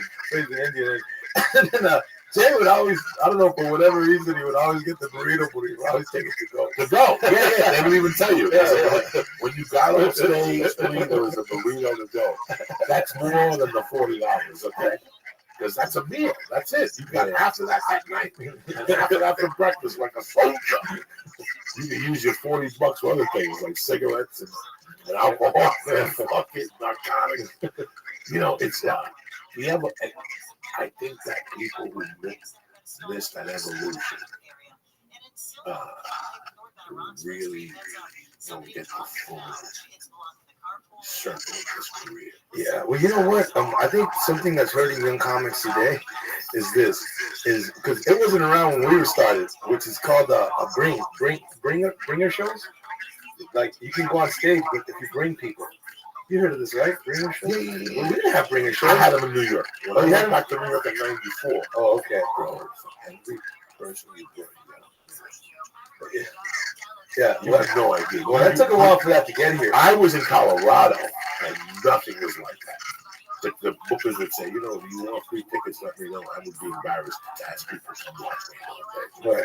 So I wasn't going to tell nobody. But when I went to New York in '93, it was an education. Because the comic strip and all those places, they let you go up. Oh, yeah, you want to go? Come on down and see it. Lee, you get so excited. You go down and guys like, oh my God, this guy's up into this guy. My name is whatever. I'm the manager. Talk to this guy. Also, you talk to these young comics people. He said, what night do you want to do? I want to do Tuesday night, the 5:30 show, the 6:30 show, the 7:30 show. I want to do the 7:30 show. Okay, so let's give you level. 40 fucking tickets. And he's like, you got to sell these at $10 a piece. And keep 5 for yourself, or 8 for yourself. So you owe us $80 that night. You don't go up. Shit like that. Yeah. And I would just pay the 80. You know what I'm saying? I would just pay the 80 and sell it, give away the tickets to fucking as a sales thing or something like that. I swear to God, I would be too fucking embarrassed. I would just pay the $80 to go on stage. That's how crazy I fucking was. That's not a bad deal, though. No, it was hardly. I mean, but I was never going to sell the tickets. And then they had the other shows. The only guy that put me up in those days without people was the guys at New York Comic Club. I went back to New York for 9 Al? Hey, Al? Yeah. Al, he used to wear the toupee? Yeah. Wow. But the other one, the one on 78th Street. The one called Boston something? No, that's on 4th Street. But there was one on 78th Street that off of Broadway. And one night I did a spot there. I brought 10 people to my hotel. And this is when cocaine was fucking huge in my whole town. And they all came in the blue coat. And they were fucking tipping the bartender $10 a piece. And I'll never forget that one of my friends was a cop. And he was with all his childhood buddies. And I looked at him one time and he was fucked up. He had coke all over his shirt. But he was standing there with his leg on the bar, and his badge and his gun was sticking out. You could see the ring around his nose and shit. I'm like, no, you gotta walk your nose.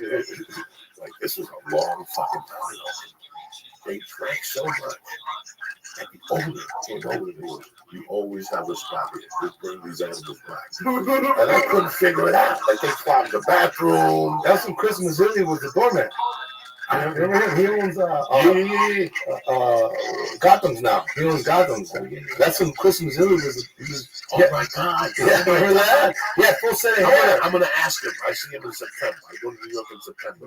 But that's what that hustle was. Lee, there was a hustle in New York. You just weren't gonna get on stage. You had to show up with motherfuckers in those days. So I learned that. Like, it was, in a way, it taught me a little bit. New York, that 9-month experience in New York, and I was still reading the Judy Carter book and writing her jokes like that. What pisses you off? The 10 things that give you anger. At that level, those 9 months in New York, I wasn't sure about comedy, bro. I was using comedy as a way of getting not in the criminal thing, but I was still, I had just got out of prison, so I was doing comedy, but not really. It was like my first year and a half in jiu-jitsu. I was only going once a week. In those days, I would get on stage 3 times a month.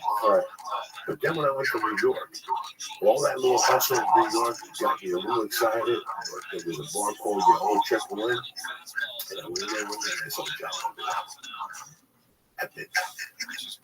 And bro, it clicked.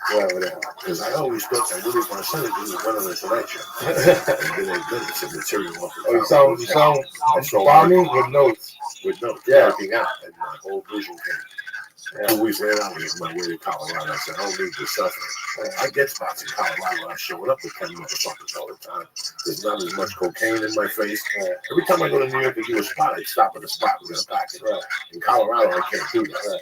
I really focused when I went to Colorado. It was because of that experience in New opened my fucking eyes to how I had hacked. It's funny how we all, because I had the same experience when I saw Damon Wayans back in the day. Where'd you start? Right here. What Right club? What club? What was the first time? Comedy Act Theater on Crenshaw and 43rd.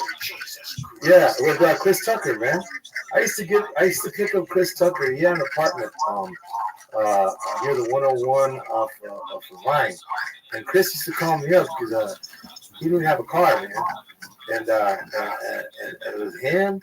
D.L. Hughley was the host. He was a young comic. Joe Torre. Guy Torre wasn't even on the main show yet. It was his first show and second. Now, show. who did the comedy actor belong to? Sweet Big Willie. No, Michael Williams. Michael and Sharon Williams. Now, who was the black actor that was in Do the Right Thing? Oh. That guy. Bebe's Kids. Yeah. What theater did he own? Yeah. That one. That's a theater. That's a theater. But he didn't own it. That was his house. Basically, as a comic. But I started with Pierre. All these cats. I'm trying to remember cats from those days, you know. What's his name? Mark had it. Hanging with Mr. Cooper. Remember that show? Yeah. Mark. He's around. Yeah. He's on a TV show. Yeah. He's around. I was getting spots at the Hive up until around. Yeah. And he goes, they won't give me spots at the store. I go, see, the Agostino at the Hive. So the Agostino said he was going down there a couple of nights a week. He was working out. He was still really funny. He was funny. Yeah, he's real funny. Listen, 20 years in comedy is 20 years in comedy. Right. Something happens to you. Something happens to you. Yeah, like you said, you're either going to quit and fold or get angry. Because there's guys that we've been around, have been around as long as we have, that you see them on stage and they haven't progressed. I've seen guys that I go, he has the same fucking material from 20 years ago. I mean, from beginning to end. I mean, I'm not hurting anybody's feelings. I'm going to see this guy probably tomorrow. A couple of these guys, man, and I'll tease them. I'll see these comics. And I don't have the heart to say it. You know, but I don't have the heart to say it. I can't say that. But have you seen it? Friday night, I had a spot somewhere. Yeah. I'm not there 2 minutes. Right. I hear, yo. I look up. Comedian. We used to do all the Spanish things together. Yeah. Did I think he was funny? I thought he had potential. You know, Yeah. You're like, that guy. They all did. That guy's gonna be something. Yeah. And they have material that you laugh at. They have material. You were right there with them. Okay, so I have the right to say this.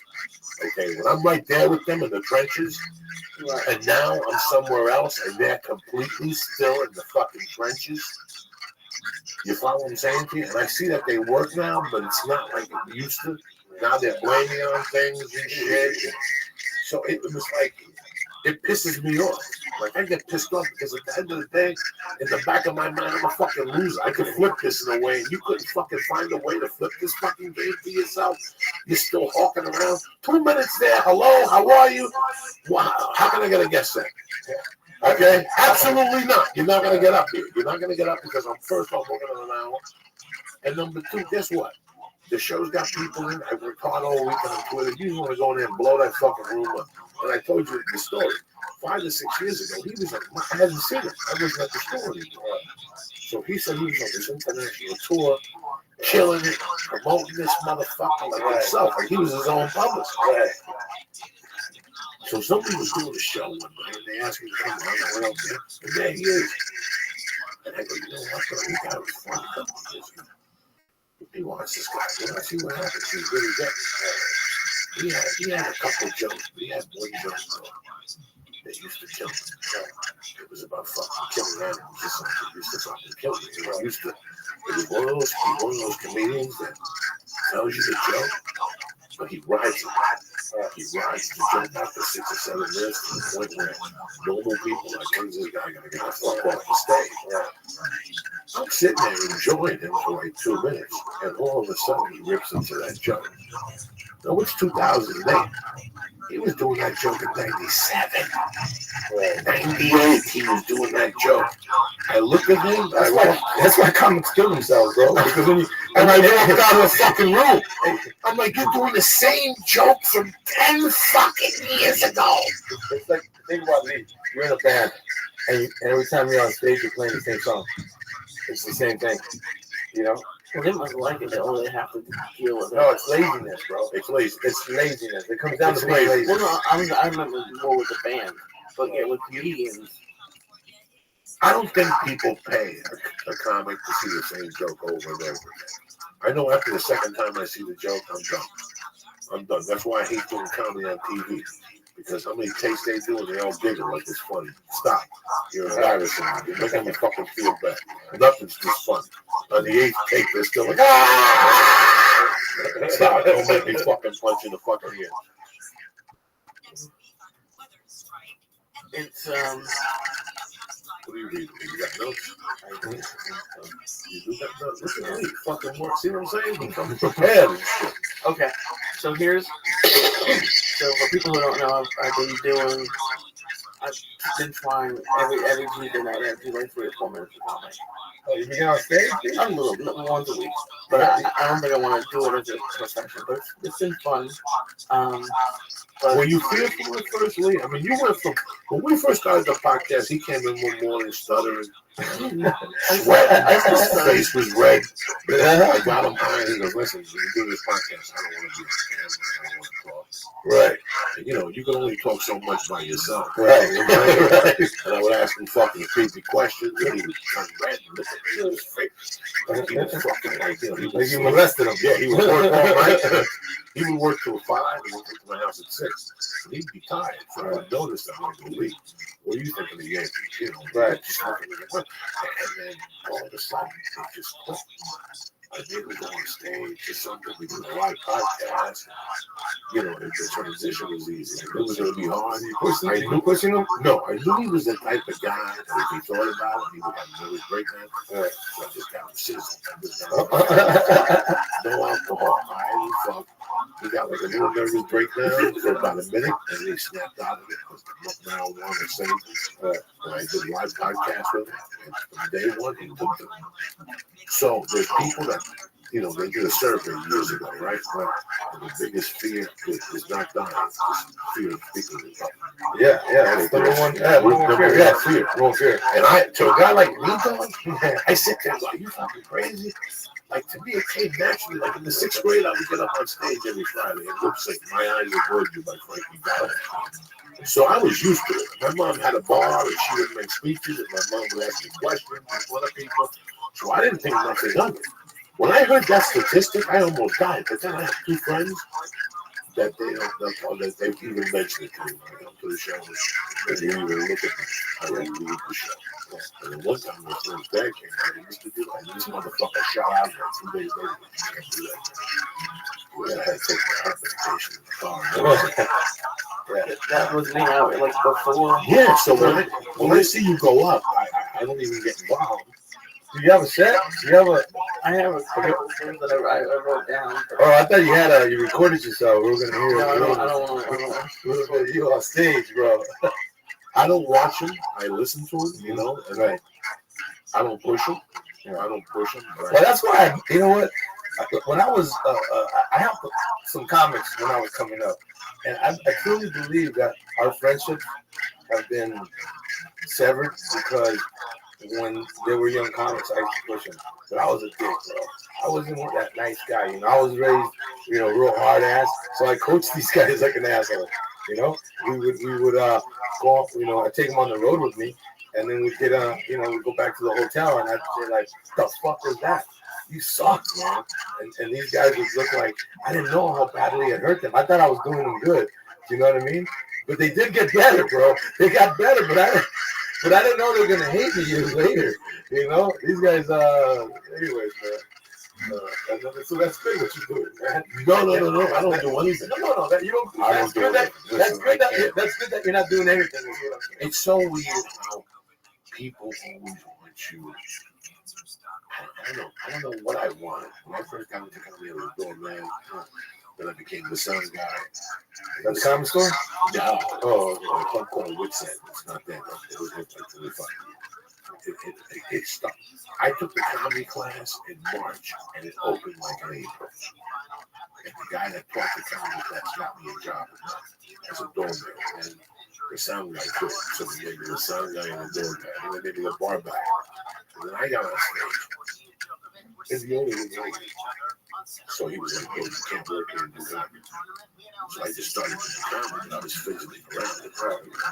I didn't know, but when I was there, my purpose for working at home was to ask to eat. They told me, but they didn't count. They told me what to do and what things, but nobody ever told you about the experience. Yeah.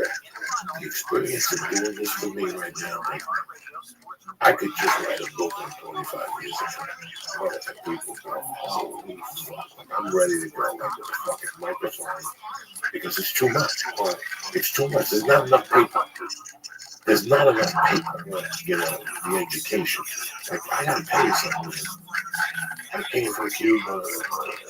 There's people who like to do a lot of things.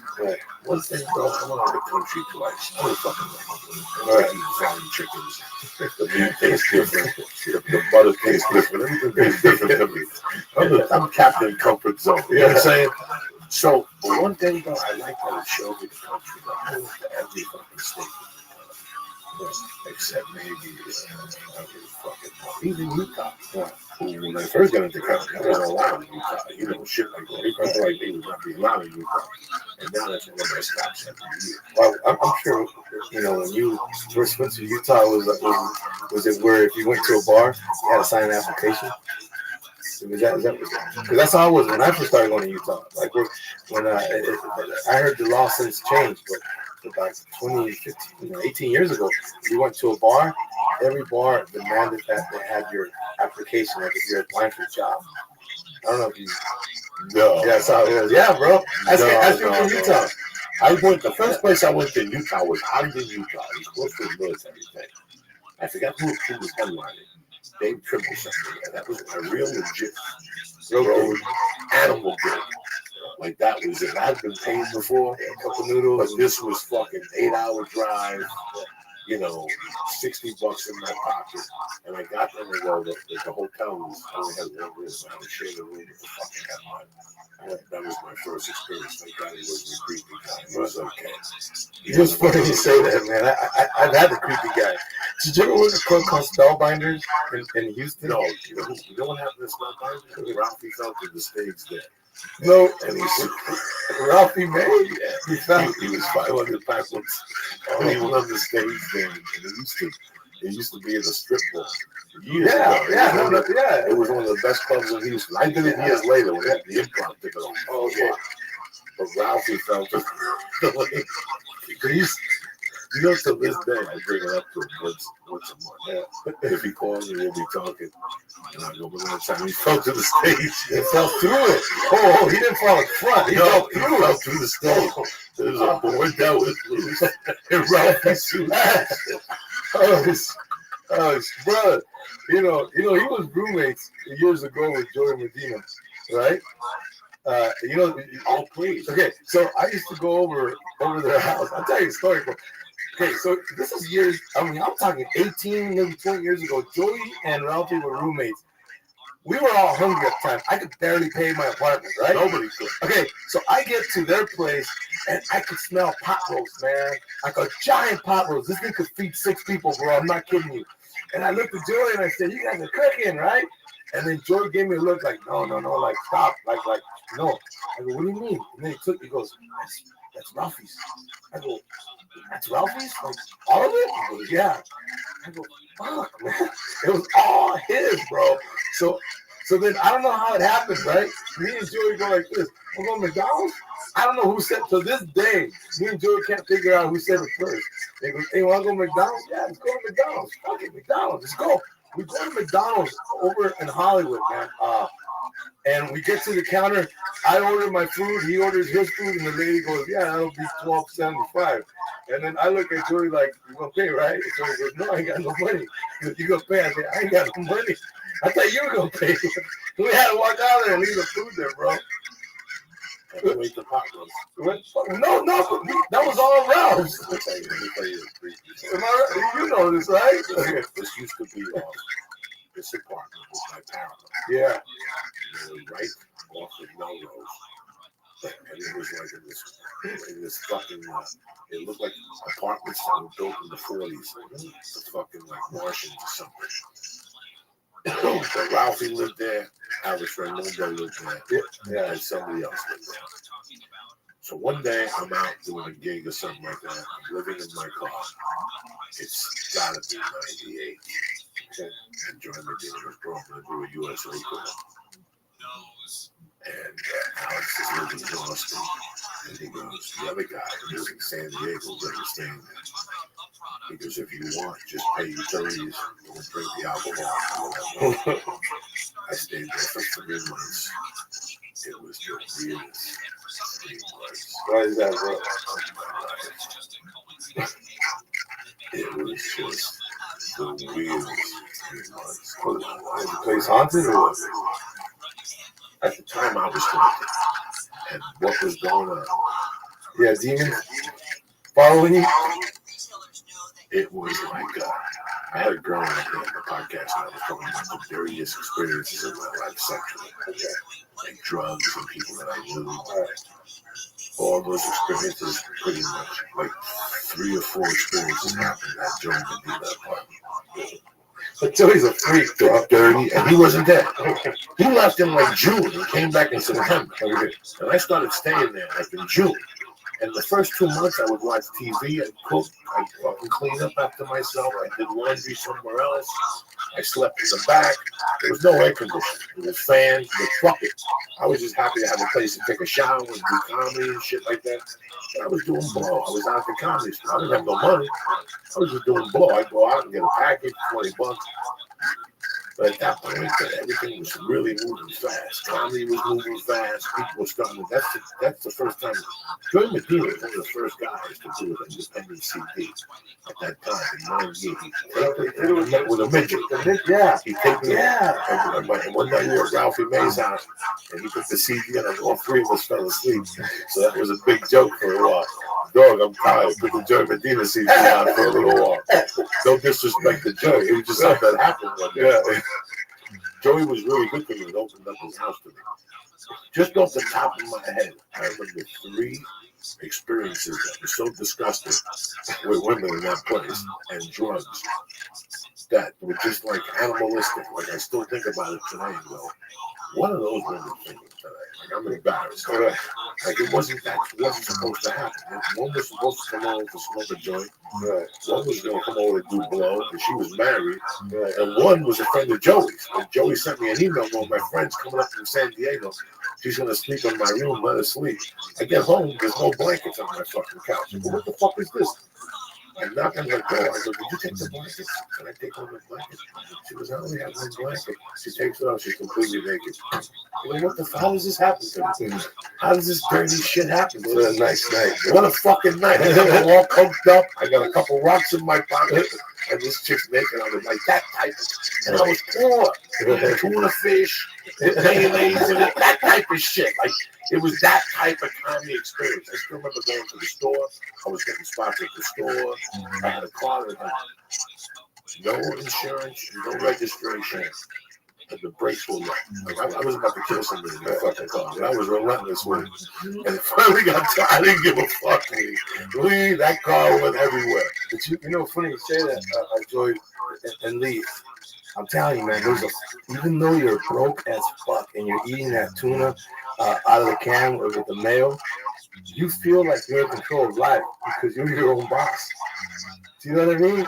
Like you don't have to, but you don't have to go clock in anywhere, bro. You know, Joey, I'm sorry, I would do it all over. Yeah. To get the same result. Because me doing that tough life and just not giving up is why I'm still here tonight. Like, it's so weird. Those little moments I still remember. Yeah. All the reasons, the experiences that led me to tonight. Right.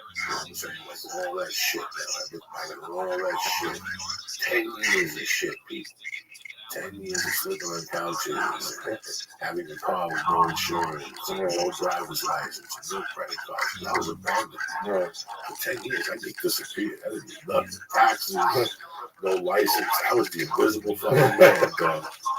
It's fucking crazy to think about that. And then I met you guys, and that was weird because I would hang out with you guys early and I would shoot for the store. And then I would see you guys every Tuesday, Wednesday, and Thursday. Yeah. And it was crazy. It was crazy. Yeah, we weren't allowed to big house. No. But those rooms made me the comic that I am today. I always think about the Brave Bull. I always, you know, I see Rudy now, and I always give Rudy a hug because say what the fuck you want to say, bro. I did 300 sets there. 300 fucking sets at that Brave Bull. There was a time where Rudy paid what? Remember, it was $50 for Friday and Saturday, but then in the summer you got summer pay. So it went down to $12.50 a show with $15 a set. You could probably get like a burrito. That was the big thing. Right? You could get some food. If you could get food, that fucking made up for everything.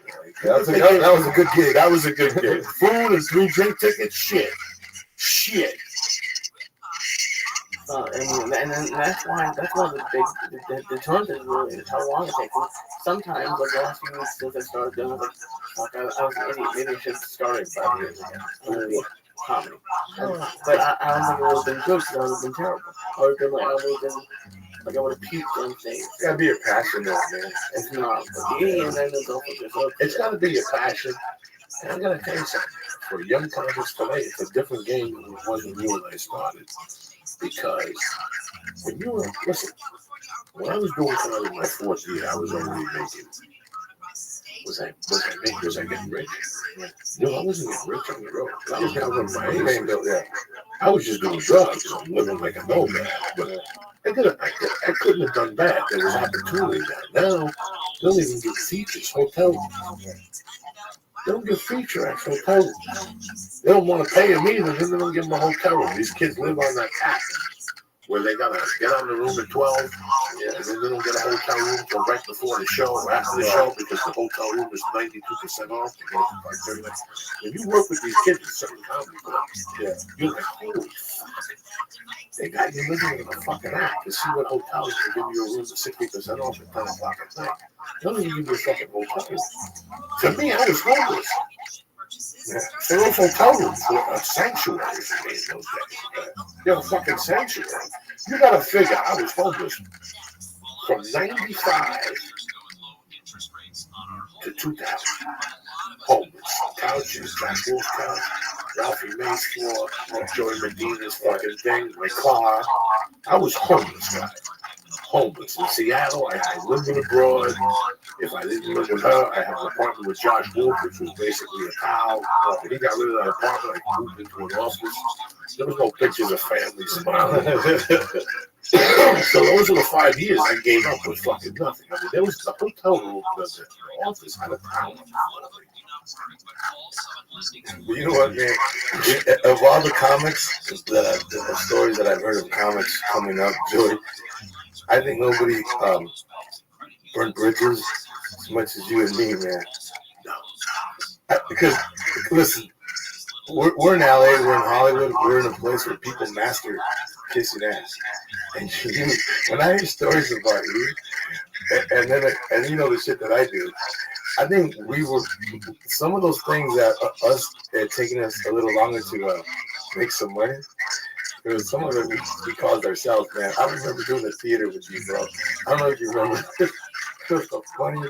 We did a theater in Bakersfield. Oh, please. And we were, for whatever reason, man, we all got paid. And so we got our checks. I had my check in my pocket. And then I hear you screaming, man.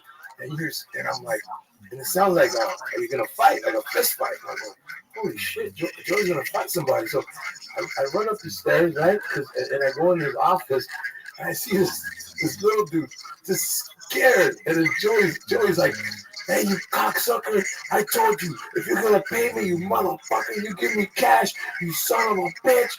I swear to God. And this thing cracked me up, man. I wanted to laugh, but I did it because it was serious. But he goes, because he had a brother. The guy had a brother. And he goes, if you don't give me my goddamn money, I'm going to grab your ass and shove you up your brother's ass. I want to die, man. Willie gave me the money, bro. Willie gave me the money out of his pocket and took his check. We signed the check on Willie. Willie saw how bad I was. because it was Valentine's Day. And the guy called me at 5:30, and I already had plans. Me and my wife at the time, my wife who was today, that was my Valentine. We had already planned. We were going to sizzle. We were going to live it up, have sex and shit. And also I get this fucking call to fucking go to a gig. And I go, listen, I'm coming to the gig. At least give me cash. I get dinner up there. I got like a coupon. I'll never make it back. So when I got up there, he thought I wanted the money for coke. I had my wife with me.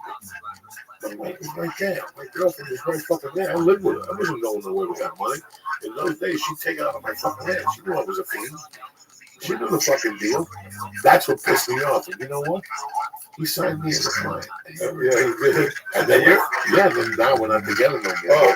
But we're always on the phone. Oh, that's good, man. Yeah. We're always on the phone and we talk. You know, he's a big time man. Yeah, he is. He's a good guy. So, but I remember you scaring the shit out of him that night. I respected a lot of your decisions. Like I had heard things that you had done. Made me laugh my ass off. But always, I got thrown out of your home club when I was open mic. Which one? The comedy store, you know. So you yelled at Mitzi? Mitzi, yeah, I yelled at her. You know the story, man. She auditioned all the Hispanic comics in the belly room, and every comic was up there, shaking and baking for her. You know what I mean? And then I remember Johnny Sanchez was sitting next to her, like buttering up to her. Remember all the comics would butter up to her? And I remember going up there, but we did the jokes, we did our material without an audience, and I started thinking, man, you know, that's fucked up. Mitzi, in my head, I'm thinking, you have the white comics in front of an audience, you have the black comics in front of an audience, but you have us with just telling jokes to you. I just felt like, you know, subhuman, man. And in the middle of a bit, I just said, hey, bitch. I go, what the fuck? And she, what did you say? I said, what the fuck? You're gonna audition us like this, like we're some fucking animals? And I grabbed the mic. You know the story. They were all there. It was like 12 Latino comics, and I just threw the mic on the floor and I left. And she said, what's this? I remember as I'm going down those stairs in the dining room, I could hear her screaming, what's his name? What's his name? And I ran back up. I go, my name is Willie Barcena, bitch. Don't you ever fucking forget it. And you know what, Joey? She never forgot it, man. Because 10 years later, Danny DeVito was doing a fundraiser, and he saw me somewhere. And he did his fundraiser at the Comedy Store, and he showed her all the comics he wanted. And she said, yeah, everybody except this guy. So she had a good memory, bro. Crazy. Yeah. You know the stuff I did, man. Listen, but it's crazy because the comedy community always reacted to your actions and my actions. Like they were way off fucking line. But before the show, you and I were talking about the people we were raised with. Yeah. And how we were raised with and how we had some of these words. Right. So this place rattled. When you come from that type of background to California, to LA, if you're thinking of becoming an actor like me, if you move out here, and let's say you're from a tight-knit Pittsburgh neighborhood that's primarily Catholic, your mom hit you in the head with a frying pan, your dad blue collars, where the fuck you came from? You come from a different world than this. And you come out here after a year or two, even when you get success, you're really looking at it going, this ain't right. That's what best people. That's the willpower. That some people look around and go, this ain't fucking going. To me, it took the longest shot to go, this ain't thing.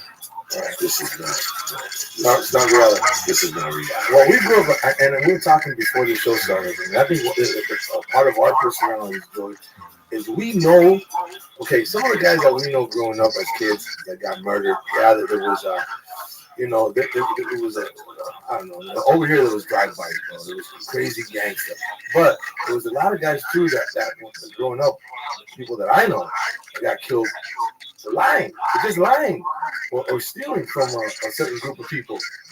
They would, hey, that guy's dead, and then you find out, you know why.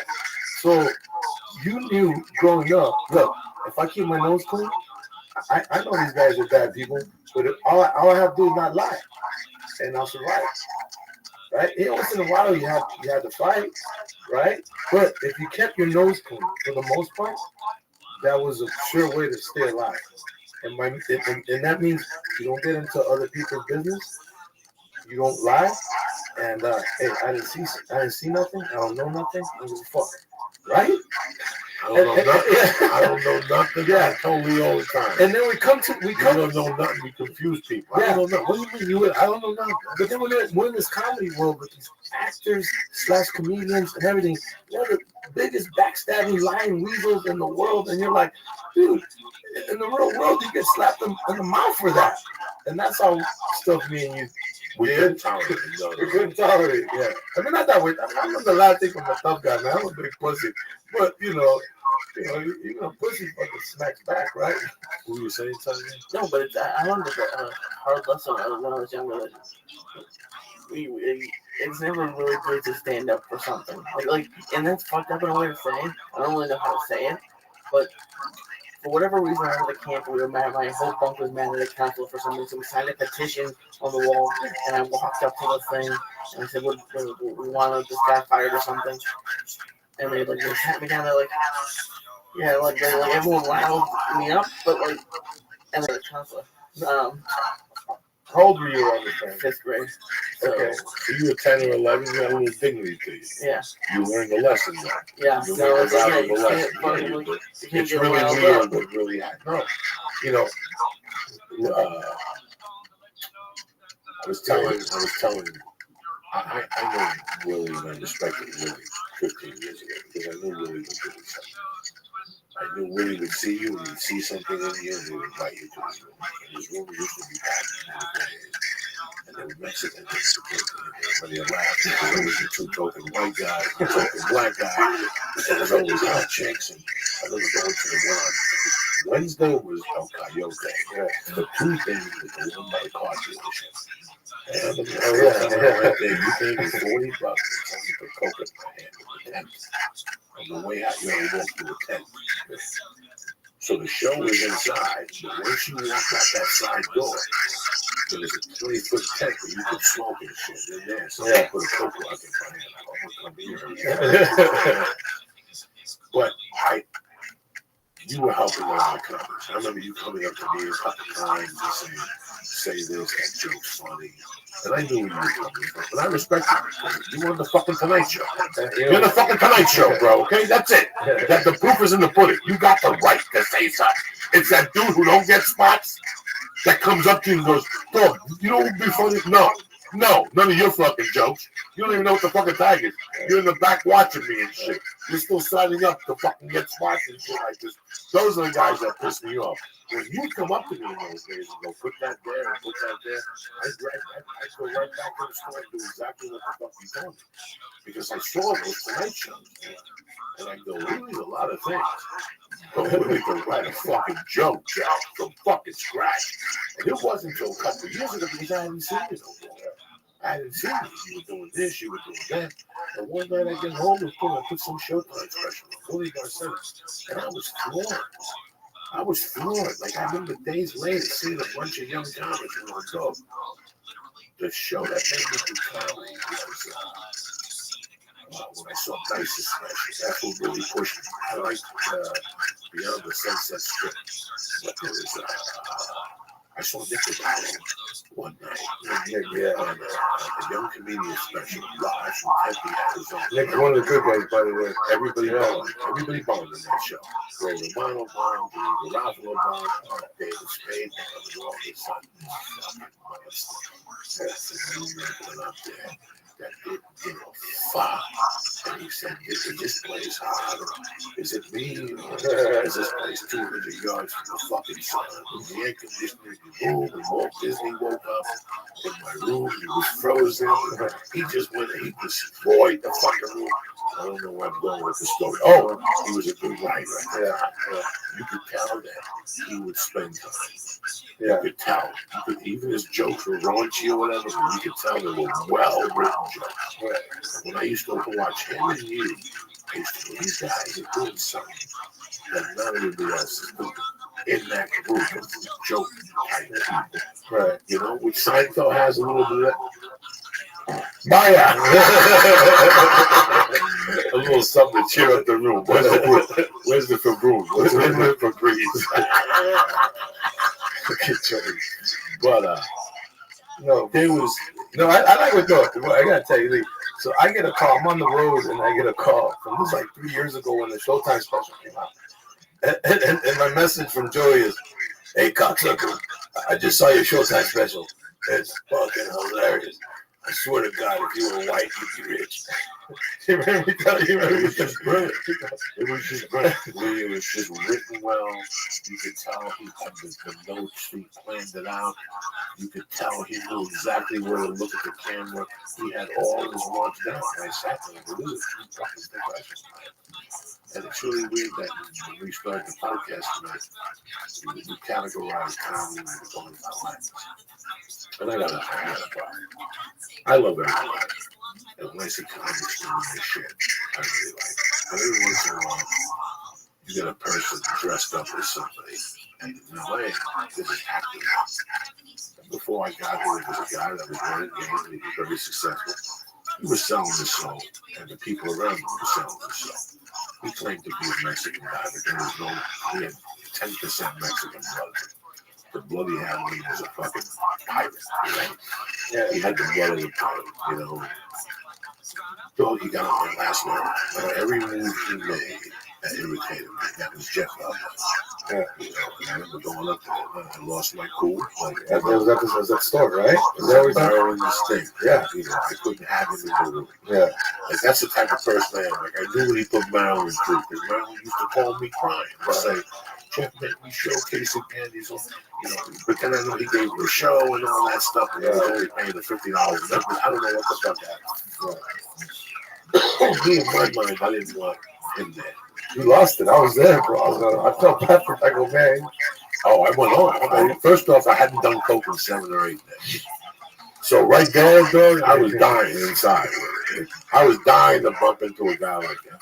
You know what I'm saying? I hadn't done coke. At that time, it was like 4 or 5 days. It was killing me. It was fucking killing me. And now Maryland dies. Yeah, like Maryland fucking dies. And what happened was I lived in New York. And I had a great hotel. My buddy said, "I'm still there. I'm taking over this hotel." It was in Sequoia. For the first time, I'm not a single. I was like this fucking suite with booze in the refrigerator. For some reason, I go, "You know what, man? I love that cocaine." I do a benefit for the cops on Friday. I do a benefit for the high school basketball team on Saturday. Saturday, again, I went to the fucking show. And I went with somebody said, "You want to check the wire?" And that night, I would die. And I came back the next day, and then everything was on Wednesday. And when I went to the fucking thing, there was a war going on because Paul said he was going to pay for the funeral, but he didn't want to employ you there. It's a fucking funeral. Right. And next thing you know, I'm sitting there. It's Wednesday, and I see fucking Jeff Lopez at 12 o'clock to the church. That already started fucking me. I waved at her again, and I'm like, what is this fucking hypocrisy? Right. And I went home, people called me up and said, "You gotta go down there," and I'm like, "I'm not going down there." I was hurting so much. Oh, we're talking about the store? Yeah. I didn't want to go either, man. I didn't want to go. Who talked me into going with my wife? Who talked me into going? Jody Freddy. I was in my underwears at home, and I told my wife, "I'm not going. I'm not going." She goes, "You know what? You should be respectful. It shouldn't be about you." And that's why I went. Because I hate going to those things. I hate those things. You know? I did not want to be involved. I wanted to go to bed at 8 o'clock. Anything after 8 o'clock in those days, I was in pain. I'm not doing coke. And all those days, I do as much as I could. And I'd smoke pot until I just passed out at 9:30 from the fucking pain. And I remember going, "You know what? Fuck it. I was on the ground. On the way back, I'll get a package." Dog, I walked in there. They said, "You go up there first." I didn't see Jeff. No, I did see Jeff. I saw Jeff getting food. He was getting free food. Him and his wife and the attorney. And I go, "Look at this motherfucker. Oh, fuck." And right there, he signed his own death warrant. And right there, I went to the side of the stage, dog, and I was fuming. And the Spanish chick came up to me. She goes, "You got to open up the show. Or you got to go up first," or something like that. I go, "Okay, I'll go up first." And I went up there, and I'm up there, bro, and I'm trying to do material, and I can see him from the corner of my eye. And my blood pressure was boiling. I hadn't done coke in a few days. And it went from no material to fucking torture. Fuck you, fuck your wife. Oh, you fucking Jew, Mexican fuck. Oh my God. I know you're too greasy to be fucking Mexican. You're too much of a fucking slime to be a Jew, you fuck. And he's like, my name's on the wall. You suck as a comment. Oh, that's right. With your fucking Jew hat on with the dingles. You used to put a yarmulke on, a little dingle bell, like a Mexican, whatever the fuck. It used to drive me crazy, but when I saw those pictures and he bought a club with Judy Brown, he was just wrong. Like, I just thought he was wrong. And I thought in the back of my mind, like somebody Mexican should have done it off. But nobody did. And I was pissed. I was like, this guy. Then he did a second festival where he rented out the theater on Vine and the other one. Remember, he had George Lopez and Rudy, and everybody signed up for it. And then a week before, everybody pulled out. And they kept calling me, come out, I'll send a car for you. Bro, you make the $55 a ticket, you're not paying nobody. And that's when I really got pissed off at him. I just didn't like it. I mean, I don't need these fucking people in my life. Well, that was indicative of a lot of the people that are in LA, that are in LA. Bro. That's why, I was pissed off at the time, man. I was telling you, before we even got in there, I said, man, I hated all these meetings you go to, and these cats give you hugs, and they tell you how much they love you. And then you go home, and my agent calls me and tells me, yeah, that guy fucking hated you. What do you mean hated me? Fucking guy gave me a hug. I thought we're best friends. There's so much bullshit in this business, and that guy was an example of the bullshit that we Well, that's the thing that we couldn't deal with at first, Junior. We didn't know how to navigate ourselves. You said early on that you went to a festival one time and you weren't socially, you felt like you weren't socially. Yeah. So this day, I don't feel socially accepted. Yeah. No, I feel like the odd man out, man. I don't want to go to festivals. I don't want to do that stuff. I don't want to have to be at a bar with people talking. Just no time. I don't like that no more. I can't lie to you. I can't stand it. I don't listen to me. I grew up in a bar. Okay, let me just ask you a question. Most people don't go to a bar till they're 14. I grew up in a generation where when you were a dad and you brought your kids to the bar, they could sit them at the bar and they could so. I did that with my dad all the time. Yeah, you can't do that today. You can't even think of doing it. Really? Yeah, at 8 o'clock we serve alcohol. There's nobody under 18 will lose our license. Everybody's walking around fucking scared. That was the best. They used to get Shirley Temple. Yeah, that's what you do. You eat 1,000 fucking cherries until your mind goes crazy. You get a fucking headache. Like that. What was I talking about? No, we're talking about Valdez, man. The sliminess. Well, that shit is, bro, that for 5 or 6 years, I didn't get work. In fact, a couple of years ago, I was involved in a project, and all of a sudden they stopped calling me, and I asked a friend of mine, and they said, did you go off on a producer a couple of years ago at the comedy store? He didn't even know the story. They go, yeah, what? He goes, they don't want you involved in the project. Hey, listen, I spoke up for what I believe. He disappeared.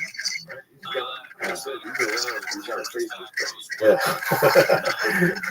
You know what, man? I'm actually pretty sure I'm going to suspend my Facebook page. Why was that?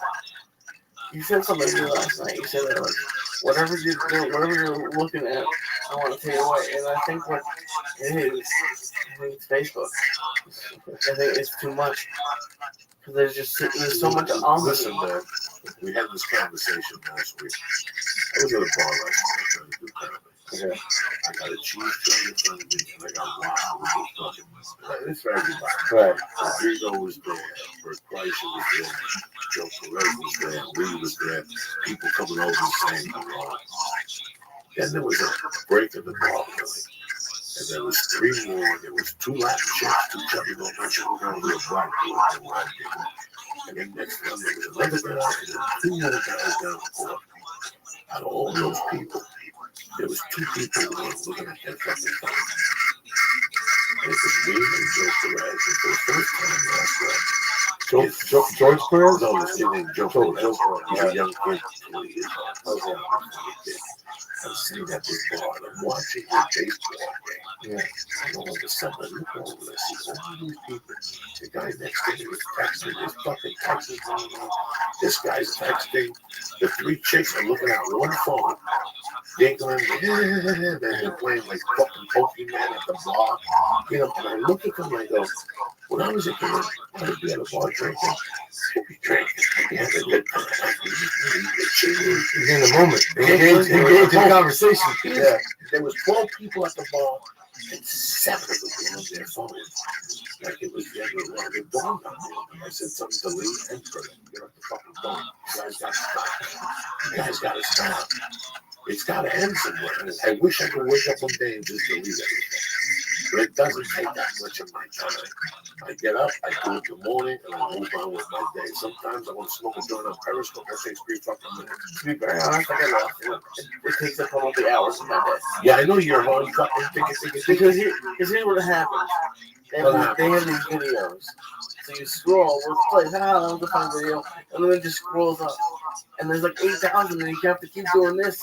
No, I don't. That's when I call you at 8 and you're telling me you're sending emails. I know you're fucking lying. Looking at stupid videos of Chinese people. It's about and giggling and listening to podcasts. You're out there fucking around. No.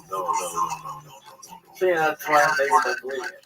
Don't delete it. Just take it off your fucking phone. Start taking shit off your phone that delete you from your fucking life. Start taking shit off your phone that is taking you away from life. Next time you're caught up in your phone, look up and go, I could have just got shot in the fucking head. Next time you're in that little pond with the bird where you go smoke a cigarette or drink your fucking coffee, and you look out and you look at your fucking phone, look up 1 second. And think to yourself, right now I could be getting shot in the head. A terrorist could just take me. And if I was looking up, I could have caught this motherfucker and hit under a tree and played fucking possum. You understand me? You want to die, man? You want to die? No, that conversation we had last week about Ari is really something. When he threw away his iPhone. Wow. Back to the list. He said it was taking too much of his time. I don't use the shit on this. I don't need this. I've been with Sprint for 20 fucking years. Yeah, no, I would be lost without GPS. So I need it right now. How do you think people got around with the fucking horse and buggy? You think they had GPS? Yeah, when I first got here, they used to give you a paper thing. And you had to go to where you wanted to go, and it was page 819. And you had to get a magnifying glass. Thomas guy. Yeah. That was the most annoying fucking thing in the world with this. What are you going to do? You know what a Thomas guy is? Hey, listen, every time I do the car with you, you got me lost with that fucking I got you lost. You one time that the Agostino cost me an hour of my life. That was the Taking me around the fucking thing. Him and Emma Wong, whatever her fucking name is. Anyway, I wanted to talk to you guys about something that's really important to me. And then one of the reasons why Willie's here. I got this special. I'm shooting it for New Wave October 15th. I did the math. I was thinking about it one day. And 2 people were giving me jokes. 100 people were giving me jokes. 2 times I used the joke. One time Willie gave me a joke like 99 years. He's Italian like that. When it was speeding Latin things up in fucking Texas. No, up the corner here. We used to do Modesto and all those. Years ago, there was a lot of action up there. And there was a black dude that was a football coach, a high school football coach. He used to do rooms up there every 6 weeks. He didn't pay us, man. And we used to get a hotel room and smoke pot and giggle. So one day you told me we were talking about a boat or something in Cuba. I should try it. And I tried it. And the other time, a girl gave me a joke and I did it. And a year later, some guy accused me of stealing his joke. And I went to her and I go, "Did you write the joke?" And she goes, "No, I heard it." I go, "Why would you give me a fucking stolen joke?" So after that, I go, "Listen to fucking nobody. I just mind my fucking business." Because you end up doing somebody else's fucking joke and do whatever. But I thought of myself, I go, you know what? I've heard of people having a special and hiring 6 writers to do the special and they do their dirty work. I didn't want that. I wanted to do the dirty work. I wanted to be a part of the dirty work and be a part of the process and go out there. This is going to force me to be a better coach. And I said to myself, who can I fucking work with as a coach? Like if I wanted a fucking coach in stand-up to talk to me about stand-up, I would trust myself with maybe 2 people. And there isn't 2 people. There was 1 person. Bro, I gotta tell you, man, that was very special. When you came up to me and said, "Hey, brother, will you work with me on my special?" Because I've always been a big fan of yours, bro. So when you told me that, I was like, "Hell yeah, man!" I thought about it. I broke it down in my head. I go, listen, he's the only guy I'm gonna listen to. Why? Because of the Tonight Show. Because that is the best formation of a set that human being could do in my world. I admire that. The people who talk shit on Tonight Show, they can suck my dick. Because, let me tell you something, I could kill the Tonight Show. Because it's my world. It's 4 minutes and 58 seconds. But I'm fiercely terrified. You understand me? So when I see somebody take ass on it, I understand the level of how good they are and the level of professionalism that it takes. Like you said before, it's a corporate gig. To me, it's too big. My circuitry would go off. I would start talking to the audience and ask people what they do for a living and shit. What they do for a living. You know what I mean? You ever been to Connecticut? In the face. Like, I would fucking not handle it. So when I wanted to put, I want to still put my life into it, my words. I wanted you to come in and structure that shit, and that's exactly like every time I leave you, I talk to you for an hour. The reason why I only talk to you for an hour is not because I don't like you, is because I got to process what you just told me. You just blew my fucking mind. You just blew my fucking mind. I never even thought of comedy writing the way you think of comedy writing. I have a complete different admiration for comedy writing now. Because of my connection with you, I'm never going to throw away material again.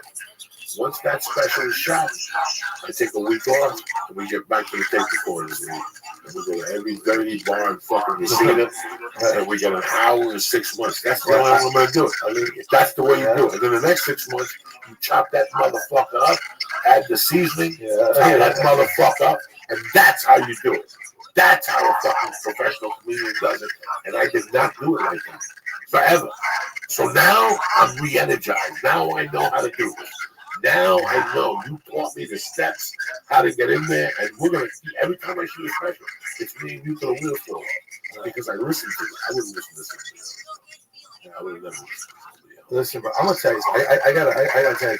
You when we were talking, I think yesterday or a couple of days ago, and you said how much because you're around UFC and Joe Rogan, and you're around all these guys that fight, and you're into jiu-jitsu.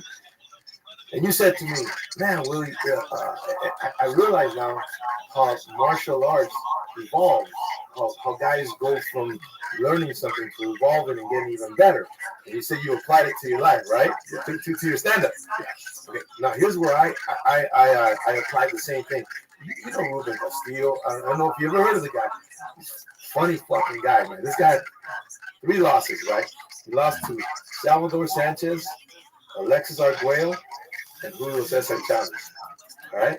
This guy is funny as fuck. Where he goes, hey, Willie, I'm going to tell you, if it wasn't for those 3 fucking guys, I would have been the greatest fighter of all time.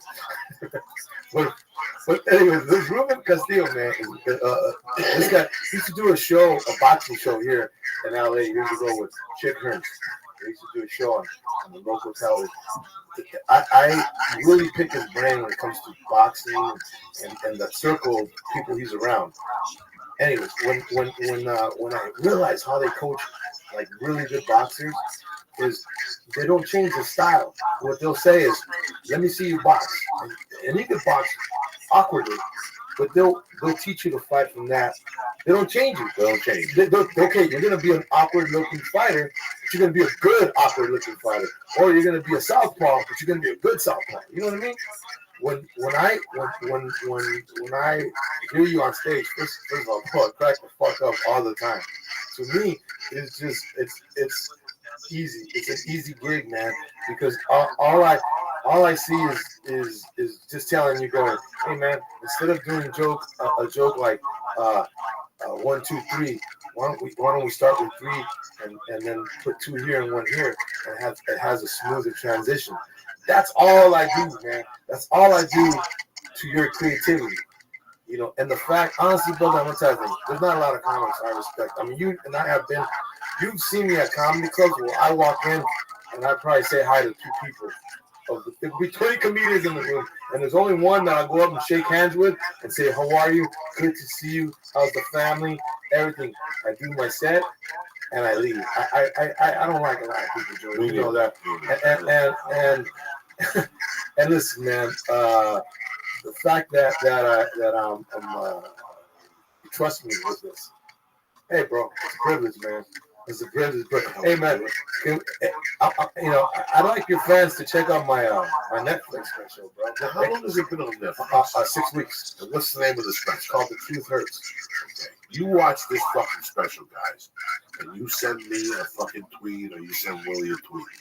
Go watch your fucking favorite comedians and then watch this special. Watch how he prepares his material. Watch his conviction. Watch it not once but twice, 3 times if you want to really learn. Watch where he puts and positions his words. That's something that you can't go to college for. You really can't. That's something that comes from.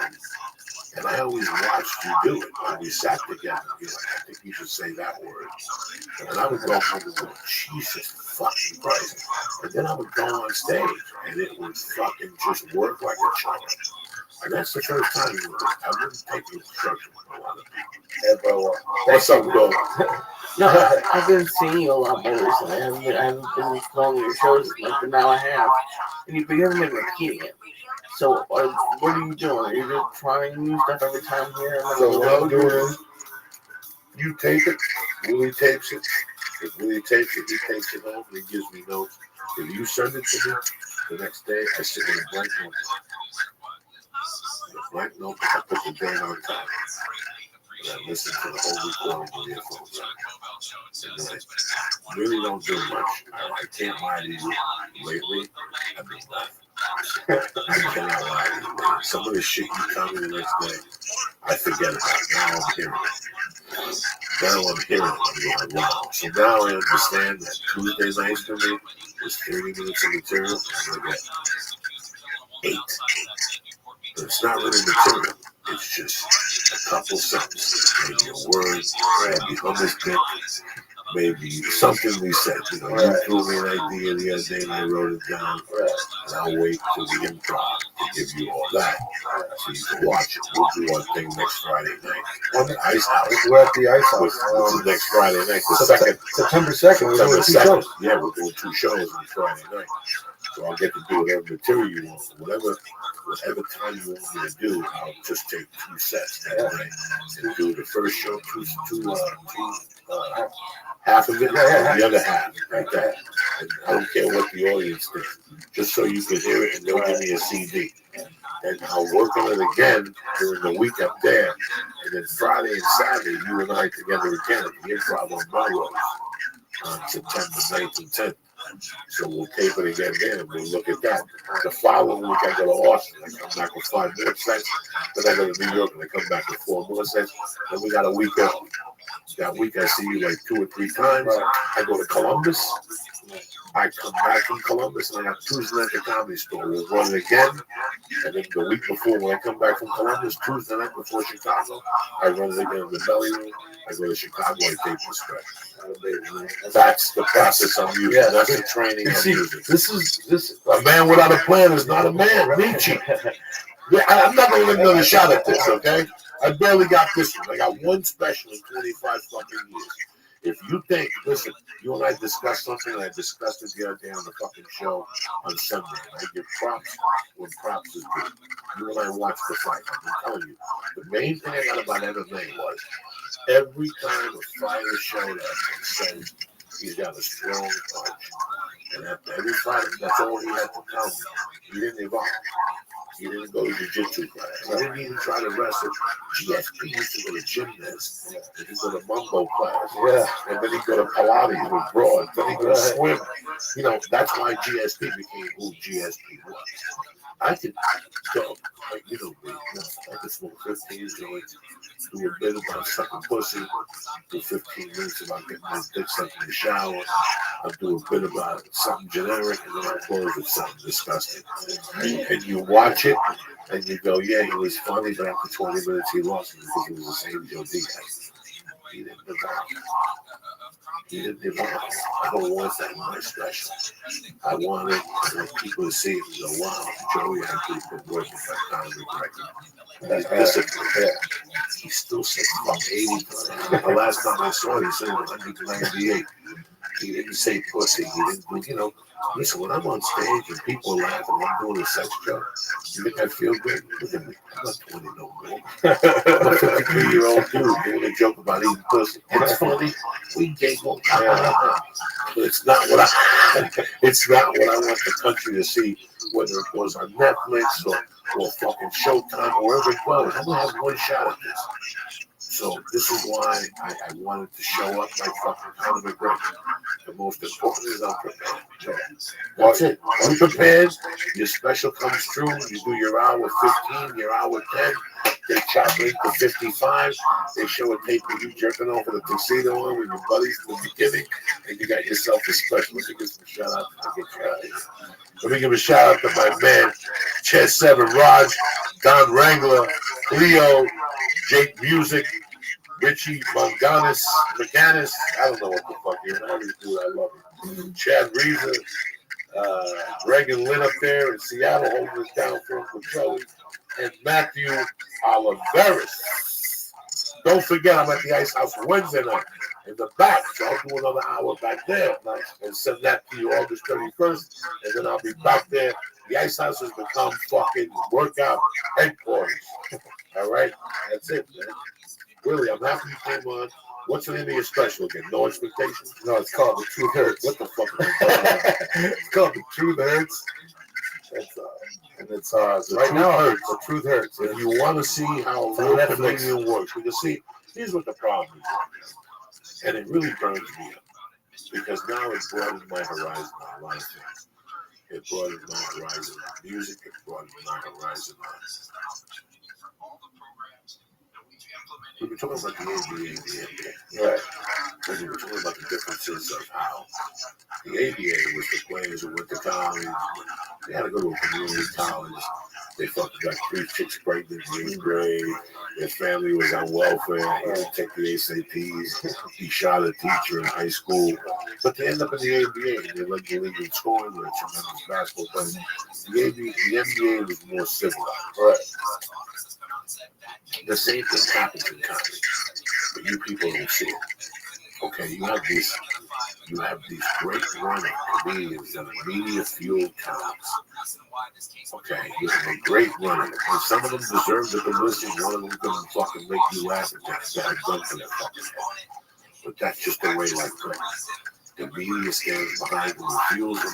You guys embrace them, and there's nothing you can do. Then you have this other level of style of comedy. And let's say as a comic like myself, a comic who's been around for a while, and one day he pulls a stunt and he does something, and he fucking people start coming to his shows, and he starts getting better as a comic, and eventually he moves on like everything else. You know, even everybody moved from Led Zeppelin, there's nothing you can do. It's evolution. But those comics that do that, that have been around, and their popularity goes away because the show goes away, or the Tonight Show goes away, or whatever the TV show goes away. These guys keep working. The public just dismisses it, you know. But these guys are still. There's some guys that take their $6 million and they go fuck stand-up comedy. That's what punk ass bitches. But there's comics that are like, I was a comic then, I'm a comic now. And they keep improving. But meanwhile, you're going to see the comics that the media is pushing on. This guy's in your hometown. You're like, I've never really heard of him. He was on a TV show in the 90s on ABC. I really don't want to see him. You know what I'm saying? There's a lot of great comedians that are working for it that nobody goes to watch. Because everything else is fueled like this style of comedy, or they have to have a tattoo, or a beard, or glasses. Right. Yeah, when I was in the hotel, I was watching comedy. I saw 10 comics I've never seen before. But they were all dressed weird. Like they all had something like beards. Like they all had beards. You know what I'm saying? Like they don't want to cut a fucking tree. It's a manufactured persona. Right. It's a manufactured persona. Yeah. I saw the girls with tattoos and half a head was shaved. And another guy came up and he was playing the fucking nerd. And another guy came up and he was Belushi Jr. Yeah, he was trying to jump up like the fucking dude who died from drugs. So it's just really weird. are one of those guys that are fucking improved. Thank you, brother. Someday somebody's gonna notice that, take a picture of you and put a statue of you up. You look at, I heard a story a couple of weeks ago that Ralphie made it at the Improv one night, fucked up on fucking whatever. And he looked over, there was a picture of Seth Rogen up there. He took it off the wall and ripped it up and broke it in half or something like that. And he told the Improv scene a couple of weeks ago, he went to Montreal and he had to do something. Seth Rogen was the judge. Seth Rogen had heard about what Ralphie did, and I don't know what the fuck the story is. In our world, we know who it's like when somebody says to me, well, that TV show is great. He's great on that show. He's a comedic actor. He's not a stand-up talent. That's different. You just said in the beginning, you were there with D.L. Hughes. This is Chris Tucker. Chris Tucker's the guy. Chris Tucker. Right. Yeah, these guys are still around. Yeah. They're still fucking comedians. Right. These guys didn't give up once the TV show went down.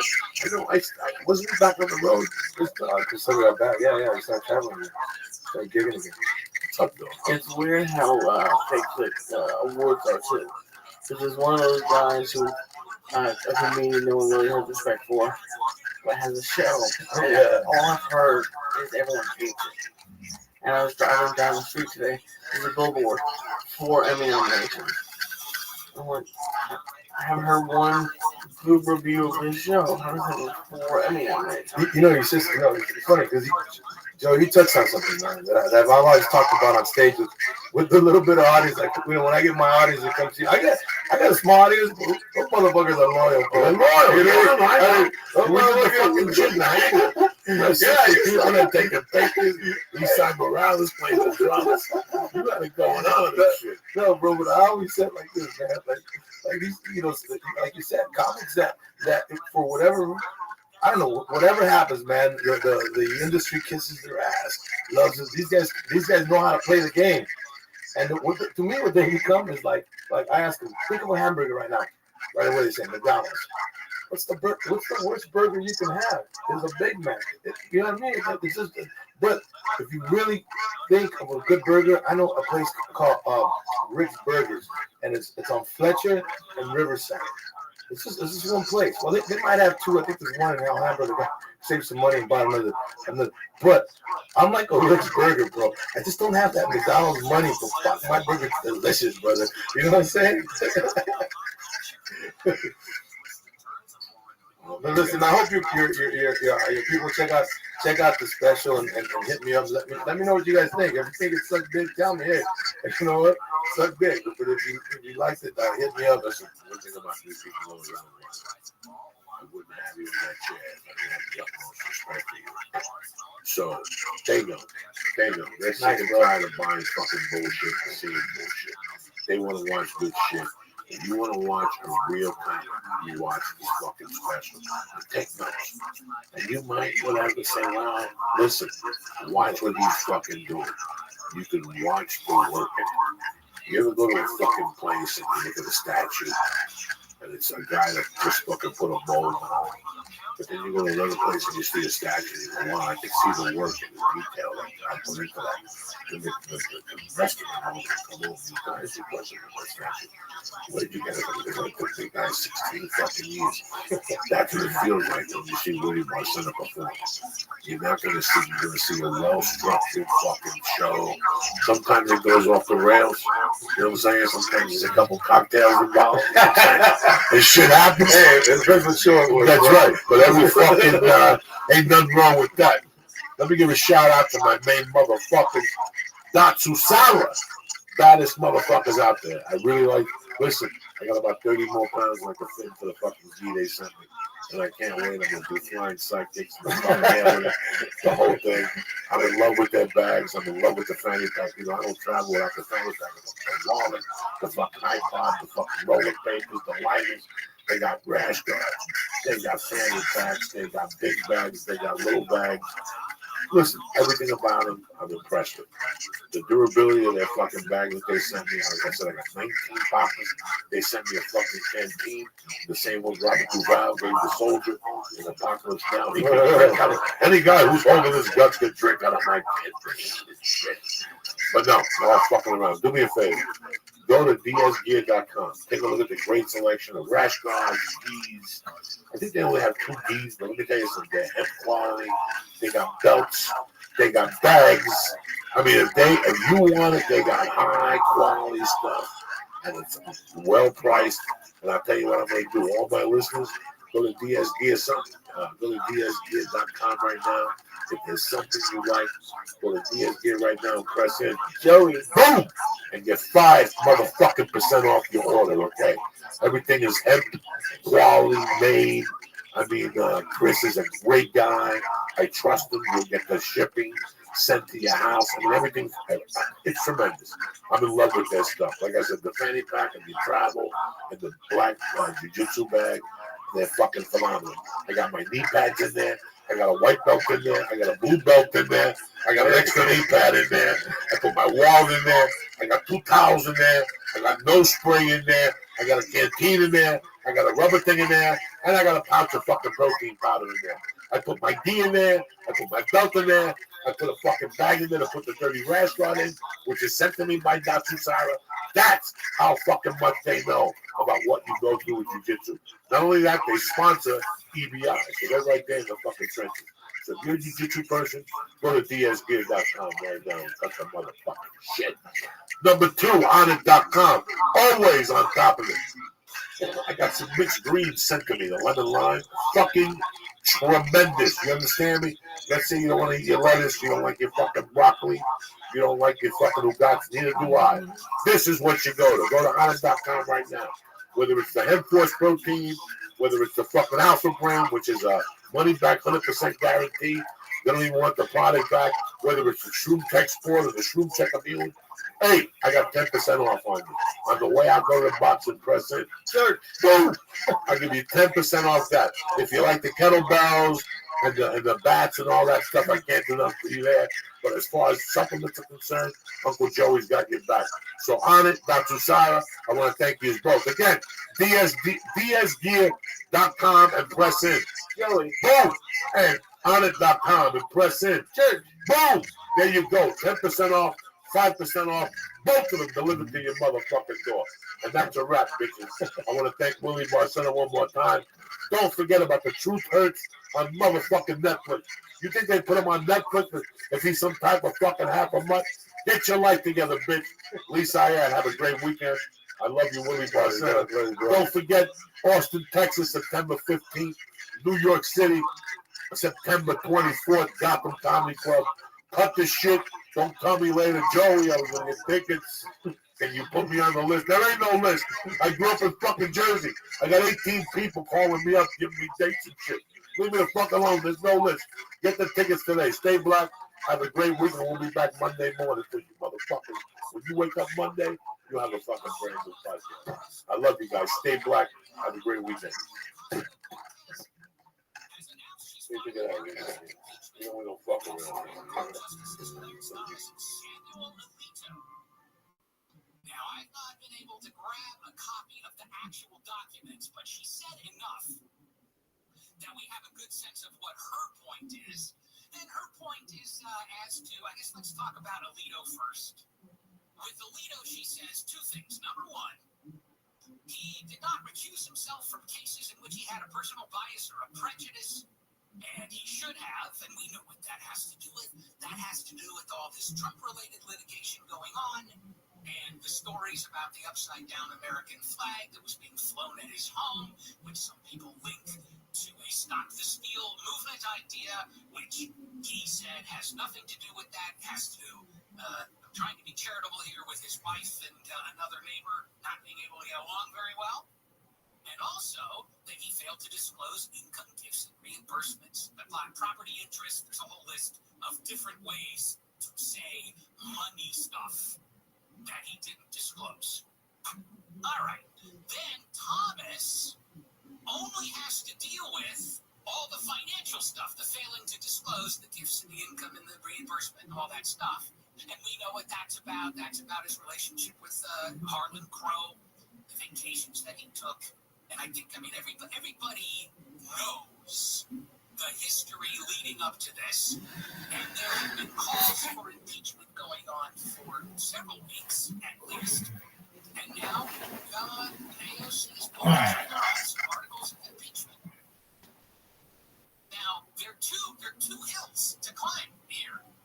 One hill is the immediate hill, and that is that last time I checked, the House of Representatives was, just by a hair, controlled by Republicans, and I'd be surprised if you would see any Republican defections to support a vote for impeachment. It's not that it couldn't happen, but I doubt it will happen. And I also think it's more likely that you would see a handful of Democrats decline to vote to impeach these two Supreme Court justices. This is all trying to read tea leaves and everything, but I would say it's highly unlikely that this is going to go anywhere in a Republican-controlled House. If it did, let's just pretend for a second that they vote to impeach him somehow.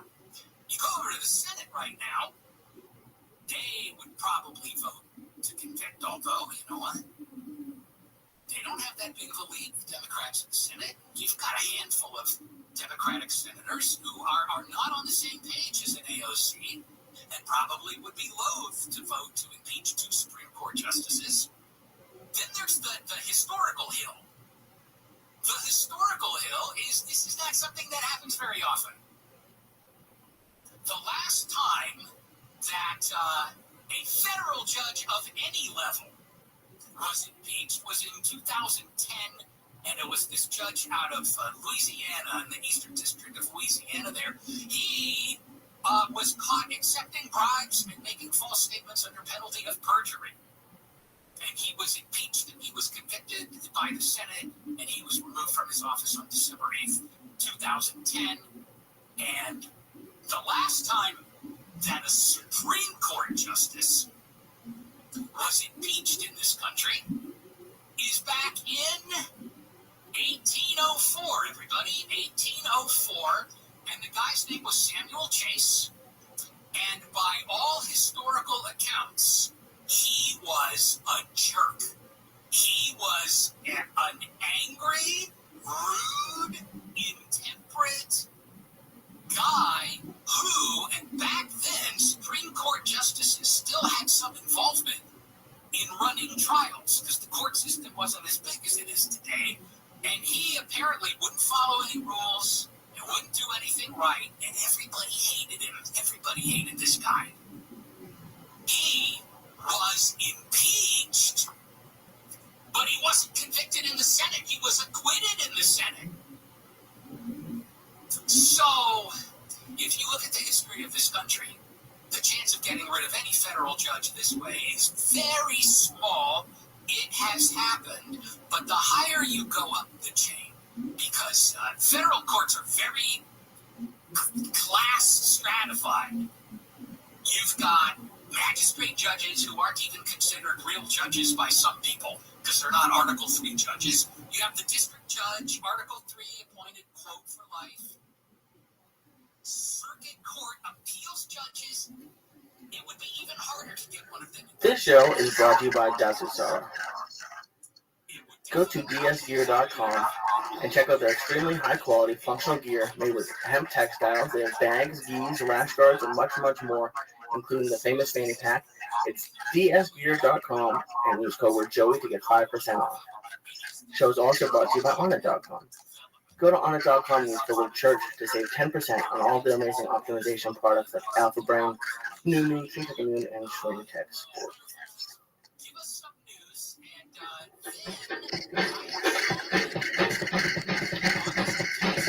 Kick that muley. Kick it, muley. Kick it. I want you to blow my fucking speakers right out. It's fucking Sunday night, a.k.a. Monday morning, bitch. in San Diego, and they can't find a place for this guy to live. And Senator Brian Jones is trying to do something so that this problem doesn't happen again. And a little hint, his idea is not to make it easier to stick these people next door to him. It's KFI AM 640 live everywhere on the iHeartRadio app. Here's Deborah Mark live in the KFI newsroom. Some fast food chain operators in California say they are cutting hours and raising prices to stay in business. The move comes after a new state law boosted the hourly wage for fast food workers in April from $16.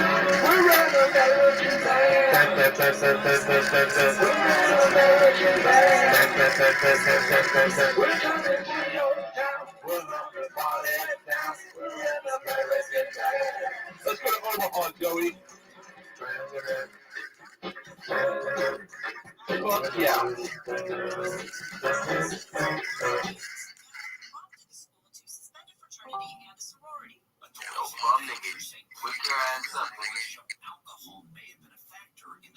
Oh shit, that's a fucking great show. And it's weird because you think, is that the one that, no, it's the other one, Black Betty. You think it's the Allman Brothers. Black Betty's, I came on the stage to Black Betty for fucking 4 years. That is such a, I hear that and I get chills. Now, who sings that? Ramjet. They're out of Jacksonville. Or maybe they're not out of Jacksonville, but I always got that, like when you watch their, the video, they're in like in front of just an old redneck, two-story White House, and just bell bottoms and fucking 1970s, real simple song. Oh, I fucking love Red Bell. I love Black Betty. What's going on, sir? Christ, I'm so good. I'm so happy to be here. Now, how long have you been home? You've been home for a fucking while. Yeah, I'll be home for a little longer too now that they canceled that tour. Now, how many weeks are you on it? I was just doing 2, but I pulled out. You know, I don't do, because we're talking about this, but I don't do as much on the website as girls. And so I pulled the 2 weeks I was working, and I filled them up with that tour. And so the other weeks I had off. So as soon as that tour went away, I couldn't refill those weeks. Now, what were the other weeks? What were the other dates you had on the I was doing Seattle, Portland, Red Rocks. Red Rocks is the one that bumps me out. So I really wanted to do Red Rocks. That's sad. Yeah, but it would have been sadder doing Red Rocks with 1,500 people. Yeah, it doesn't. I was telling, this is what I was saying about it, Joey. You know what it was? The comics that are on it are all fantastic comics, but they're not, you know, the people that go to that show aren't comedy fans, they're event comedy fans. Like Sebastian's a great comic, and comedy fans go see Sebastian. But he's not like a Sam Kinison, Dave Chappelle, Mitch Hedberg. Like, his life's really nice and put together, and he does a really great acting. What shocked me, it wasn't just Sebastian Gabriel. It was Segura, it was Jim Jeffries. I mean, you have all these people, and you couldn't chop up the ticket. I really thought, I had mixed feelings. I thought that, listen, let me tell you something. Before I got into comedy, I'm going to tell you something right off the bat. This is how I thought comedy worked. You went to the fucking movies. The movie was sold out. And you and your girlfriend were sitting there with your dick in your hand. You called the other movie theater that sold out, but you look across the street, there's a fucking comedy club. And you walk across the street, and it's $20 to get in, or 2 drink minimum. You go in there, you don't know who the comic is. You laugh your fucking ass off, you smoke cigarettes. You know, it's one of those things. It became a business now. Yeah, like it's become a big time business now. It's 2 drinks. They want to do 4 shows a night. They want to do all this stuff. So now they got ticket surcharges for all the stuff. They got ticket surcharges. $3 on every ticket. And every fucking ticket that us as comedians don't see a dime of. Yeah, not a fucking dime of. And now you have the ticket. The tour was successful the last couple of years, but it also had Chappelle and Flight of the Conchords. It was events. It's just like a Pearl Jam. They had like Flight of the Conchords and Louie and Amy and but not one time. You want me to tell you something? Not one time did I doubt the comics that were on the tour. This year? None of them. All of them. Just Gabriel and listen, Sebastian did 7 nights at the fucking theater in New York. That's theater with the fucking Allman Brothers playing the role. You know, Bill Burr did 19 fucking sellouts in Boston. Yeah. You know, Gabriel, Jesus fucking Christ. Where doesn't he fucking Dubai? The Prince flies him in. You know, these are great comics in their own way. It's also $100 and something. Lee said he went online for the $30 tickets and they were 2 miles away. you had to have binoculars and another binocular for the fucking binoculars. Yeah. You know what I'm saying? So, it's what I've been talking about. But I got a problem now. Now, I talked to Tommy Easton. Okay. And he said he went to the Dodger game the other day for $18. Right, yeah. Now, how the fuck? People tell me they're $200 the fucking seats. How does Tommy Easton go for $18 fucking dollars? Well, it's the Game Time app, and there's other ones like it, but that's all it is. It is just. I mean, he sat in hell. He said, yeah, what? he's in hell. You know they have a medical marijuana smoking section at Dodger? No, they don't. Yes, they do. No, there's no way. Actually, I'll call him right now. Are you serious? Yeah, if they have a smoking section and a medical, I mean, you gotta walk 8 miles. By the time you get there, you're like, we might as well leave. We're by the bus station. You know, we're all the way. We're in Silver Lake. Yeah, we're in Silver Lake already. So I heard there's a medical marijuana fucking little smoke pad there. Listen, you're gonna spark up at a fucking game anyway. There's nothing wrong. You wouldn't be too nervous at a baseball game? Are you fucking kidding me? That's a whole sparkling joint. I remember going to a Yankee game one time and looking down and seeing crack bottles. In 1993. Holy shit. Seeing little crack bottles in fucking Yankee Stadium. People sitting there with a cigarette. You don't know it. You don't smoke crack. You smell something. You saw raws in the game. You probably think it's popcorn. You know, I would hate to go to a game with my daughter, with your daughters, and them to go, Daddy, what's that smell? Yeah, you follow me? I would hate to do it. So I think that it's better. Listen, it's legal. It might as well be legal here. Might as well be legal here. People smell it now, they go, God damn. They go, what the fuck? But here's my question. But going back to the tour, is I think two things. I think people would really regret not having bought those tickets in 2 years. But I think that like everyone that was on the tour, there was no like Louis or Chappelle or like just someone like Louis and Chappelle are Great White Sharks. Like when they walk into a club, even we get like, fuck, Chappelle's here, you know? Or like, and like when Sebastian walks in, I'm not shitting on Sebastian, I love Sebastian, but when he walks in the club, they're like, oh cool, Sebastian's here. I get to see him, I think he's fucking brilliant. But it's not like the Chappelle or Louis or the almost like they have that LeBron status where like I don't even give a fuck about basketball. I do want to see LeBron play a game before he dies. At the same time, Amy Schumer's not selling tickets. No. So Amy's got that status. Yeah, she's not Amy's got that status. She's not selling tickets right now? No. Irvine Amphitheater ran a fucking group on 2 Saturdays ago. The Irvine one is the one they're really embarrassed about. Really? That's the one that's eating away at them.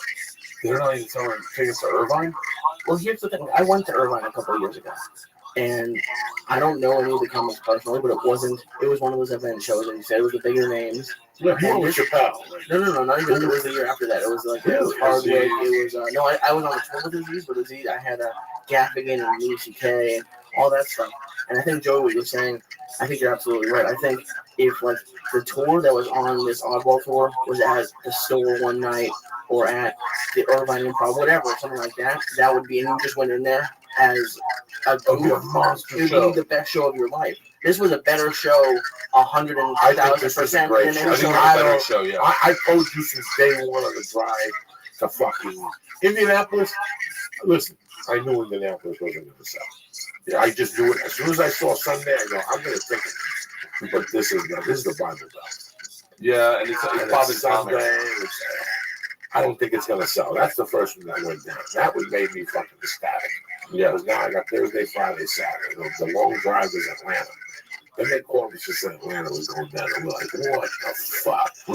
And that night I was at the Ice House. And I was talking to one of the door guys. Like, I'm embarrassed for Gabriel. Because Gabriel still went to Fort Lauderdale. Okay? And still sold out the world at $50 per ticket. Okay, so don't fucking tell me. These motherfuckers looked at that and said, where do you go see Gabriel by yourself? No, you took your wife. That's a yardstick. That's a fucking yardstick. The same yardstick you were going to use for whatever. The yardstick was there. I think that when they called, the service fees were high. It was like $130 a ticket, right? I think there was a lot of variables. I think the other thing was, for me, I think it was late in the season. I think it's late in the season. Right now, Bert Kreischer is not thinking about it. Right now, in 2 or 3 days, both of your girls go to school. Yeah. You know, that's another fact. You know, who knows? It's an election year. Who the fuck knows? Yeah. Who the fuck knows? What I do know is that what comedy club do you go to the 10th now? None. None. Yeah. Even the comedy store sells out on fucking Tuesday nights. You know, Flappers is doing great. Fucking the Ice House is doing great. Comedy's on the way up. So this is why this whole tour is so very unexplainable. It's so very like, wait a second, what are we doing wrong here? So where's the fault go? Like, who fucked it up?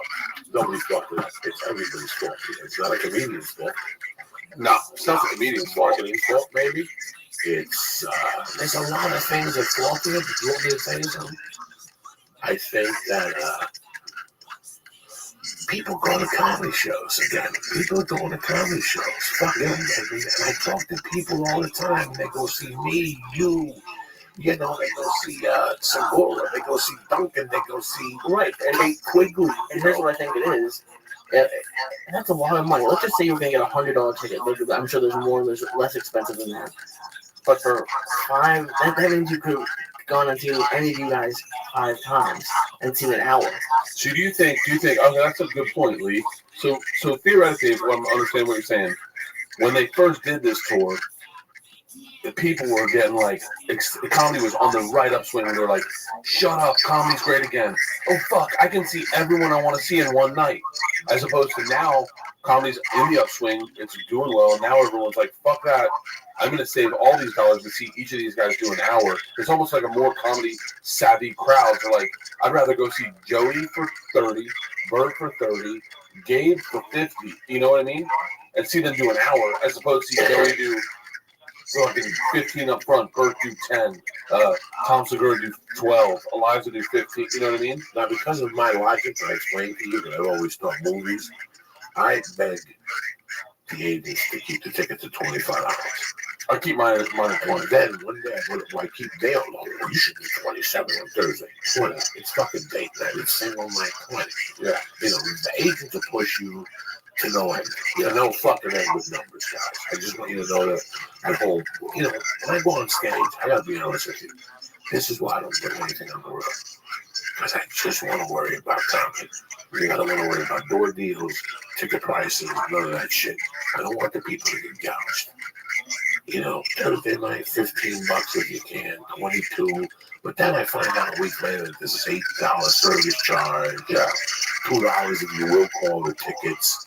It's a fucking nightmare. You know, you never stop getting fucked. You know, the thing that hurt me the most, I have these plane tickets I got. They all have a cancellation fee. 150, 200. Delta, I called 3 fucking different times. And they gave me 2 breaks. Eventually, I really want to say, Joe, you got to charge fucking Southwest. They don't give a fuck. Yeah, I was taking Southwest from Tampa to Atlanta. They don't give a fuck. Yeah, they just said, we'll put it on your tab. Virgin made me open up a bank account, or Sky Bank, and put my money in there. And I got a year to use it. It's fucking bullshit. But anyway, besides that, what's going on, Lisa? You got a beautiful weekend. Yeah, in San Diego, you went to see. Lee had a little problem. We had a little fucking problem this weekend. I didn't think about it till you said something, and it made a lot of sense because it happened to everybody in this room. Right. Can you get it up? Well, that happened before, but that wasn't this weekend. Well, what is the problem? Well, I went to, my girlfriend got us tickets. I like this EDM band. And I started seeing them when I was 18. And I've seen them probably over 15, 20 times. And we went down there, and within 10 minutes, we were both looking at each other like, this isn't our, this wasn't her scene to begin with. She's just being a nice person, and I'm going because I like it. These people, it's people, Joey, who I feel like if you went in there, it would be the best YouTube video, because it's everyone doing drugs just to do drugs. Like they have the pacifier, they have these lighted finger gloves that they were just doing in front of someone's face as they were supposedly tripping. And I was on 800 milligrams, and I was laughing in their face because they were doing like little light fingers. But basically, my problem, I told you the next morning, and I don't know if it's age or maybe I just outgrew it. I'll listen to them in the car, and I like going if there's like an up. Like I saw them in LA, and I could sit down and really watch the light show, and that was cool. But to be in a pit and like when you say jumping up and down, doing all that stuff, we left after 15 minutes when we got Mexican food and went home. That was our night. Like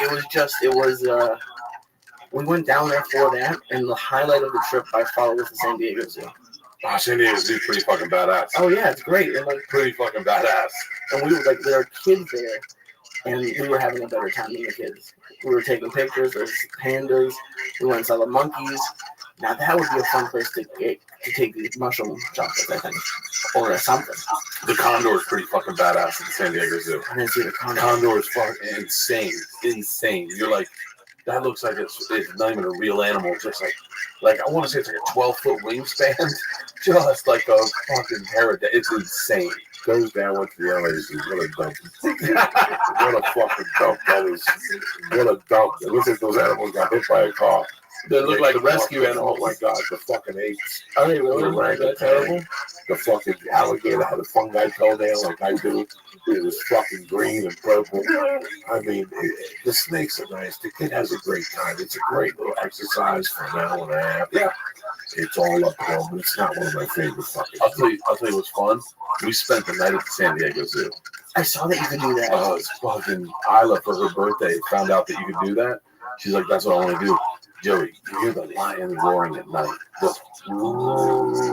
It's fucking. It's what's that? All the rules. It's like cabins, like tents. And so tents? Yeah, like cabin tent cabin. It's a tent. And so you sleep in the fucking zoo, and you do like a night walk around the zoo. So you go out at night. It's so fucking badass. And then we put the animals out. Is there a fucking fence around you? Yeah. Yeah. You want to do that, Joey? You want to do one of those safaris? I can fall asleep. Joey's snoring and the elephant's trying to match him. I couldn't fucking sleep just knowing that they're a fence away.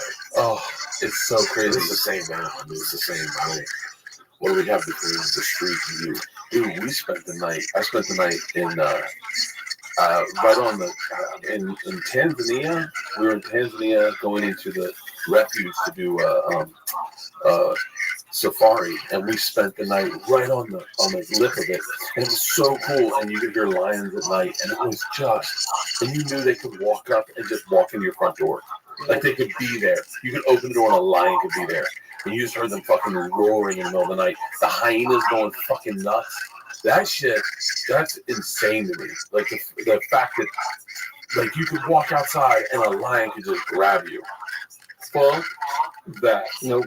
I like animals, but I don't want to get grabbed by mistake by nobody. And then I spend the night at the fucking thing in the tent. That's the night the Mexican groundkeeper drank tequila. And he didn't put a lock on the fucking gate. That's the, you know what I'm saying? Yeah. And I gotta wake up next to Timba the lion. I can't do that. Timba. Have you ever done the one park? Like I don't even know what they have, but we can like drive through and there's just animals roaming around. Oh yeah. Where the fuck they do in Jersey? They have that. Where you drive with the window a little open. Nope. No window on it. No, maybe you can, but I'm not opening the window. Fuck that. Here, let me show you. I'll show you a picture of how close I was to a lion. We did it within an open air tent and just drove all over the fucking, literally into the jungle. And there's a lion, not even shitting, probably as far as me from that flag, probably double that. But he's just sitting there in it's open air. He's just sitting there staring at you. Thumb, like, tail, slapping on the ground just like a fucking cat. No. You couldn't do it? No, I don't think so. I'll show you a picture of it. Like, it was fucking insane. I don't like when there's like a stray dog on my street. It freaks me out a little bit. I get fucked up when I see a pigeon. I know the pigeons in my neighborhood. They're all fucked up. I see a pigeon from outside a different neighborhood. I get all nervous and shit. I hate fucking pigeons. What am I gonna do? I don't know. Well, I mean, because Joe, you don't go to concerts anymore. You're going back to what happened at my concert. Wow. It's interesting that you said it to me. It's interesting that you copped to it. A lot of people couldn't cop to it. I don't know. I used to go to concerts to see different bands. And I'm not gonna lie, nobody, they were never like bar bands. At that age, I would just go see the bands at the Garden or the Nassau Coliseum or the places like that. And I think once I turned about 20, was when I would get to a concert and ask myself, like, what the fuck am I doing here? Yeah. Like, once they played the song I wanted to hear, I gotta get the fuck out of here. Yeah, I left people at Judas Priest. I left people at concerts, but my biggest ever was when I left Dan Murr at the Rolling Stones at the Hollywood Bowl. Dan, listen, who walks out of fucking like 10th row seat tickets and just walks from my songs? Yeah, like that's the shit that I was working myself. That's why the last year and a half I was gone to a UFC with Joe. Yeah, because I'm to the point where I can't sit there no more. I can't sit there no more. And it started when I was 20 at places. I remember going to see, you know what concert I enjoyed, like Don Henry at Fiddler's Green in 95. That was one concert I enjoyed because it was easy drive, it was an easy walk. But now it seems like they just put too much fucking drama. Well, you always say something to me every time I'm going anywhere. You just tell me to download the album and have a joint. You're like, why are you even gonna go down there? You said it to me. I went to the Rams game. He goes, "The fuck you go to the Rams game?" And there was a fight that night. Yeah, there was a fight. Yeah. And you take your wife. What if they come I took the girls. We got season tickets. Yeah, you're another one that's after dark. I didn't get season tickets to go down there to get beat up. It was fucking crazy. It was like the band down there. Everyone was speaking Spanish behind us. It's these sporting events now, and they're all one of them is going to end bad. That's the thing that you know is evident. Like you sit there and you go, when is something going to go down at one of these fucking things? You could feel it. You could feel it going on behind us. Like the energy was like man energy. And it was like third quarter, and I was like, let's get the fuck out. I was like, it's a night game. The day games will be better. This is a night game. It's a preseason night game, so it's all the riffraff. And the guys behind us were talking shit in Spanish, and I could understand a little bit what they were saying. And I was like, man, if this was English, literally Leanne would be turned around going, shut the fuck up. And then they were sitting in these other guys' seats, and the other guys came and finally pulled the card, and they were like, listen, you need to get the fuck up. You're sitting in our seats. And the guy was like, are we going to do this? And I was like, all right, let's go. What the fuck are we doing? Listen, man, I went to 7-Eleven and I'm sitting there minding my business.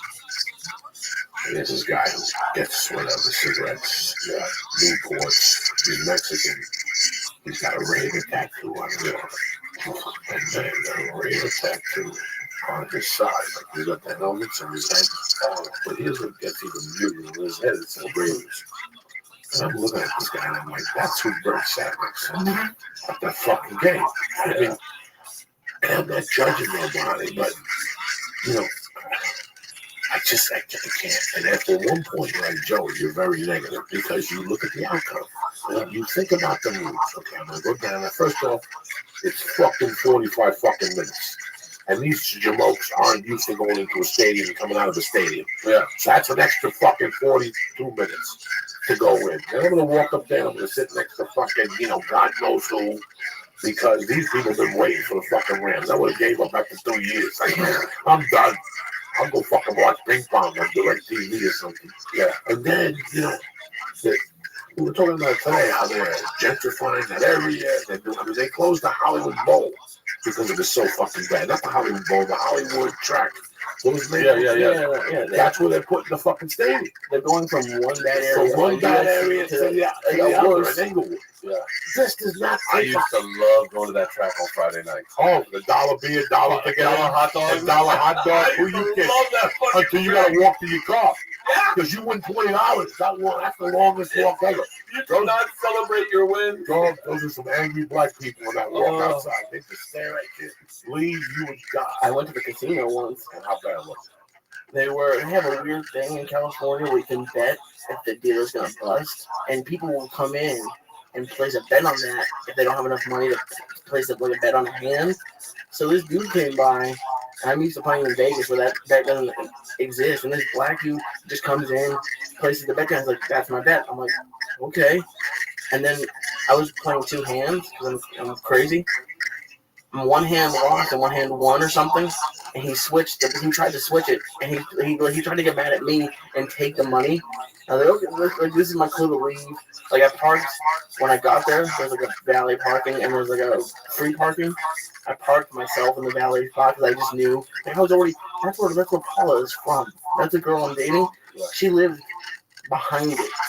So I was down there once a week. It's not a great place. Like, I don't know where these people who are going to go park down there and then stroll for a late night after the game, it's not going to be good. You can't look. The truth is, if you want to see a Rams game, you better go now. You're not going to be able to afford the new stadium. New stadium, the seats licensing is going to be $50,000 a seat. So you're never going to afford to be able to get season tickets ever again. So I was like, you know what, fuck it. This is the one time I'll ever say I was a season ticket holder to anything ever in my fucking life. It was really cheap, good seats. And I was like, fuck it, we'll do it. And then immediately I was like, I should have gotten 2 tickets. The girls will never want to go to another fucking game. And then in my head I was like, you know, but this new seat licensing thing is going to be $50,000 per seat, and it'll be an ownership of that seat every year. No, one-time payment. Okay. So it's like buying a house. You're buying property. You're buying that property, and you will own the right to that seat in perpetuity. And then you can sell the right to your seat to somebody, or you can just get the fucking ticket. And by the way, that doesn't even count that's not even the season tickets. You got to buy season tickets on top of the seat licensing. It's a fucking nightmare. So, whatever.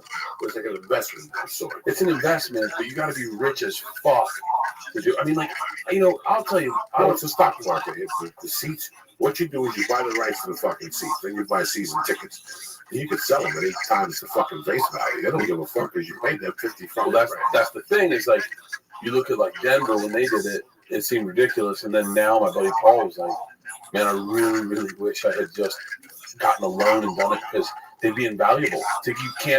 There's a long, long list to get assisted. They go to the Super Bowl. You got Iowa's fucking tuition. Yeah, that's the reality. That's the reality. Because some dummy will go, I want rim tickets now. Yeah, you know, some celebrity on a TV show don't know no better. Never been to a fucking sporting event. Doesn't know they're gonna ask him for 1,000 pictures and shit. He'll buy one of those. Yeah. And then you do it. I don't know, guys. I grew up in Shea Stadium. I grew up in Madison Square Garden watching their games, and I have the last Laker game I went to. I paid for the fucking tickets just to go. And I gotta tell you something. I felt ripped off. I just felt violated. You know, I used to go see great Knick teams for $15, $22. Yeah. You know, and now I'm paying $190, $180. You know, and it's not about the fucking digits. It's the principle. It's the fucking principle. My friend here goes to Disneyland. They have that scale. Somebody was telling me the other day they have some scale at Disneyland now. Is this true? Oh, it's like a sliding scale for payment. Right? There's some days where it's more. Oh yeah. And there's some days that it's less or something. It's like $100. He said. I heard that was a while ago. I heard $100. Yeah. $100 on a scale? No, like $100 to The get day in. he went, it was like one of the high days, so it was like $100-something. Oh, so it's like a perfect day to go, and they jack up the price. Jack up the prices Because they know they can. Yeah, there's something weird at Disneyland. Like they have. Last week of summer, it is fucking slam packed at Disney. Really? Everyone wants one last trip to Disney. Come on, we've done a bunch. We've done a bunch. We got season passes to Knott's Berry Farm, which is, I think, better in my opinion. It doesn't have the like fanfare that Disney has. Like, Disney has a little bit of a story and backstory, and if you've seen the movies, you meet the princesses. For a little girl, it's ultimate, but the girls are at an age now where they just want to ride the rides, and the rides at Knott's Berry Farm are so much better, and they serve booze. I think Disney does too, but they serve booze, and the food is fucking good. The fried chicken is the best fried chicken you've ever had. They've got these Knott's Berry. The food is fucking phenomenal at Knott's Berry Farm, and the rides are awesome, especially for little kids. They got like a whole section of rides for little kids that you couldn't even do all the rides. I'm not ready yet. Yeah. How old is 3.5. Yeah. I'm not ready yet to see how the ride swinging around. The Georgia asked tonight. She goes, whoa. Is she gonna be in school with Isla? And I was like, I think she's too young. She was like, wait, how old is she? And Georgia was trying to do the math. She was like, I think she's 5, Dad. And I was like, she's not 5. She's supposed to be the 4, so she'll go whatever next year, whatever transitional K next year. Yeah. Who the fuck knows where she'll end up? Starts at 95, goes to 119, and that's when it starts at. So on some days, like middle of the week, you start at 95, and on the weekends, it can start at 119. I mean, I'll tell you what, one of the best trips I ever had to Disney, we went down there and it was sold out. It was packed, and they were like, yeah, we're not selling tickets. But the girls were so young, they didn't know the difference between Disney and Disney, like Disney Walk, you know, like the shops outside. Right, yeah. So we just took them to the shops, bought a couple nightgowns, bought them a fucking princess, had drinks, had dinner, and drove home.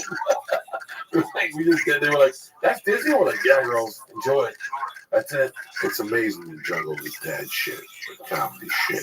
I said to Fitzsimmons the other day, I don't know what I thought. It's fucking amazing. I don't know how the fuck I do it. I don't know how you, because you do it the way I do it. Like me and you are the same.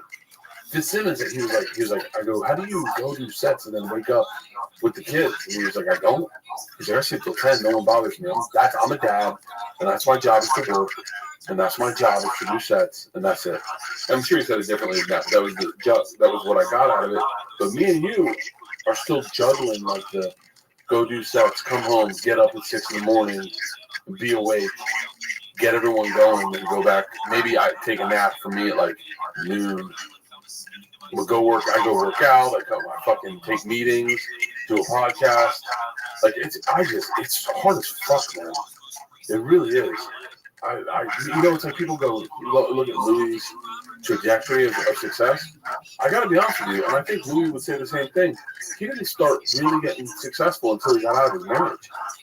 Because in that marriage, when you have a person saying to you, "Hey, you got to be responsible for this and this and this," it's really hard to justify doing a 10-minute spot, 15-minute spot in the OR and missing dinner, or not being available for dinner, or knowing that you won't get up for drop off because you're not going to get home until 2 in the morning or 1 in the morning, You see, for me, I was married and I didn't give a fuck.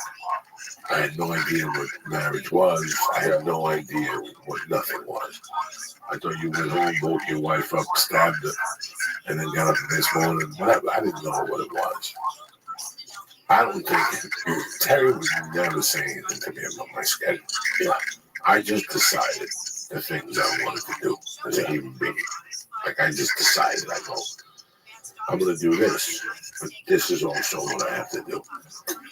First off, if they leave and I sit there at the computer, the whole time I'm thinking about them. She's driving me to school, like I'm having a bad feeling. Yeah. So you know what? I stop. You know what? I just go with them. Yeah. I get up with them and I go with them. And me and my wife go have coffee for 20 minutes somewhere. We talk about our day. She splits, I split. And that's the beginning of my fucking day. Yeah. I think it's really important. I lived in this town for 14 years before Mercy came. I took every fucking stupid jerk-off meeting. I've taken every fucking call. I did everything. One day, you start deciding what's important and what's not important. Well, I have a YouTube project I want to talk to you about. Sorry, brother. We can make millions on the penny program. That's great. It's not going to fucking happen in my world. Yeah. When do we shoot? We shoot in Calabasas. It's not going to happen. Unless you can go to Hollywood, it ain't going to happen. Yeah. Like, one day, it just snapped on me. Lee and I were doing the podcast in his house, and there was a run I had on the road, which was 8 weeks, and then 2 off, and another 6. I remember that one, yeah. And okay, I made some money, but the numbers weren't down the podcast. I gained 30 pounds because of a lack of sleep. You gain weight. Even if you stick to your diet, what the fuck's going on? Yeah, I haven't destroyed the M&M's in the hotel room, and I gained 3 fucking pounds, And I figured out, and I was still putting the time at home. And it was really fucking killing me. Like, I have a thing. If I'm home, I'm picking her up, and I'm dropping her off. Unless, of course, you got an envelope. Yeah, if you have an envelope at 4:30, I will. Or that means an audition, that means anything of that thing. If I'm not getting an envelope, you're not going to see me. You're not going to see me at 5:30. People are furious at me because I won't do their podcast. But they have a reasonable podcast. They want to pay for 5 o'clock in Culver City. You never zoom. Oh, I wish I would say no to those. In traffic. No, I have to. I say yes, and then forget I said yes, and then they call up and they're like, so we tape in Venice?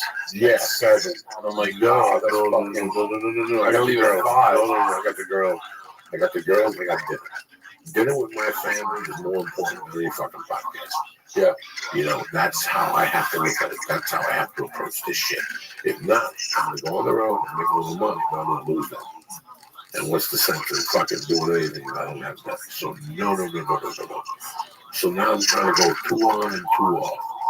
You know, Thursday, do you think I really want to go to LA fucking Zoo? No. Or I have 2 options. Go to the LA Zoo, meet the rider, or go to Jiu-Jitsu. I had already been to Jiu-Jitsu twice, and they fucking killed me in the advanced class. I couldn't even walk. I went to the Zoo. Yeah, everybody was happy. What did we do after the Zoo? Was the Boston Market. I became one of these women that puke after they eat. Believe it, that's what I am. Every time I hang out with my daughter, because she wants to go to Boston Market. So I got to believe it, that fucking turkey. And the food's getting worse and worse. They had chicken cutlets, the worst things I ever tasted in my life. Yeah. Now they had something last week that I tried. What the fuck did I eat last week? That wasn't bad. It doesn't get me sick, the food. So you don't really... But my daughter likes the mac and cheese from there. So if we're on that side of town, she says mac and cheese, and me and my wife look at each other like, oh, Jesus fucking Christ. She knows the side of town? Yes. Yeah. Okay. God, there's a Kenny Rogers over here. Kenny Rogers. I do remember Kenny Rogers. I used to go there all the time. On Island? Yeah, I used to live right by that island.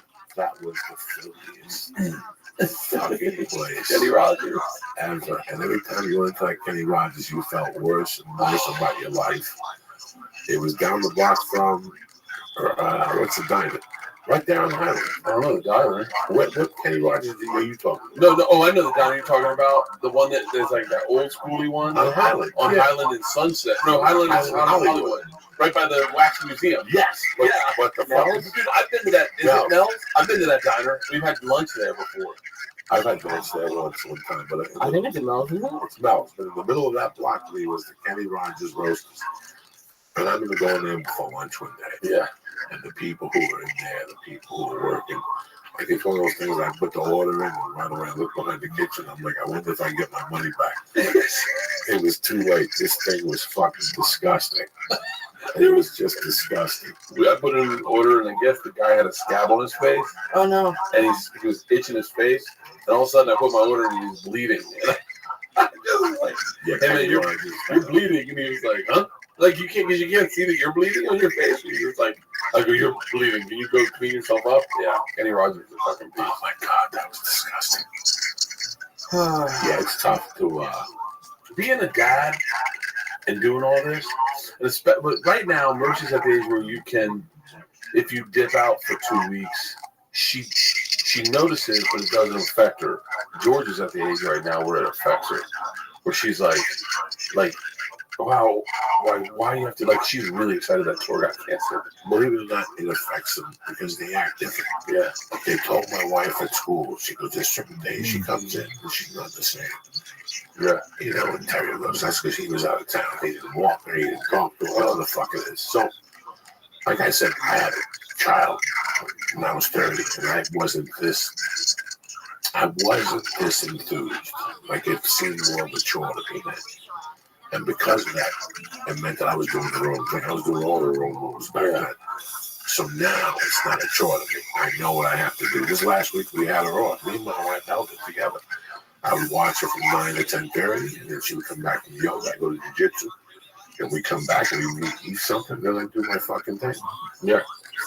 You know, my agent took me out to dinner the other night, and the whole conversation was about me doing 3 weeks a month. And I was like, guys, it's not going to happen. It's not going to happen. I love doing my podcast. I love focusing on the podcast. I love spending time with my family. I love those weekends off. And I'm 53. When I go out there, I bang it out. Those shows are packed. I got to take a picture of everybody. You do 2 shows on a Friday and Saturday. When I go back to my room, I'm standing there and my feet going into the fucking floor from energy. Yeah. I'm sore. My hips are fucking sore. I got to go back to the room and do mobility fucking drills. And take a shower at the end of the night. You know, and you got to fucking get up early and catch the first flight out. All that shit runs on you, man. It builds. It builds. Fuck you. And those fucking planes are filled with malaria and cancer. They got radiation on those fucking planes. You know, it's like smoking 22 cigarettes every time you fly. Really? Yeah. I'll tell you what, I started noticing I was getting bloated in my ankles on planes. That's why you gotta sit there and you sit there. You gotta do pump legs because the Chinese consider the calf, you know, the pump of the bottom half of your body. Really? Yeah, that's why you gotta do that. You gotta do leg raises, like toe raises when you're sitting there on the plane. So I'll sit there every couple of minutes. That's why you get stoned, because you think about it. How fucking. I've never smoked pot on a plane. Well, you don't smoke pot on a plane. You get a pot cookie. You get on the fucking plane. I gotta try that one When time. you sit down, you get nice and fucking baked. But you do this with your ankles when you get on a plane. And the Chinese, I read this acupuncture, they consider the calf is the pump to the lower body. So your ankles won't get fucking So you swollen. just like do calf raises? Yeah, right there, right when I'm sitting there, right there. I just do this every 22 minutes, and then every 35 minutes I get up and walk to the fucking bathroom. I take my time. Even if I don't have to go to the bathroom, I go to the bathroom. Yeah, because that's why I always sit in 1A. One seat, whatever that first aisle, Yeah. thing, that's my seat. Bulkhead Bulkhead aisle. That's my I seat. love that seat. That's my seat. That's my I don't seat, give- I yeah. don't give a Frenchman's fuck. And I got direct. I'm watching that bathroom the whole fucking time, and I'm watching that little dirty bitch in there. Every time she goes to the back, I get a vapor pen and put it right back down and blow the smoke on the blanket. You got to work it from the line, though, bro. I told you I just stopped drinking on planes, right? Yeah, because it calms you down, your anxiety. Yeah. I can't imagine getting an anxiety attack on a plane. It is my biggest fear. In my bag, I have Xanax, Valiums, snort. What do you call that shit? Even though I don't use it no more. Cocaine? No, the shit. Oh, nasal spray. Nasal spray. I have every anti-anxiety thing I can have, just in case. Q-tips. That marijuana never. That was the only time I've ever flown on edibles was the last time we went to Austin. I'm gonna do it this time too. So I know, because you do it at 4 a.m. But it's just that was the only time. And it wasn't real anxiety. But my heartbeat just started going, and you can't. I don't like getting up and moving on planes. So like, especially as a bigger dude, I was big. You know, how much weight have you lost? About 90 pounds. That's fucking insane, man. Thank you, man. That's so good. You look fantastic. I'm trying. It's my diet hasn't been as good, but I've been working out. So I mean, you work out a lot. You look pretty good. I'm the skinniest I've been in a long time, but I'm still fucking fat. So it's a tough journey. Yeah. It's a tough journey after a certain age. And you add that to the mix. You know, you want to take care of yourself. You know, there's not a lot of comedians that are like 20 years ago. There's not many comics that you hear weekend things anymore. You know, did you hear Brick Rice and then he got fucked up in Pittsburgh and left on the second show? That doesn't exist in our business. No, it used to be all the time. All the fucking time between Mitch Hedberg and Pablo. Geraldo Right. and Hartford, they were like, I was like, oh, Geraldo was just here? And they were like, yeah, it was bad. He took too much Xanax, and he had to lay on the floor and did his set laying on his back on the floor because the room was spinning. I did that in Beaumont. Really? Yeah. Why don't you tell me that story? You know what the most outstanding thing in the story is? What? That at 4 o'clock Saturday night, I called Slade Ham's brother. He was a wigger. He was a rapper at the time. This is 2005. The longest chart just came out. I'm in Beaumont, Texas, and I told the story on Mark Maron. It was not the Mark Maron podcast, but a TV show. It was not alive or not a scripted thing. That was a personal story that I went, the guy picked me up, I got in the car, and I go, and I'm fucking lit. I had 30 Valiums, 30 10-milligram Valiums in 3 days, drinking Jägermeister. Ask Josh. Next time you get Josh Wolf, ask Josh Wolf. Josh Wolf, tell me the story about Joey Diaz in Beaumont, Texas. They know about 30. I went down there, but anyway, I went to buy Coke, and they were neo-Nazis. I'm talking, it's behind Beaumont, Texas, a neighborhood behind Beaumont, Texas, that's a little bit on the rough end. And I went down there, and Slade told me, his brother goes, listen, before we go in there, I just want you to know they ain't friendly with fucking people if you're scared. I said, listen, you see this? There's $400 bills here. Everybody loves $400 bills. I don't give a fuck who you hate. Yeah. And I went in there, and they talked to me, they even asked for the nationality. I was Cuban. I was jawing out of my fucking mind. I couldn't even talk. Yeah. The values had me going. I was talking like this. It was horrible. That was the last memory of that weekend. Really? And then you had to do a show that night? I did the show Thursday, Friday, and Saturday. I flew in Thursday, and the kid was supposed to have the blow for me. I was like, I got no blow. Well, what can you get me? What can you do? He was like, I get valid. He told me, and I gave him whatever the price was. And he goes, it's 30. I go, fine. Just bring me 30, whatever I don't need. I'll bring back to my friend in LA. I had a friend in Hollywood that he found. He's like, I'll bring him back for him. Yeah. I started popping. Popping. First night, like I ate one, then two. Then I went to the fucking bar and I drank a little bit. I didn't get coked up the first night. Went back to the hotel, got up, did some radio. You know, went back to the room, felt okay. Felt good. Yeah, popped another one to sleep at 3. Your nerves feel good. That's the crazy thing about those. Slept till about 6, got up and was a little groggy. Had some coffee, had a couple fucking Camel Lights. You know, had some fucking Papados and went to the show. At the show, I started popping. Once I knew the coke was coming, I started popping on Friday night. Popping. And they were little brown bags, so I wouldn't count them. I would just pop like fucking Tic Tac. Friday night, I was gone. I must have gone to bed at 1 and I slept till 3:30 the next afternoon. One of those things you just wake up, your stomach's empty, you're fucked up. Like you need coffee, more coffee, a shower, another shower, you gotta jerk off, you gotta go for a walk, take another nap. It was one of those days when I had 2 shows. And again, I went in the bag and took a handful and put it in my pocket, and the coke came. And then we did the first show. The first show people were sending me Jägermeister. Beaumont, Texas. This was a great little comedy room that was owned by 2 guys. And the one guy robbed the other one. And the guy hit him in the head with a bamboo thing. And that was the end of that fucking thing. Sure. Tremendous. Sure. It was first owned by 2 black people. They were very successful. Blacktop owned kids. Had a theater in Beaumont. And the kid was a bartender. And they quit the business. The kid that was the bartender opened up his own club. He's still in Houston. He's a great kid, Slade Ham. So this Saturday night, I'm at the club. I got the package. I'm not hitting it. I'm on stage still. So I wouldn't do coke on stage or before. I would do coke afterward. Yeah. So I do the first show and I'm fucking hammered. Because that Valens I took Thursday and those ones I took Friday, they're still in your system. They don't go anywhere. Percolate like a mother. Holding on to fat cells. Holding on to fat cells. And every time you hit a joint, you get even more fucked up. It ignites one of those fat cells. Every time you have a cocktail, it just pulls them out of the fat cells. Pulls them out of the fat cells. So if you eat a 10 milligram Valium, your fat takes half of it. 5 milligrams gets released in your bloodstream. The other 5 go in your fucking fat. They just get stored. And here you are doing gin and tonic. You don't even need Cosby to show up. Nature works itself.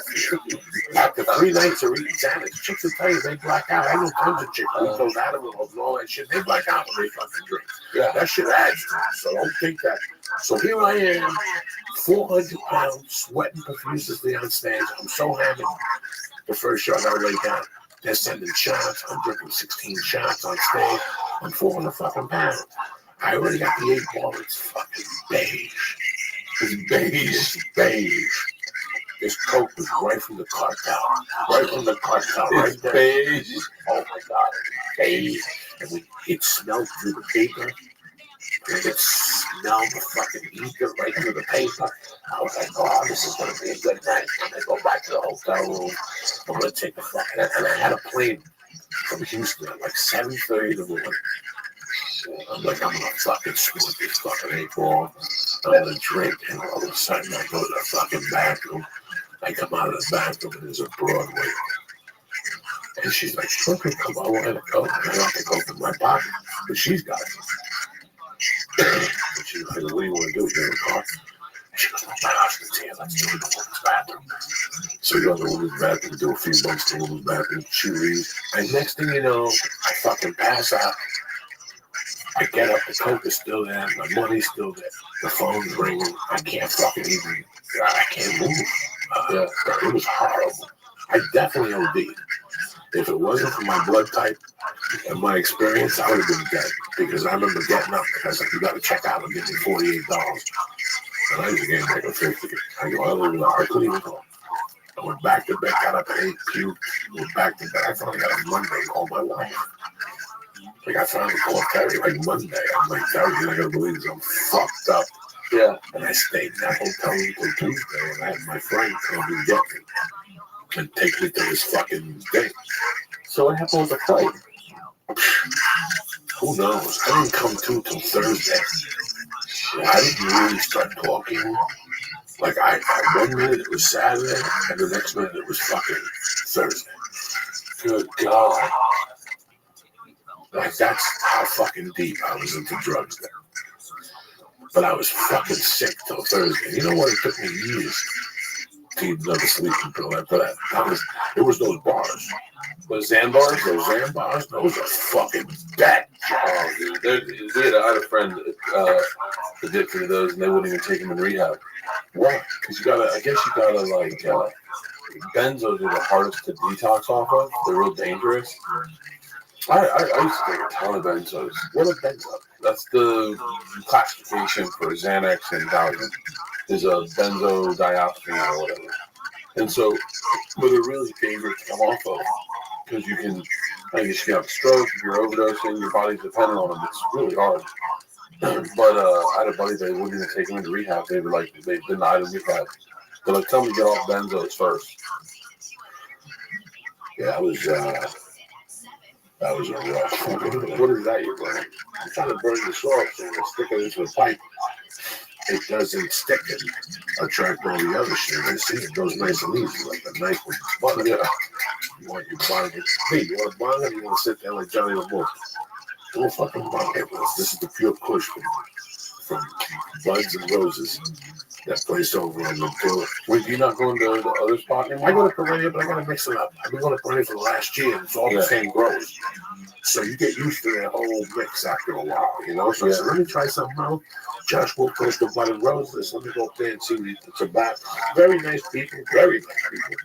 Very knowledgeable, you know, very, they explain everything. In fact, they explain too much. But they tell you too much. I don't want to know this much. Just give me the shit that killed Lucifer, and I'll be out my way. They want to talk to you about histories and then the cannabis, you know. Yeah. But they're very nice fucking people. They're very nice people. The girl is knowledgeable. So I bought some Sonic Boom, some Pure Kush, and I said, that's what teas I got was fucking really good. Now, do you notice how much sativa is in these? Yes. You do? I can smell the difference. Really smell it, the sativa, the indica. And I can also, when I get high, I like sativas that get me fucking stoned. Yeah, I don't want to smoke a sativa that addicts me, and then everybody else is like, do you feel the body? I want a body I'm kicking myself in the stomach. You know what I'm saying? And release fucking my adrenal. You know, what's going on over there, man? Yeah, but it's, Fred, I had actually a question for you. You seem like a very extroverted person. Yeah. When I listen to your podcast, and you always talk a lot about, like, feeling nervous or anxious or, like, worrying about what people think. Yeah. And that's my world. Like, really? that's, like, I was thinking about it. If we went to high school together, I would have hated you, but wanted to be you. No, you would. Me and you would have gotten along really well. You think so? Like, in my head, you seem like a party, like a cool guy, and I just wasn't. So it always surprises me, or it used to surprise me a lot, when people who seem to be extroverted and love being the life of the party are going through some of the same issues. Yeah. You know what's so funny? I don't. I've really been regretting it, my honesty, because I've shared way too much on my podcast. Like, people know everything about me, and I started going like, oh, I should have played this cool, like you know, like, and just told everyone I was cool and I was a badass, and I don't fucking have anxiety attacks on planes, and I don't drink boxes of wine, and whatever the fuck secrets I should have kept. But yeah, man, I got diagnosed with social anxiety disorder when I first moved to LA. Some doctor told me I had it. And I was like, "Hey, fucking mind. I'm a comedian." And he goes, "Okay." And I just left. And then I realized, oh yeah, I don't like, one of the things that drives me nuts is like going to like the improv and I don't know people's names, and just I get like embarrassed. I don't know the names and they know me, and then going like, hey, like it's and like I don't like answering my phone. I don't like checking my messages. Like it's like I'm kind of a neurotic regular. Like Joey knows. Like half the times I do spots, Joey knows this for a fact, is because Joey calls me and goes, "You're coming with me. Let's go." And he just picks me up and we go to a spot. Like I have a hard time calling in for avails. Like just that phone call gives me anxiety. Oh yeah, I can imagine. I used to love, not like a lot of times you'll hear people be like, "Oh, I love when people cancel plans." I used to love when people wouldn't answer the phone. Like if I would call them to like, "Oh, maybe we should do something." If I call them and they don't answer the phone, oh great. And I used to get, but it's weird because I would get bummed about it in high school. Like I'd be bummed, like, "Oh, everyone else is out." and I would never call someone and talk to them. No. If I wasn't at the movies or at my best friend's house, like the one friend I had, there's no chance of me going. I flew into South Africa one night, and I was supposed to meet up with my whole crew, and their flights got postponed, so they weren't coming in until like 24 hours later. And I literally was like, oh, I'm locking down in this hotel room hard fucking core. And I loved it. I remember I woke up, I had nothing to do all day, and we had little pools out by we had little suites that had pools that overlooked the ocean. And I got on my pool and then came back and watched a movie and fucking had a glass of wine. It's the fucking best. I love it. My wife calls it cave time. She's like, every man needs cave time, where like you go in and you don't fucking talk to anybody and you just disappear inside you and you get small. I love that feeling. I feel like becoming a comedian gave me social anxiety the last 12 years. So that's crazy because I really believe I've lived with social anxiety forever. I can't believe that. Even when I was creeping, and I was a creepy dude robbing people, and I'd have to walk into that bar. Right. And 3 people would say, that motherfucker robbed that drug dealer. I wouldn't get anxiety. I would look at them like, who gives a fuck? Obviously not doing nothing. I get my mind. I would give them that type of look. I didn't get social anxiety like I get now. I think the comedy over the years gave it to me. Yeah, I flipped the switch too much. It was too much. Somewhere you get overstimulated one night and you just don't come back. One of the roughest things for me is for me to go on the road and my behavior on the road now. It's sort of very Jack Nicholson in fucking that movie where he's just a fucking nut. Well, I have the other one, he's a nut. What is it? No, when he's a fucking writer and he's with Helen Hunt and he washes his hands and he doesn't have friends. He's racist and he's fucking whatever. Well, not that I'm racist. I'm just saying that when I travel now, because of my situation, okay, if I was single when I travel now, I would be a completely different person. Yeah, a couple of extremes. I wouldn't mean that I'm still drinking Dubois. I'm just saying that I would now, because of the situation we're in, when we're alone, I miss those 2 girls. I miss my wife and daughter. But when we call and they're at the thing and they're playing at the house and you're in your hotel room and you're just relaxing and the only thing you have on your mind was to get the steak or the chicken Florentine from room service because you're not even leaving the fucking room. Like you've already known. Like I'm not leaving the fucking room. I will not leave that room. So the next morning, I will not leave that room at all. Okay, I will not leave that room at all.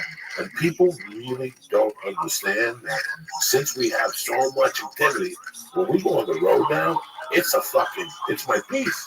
Yeah, I don't want to go to dinner. I don't want to go to the movies. Mm-hmm. I don't want to meet you nowhere. I don't want to go to. You're not going to see me at a fucking bar. The only place you're going to see me is at the hotel gym. Yeah, and at the fucking hotel, whatever's downstairs or whatever's down the block. I love these people coming to this. It's a fantastic Cuban restaurant. How close is it to the hotel? 28 minutes. It's not happening. Dude, people tell me, people tell me we get done the show and they're like, Bert, come out with us. I go, where you? Unless it's the bar next door to the hotel or next door to the club I'm at, I'm not getting in a car and driving to downtown Pittsburgh. No. Yeah, I got stuck in Omaha. No, I got stuck in Des Moines for like 2 days because of weather, and man, it was beautiful. The girls weren't home; they were on the road, so I was just flying. They were like in Tampa or something, and I got up, and they called me and they said the flight's been postponed. We were trying to get you on a flight tomorrow, but all flights today have been canceled. And we're having a hard time. We may not be able to get you out until Wednesday. And this is fucking Monday morning. And I go, you know what? Don't worry about it. And I sat in the hotel Monday and Tuesday. And I planned out my day. I was like, I'm going to movies. I'm going to go to Buffalo Wild Wings. I'm going to go look at shoes over the Nike outlet. I'm going to go back into my room. I'm going to take an Ambien at at fucking 6 and go to sleep. Wake up at 2 in the morning, go see it, have a glass of wine, and watch it. Like, I just love that shit. Disappeared, man. I know I have some type of social anxiety, but I'm not going to get a pill for it. Yeah. No. Yeah, I just deal with whatever. If my body says I'm not in the fucking mood, you're in no danger. Oh, and guess what? I'm not in the mood right here. Yeah. I'm not in the mood right here. Ever. Yeah, ever. Like, I'm in the mood. I cannot go to see a movie or a premiere. All those social type events. Those days. Dude, I look at a long time. I wish I had, you know who's really good at it? Is Brendan Shaw. He goes to like movie premieres all the time and loves that. And I just look at it and I go, I wish I loved it. I would be sitting, I guess if I had a Listen, going to a premiere and being in the movie and sitting there, it's two different fucking situations. Yeah. Two different fucking situations. Wait, what do you mean? Being in the movie. Yeah. And now you gotta sit there with 200 fucking people who are sitting looking at you every time the movie comes on. I was on a fucking plane one time, and by the grace of God, Grudge Match was on. Yeah. Grudge Match was on. It's in a fucking plane. And I'm sitting there next to Rogan, and Rogan was like, isn't this the movie you're in? I'm like, and all of a sudden, he goes back to bed, and I'm sitting there, and I could see the chicks next to me, like looking, and all of a sudden, at one point, they go. And I'm like I didn't even know what the fuck to do. When you go to a premiere, you have to sit there and look at your shitty fucking movie and make believe it's funny, and the people behind you are laughing at your jokes because they know you're sitting there. Kind of fucking disgusting. And I'll tell you what, but the best week in ever a Grudge Match for me. Out cold. Slept? Out cold. Are you serious? The movie started, his head tipped back, and next thing you know, I saw his mouth open up like the fat dude in Seven. Then when they found the fat dude, his mouth opened up. It was like that. And he fucking slept throughout the whole movie. When the movie got up, he was tip-top Magoo. He was shaking hands and taking pictures like he enjoyed the fucking movie. Shut up. And listen, who wants to sit and watch? That's the whole thing. I don't want to go to a premiere. Listen, if Bert Kreischer says to me, I'm in a fucking De Niro movie, I'm in a Stallone movie, I'm in a Jason Statham movie, my wife can't go. Will you go with me? I would go with you because I know what you're going to go for. Yeah. And I can calm you down while you're there a little bit. I know exactly what to do. I get up. Yeah. I act like we acted at that fucking gas station. You said you're acting weird with Paula. Like, here I am sitting at the premiere of The Longest Yard, and next to me is Cameron Crowe. The guy from Gladiator? No. Yeah, that's Russell Crowe. Russell Crowe's where David is, okay? And I'm sitting behind the producers of The Longest Yard. This is how retarded I am. I'm sitting there like this, and Terry goes, look to your left. And I look to my left, and it's Russell Crowe, and I go, holy shit, but the best thing, he had just shot Cinderella Man. Oh, yeah. Cinderella Man is about a movie about a guy in my neighborhood. Yeah. We all grew up, we used to shovel his fucking driveway, give us dollars going for whatever that guy's name was. And he had the jacket on.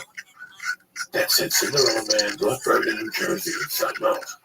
And I look over and go, hey man, that movie you did about whatever the fucking guy's name is. Iceman. No, what about the fucking boxer? Yeah, the one about the boxer. Fucking Roy or Hudson. Henry Hudson Park. No. What the fuck is it? What was it, man? What's his name? Cinderella Man. Type in Cinderella Man. Yeah, type in the name of Hudson. Hudson Park. What the fuck is it now?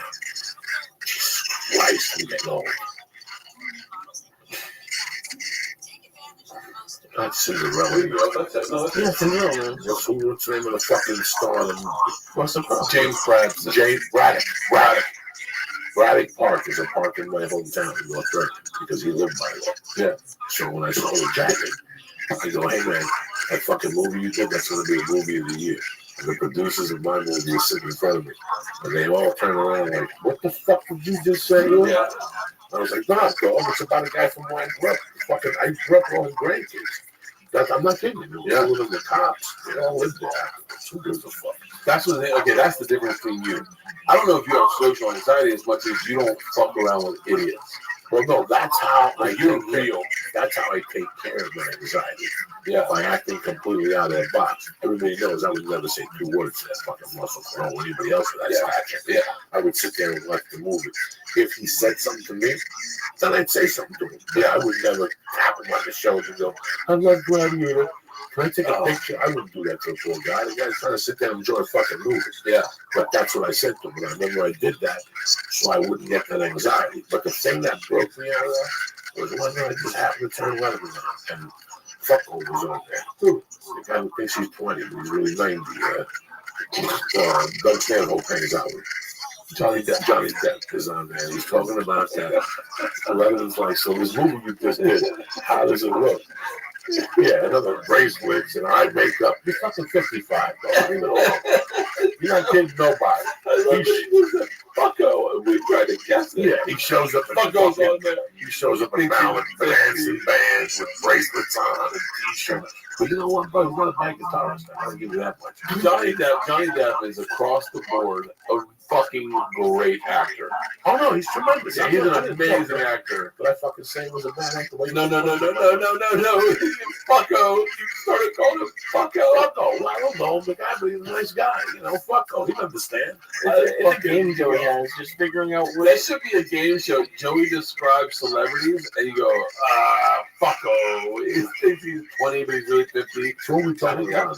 I don't know. Oh, you saw him on Letterman. I saw him on Letterman. He was talking about Letterman said, when you shoot your fucking movies, do you watch it? He goes, I don't watch dick.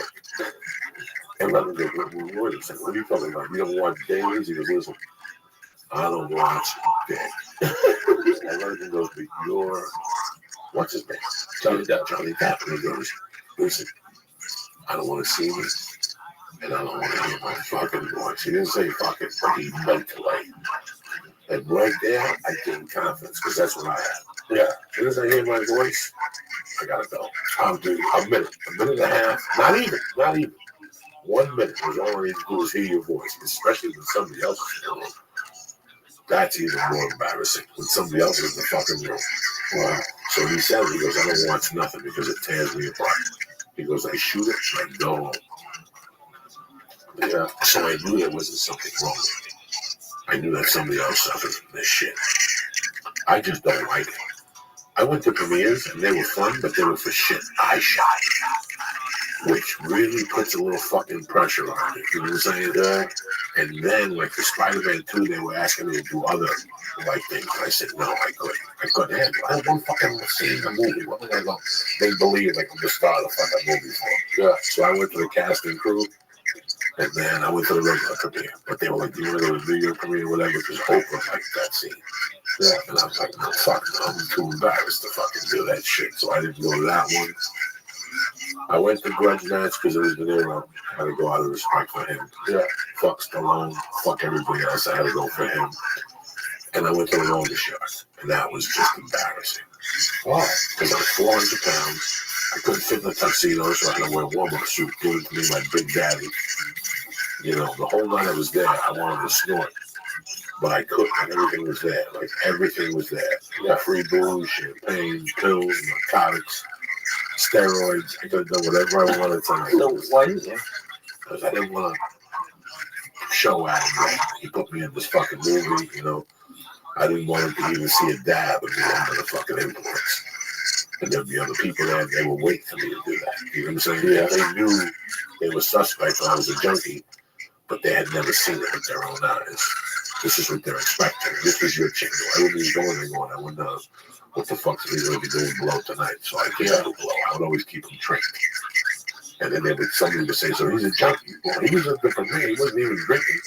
And he seemed okay to me. You know what I'm saying? So it's when they expect you and you don't get fucking high, that's the whole trick of it. So I would get high.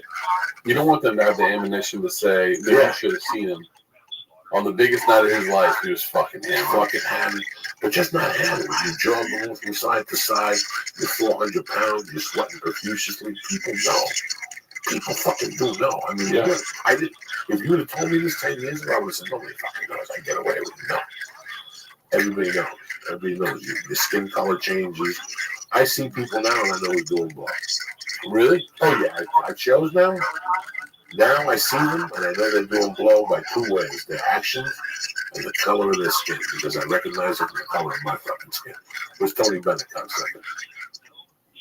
Oh, what time is it? It's late. It's late for me.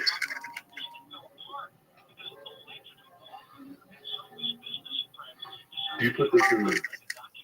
I like this.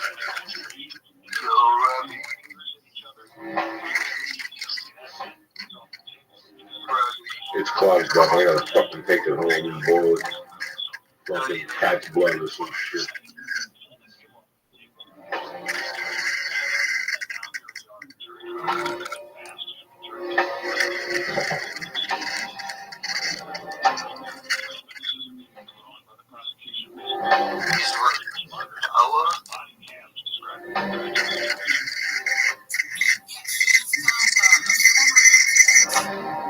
How you doing, Bert? Doing good.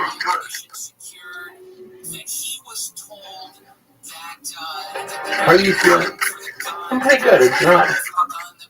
I'm not going crazy. Which I thought it was going. You were making a couple fucking noises again, and I heard it. I didn't know what was going on. I saw you at the very beginning of this, and when Joey said something, you closed your eyes, and I was watching you try to ride the inside of your eyelids. Oh yeah. No, there's been a couple moments where I've been a little out of it. Now, when do you shoot your special? I shot it. When? I already shot it. When? Like 2 months ago. Oh, okay. That's what you were saying. I thought and you're starting new material for you. New material for the new hour, but I'm gonna be honest with you, it's going slow. Oh, it always does. You only go out one night a week. Yeah. If you go out 6 nights a week, you'll get 10 minutes a fucking week. That's what I would figure out myself. Really. I want to go to the comedy store 2 nights a week. When you walk in, you're going to follow Dave Chappelle Road. Yeah. What are you going to do? You're going to try your story about Iowa? At 11 o'clock at night, you don't have to hike that. No. So you catch yourself doing the same fucking material, but you don't look like an asshole. So what I did was cut out the store one night or two. And now I go to different haunts. I can go to Tuesday nights to the Black Horse, whatever the fuck. Yeah. And you do 30 minutes, 20 minutes. It's something different. I don't have to feel like fucking you told CAA is in the fucking room or whatever. I don't need that aggravation. You told a joke the other night. I don't even know if it was you meant to tell it, but I had written a joke similar to it on Saturday, but my joke was so much weaker than your joke. And as soon as I heard it come out of your mouth, I was like, fuck. I was like, son of a bitch, man, I need to get on stage more. Because you just riffed it. I don't even know if you even remember it.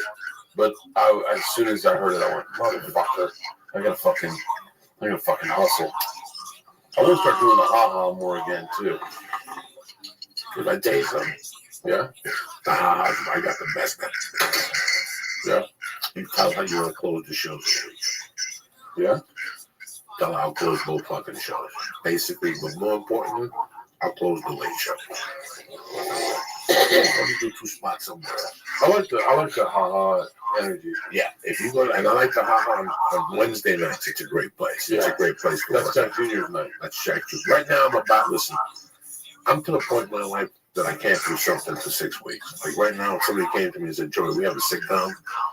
It's going to be 11 weeks. Okay, 11 episodes. How many episodes am I doing? 8. Can I do 5? Like, you follow me up to that point? Because I know. You get to an age and you know. Yeah, they come to you with all this shit and money, and you're like, let me tell you something. Listen, I appreciate this, and I appreciate that, I appreciate this, but I can't cover that spread. Yeah. If I had to do the whole outboard tour, that's tough. Yeah. That's tough. Waking up in fucking West Palm, and I got to take a plane to Tampa, then waking up again and taking an 8-hour car ride. That's tough for 3 or 4 weeks in a row. You earn your fucking Guinness. I was dreading that shit. You know why? Because I can't do that. I can't do that. I can basically go into a comedy club Thursday through Sunday morning. You got 5 good shows out there. If I go on the road for 3 weeks in a row, I feel bad the 3rd week. Because I become a robot. I really don't want to do it. Yeah, I really don't want to do it. I do it because they trick me, they switch the week. They give me an extra 5, don't go out, and you're like against yourself, and when you're there, you're burnt out. Yeah, I can do 2 on, 2 off all day long. I can do 3. I can do 3 in a row. I can do 3 in a row. 2 on, 1 off, great. 2 on, 1 off? No, I can do 2 on, 1 off. 2 on, 1 on, 2 off right now. 2 on, 1 off is fucking tough. I'm doing 3 in like right when what is it? September? What are we in? August, September, October. In October, I start back up again. Like I'm off. I do 1 date, I think, in very beginning of September 9th, 10th, 11th. I'm in Toledo, and then I'm off and then I go on Cowhead's cruise for a week, and then I start hard in October. I do 3 on, 1 off. I can't believe you already have New Year's. Yeah. Jesus, you're a bad motherfucker. No. You know what it is? I don't know. I'll tell you off there. It's not. I'll tell you off there. So you do have New Year's. Yeah. Okay, yeah, but I don't have it New Year's. Nobody's even offered me a fucking New Year's. Really? But you know what, man? If you come to me with New Year's, I'll tell you the thing. I think I turned it down anyway. And I think my agent already put that buzz. I told him the truth. I want the ice house. Yeah. The back room at 8 o'clock. Yeah, I got offered New Year's originally. Real early, there was just a conversation with Grossman, and he's just talking about it. He's like, "Hey, you want to do New Year's?" We were in the same room together, and I was like, "Yeah."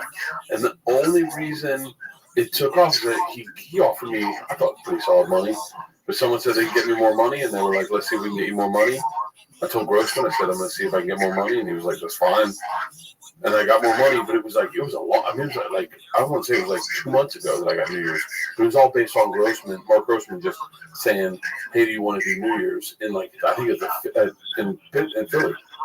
So, but I'm a good New Year's guy because I drink. So I think some clubs were like, "Let's grab him for New Year's now, real early, at a low price, before he's got a New Year's booked."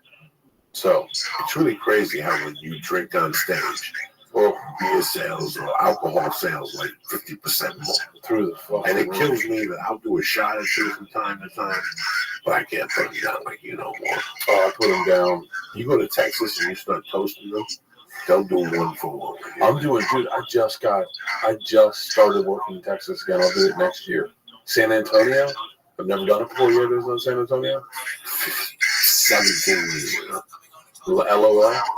This was a different one. This was the river, the center, the mall. Yeah, I'm doing San Antonio for the first time. I'm excited too. Our podcast numbers are big in Texas. Like, well, imagine we probably have the same podcast demographics, like Ohio. You don't go to Houston or Dallas? Never. I used to go to Dallas a bunch, and I got 1 complaint, and they stopped bringing me in. I take that back. That's inaccurate. I did get a complaint, and I don't think I did it the next year, but they've given me offers and I've canceled on them. So, and my guy at Texas was Trey, but then I think he got fired. But that was the guy. I loved Trey. I thought he was great. And then in Houston, I used to do Laugh Stop with Pete Pirelli. You remember him? Yeah, he just texted me the other day. He got a new wife. Pete was one of the best comedy club owners I ever worked for, dude. Towards the end of my cocaine reign, he had the best club in the world, and the guy who had it before him, it was also a big drug alcohol club. When you went to Houston for 5 days, oh my God, yeah, you were gonna come back fucking. See if you can see Joey Diaz's cold case from 2000. If somebody put it up online, I want to show you what I look like. Really, after being in Houston for 2 weeks, dude. Peach with the sugar and the Jägermeister, the fucking 2 eggs, the French fries and toast at the Greek place, yeah, and the fucking the kolaches and the fucking this and that and this and that. Listen, it's a goddamn shame. It's a fucking shame. That club, that was probably. I did more drugs at that fucking club than any club ever. And then Pete Pirelli took it over. And Pete used to let me stay at his partner's house. They said, "You can stay at the hotel. I gotta come get you." Or you can stay in the condos where he lived with his wife and his parrot across. I used to stay across the hallway. Pete was a big video gamer. Oh my God, man! And they fucking see me the next day and go, "Did you call a pizza last night in the middle of the night?" And I go, "No, why?" And they go, "Oh, we heard cars. That's my drug dealer." I would never tell them, Go ahead, run it. Watch how big I was. This is 2000? 2 weeks. 2 weeks after fucking being in Houston. This is what I would look like. Swollen from the salt. This is 2000? 2002, 2003, maybe. We'll visit ADA Kite and find out about that search warrant for Mr. Ridley's backside. I'll never forget that morning And my girlfriend at the time picking me up going, Joey, you gained like 20 pounds. John, take the first half behind. You're the half you want, Ken. Do us a favor, step on out of there. I was like, Rafi. Oh, holy Remember shit. bending your nose, Ken? Oh, Joey. Yeah, I remember. Oh, yeah. Yeah, turns out he was murdered before the fire broke out. Look at the sides of my stomach. Ain't it? Look at my neck. What's got to do with me? We heard you didn't like him. Got a crime? He was up because he was a Jew. Joey. He was a drag. That was a long fucking time ago. Wasn't your coat for changing, right? Relax. There's no drug bust. Yeah. Look at the size of my stomach. I had no chest. I couldn't breathe. Selling merchandise in this chain. Except you used more than you sold. Ended up owing Cheney a lot of money. Heard you had a real love. God damn, Joey, you don't even look at you don't. You want to turn this off, Natalie? Enough with fucking watching some embarrassed enough. That's me after 2 weeks in Houston, Texas. Wow. What does it make you feel like when you see that? I hate looking at pictures of myself. I don't know. I was a complete different person, man. I was running with fucking diva. When I shot this, she had a date. This is 2003. 2000. Yeah. How fucking scary. That's right. You used to work down there. I used to love that club. That was the first place that headlined me. Me too. That's the first place. I got it in the, I want to say, I came in, Dane Cook was supposed to do a date, and he backed out at the last minute. And they plugged me in, and I went in and I had a good time, but I drank a lot. And I remember Pete saying, your numbers weren't good, but my bar sales were the same. So he's like, I'll have you back. And then he said, you just had a baby. This was 2004. He's like, I'll bring you in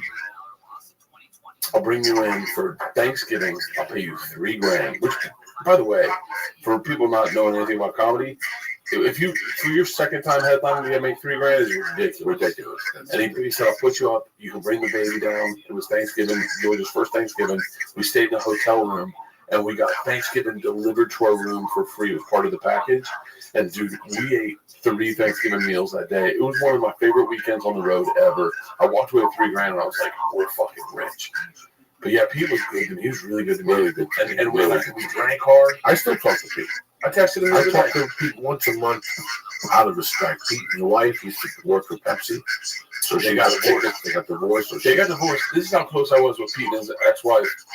They got divorced, and she called me the one time Pete brought me in and picked me up with her friend and took me to dinner by themselves to tell me that they were getting divorced. And I was like, oh, fuck. She was like, listen, I still want to be friends with you. I bought Georgia some presents. And I gave me presents for Georgia, and I went. She was like, it's all cool. I heard you guys went to dinner. Like, I mean, that was really fun. And I was working with Bob Bickerstaff, Jerry Rocha. First time I worked with Jerry Rocha was at one of those.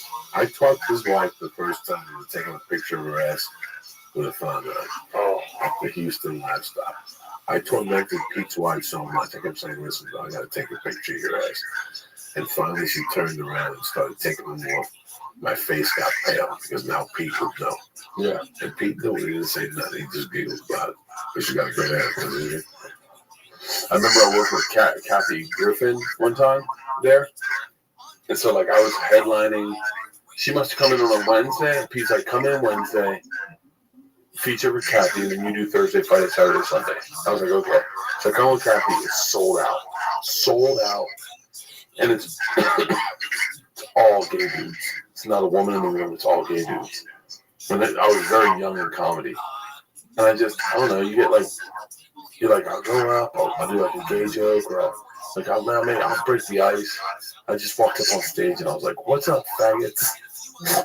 And it went, oh, and Kathy pulled me aside. She said, why would you say that? And I was like, I don't know. I was trying to say something cooler. I was trying to let them know that I was cool, but I wasn't going to take shit.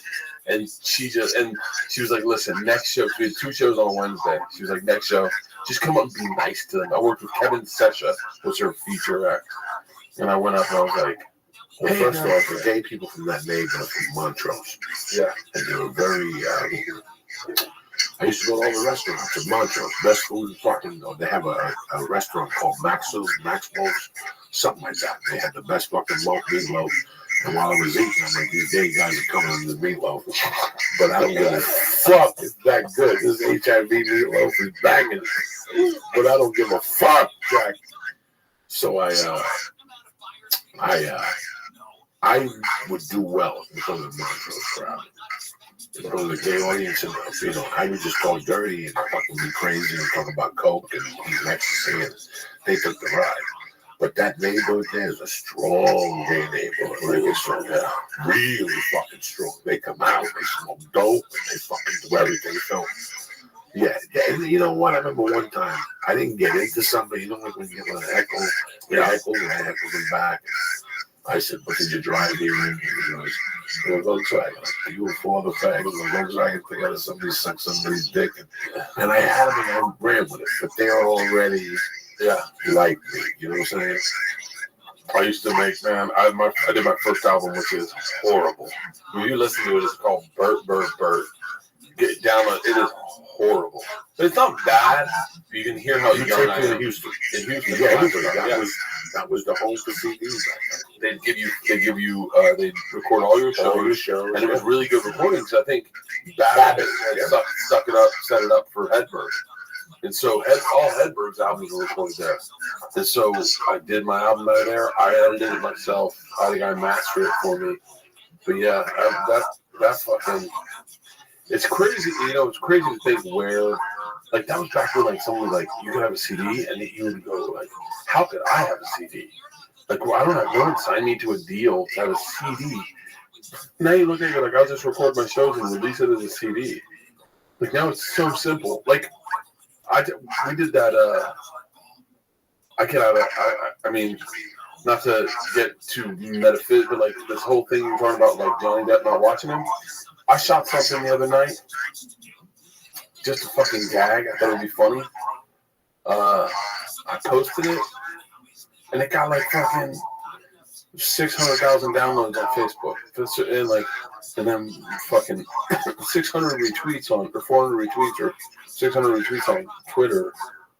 And now my agents email me and they're like, do more of this shit. They're like, I was just fucking around. Technology's changed so much. You can have a bullshit idea, shoot it as a joke, put it up. I don't care if it gets 3,000 views. That just means no one saw it, so I'm not embarrassed. I fucking put it up, and then all of a sudden it goes, I mean, not viral, but like viral for me.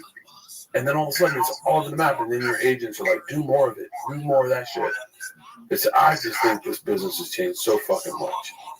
And then you overthink it. Then that thing goes big, and you go, I gotta shoot another one. And you overthink it. You're like, fuck. Then you're in your head. You're like, I don't know how to do it. But those videos, they're great to shoot. David and I shot 200 of them. It's just that you need, if you're gonna put them out, they need to be heat. They need to be heat. And some people do well with them, and then they start releasing too much. Yeah. And then it dies. It needs to be. Yeah, that's the hard part. Like, I don't know what to do. Like, what happened was there was a Speedo, the Ryan Lochte thing went down, and my buddy Josh Temple is on HGTV and DIY, and he knows I fuck around in Speedo. I wear Speedos all the time. And he goes, hey, Bert, I don't know if you've heard, but there's a hole in their roster. I have these, like, 2 videos that are really funny with drone shots that I just shot fucking around for Trip Flip. And so I posted one of the videos, and it gets, like, good. It gets, like, maybe, like, 400 retweets. I was like, that's a lot. For me, that's a lot. And then I know I have another one, so I post another one. And then I was like, oh, shoot, this fucking offer to Speedo. I just shot it, like, probably did 4 takes. I used one of the takes, beginning to end, post it, and then that's when it blew up, and then you start overthinking it. Once you overthink it, you're fucked. You're like, fuck it, I guess I'm done with this project. Like, why overthink it and make it bad? Let's end on a high note, And then my wife's like, she's like, hey, Joey, Like the whole premise is I'm pitching Speedo to be their new spokesperson because they lost Ryan Lochte, and I was like, I'll fill that hole. And I was like, I can't swim. I'm not that good looking in Speedo, but I'll wear Speedos 24 hours a day as long as I'm under contract. And I was like, my agent's Max Stubblefield. Call me UTF. And then Leanne goes, what you got to do is you got to do one with Joey as your agent, Max Stubblefield. And he just goes in and fucking blows up. He's like, listen, cocksuckers, you signed this motherfucker. Like, does a Joey rant, and you just stand there in a Speedo in your hero pose. And Joey's just the puff daddy, like, this motherfucker, look at him, look at this mother, look at this mother. Like, just a rant. And I was like, yeah, but then you start going like, yeah, but then, I don't know. What if we tank? Yeah, Right? right. We look like two fucking idiots. We might as well get a fucking jersey and go to a game. Right. If the team loses, they go to the train. Like, you just go And drive home on the train with that loser shirt on and shit. Why not just do a podcast? What we like doing, Yeah. do that. It's Lee, can you pull up my Speedo offer? Oh yeah. I saw it the other day. Yeah. I didn't think you were talking. I didn't know what the fuck you were talking about Right. first. When you said that, I thought you had shot something with the girls. No. It's just, don't pull it. Okay. Let me give some fucking shout outs here. Are we wrapping this up? Couple minutes. Come on, you can drink another one. Open that motherfucker up. Lee's ready to drink. Lee, how's those chocolate mushrooms treating you? What do you think, dog? Talk to me. They're pretty good. I mean, One of those bites? absolutely. Let's do it. Let's go see the devil. Why not? Here's tough. Let's finish this motherfucker. Once and for fucking all. It's Sunday night. I gotta make it be edible. That's the only way it's good for me. That's how I eat it. That thing tastes like fucking. The mushroom chocolate tastes a little funky. I just swallowed it with water. It didn't taste good. Huh? It didn't taste good. I just swallowed it with water. Fuck yeah. But it's got some kick to it. It's got some fucking kick to it. I don't know what the fuck Bert's talking about. But it's got some kick to it. Before I was looking at you, Bert. And you were starting to look like your father. I'm like, holy shit. Shit. But I see you over there making funny noises and sweating. Yeah, I'm sweating. I've been sweating a lot lately. I just started drinking again. How long were you sober for? Oh, not long, like 3 weeks. You better give it a shot. Yeah, kinda. My body was like, I think it just was like, hey, are we gonna party, man? Like, we have nothing to look forward to. Let's fucking get down. So did you get like that? Because I survived on like fast food and shit. I'm sweating up. You really want to touch it, dude? Not really. Are you eating that whole thing? Yeah, I'm gonna eat the whole thing. But so like, it always used to surprise me when people would be like, "Oh, I went to McDonald's and I feel like shit." I would go there once a day. Oh no, I'm the exact opposite. So no, but when so alcohol does make you feel like shit? No, not at all. Like I did a podcast with Christina Brzezinski, and I talked about it, so it's not like I'm telling a secret, but I don't want to tell it more than I have to. But like, what happened is I kind of quit drinking, and I felt healthy, but I just wasn't like cheery. I was just like, I don't know. I got home and I was like, time to go to bed, everybody. And then we go to bed at 8, and I wake up at 6. I'd be like, okay, I'm up. Coffee, and like it just didn't turn a corner. What are you laughing at? He's laughing at me because he's watching me struggle trying to take this. I'm telling you, eat it with this mint chocolate. It goes down a lot easier. I did it one shot. You do everything in one shot, though. Because it's less painful. You put too much pain, you're all psyched up for it. Leave. I'm telling you, you should do a piece of fucking. See, it tastes like you're eating it like a pterodactyl. Yep, it doesn't taste good. It doesn't taste good? Just let it melt in your mouth, all over your tongue.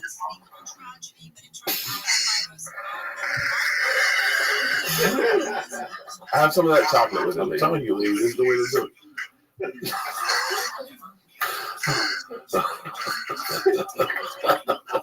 That's pretty. That is a picture of why kids shouldn't do drugs. Hey, if you're under 18, get off YouTube right now. Oh my God. I still gotta go to the comedy store. How do you think I feel? What are you doing? Is it stuck on your tooth? Yeah. I don't want. It has mushrooms in it. They taste like garbage anyway, so I don't want to like close my mouth and get mushrooms. I have to like get that out of my teeth. Oh yeah. Well, you are the funniest man I know. Truly. They have to give you your own show on fucking Sirius. Ethan Buzzard, Matthew Oliveris, John Cutler, my main man, Lorinda Lilly, Robert Sasso, Crystal Jordan, Crystal Oak, Sexy Savage, and Ookie Spooky down there in Austin. We're like fucking 18 days away from Austin, and we're like 24 days away from New York City. But I'll see you cocksuckers Wednesday night at the Ice House. Be there or be square, 8:30. What else is going on with you? Sorry about that. I got a little emotional. That mushroom made me take off there for a minute. I love this shit. That was great. What? That's a little piece of mushroom. I got nice and wiggly before. Mushrooms are weird. Like, honestly, if you are a person who doesn't like edibles, mushrooms, obviously I haven't taken like a huge dose, so really I can't speak on that. But if you're gonna take a little mushroom or a little edible, take mushrooms. It's lighter. Like, it is lighter. Edibles, I think, are more like I feel them in my tits and asshole. Like mushrooms are more like, hey, oh, there's shadow people. Yeah, you know. Like I always enjoyed. I don't like mushrooms at night. I'd rather mushrooms during the day. But yeah, First off, you and I can't do mushrooms at night because we got the kids walking. I can do mushrooms. I can't do that shit at all with Mercy around. I can catch the tail end of a pot cookie, and Mercy's going to bed or something like that. I get anxiety and she jumps on me or something. But besides that, I could never do anything like that around. I would have a heart attack. Oh, I can't do. I would have a heart attack. I'm gonna have to stop smoking soon. I'll figure something different out. Really, now that I have the back room, I could stash it. I think I'm getting a safe, so she can't get the gummies. She can't get nothing to stash it. And I'm trying to figure out. She knows I'm going outside to smoke. She knows? She looks at She doesn't know what it is. No, but she looks at my hand and I walk back in all the time. And she does in a Diaz manner. So I know the look. You know what I'm saying? You know the look. She could be watching TV up close. As soon as I come in, she'll just go like that and look at my hand and look at me and look back at the TV. You don't say nothing. Because she don't need it. A wink is as good as a nut to a blind horse. You understand? Yeah. I know because I know. Yeah. That's how when I used to go to my mother's bar, that's how it started. Mom, why do 3 guys at one time go to the bathroom? And then she would tell them the next day, guys, be careful around me. Because he's a little cop. You know what I'm saying? I would go back to my mom and go, Mom, I was talking to Helio, and he had rings around his nose. And my mom would go, no, he was probably, he had a booger or something. The next day I would hit my mom, hey, tell Helio not to fucking do blow from the cocoa. Because he watches, he's like a little fucking cop. Oh, in those days I used to do torture chamber. I didn't like no matter what I liked. As a kid, not to smoke, but I liked it because my favorite person in the world, that was his only vice. And he had nobody had a better time smoking pot than the guy who baptized me in the church. Nobody. I've never seen anything like that. If I had a videotape of him rolling, smoking it, and then his attitude 10 minutes later, everybody would smoke pot. I never saw anything like that. He was the main reason that I thought in my head it was okay to smoke pot because he wasn't a boozer. He sold drugs, I think. I was too young. But right after my dad died, he picked me up every Saturday and take me to the movies and amusement park. He was a real godfather. I mean, he was committed to it. Yeah. And then he would go on these little prison things. And my mom would tell me here in California, Miami, they would get out and they would start the same relationship again for 2 or 3 years. But when I was about 5 or 6, he would take me to all those James Bond movies. Her Majesty's Secret Service, and really fucking Mr. Fuji guy. Yeah, sorry. Did you see that? Mr. Fuji guy. That was one of the baddest scenes I've ever seen. He was throwing a hat. Wait, hold up, Mr. Fuji. Mr. Fuji. That's one of the greatest scenes. And then they gave him a coffin. They gave him when I was a child, they gave him a Formula 44 commercial. And he'd be coughing. He'd break up the whole house, karate chopping. And then they would stop it by giving Formula 44. Really?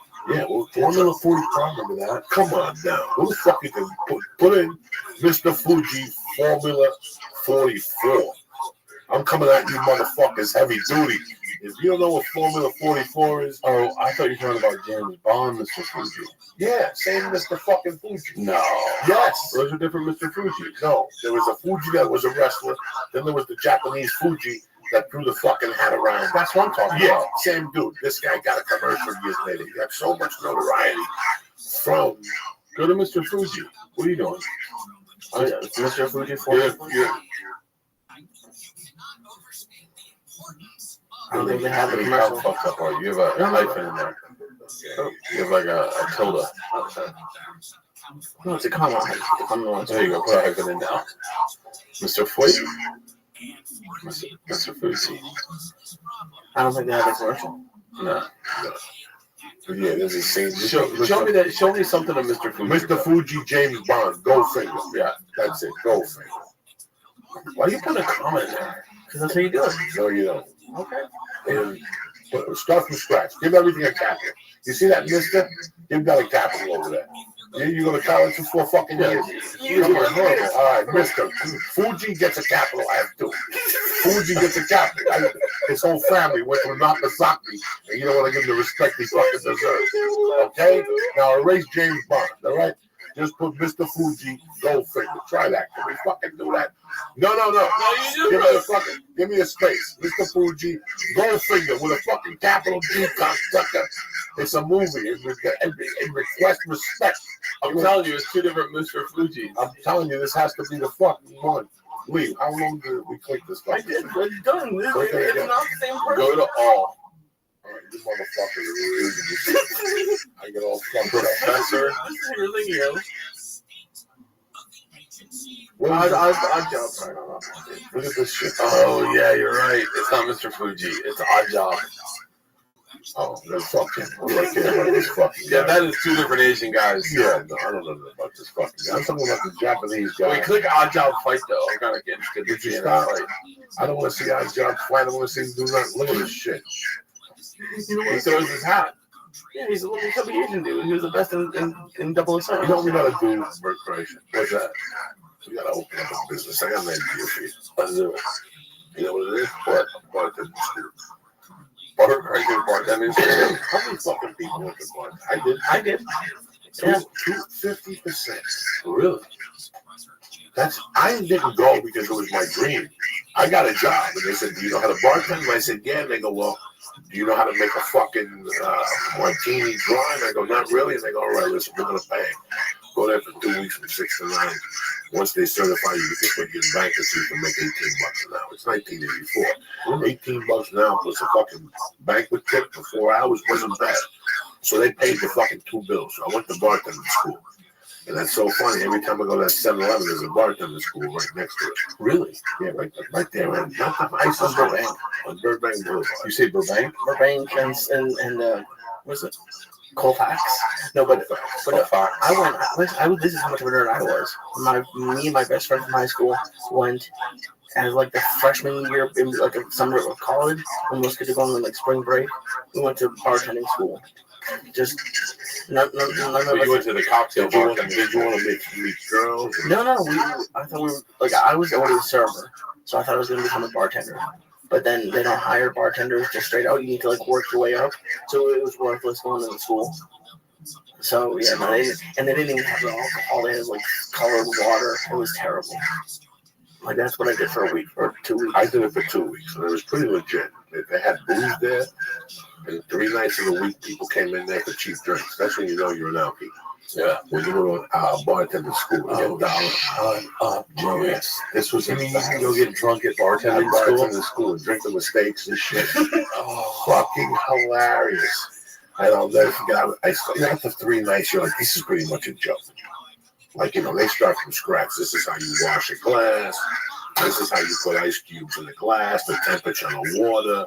I already knew all those things from my mother's bar. I just wanted to learn how to make those high-end rusty nails. That's what they wanted. So I sat it out till that, and I put up with the bullshit. But there was one dude who went in there, and right from the jump, he thought he was cocktail. But this was way before the fucking movie Cocktail came out. And he was a black dude. Excuse me, with an afro. I'll never forget this. I don't know what his name was. I'm sorry. And he was throwing the bottles. They told you before class, every time you broke a bottle, it was $15. And fucking this guy. So what they would do is, from 6 to 9, you would go in there, and creepy people, would go in there and drink at this bartending school. How great is that? Oh my God, they were creepy as fuck. And they were drunk already, and they would just get like Alabama Slammers for $1 or Cuba Libre Greyhounds for $1 and shit like that, But I'll never forget this black dude one night started throwing bottles up. And he had 3 of them, and all 3 of them broke. And I'll never forget that. That's $45. And throw in like you get your diploma. Because you needed to get your diploma on Friday. And it was a violation. If you got like 3 violations, he got 3 violations all in one shot. But here's the funny thing. So I went to one of the better ones. So at this place, the one guarantee they made you was a lifetime placement. American Bartending Institute. So I go to San Francisco now. I went to the bartender school February of '83. By February of '85, bartending was out of my system. I was a full-time criminal. Yeah. And I'm in San Francisco, and I'm trying to get my life together, but I'm really just looking for a score. And I'm walking down the big street, and what do I see in San Francisco? I'm like, American Bartending School. Let me run upstairs.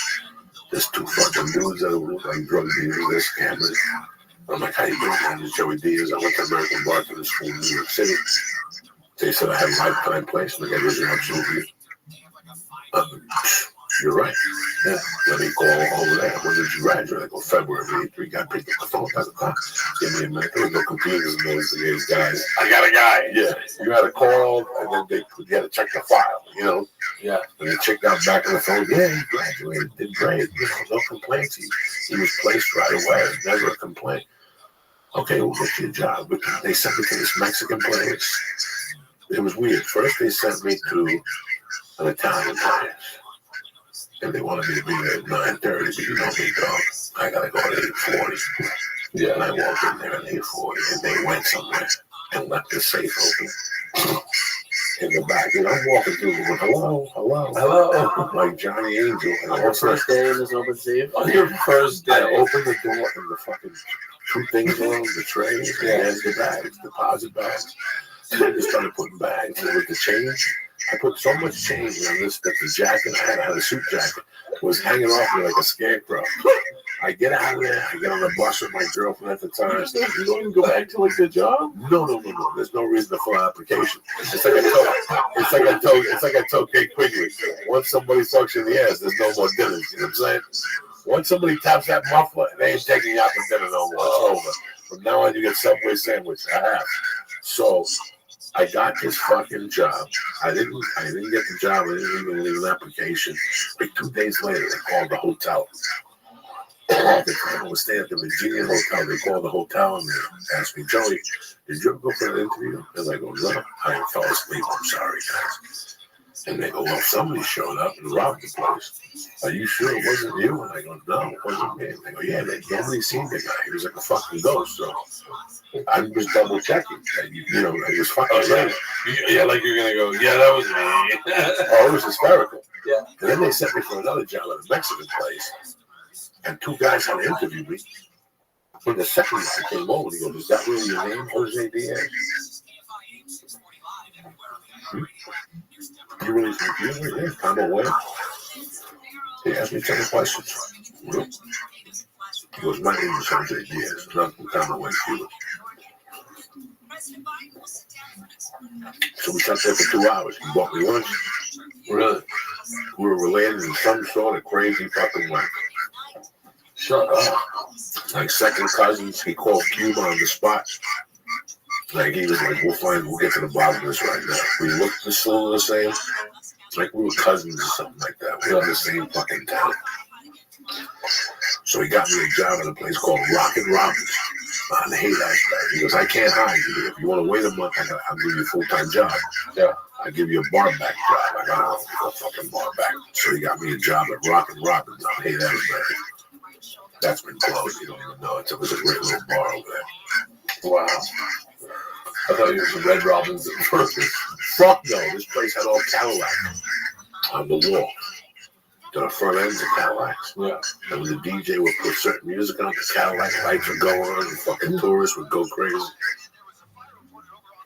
Long fucking time ago. I was a doorman on Mondays and a bartender Thursday. What states have you lived in? New Jersey, Aspen, Colorado, Boulder, Colorado, Seattle, Washington, Los Angeles, California. That's it? That's right. Never lived there. Went on the road there. Yeah, I guess I haven't lived that many places. I lived in, I guess not. I've lived in Tampa, Tallahassee, New York, LA. That's it. How you feeling, Lee? You getting spots? Oh yeah. I can tell you getting little spotty and shit. How you feeling? You're rocking back and forth. I'm good. I can't tell if I'm hot or if I'm really high. You want to put some music on? Absolutely. Like Pink Floyd, rock this motherfucker out, Lisa. You had a nice time this week. So this was a birthday gift. Yeah, this was You had a nice little time together. I could tell when you came back refurbished, looking good and shaved. You're ready to rock this week. It was I just have a good time just being together. It's I was single for like 3 or 4 years, I think, in between college and coming out, and like, I had a terrible girlfriend who was just like the worst. And not everything. I'm not going to say everything's perfect. Like nothing's ever perfect, but like you and I were talking. This is as perfect as it's gonna be. And it's gonna be. Yeah, And then this is perfect. Nobody's fucking perfect. Really. No. Nobody meets on Match.com. No one's perfect. And everybody lasts for fucking ever. That's And you were saying to me like, don't leave early on Thursday. And I was like, but you know what, man? We have. How long did it take you? 3.5 hours. 4 hours. Yeah. So yeah. But you know what? We have fun. Like what else, like I was thinking about it. Like yeah, I could have done a little bit. I could have sent a couple emails. But it made her happy, and we had fun listening to music. I don't. It's You said I love you. oh yeah, it's been over 3 years. So that's Are you gonna get her pregnant? let's hope not for a while. How old are you? 28. Oh, you're a baby. How old is she? She's 26. Oh yeah. Yeah, no. She. I'm trying to talk to him from a living standpoint. Like I do his mental survey. Yeah.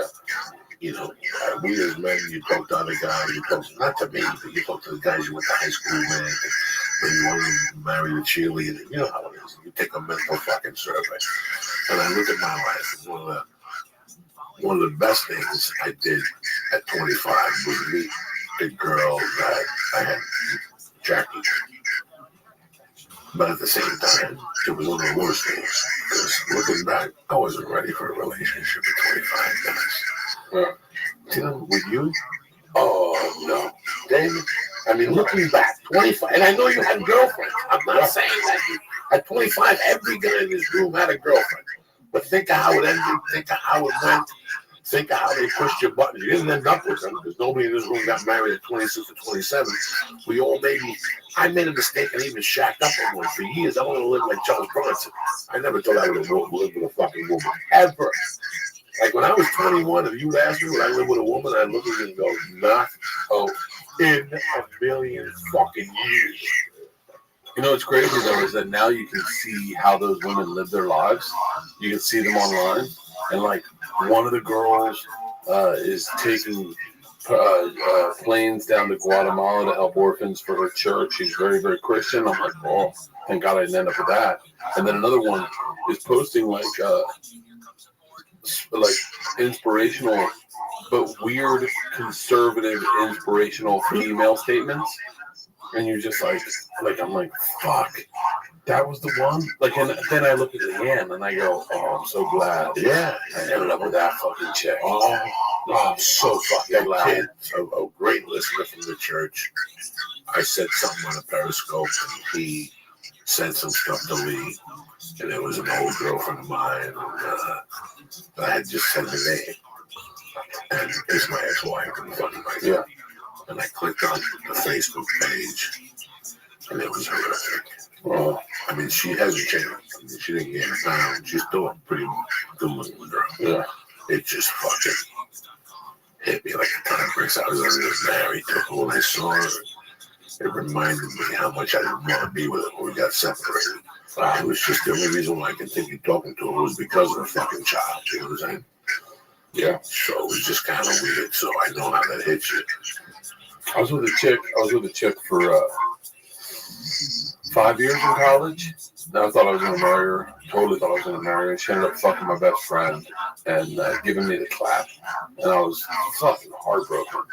That's a tough one. Oh, you take that one on the chin, looking at it coming at you. That's 5 years of drinking, trying to figure out what the fuck you did. Or 20. Yeah. But the fucking dude, when you were a young man, that's fucking heavy. I slept with 2 girls, Joey. I slept with 2 girls. That's it. Wore protection totally for one of them. Just didn't wear protection for the one that I did for 5 years because I was like, well, we're in love, that we wouldn't cheat on each other. Got the clap, and it was fucking brutal. I told her during this time I came back from Russia. I told her I had met the guys from the state. You remember the state? The state on MTV, Michael Wayne and Michael Ian Black. I wasn't watching TV then. And so I met them in Greece. And David Wayne had said to me about being a comic. I was like, I got the seed in my head. And in Greece, I decided I kind of want to be a comic. Then, you know, I come home, I tell her in confidence, I think I want to be a comedian. This is before I think she told me she would fuck my best friend. I was in her bed for the Miami-Florida game. And I was like, I think I want to be a comic. She was like, oh, honey, you're an idiot. Like, you're not fun. You're not, like, smart funny. Comedians are smart funny. You're stupid funny. Like, you'll never be a comedian. And she wanted to be an actress. And I remember being like, I'll never tell a fucking soul my secrets ever. And then I told the Rolling Stone people I wanted to be a comic. And I ended up, obviously, becoming a comic. And I've been doing it for, I think, 18, 17 years. But the interesting thing is, she's trying to be off like a Broadway actress. She's been trying to be an actress since she graduated college, and she has had no success. Like, none. Like, just off-Broadway shit. I look back, and I think, had I not dated the one girl, Kristen, who was the next girl after, it was just kind of oblivious to the way the world worked. It just was like, you can do anything you want to do. She still posts inspirational feminist, conservative feminist posts. Had I not dated her, I don't know if I would have ever had the balls to do it. And had I stuck with that chick, I probably would have ended up the same failure she is. And you just think about all these little fucking things. And like, I remember thinking I got her pregnant at one point and thinking, oh, this is what the universe wants. And then you're like, oh, fuck this. The universe doesn't want any of this shit. The universe, and then I remember being alone in New York, being like, oh, the universe wants me to be alone right now. The universe wanted me to be stricken of all these female opinions and form my own about life. Those are the best times in the world. I look back, I'm like, I'm so glad for all this shit. Like, you know, not to bring it full circle, but, you know, this tour was going to be a big deal for, I think, both of us. It'd be a lot of fun, a little feather in the cap, and a little bit of money, and a lot of fun. But then when it went away, I saw it as like the universe going like, hey man, you're renovating your house. You should be here with your family and experience this change at the same time they experience it. I have a certain blessing on it that's been like that for years. If it's going to happen, it's going to happen. Yeah. And if it doesn't happen, something happens that didn't want you to happen. And again, like that. 3 years from now, you'll look and go, that's why I didn't get that. Look, the movie fucking bombed anyway. Here I was sick to my stomach over the holidays because I lost my movie list. Yeah, because you auditioned December 18th and they're going to tell you January 8th. And all of a sudden you got to sit through the fucking holidays thinking, did you get it? What did you say in the audition? What did they say to you? Did they make you a hint? Did they say something? What's up? See, like that's hard for me. Like, you guys have this tour canceled on you. There's nothing you can do about it. Mm-hmm. For me, like, that's like, oh, okay, cool. I feel bad for the people. People tweeted me and did not know Atlanta was canceled. Did you know that? Yeah, I got pictures of people with tickets and all that shit. So I felt very bad. But at the same time, I kind of felt relieved, guys.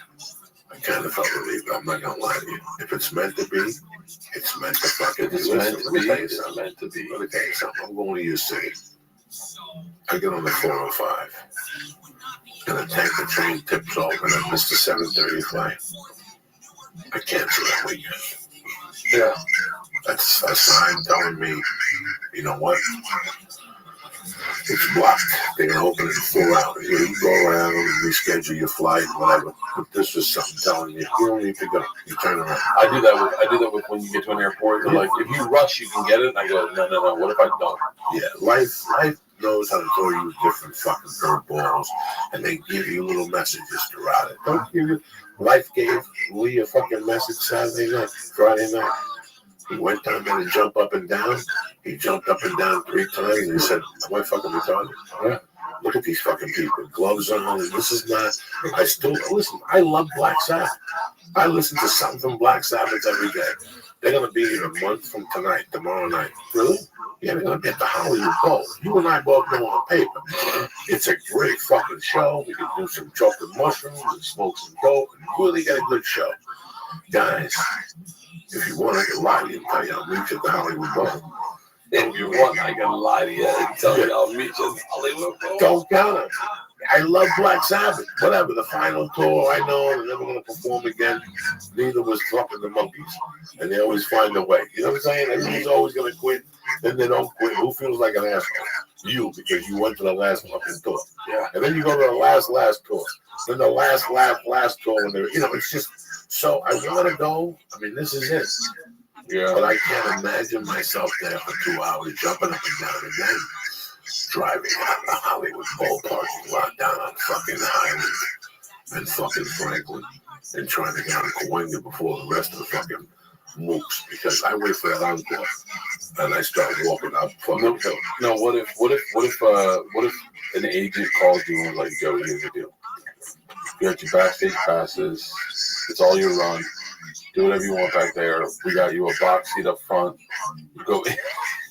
If an agent calls me and says they have backstage passes for Ozzy Osbourne and Black Sabbath and I can meet them, yeah, I'll go.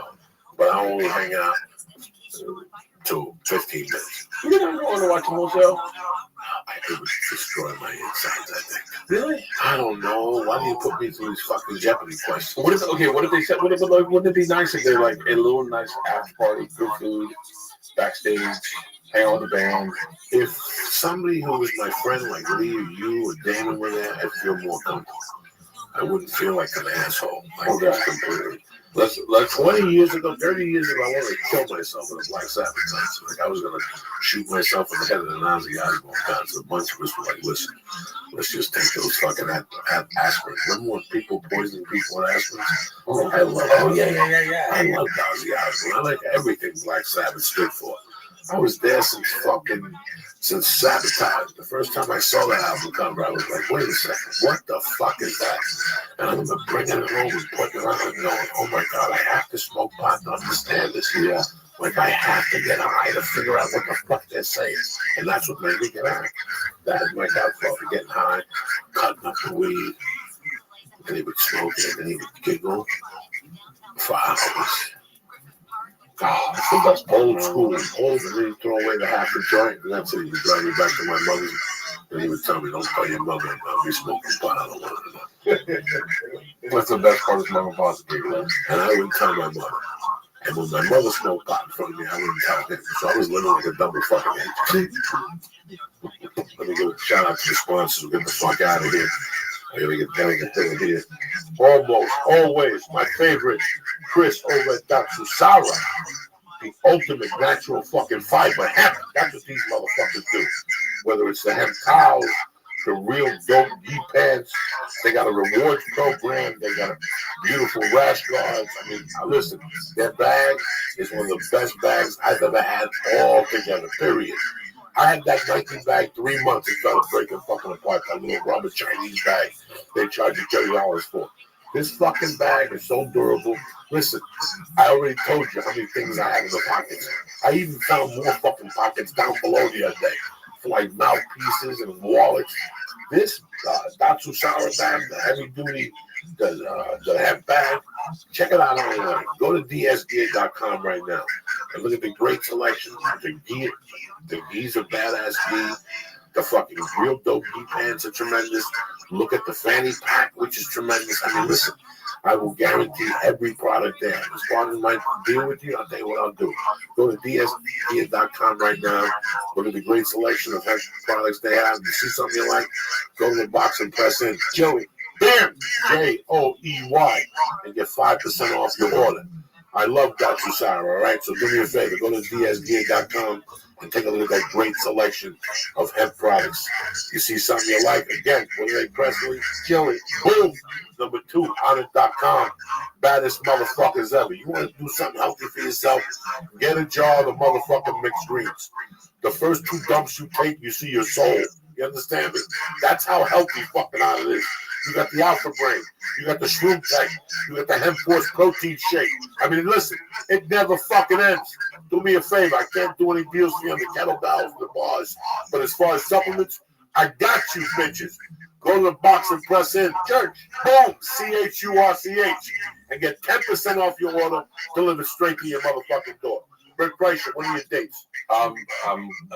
Toledo, September 9th through 11th. You're beautiful. That's all I got coming. I love you, motherfuckers. Thank you very much for checking in. Have a great week. Have a great Monday. Get ready for Labor Day. We'll be back Wednesday, you cocksuckers. I love you. Don't forget, Wednesday night, the Ice House. Next Thursday, Flappers, the No Expectations Tour. Stay black.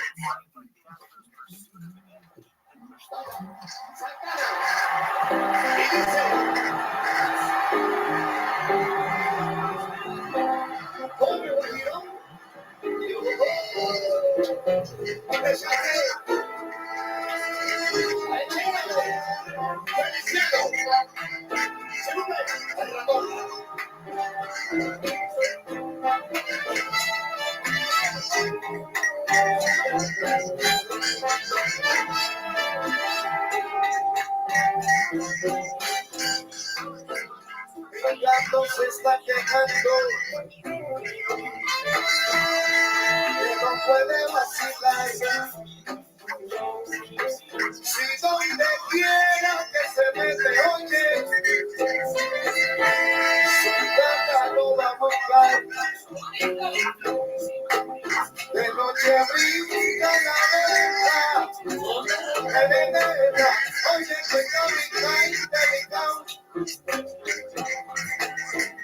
A ver si puede jugarse sin querer ya lo pueda ver. Y no tan pronto, no tan pronto está la fiesta, si no es el peligro y ella que echada a correr. Esto sí es serio, mi amigo, oye qué lío, pero qué lío se va a formar. El que a su gata le cuenta, el que a su gata le dice, que la gata está hablando un ratón.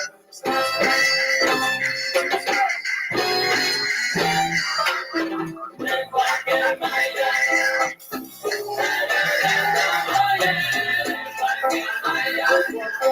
si sale pero sale un ratón.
This show is brought to you by Blue Apron. Check out this week's menu and get your first 3 meals for free with Blue Apron. You also get free shipping when you go to blueapron.com/Joey. That's blueapron.com/Joey to get your first 3 meals for free with free shipping. This show is also brought to you by Texture. Go to texture.com/Joey right now and download the free Texture app, which is going to give you, and they're giving you a free trial at texture.com/Joey. It's going to give you immediate entry to the top magazines, including back issues and bonus video content. Start binging for free at texture.com/Joey. They didn't do it. Well, now, if nobody can identify him, Oh shit. the person in the video even had a When we start with Spanish music, it's gonna be fucking dangerous. A little song from Narcos that we've been playing for fucking 3 years on this thing, only the live version. This is Richelle with solo on his own music, but he was still on the Qualia label. But who gives a fuck? It's the church of what's happening now, bitch. It's going into you smooth. September 4th. Shake that leaf. Shake that leaf. In exchange for that, they made a deal that he wouldn't go to prison. Whether things like this, there probably should be a rethinking of what the ultimate goal is here. And even if your case maybe you pursue it instead of having an outcome like this. But nobody can say it's pure speculation when, can't even say out already anyway in California. Oh shit! We're going to something like that smooth. It's all over for you motherfuckers. Greetings! Happy Labor Day. Uncle Joey Diaz with his main motherfucker Lisa Ayat and my main little brother here, Troy Conrad. What's happening, gentlemen? Hey, how was the weekend? All right, had a fun weekend. Speaking of that, there's like the music on that is great. Just like you ever, especially in LA, whenever like I get like a fucked up traffic thing or if someone calls and I get distracted, I'll just end up on like Mexican music or some like Southern American music, and it just like I'll just find myself listening to it and I have no idea what they're saying or what's happening. It doesn't really matter. But it's just and it all sounds similar, but it's just spirited. Oh yeah. You can always you should feel the music in like your soul. It's a corny saying. Oh yeah, sure. Sometimes if you feel it, it could be anything that you don't even know that you don't even need to know the fucking words.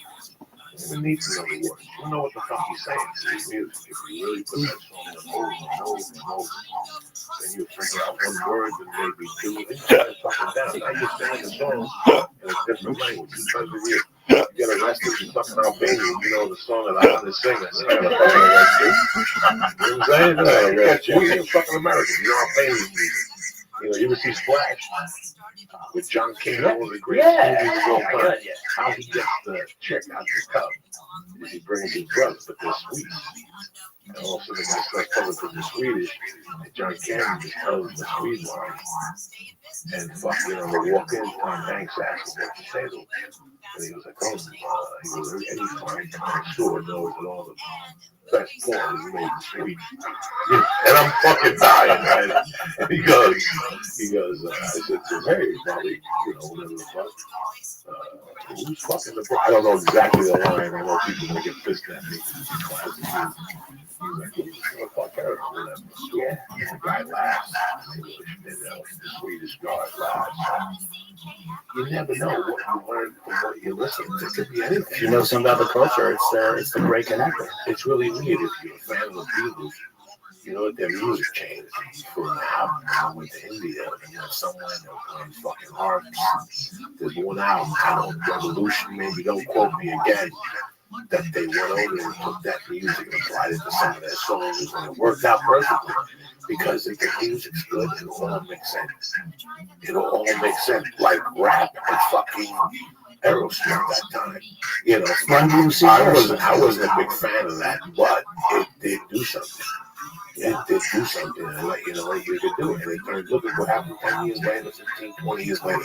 A guy by the name of Kid Rock fucking shows up doing that shit. So it's music could always be fucking murder. Troy Conrad is a buddy of mine that he had to refresh my memory how we met. I was under the impression I didn't know nothing about comedy or nothing. I thought you were like a producer guy that you were one of the producers on what's his name show on Sellers. Oh, you thought I was with the Green Room for some reason. I thought you were like one of the producers on Green Room. And there's a lot of guys that Eric Abrams. Yeah, I have 10 friends that. They just do things in LA. Yeah. One day you go and shoot a movie, and then they're on the fucking movie set. One day, and sometimes they're taking pictures.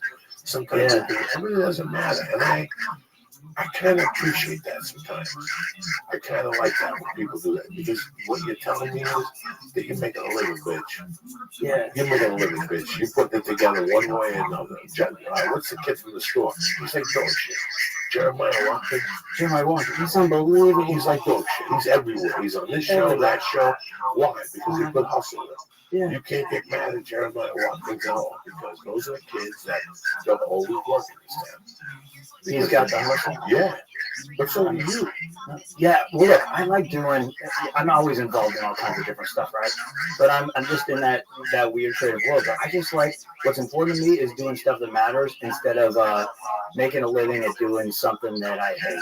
And if it's, you know what I mean, like I don't do the reality TV thing and all that stuff because that's, to me, that's not. I can't be happy with that at the end of the day. So if I'm taking pictures, if I'm making a movie, if I'm producing a show, creating a show, that's where I want to be. So it's hard to say what I do. It's a little bit all over the place, but man, I love it, and it's all rooted in the comedy world because that's my world. And we always have conversations. You're a fan of Jesus Christ. I love it. You left something in there, like a piece of chocolate. Jesus Christ, I can't take it. You left a piece of chocolate with a goddamn bone on the inside. That's a crazy idea. Chocolate tomorrow. Oh my God. This is the chocolate from the mushroom. Or something small, or a piece of fucking blue apron. I don't know what the fuck it is. You brought that blue apron meat. I thought you were on that. And then guys like you stay 50 feet away from me. Like nice guys like you just fucking stay the fuck away from me. You know, they don't want Joey's trouble. He's gonna touch me with that THC finger. Something's gonna happen to crash my car. So you always approach me. You're always a sweet guy. And deep down inside, I'm still a crazy New Yorker. Like I have no idea when people approach me. So for like a year, you come up to me, why I got this show, and I go, what the fuck is he talking about? Oh, yeah. You know, I called you the other day and I tried to explain to you. People come to talk to me at night. Like, unless you call me at home and go, hey, we're going to talk fucking business tonight about my show. Yeah, okay. Yeah. But if you come up to me unexpectedly, like I look at you, people said to me, Joey, that girl went up to you. You looked at me like, because I'm fucking I'm coming down off this fucking stage thing, or I'm about to go up. So my head's somewhere completely different. Oh, yeah. Somebody got mad at me one night. I'm taking pictures with her. She came over, she goes, hey, can you talk to me about a show? I go, hold on, I'll go over there. Well, the guy took 40 minutes. By the time I got over there, she was gone. Next day, I got hate mail on my Facebook. So a big paying gig for you. Go fuck yourself. You're rude. I'm going to tell these people to go fuck themselves because you want to talk to me about a gig. This is a surprise to me. Like, it's just crazy sometimes where my head is at night. Plus, I'm thinking about my daughter and my wife, and we're going to move, and the special, and the cats, and Lee, and you got all these thoughts going through your fucking head. And at the end of the night, it's like, people come up to me like, you want to get high? No. If you know what I was going through right now, you wouldn't want to get high either. Because up Laurel Canyon, I'm fucking my head going upward, my head explodes with all the thoughts. Not to mention about my set. I'm thinking about my set. That's the closest I'll remember. Once I get over cold water, it's over. I'm thinking about where to stop, who's got rolling papers, then I go into whatever, and I'm fine for a little while. Do you ever have those times where somebody's talking to you where you literally have 0 seconds to go on stage, so you haven't even thought about like what you're going to say, and you walk on stage because you were just in some conversation? Do you ever have that? Sometimes the conversation helps me. I got to be honest with you. Sometimes I like it when somebody comes up to me and they want me. That makes sense. I pray for that. I pray for somebody to come up to me that I know with a stupid question that knows me, but he's all fucked up. Because what happens is people who know me, them too at night, they get fucked up. Like I have a friend that constantly, it's a comedian, a well-known comedian. He only calls me Saturday nights and after to say what you're doing, how your week is going. I'm like, listen, what the fuck do you think I am? Yeah, guess what? Last night he called me, so today I called him. I just want to tell you, last night was the first Saturday in 4 weeks you were fucking calling. I'll be home for 2 weeks. They'll never call me. They'll call me as soon as they get on the fucking plane. They go, hey, you want to go eat lunch? I just told you a month ago, my dates. It's fucking crazy. So the mind, listen, I understand a lot of people because I know what I'm going through. I know when you have all this shit on your tongue and people really can't grasp it. People have no idea how to grab away. I look at somebody and I can tell they're in deep thought. I look at somebody and I can tell what's kind of going on.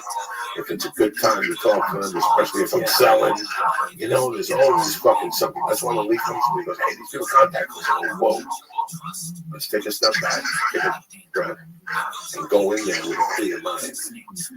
I've noticed in dealing, like starting my own business and then just in dealing with people for working by themselves, and I did it a lot when I was really new at it, is they try to oversell sometimes, so they get really excited, and like even after you say yes, they're like, yeah, but it's going to be great because of this, and like, I already said yeah, and then they keep going and going, and it really, you said something, like, we've been to you hear it a lot in LA when you go into a meeting. I haven't really been to any, I've been to like 2 meetings, both with you, Joey, and I'm always like, I don't want to talk out of bounds. I'm like, what should I say? And you're like, just let them talk. There's no reason to talk first, and like, so just it's it's important to learn that, because you don't want to go to that big meeting and over talk. You see it. If you've ever been to a meeting where somebody's out of line, you fucking feel it in the room. You're like, Jesus Christ, what is this guy saying down? Somebody's taking him down. It's not good. It embarrasses me. I went to one in January. I met a guy at a Christmas party that was trying to sell me that stuff. Again, late. A year late, nobody knew. That shit with your viral view on your podcast, you can see the corner. And he took me over and she was just a fucking beating. Because before you sell, let's go. Yeah. I tell even the guest on the show, come a little early so we can chit chat. I don't want to throw you to the fucking line. I want to slow you down. One of the most genius things I ever heard was Gambino. Always had a guy. Why is that? Because he wanted to slow you down. I don't give a fuck if I just talk to you on the phone and say, Lee, come right up the stairs. Come on, talk to me about what Troy did to you. He was always in the back room in a meeting. And as fired up as you were, he had her stop you at the door, sit you down, give you a cup of coffee, offer you a cookie. Yeah. So, we're a little zen. Now you're around the room. I could be your mom. You know, how you gonna act like your mom?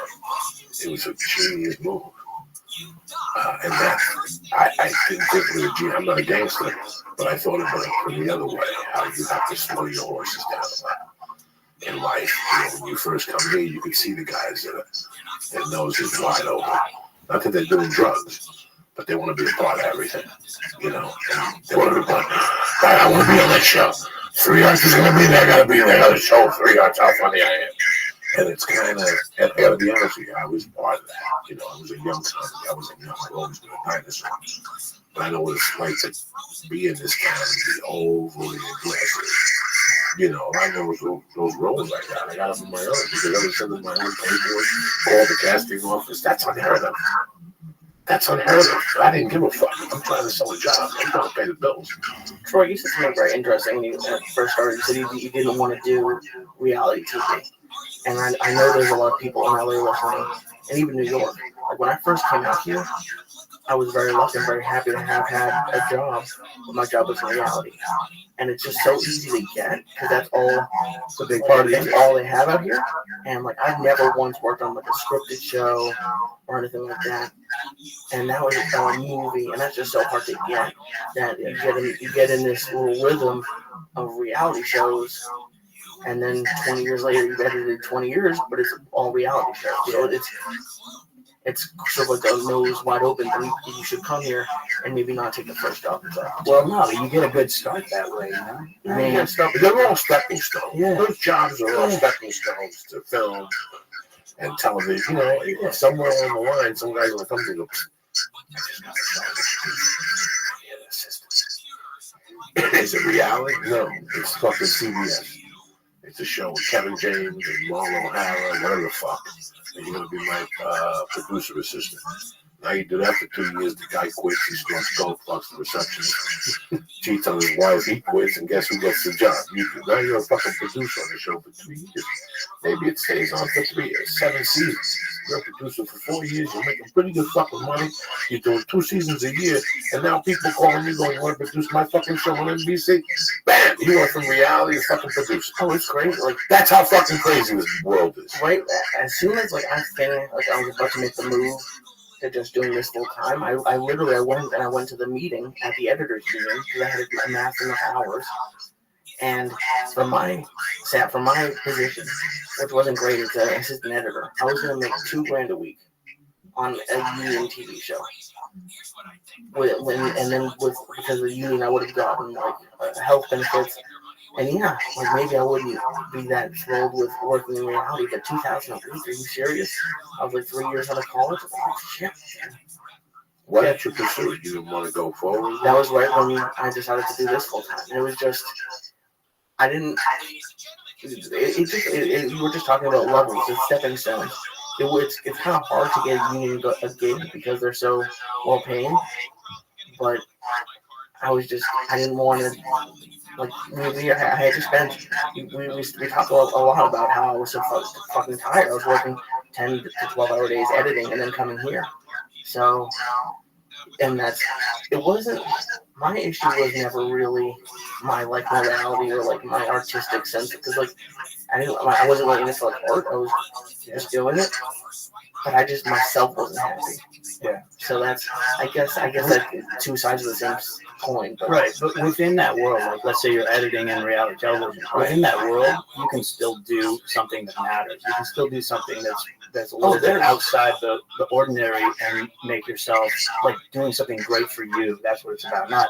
I don't mean it in an artistic sense. I mean like just something that makes you happy. That's like maybe contributes in a way to that show that the producers go, oh, that's fucking amazing. We didn't even think of it this way. That's a really great editor. Like editors control everything. Editors are the ones who make the movies, make the shows.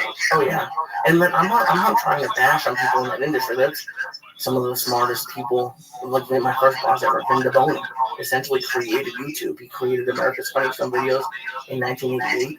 There's something like 20. This is probably 26 or 27 seasons. They have shows all over the world.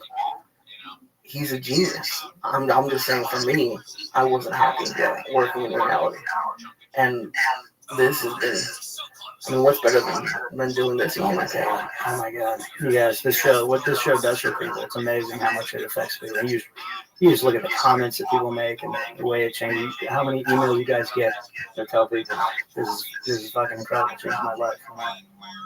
Well, I always thought the truth helps people. And I always knew that I had this truth that I hadn't said to anybody. Just talking about what happened in your life and somebody hearing it, that happened to them, They giggle. They go, Jesus Christ, I don't feel that bad. It's just not me anymore. It's just so weird how this podcast has grown. And the people that contact me and the different emails I get. Today I answered 30 emails. And the emails are usually about the core of the show, which is being scared and still going for it. Because being scared and not going for it, you're not going to get nowhere in your fucking life. The drugs, how that affected us. You and I, we were all talking about drugs for 20 minutes at the beginning of the show, which was a really interesting conversation about how drugs evolved in your life. And I didn't know about that till cocaine. Like how after 7 years, the drug goes from being a social drug to probably about my 7th year, it became a antisocial drug, which is instead of having 15 people in the room, I got it down to maybe 3. And by 1994, I had it down to nobody. And I would have a party with myself and get drunk and talking to the mirror like Denzel and Man on Fire. Wave a gun around and act like a fucking moron. And, I saw the evolution of it. I saw how it made me antisocial. I'm usually a person that likes it. He's talking shit with somebody in the apartment. He's a dog, three males, or whatever the fuck, But I saw how that, and I'm seeing it now with weed. Sometimes it kicks off. It used to be the edibles when I went to jiu-jitsu. And I stopped that. Like sometimes edibles, when you take that extra step, the extra 200 milligrams for us, like in San Jose, that was 500 milligrams, and I ate 3/4 of it now. And I'll never forget that my body started changing right there. And I had to ask the manager, I go in the kitchen, just take a plate of something. I go, because I'm going to fucking, it's going to go. I got to eat something to stop this animal from growing.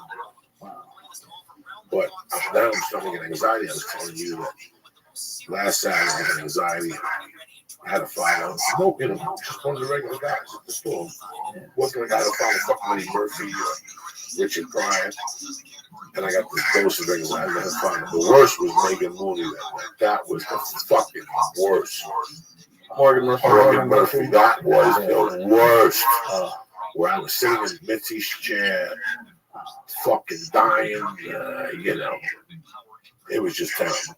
And does it, once you get on stage, is it still with you or it's gone? No, it's gone. Yeah, that's it. I look at the anxiety before I go on stage as fear.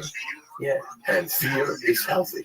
Yeah, it's always. Fear is healthy. Yeah. It's healthy to feel fear. I totally think so. Very healthy, especially when you're in that. You're putting yourself in the any position. When you go cross train, I'll look at Lee and go, Lee, I want to do 400 pounds. Throw it up in the air and run under it 10 times. Look at me and go, Joe, are you fucking kidding me? I got to take that fear from you. And that's what happened to me with jiu-jitsu. Like, I was really scared. Like, sometimes when I just tap hands for you, my anxiety level goes up. And after I let you throw me down and stuff, and I tap, then I get momentum. And I go, I'm not going to die. I don't know what I'm anxiety. Like, now I start putting up resistance. Now, that first thing, that first hyperventilation, for me is always bad. God forbid I got to put fucking stars in me or something. Like, if I have 3 stars in me in the morning, and I go to a radio station, and then, like, you gotta walk up steps, I can't walk up those fucking steps. Like, listen, I don't want to see those stairs. When I'm on edibles, I don't want to see no fucking stairs. Sometimes I take them early before the airport. Oh, my God. Got American Airlines, you gotta walk to the fucking terminal or Southwest. You're huffing and puffing. I get fucking anxiety just sometimes when I grasp for air and I can't get it, I get anxiety. That's why I got the nose surgery and all that shit. But back to stand up. I think that the anxiety is healthy. It's fear. Those butterflies, man. Yeah, that's what it's all about. I know that when I feel those, and then I have the choice to go or not go. Like to just say, oh no, I got these butterflies, maybe let's get the fuck out of here.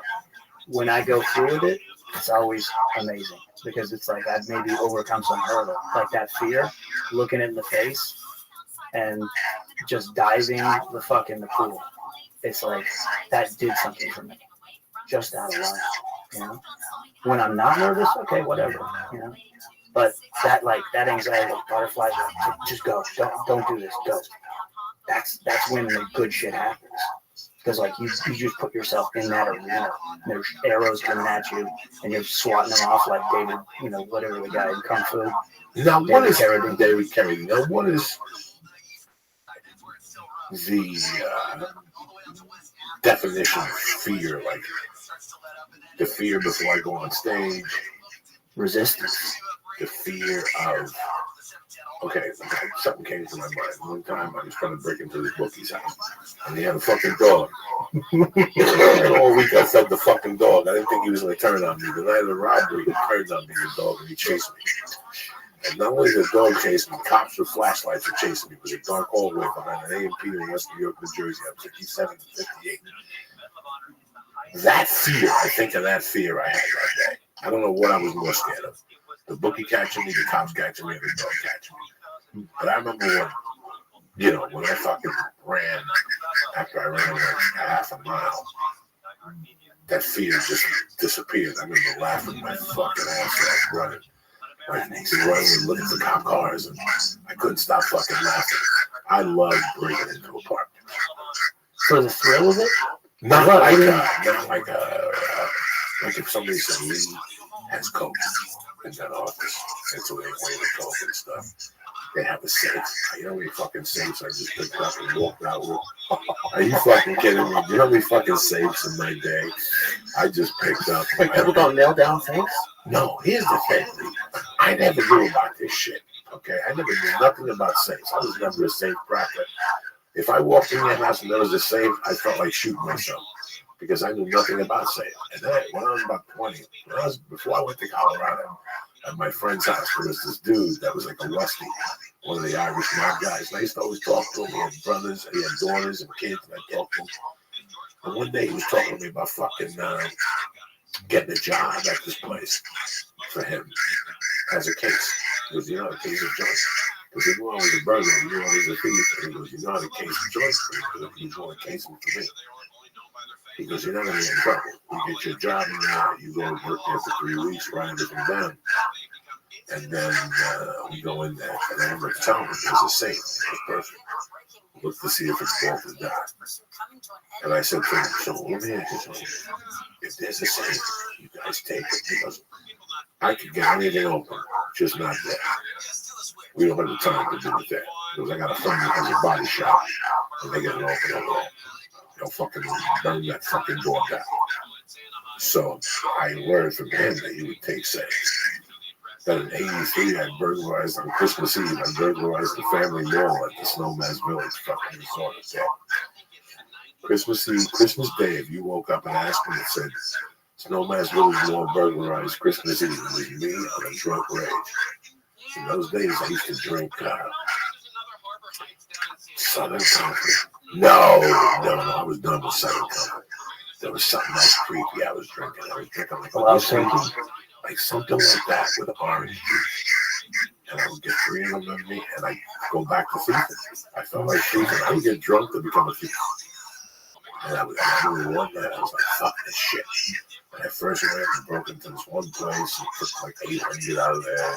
And I kicked this other door down and took I picked up the cash register and took that whole door and back up there. And I broke into this place was, you know, those malls, they have everything, towels, goggles, suntan lotion. It's ski season now, so they had fucking hats, goggles, gloves, scarves, you know, shit like that. And the door, it was one of those doors where all you had to do was put your 2 hands on it. It's 1983, guys. All you had to do was put your hands on it, and I just broke the bolt with my bare hands. Like it went pop. It opened up, I closed it, and I took a walk to see if the alarm went off, the silent alarm. I waited 20 minutes, no silent alarm. I walked back. I fucking ran in there. All the registers had that regular shit in there, $10 in singles. You took a walk outside of the mall after you opened the door. Right. Jesus Christ. Because I wanted to see if the cops were coming. I could see the cops coming at me like narcos. I had a lookout. I was a lookout. I could always see, because cops won't put the siren on, but they always put the lights on. So I would look for the fucking lights. If I saw the lights, I'd get the fuck out of there. You know, I knew that place. I could run around this building and through this building. There's no cameras in those days. You know, now you can't do that. The fucking satellite picks you up. All you need is 72 hours. You don't get a satellite that was in that area to photograph that thing, and you're dead. You're dead. So I went back in there. They had like 3 registers where people could check out, you know, postcards and shit. You know, 10 singles, a roll of nickels. And I went to the back, I kicked the fucking door down in my trunk, and there it was. The fucking safe was right there. One of those skinny safes with the combination on the top. How was that thing like? Whatever. It didn't fucking matter. I went. No hand truck. I took a hand truck. There was a little hand truck in the back. I took that fucking hand truck, and I wheeled that Savage home, and I put it in my buddy's Jeep. And the next day we then went to Glenwood Springs and we cracked that motherfucker open. I hit it up like 20 times with a sledgehammer. That didn't do nothing. You have no idea. I lost 18 pounds after that fucking time. And then what else? I robbed another safe one time. I robbed the safe in Guttenberg, New Jersey, from Galaxy Tower. I was working as a maintenance fucking man there. I would write the orders for people. So I have to deliver the spot to the apartment. No bonding, no background check. They just gave me a place to go that you could take keys off the wall. And they would have 3 or 4 keys on each roof. I just took a key for each fucking apartment. I had a key for the whole fucking building in the Galaxy. I had 3 towers. This is back in '84. And I would fucking go drop off the material in people's apartment. "Hello, Mr. Syed." And I would just say, "Are you here?" And I would keep going back there, whatever I could take. I was crazy, guys. I was fucking crazy. I went to this room one time, there was another safe. So I kept the key, I took it off the roof, and I realized that the people went on vacation. You know, like in Europe or something like that. So Friday night, I fucked up with my friend. I come to wait downstairs. I just walked up like I owned the building. took the safe, carried it downstairs like a fucking, put like a blanket on top of it. Yeah. Like you work, like you were just running a delivery, like you're the guy that does it. One person saw me. I put it in the car, and again, I had to take it to fucking Seacoast and light it on fire. And then have like a string of pearls, and I got like the small 2000. And then the biggest one that's known is me and Josh Wolf. That time, he'll tell you, that was the heaviest safe ever. He'll tell you. That adrenaline, that criminal adrenaline that you get, that's completely different adrenaline. There's sports adrenaline, there's comedy adrenaline, then there's criminal adrenaline. That shit's crazy. That's what makes somebody stab you 80 times. You know, it's hunger, it's desire. You want to fucking be a big shot, you know, blah, blah, blah, blah, blah, blah, blah, blah. And he said there was going to be 50 grand in there from the Boston Red Sox, Yankees, Seattle Mariners, Yankees Mariners. This was back in 97, 8. And he's like, yeah, there's going to be fucking 30 grand cash from all the people who buy beers at the bar. He was going to be out of town, so we got this other guy that was going to look outside. You know, he was parked outside. A cop pulled next to him, like just to pull next to him, like to get coffee. And there's this guy. I'll never forget this. I looked out and I saw him next to the cop. I thought he was dead. And something made me wait 5 minutes, and the cop pulled away. And then he pulled the car in front of the back door, and I carried the safe. That safe had it at that time weigh, I don't know. And I fucking didn't pick it up. I just pulled it and rolled it on the carpet. You could hear the floor go, bah, bah, bah, bah. Then there were stairs. I just threw it down the fucking stairs. And it just busted the stairs. And I jumped after it. I grabbed it. And then there was another set of concrete stairs. Bah, bah, bah. I fucking take that and I fucking carry it to the door. I'm sweating. My hands are cut. I'm bleeding. You know, my heart's pumping. I'm drenched in sweat. You're drenched in that criminal adrenaline. That shit makes you fucking sweat everywhere. I pulled that motherfucker out. Frankie, whatever his name was, pulled up. We popped his trunk. We both fucking, we couldn't pick, I mean, it was horrific. We picked it up to the bumper. We got to get out of here. The cops are going to come. We just flipped it in. The fucking car sank. It was like a lowrider. We fucking took it over the bridge. Took it to where I lived there. We fucking cracked it.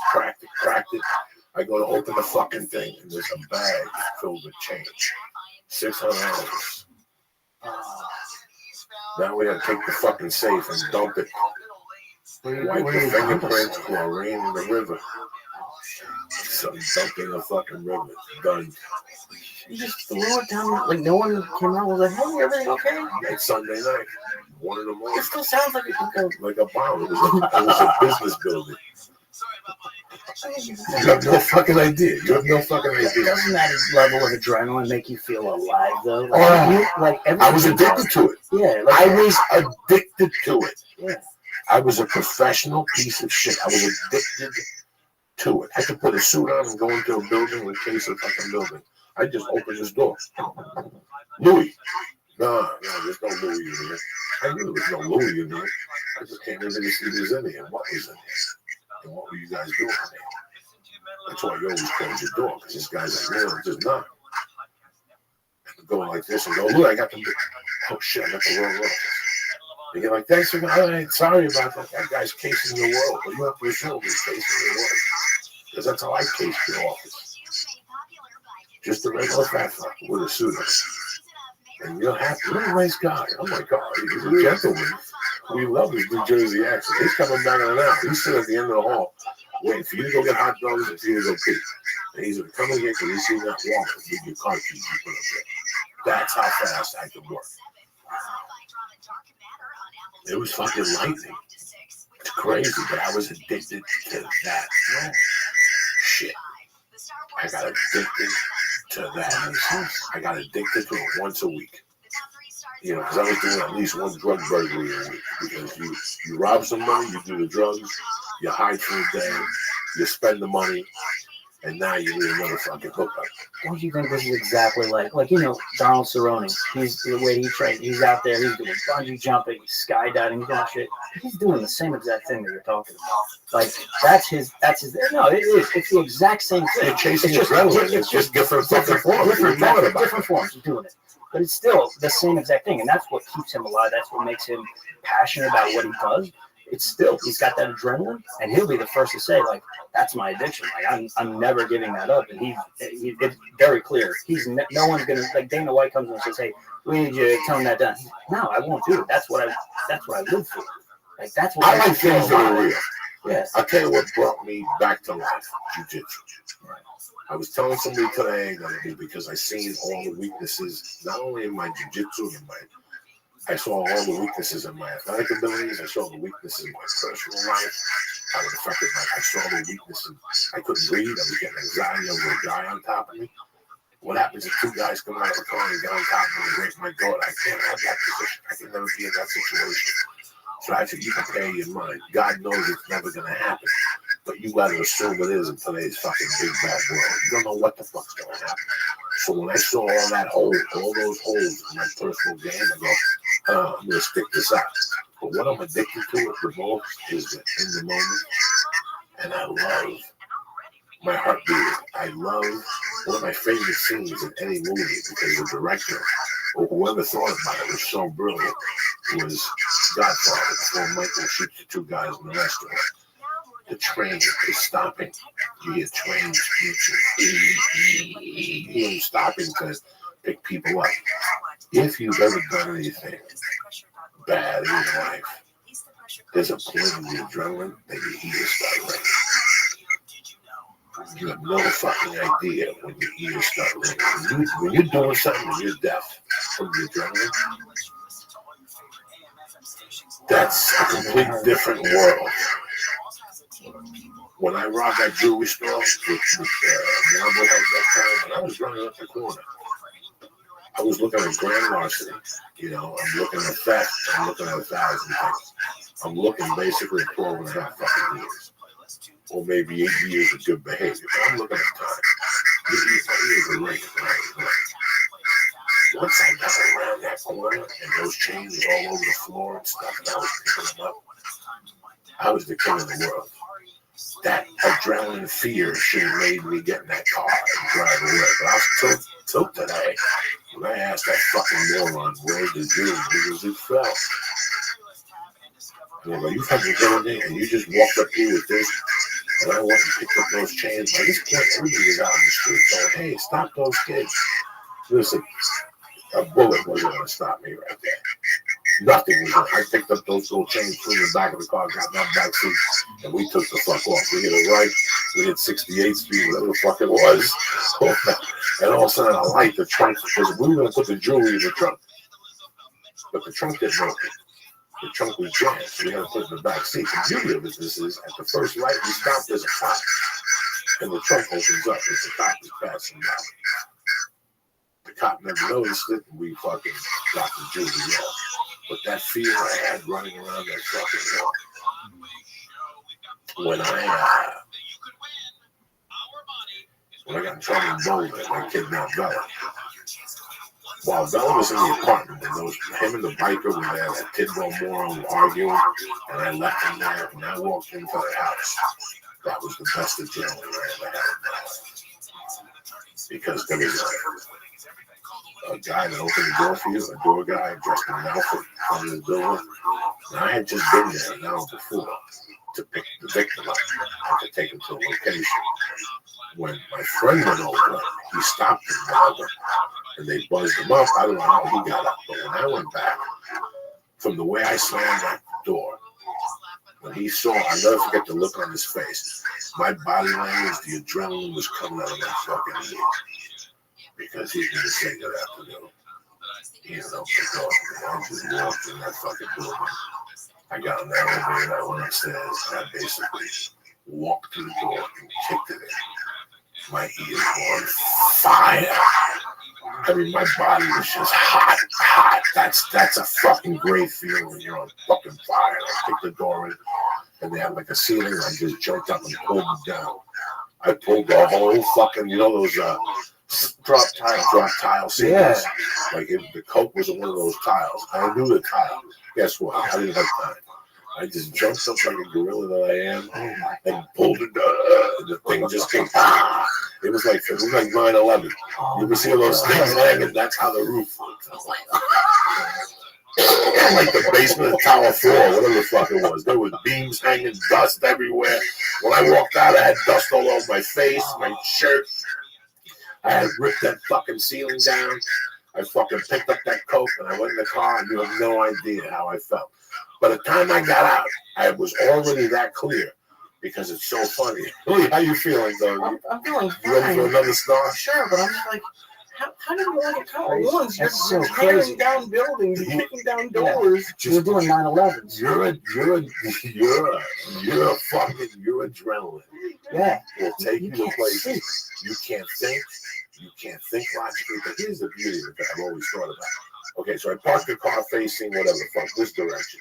But when I got the car to my right, but when I got in the car, I noticed there was a newspaper thing. And already my head was clear. Because when I pulled out of that thing, I crossed over right onto 19th and Canyon Boulevard, and that's what I have to ask. How much of a sign is that? And I went in, I ripped apart the 2 kilos, and I took like a fucking handful of coke out and put it in like a newspaper that I had in the car. That's how much of a primitive guy I was. I took the 2 fucking packages and I put them under a newspaper thing. So I wouldn't have them around me. You follow me? One of those newspaper dispensers or whatever it's called in the street. Yeah. Not a dispenser, but Those little stands you get your free paper. Well, no, it's wrapped out the corner paper. I put it under there because I didn't want to around me if the cops pulled me over. And that fucking guy at the door didn't even look at me on the way out. Didn't say thank you for coming, thank you for shopping here. Nothing. Zero respect for my comments. Now, when you do something like that with that level of adrenaline, you go home. How long before you can sleep? Because that shit stays in your system. Oh no, I wasn't gonna sleep on that. forever. I had a handful of coke. Between the adrenaline, the blow, it was they call it adrenaline dump. Is that what it's called? Yeah. When it's you get it all out, and then it just brings you down. But coke would bring you right back. So yeah, the adrenaline dump is when you get it all out. It's just like and then you get home and it starts to wear off, and it's like really goes really low. All right. That's when the storm started. Yeah. That's when you realize, fuck, I dropped the glove in front of Caleb.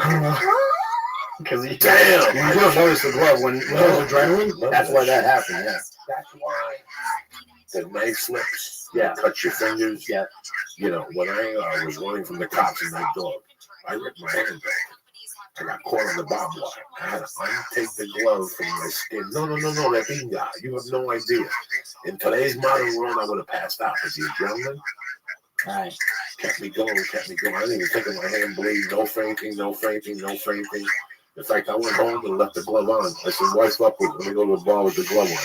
The glove was filled with blood. Oh Jesus! I would squeeze it, and blood would come out of the glove and shit. I don't drink though. Fuck it, couple cocktails, couple volumes. I went home like a soldier.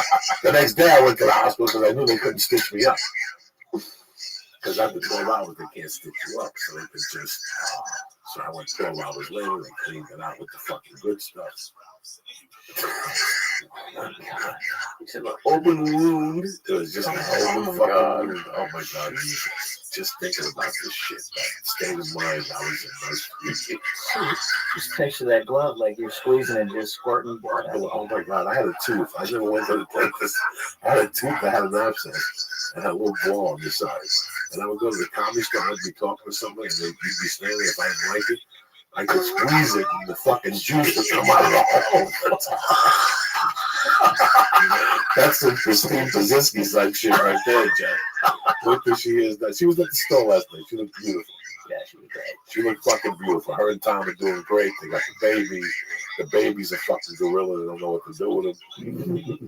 He's eating a fucking regular cheesesteak from New Jersey Sam's. Whatever the fuck that is. No, all that stuff.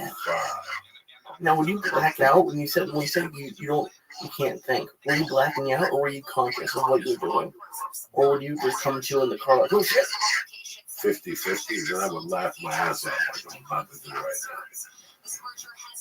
Like I did this scary shit one time. I did this scary, like even looking back today. I had a friend living there. Things went sour. She got pissed for some reason or another. I got pissed at her. You know, she was a drug dealer. You know, she was a big time, medium level drug dealer. I had met her through friends, you know, and I had known her for a few years. The weird thing was, as good as I knew her, every time I go over there, she'd always take your money or ask you what you want, and she'd go in the back room and then bring it back. And then you give her the money. She'd bring it back. She'd actually look at it. She was very cool. She really liked it. You want more rock? She was great. She gave you a great coat. You know, I went over there one night to cop. She was no Miss America. You know what I'm saying? And everybody knew that. And at the time, I thought I was cute. And I went over and tried to be cute with her. And she rejected it. And I got pissed off, you know, like a young man would do, like an asshole that would do. And I never messed with her again until one day I needed money. I go, you know what? That's the house of the fucking life. I knew the consequences. First off, though, at that time, I knew that they were going to point all the fingers at me. I knew that this was going to come back to me at one point or another. But at that point in my life, I really didn't give a fuck because I expected her to have a tremendous blow in that house. We were going to fucking become millionaires. In my mind, I was always going to become a fucking millionaire. My demented, drug-addicted, young mind. They had $1 billion stashed in there. That was it. I was going to buy a fucking super. You know, you're a fucking kid. You know, you got the dumbest fucking ideas. And one day I put a crew together. I got two of my buddies. I said, listen, man, there's a fucking big payoff here. And when I told them the name, both of them looked at me like, you don't want to do that. Yes, we are. That's why we do it, because they don't expect nobody to get hit. You know what I'm saying? They don't expect nobody to get hit. Now, I thought I could have the door, and I got there, I couldn't get the door. I was always good with doors. And I would look at them and try to come up with a way where I could get into that door quick. She was a drug dealer, but she didn't have a top door. Kind of fucking dumb are you? It's that easy to get in without a top door. Well, it's only one instead of two. Yeah. And it's, you know, those little regular things, I could, you could go through. You could put a shoulder into those fucking things. A good shoulder, hit it close to the door. Like, don't go in the middle of the fucking door if you're trying to break that. You're trying to break that right there, that grip. It's like when you break a grip, you push away from the fingers. Same fucking thing. You gotta push away. In the movies, they always go to the door like Johnny Bananas. No. I would treat it like a football tackle. And I would get like on a 3-point stance. And that's why my shoulders probably jacked today. And I would put everything I had into that middle. And then I would have a gorilla going behind me. And we'd wipe the fucking door off. Or I'd bring a screwdriver. I could say I could get a screwdriver in there. There was always different angles. Maybe there was a glass on your door. I could break the glass and put my arm through and open up the fucking door. There's always an angle. The consumer doesn't know it. I know. Where I just moved into this glass the door. I don't like it. That's getting covered up this week. Because I don't like glass in the front. That's just a no fucking brand. What did you move? Somebody will hear it. Really? Really? Somebody will fucking hear it. Nobody will hear it. Nobody hears shit. We're programmed not to hear dick. And if they do, who's going to go outside? Just to listen with the they go out, yeah, I'll break the glass and walk away. So if they come out, they don't really see nothing. They get back in their house. There's so many things people don't see that you think people are going to see. They don't see. I've done 1,000 things right in front of people looking at me and they don't see it. Your mind doesn't pick it up. Something I've seen it 1,000 times. You're not looking for that. You're not looking for a drug deal going down on your street.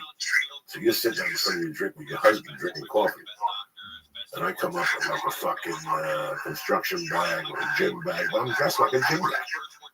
You follow me? You come up looking the way you are. And I sold you an ounce of coke right there. And you got on the bus. I made you get on the bus, get off the next block, walk back to you. It's just a big fucking deal. Plus, how often when you're driving will you just look up and be like, oh, I don't remember the last 5 minutes of this? I think that happens in everyday life. I don't think it just happens when you're driving. Especially if you're doing something that you do a lot, like your morning coffee or mowing the lawn. You just And- fades out. And you're making it very easy for people to not notice it because you're acting like you're supposed to be there wherever you are. Like that's the skill, right? When you're wheeling it, when you're taking a hand truck with a safe, you put a blanket on it, you see somebody, you wave, hey, how you doing? You wave at Yeah.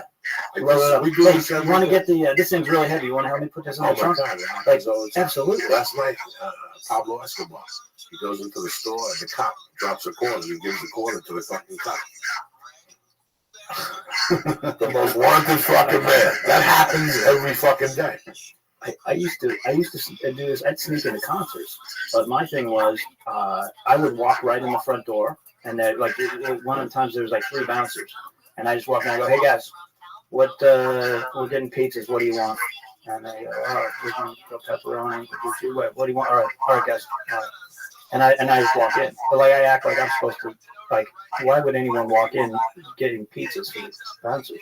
You know, that made me in a position of authority. I can just walk right in and enjoy the show.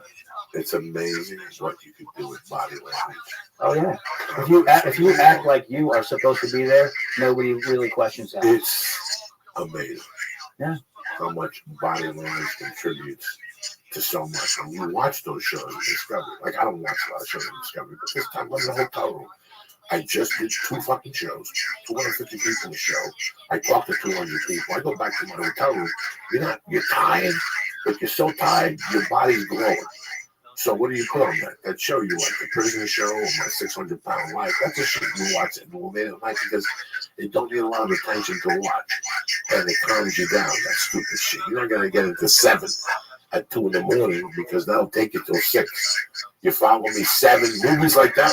Scarface, something comes on at that time, 1:30, you're doomed. But the cop show about what happens at Cellgate C and all that shit, just fucking wait for it. You'll wake up and it's still on. There's still in some fucking jail in New Mexico smacking people in the head with sticks.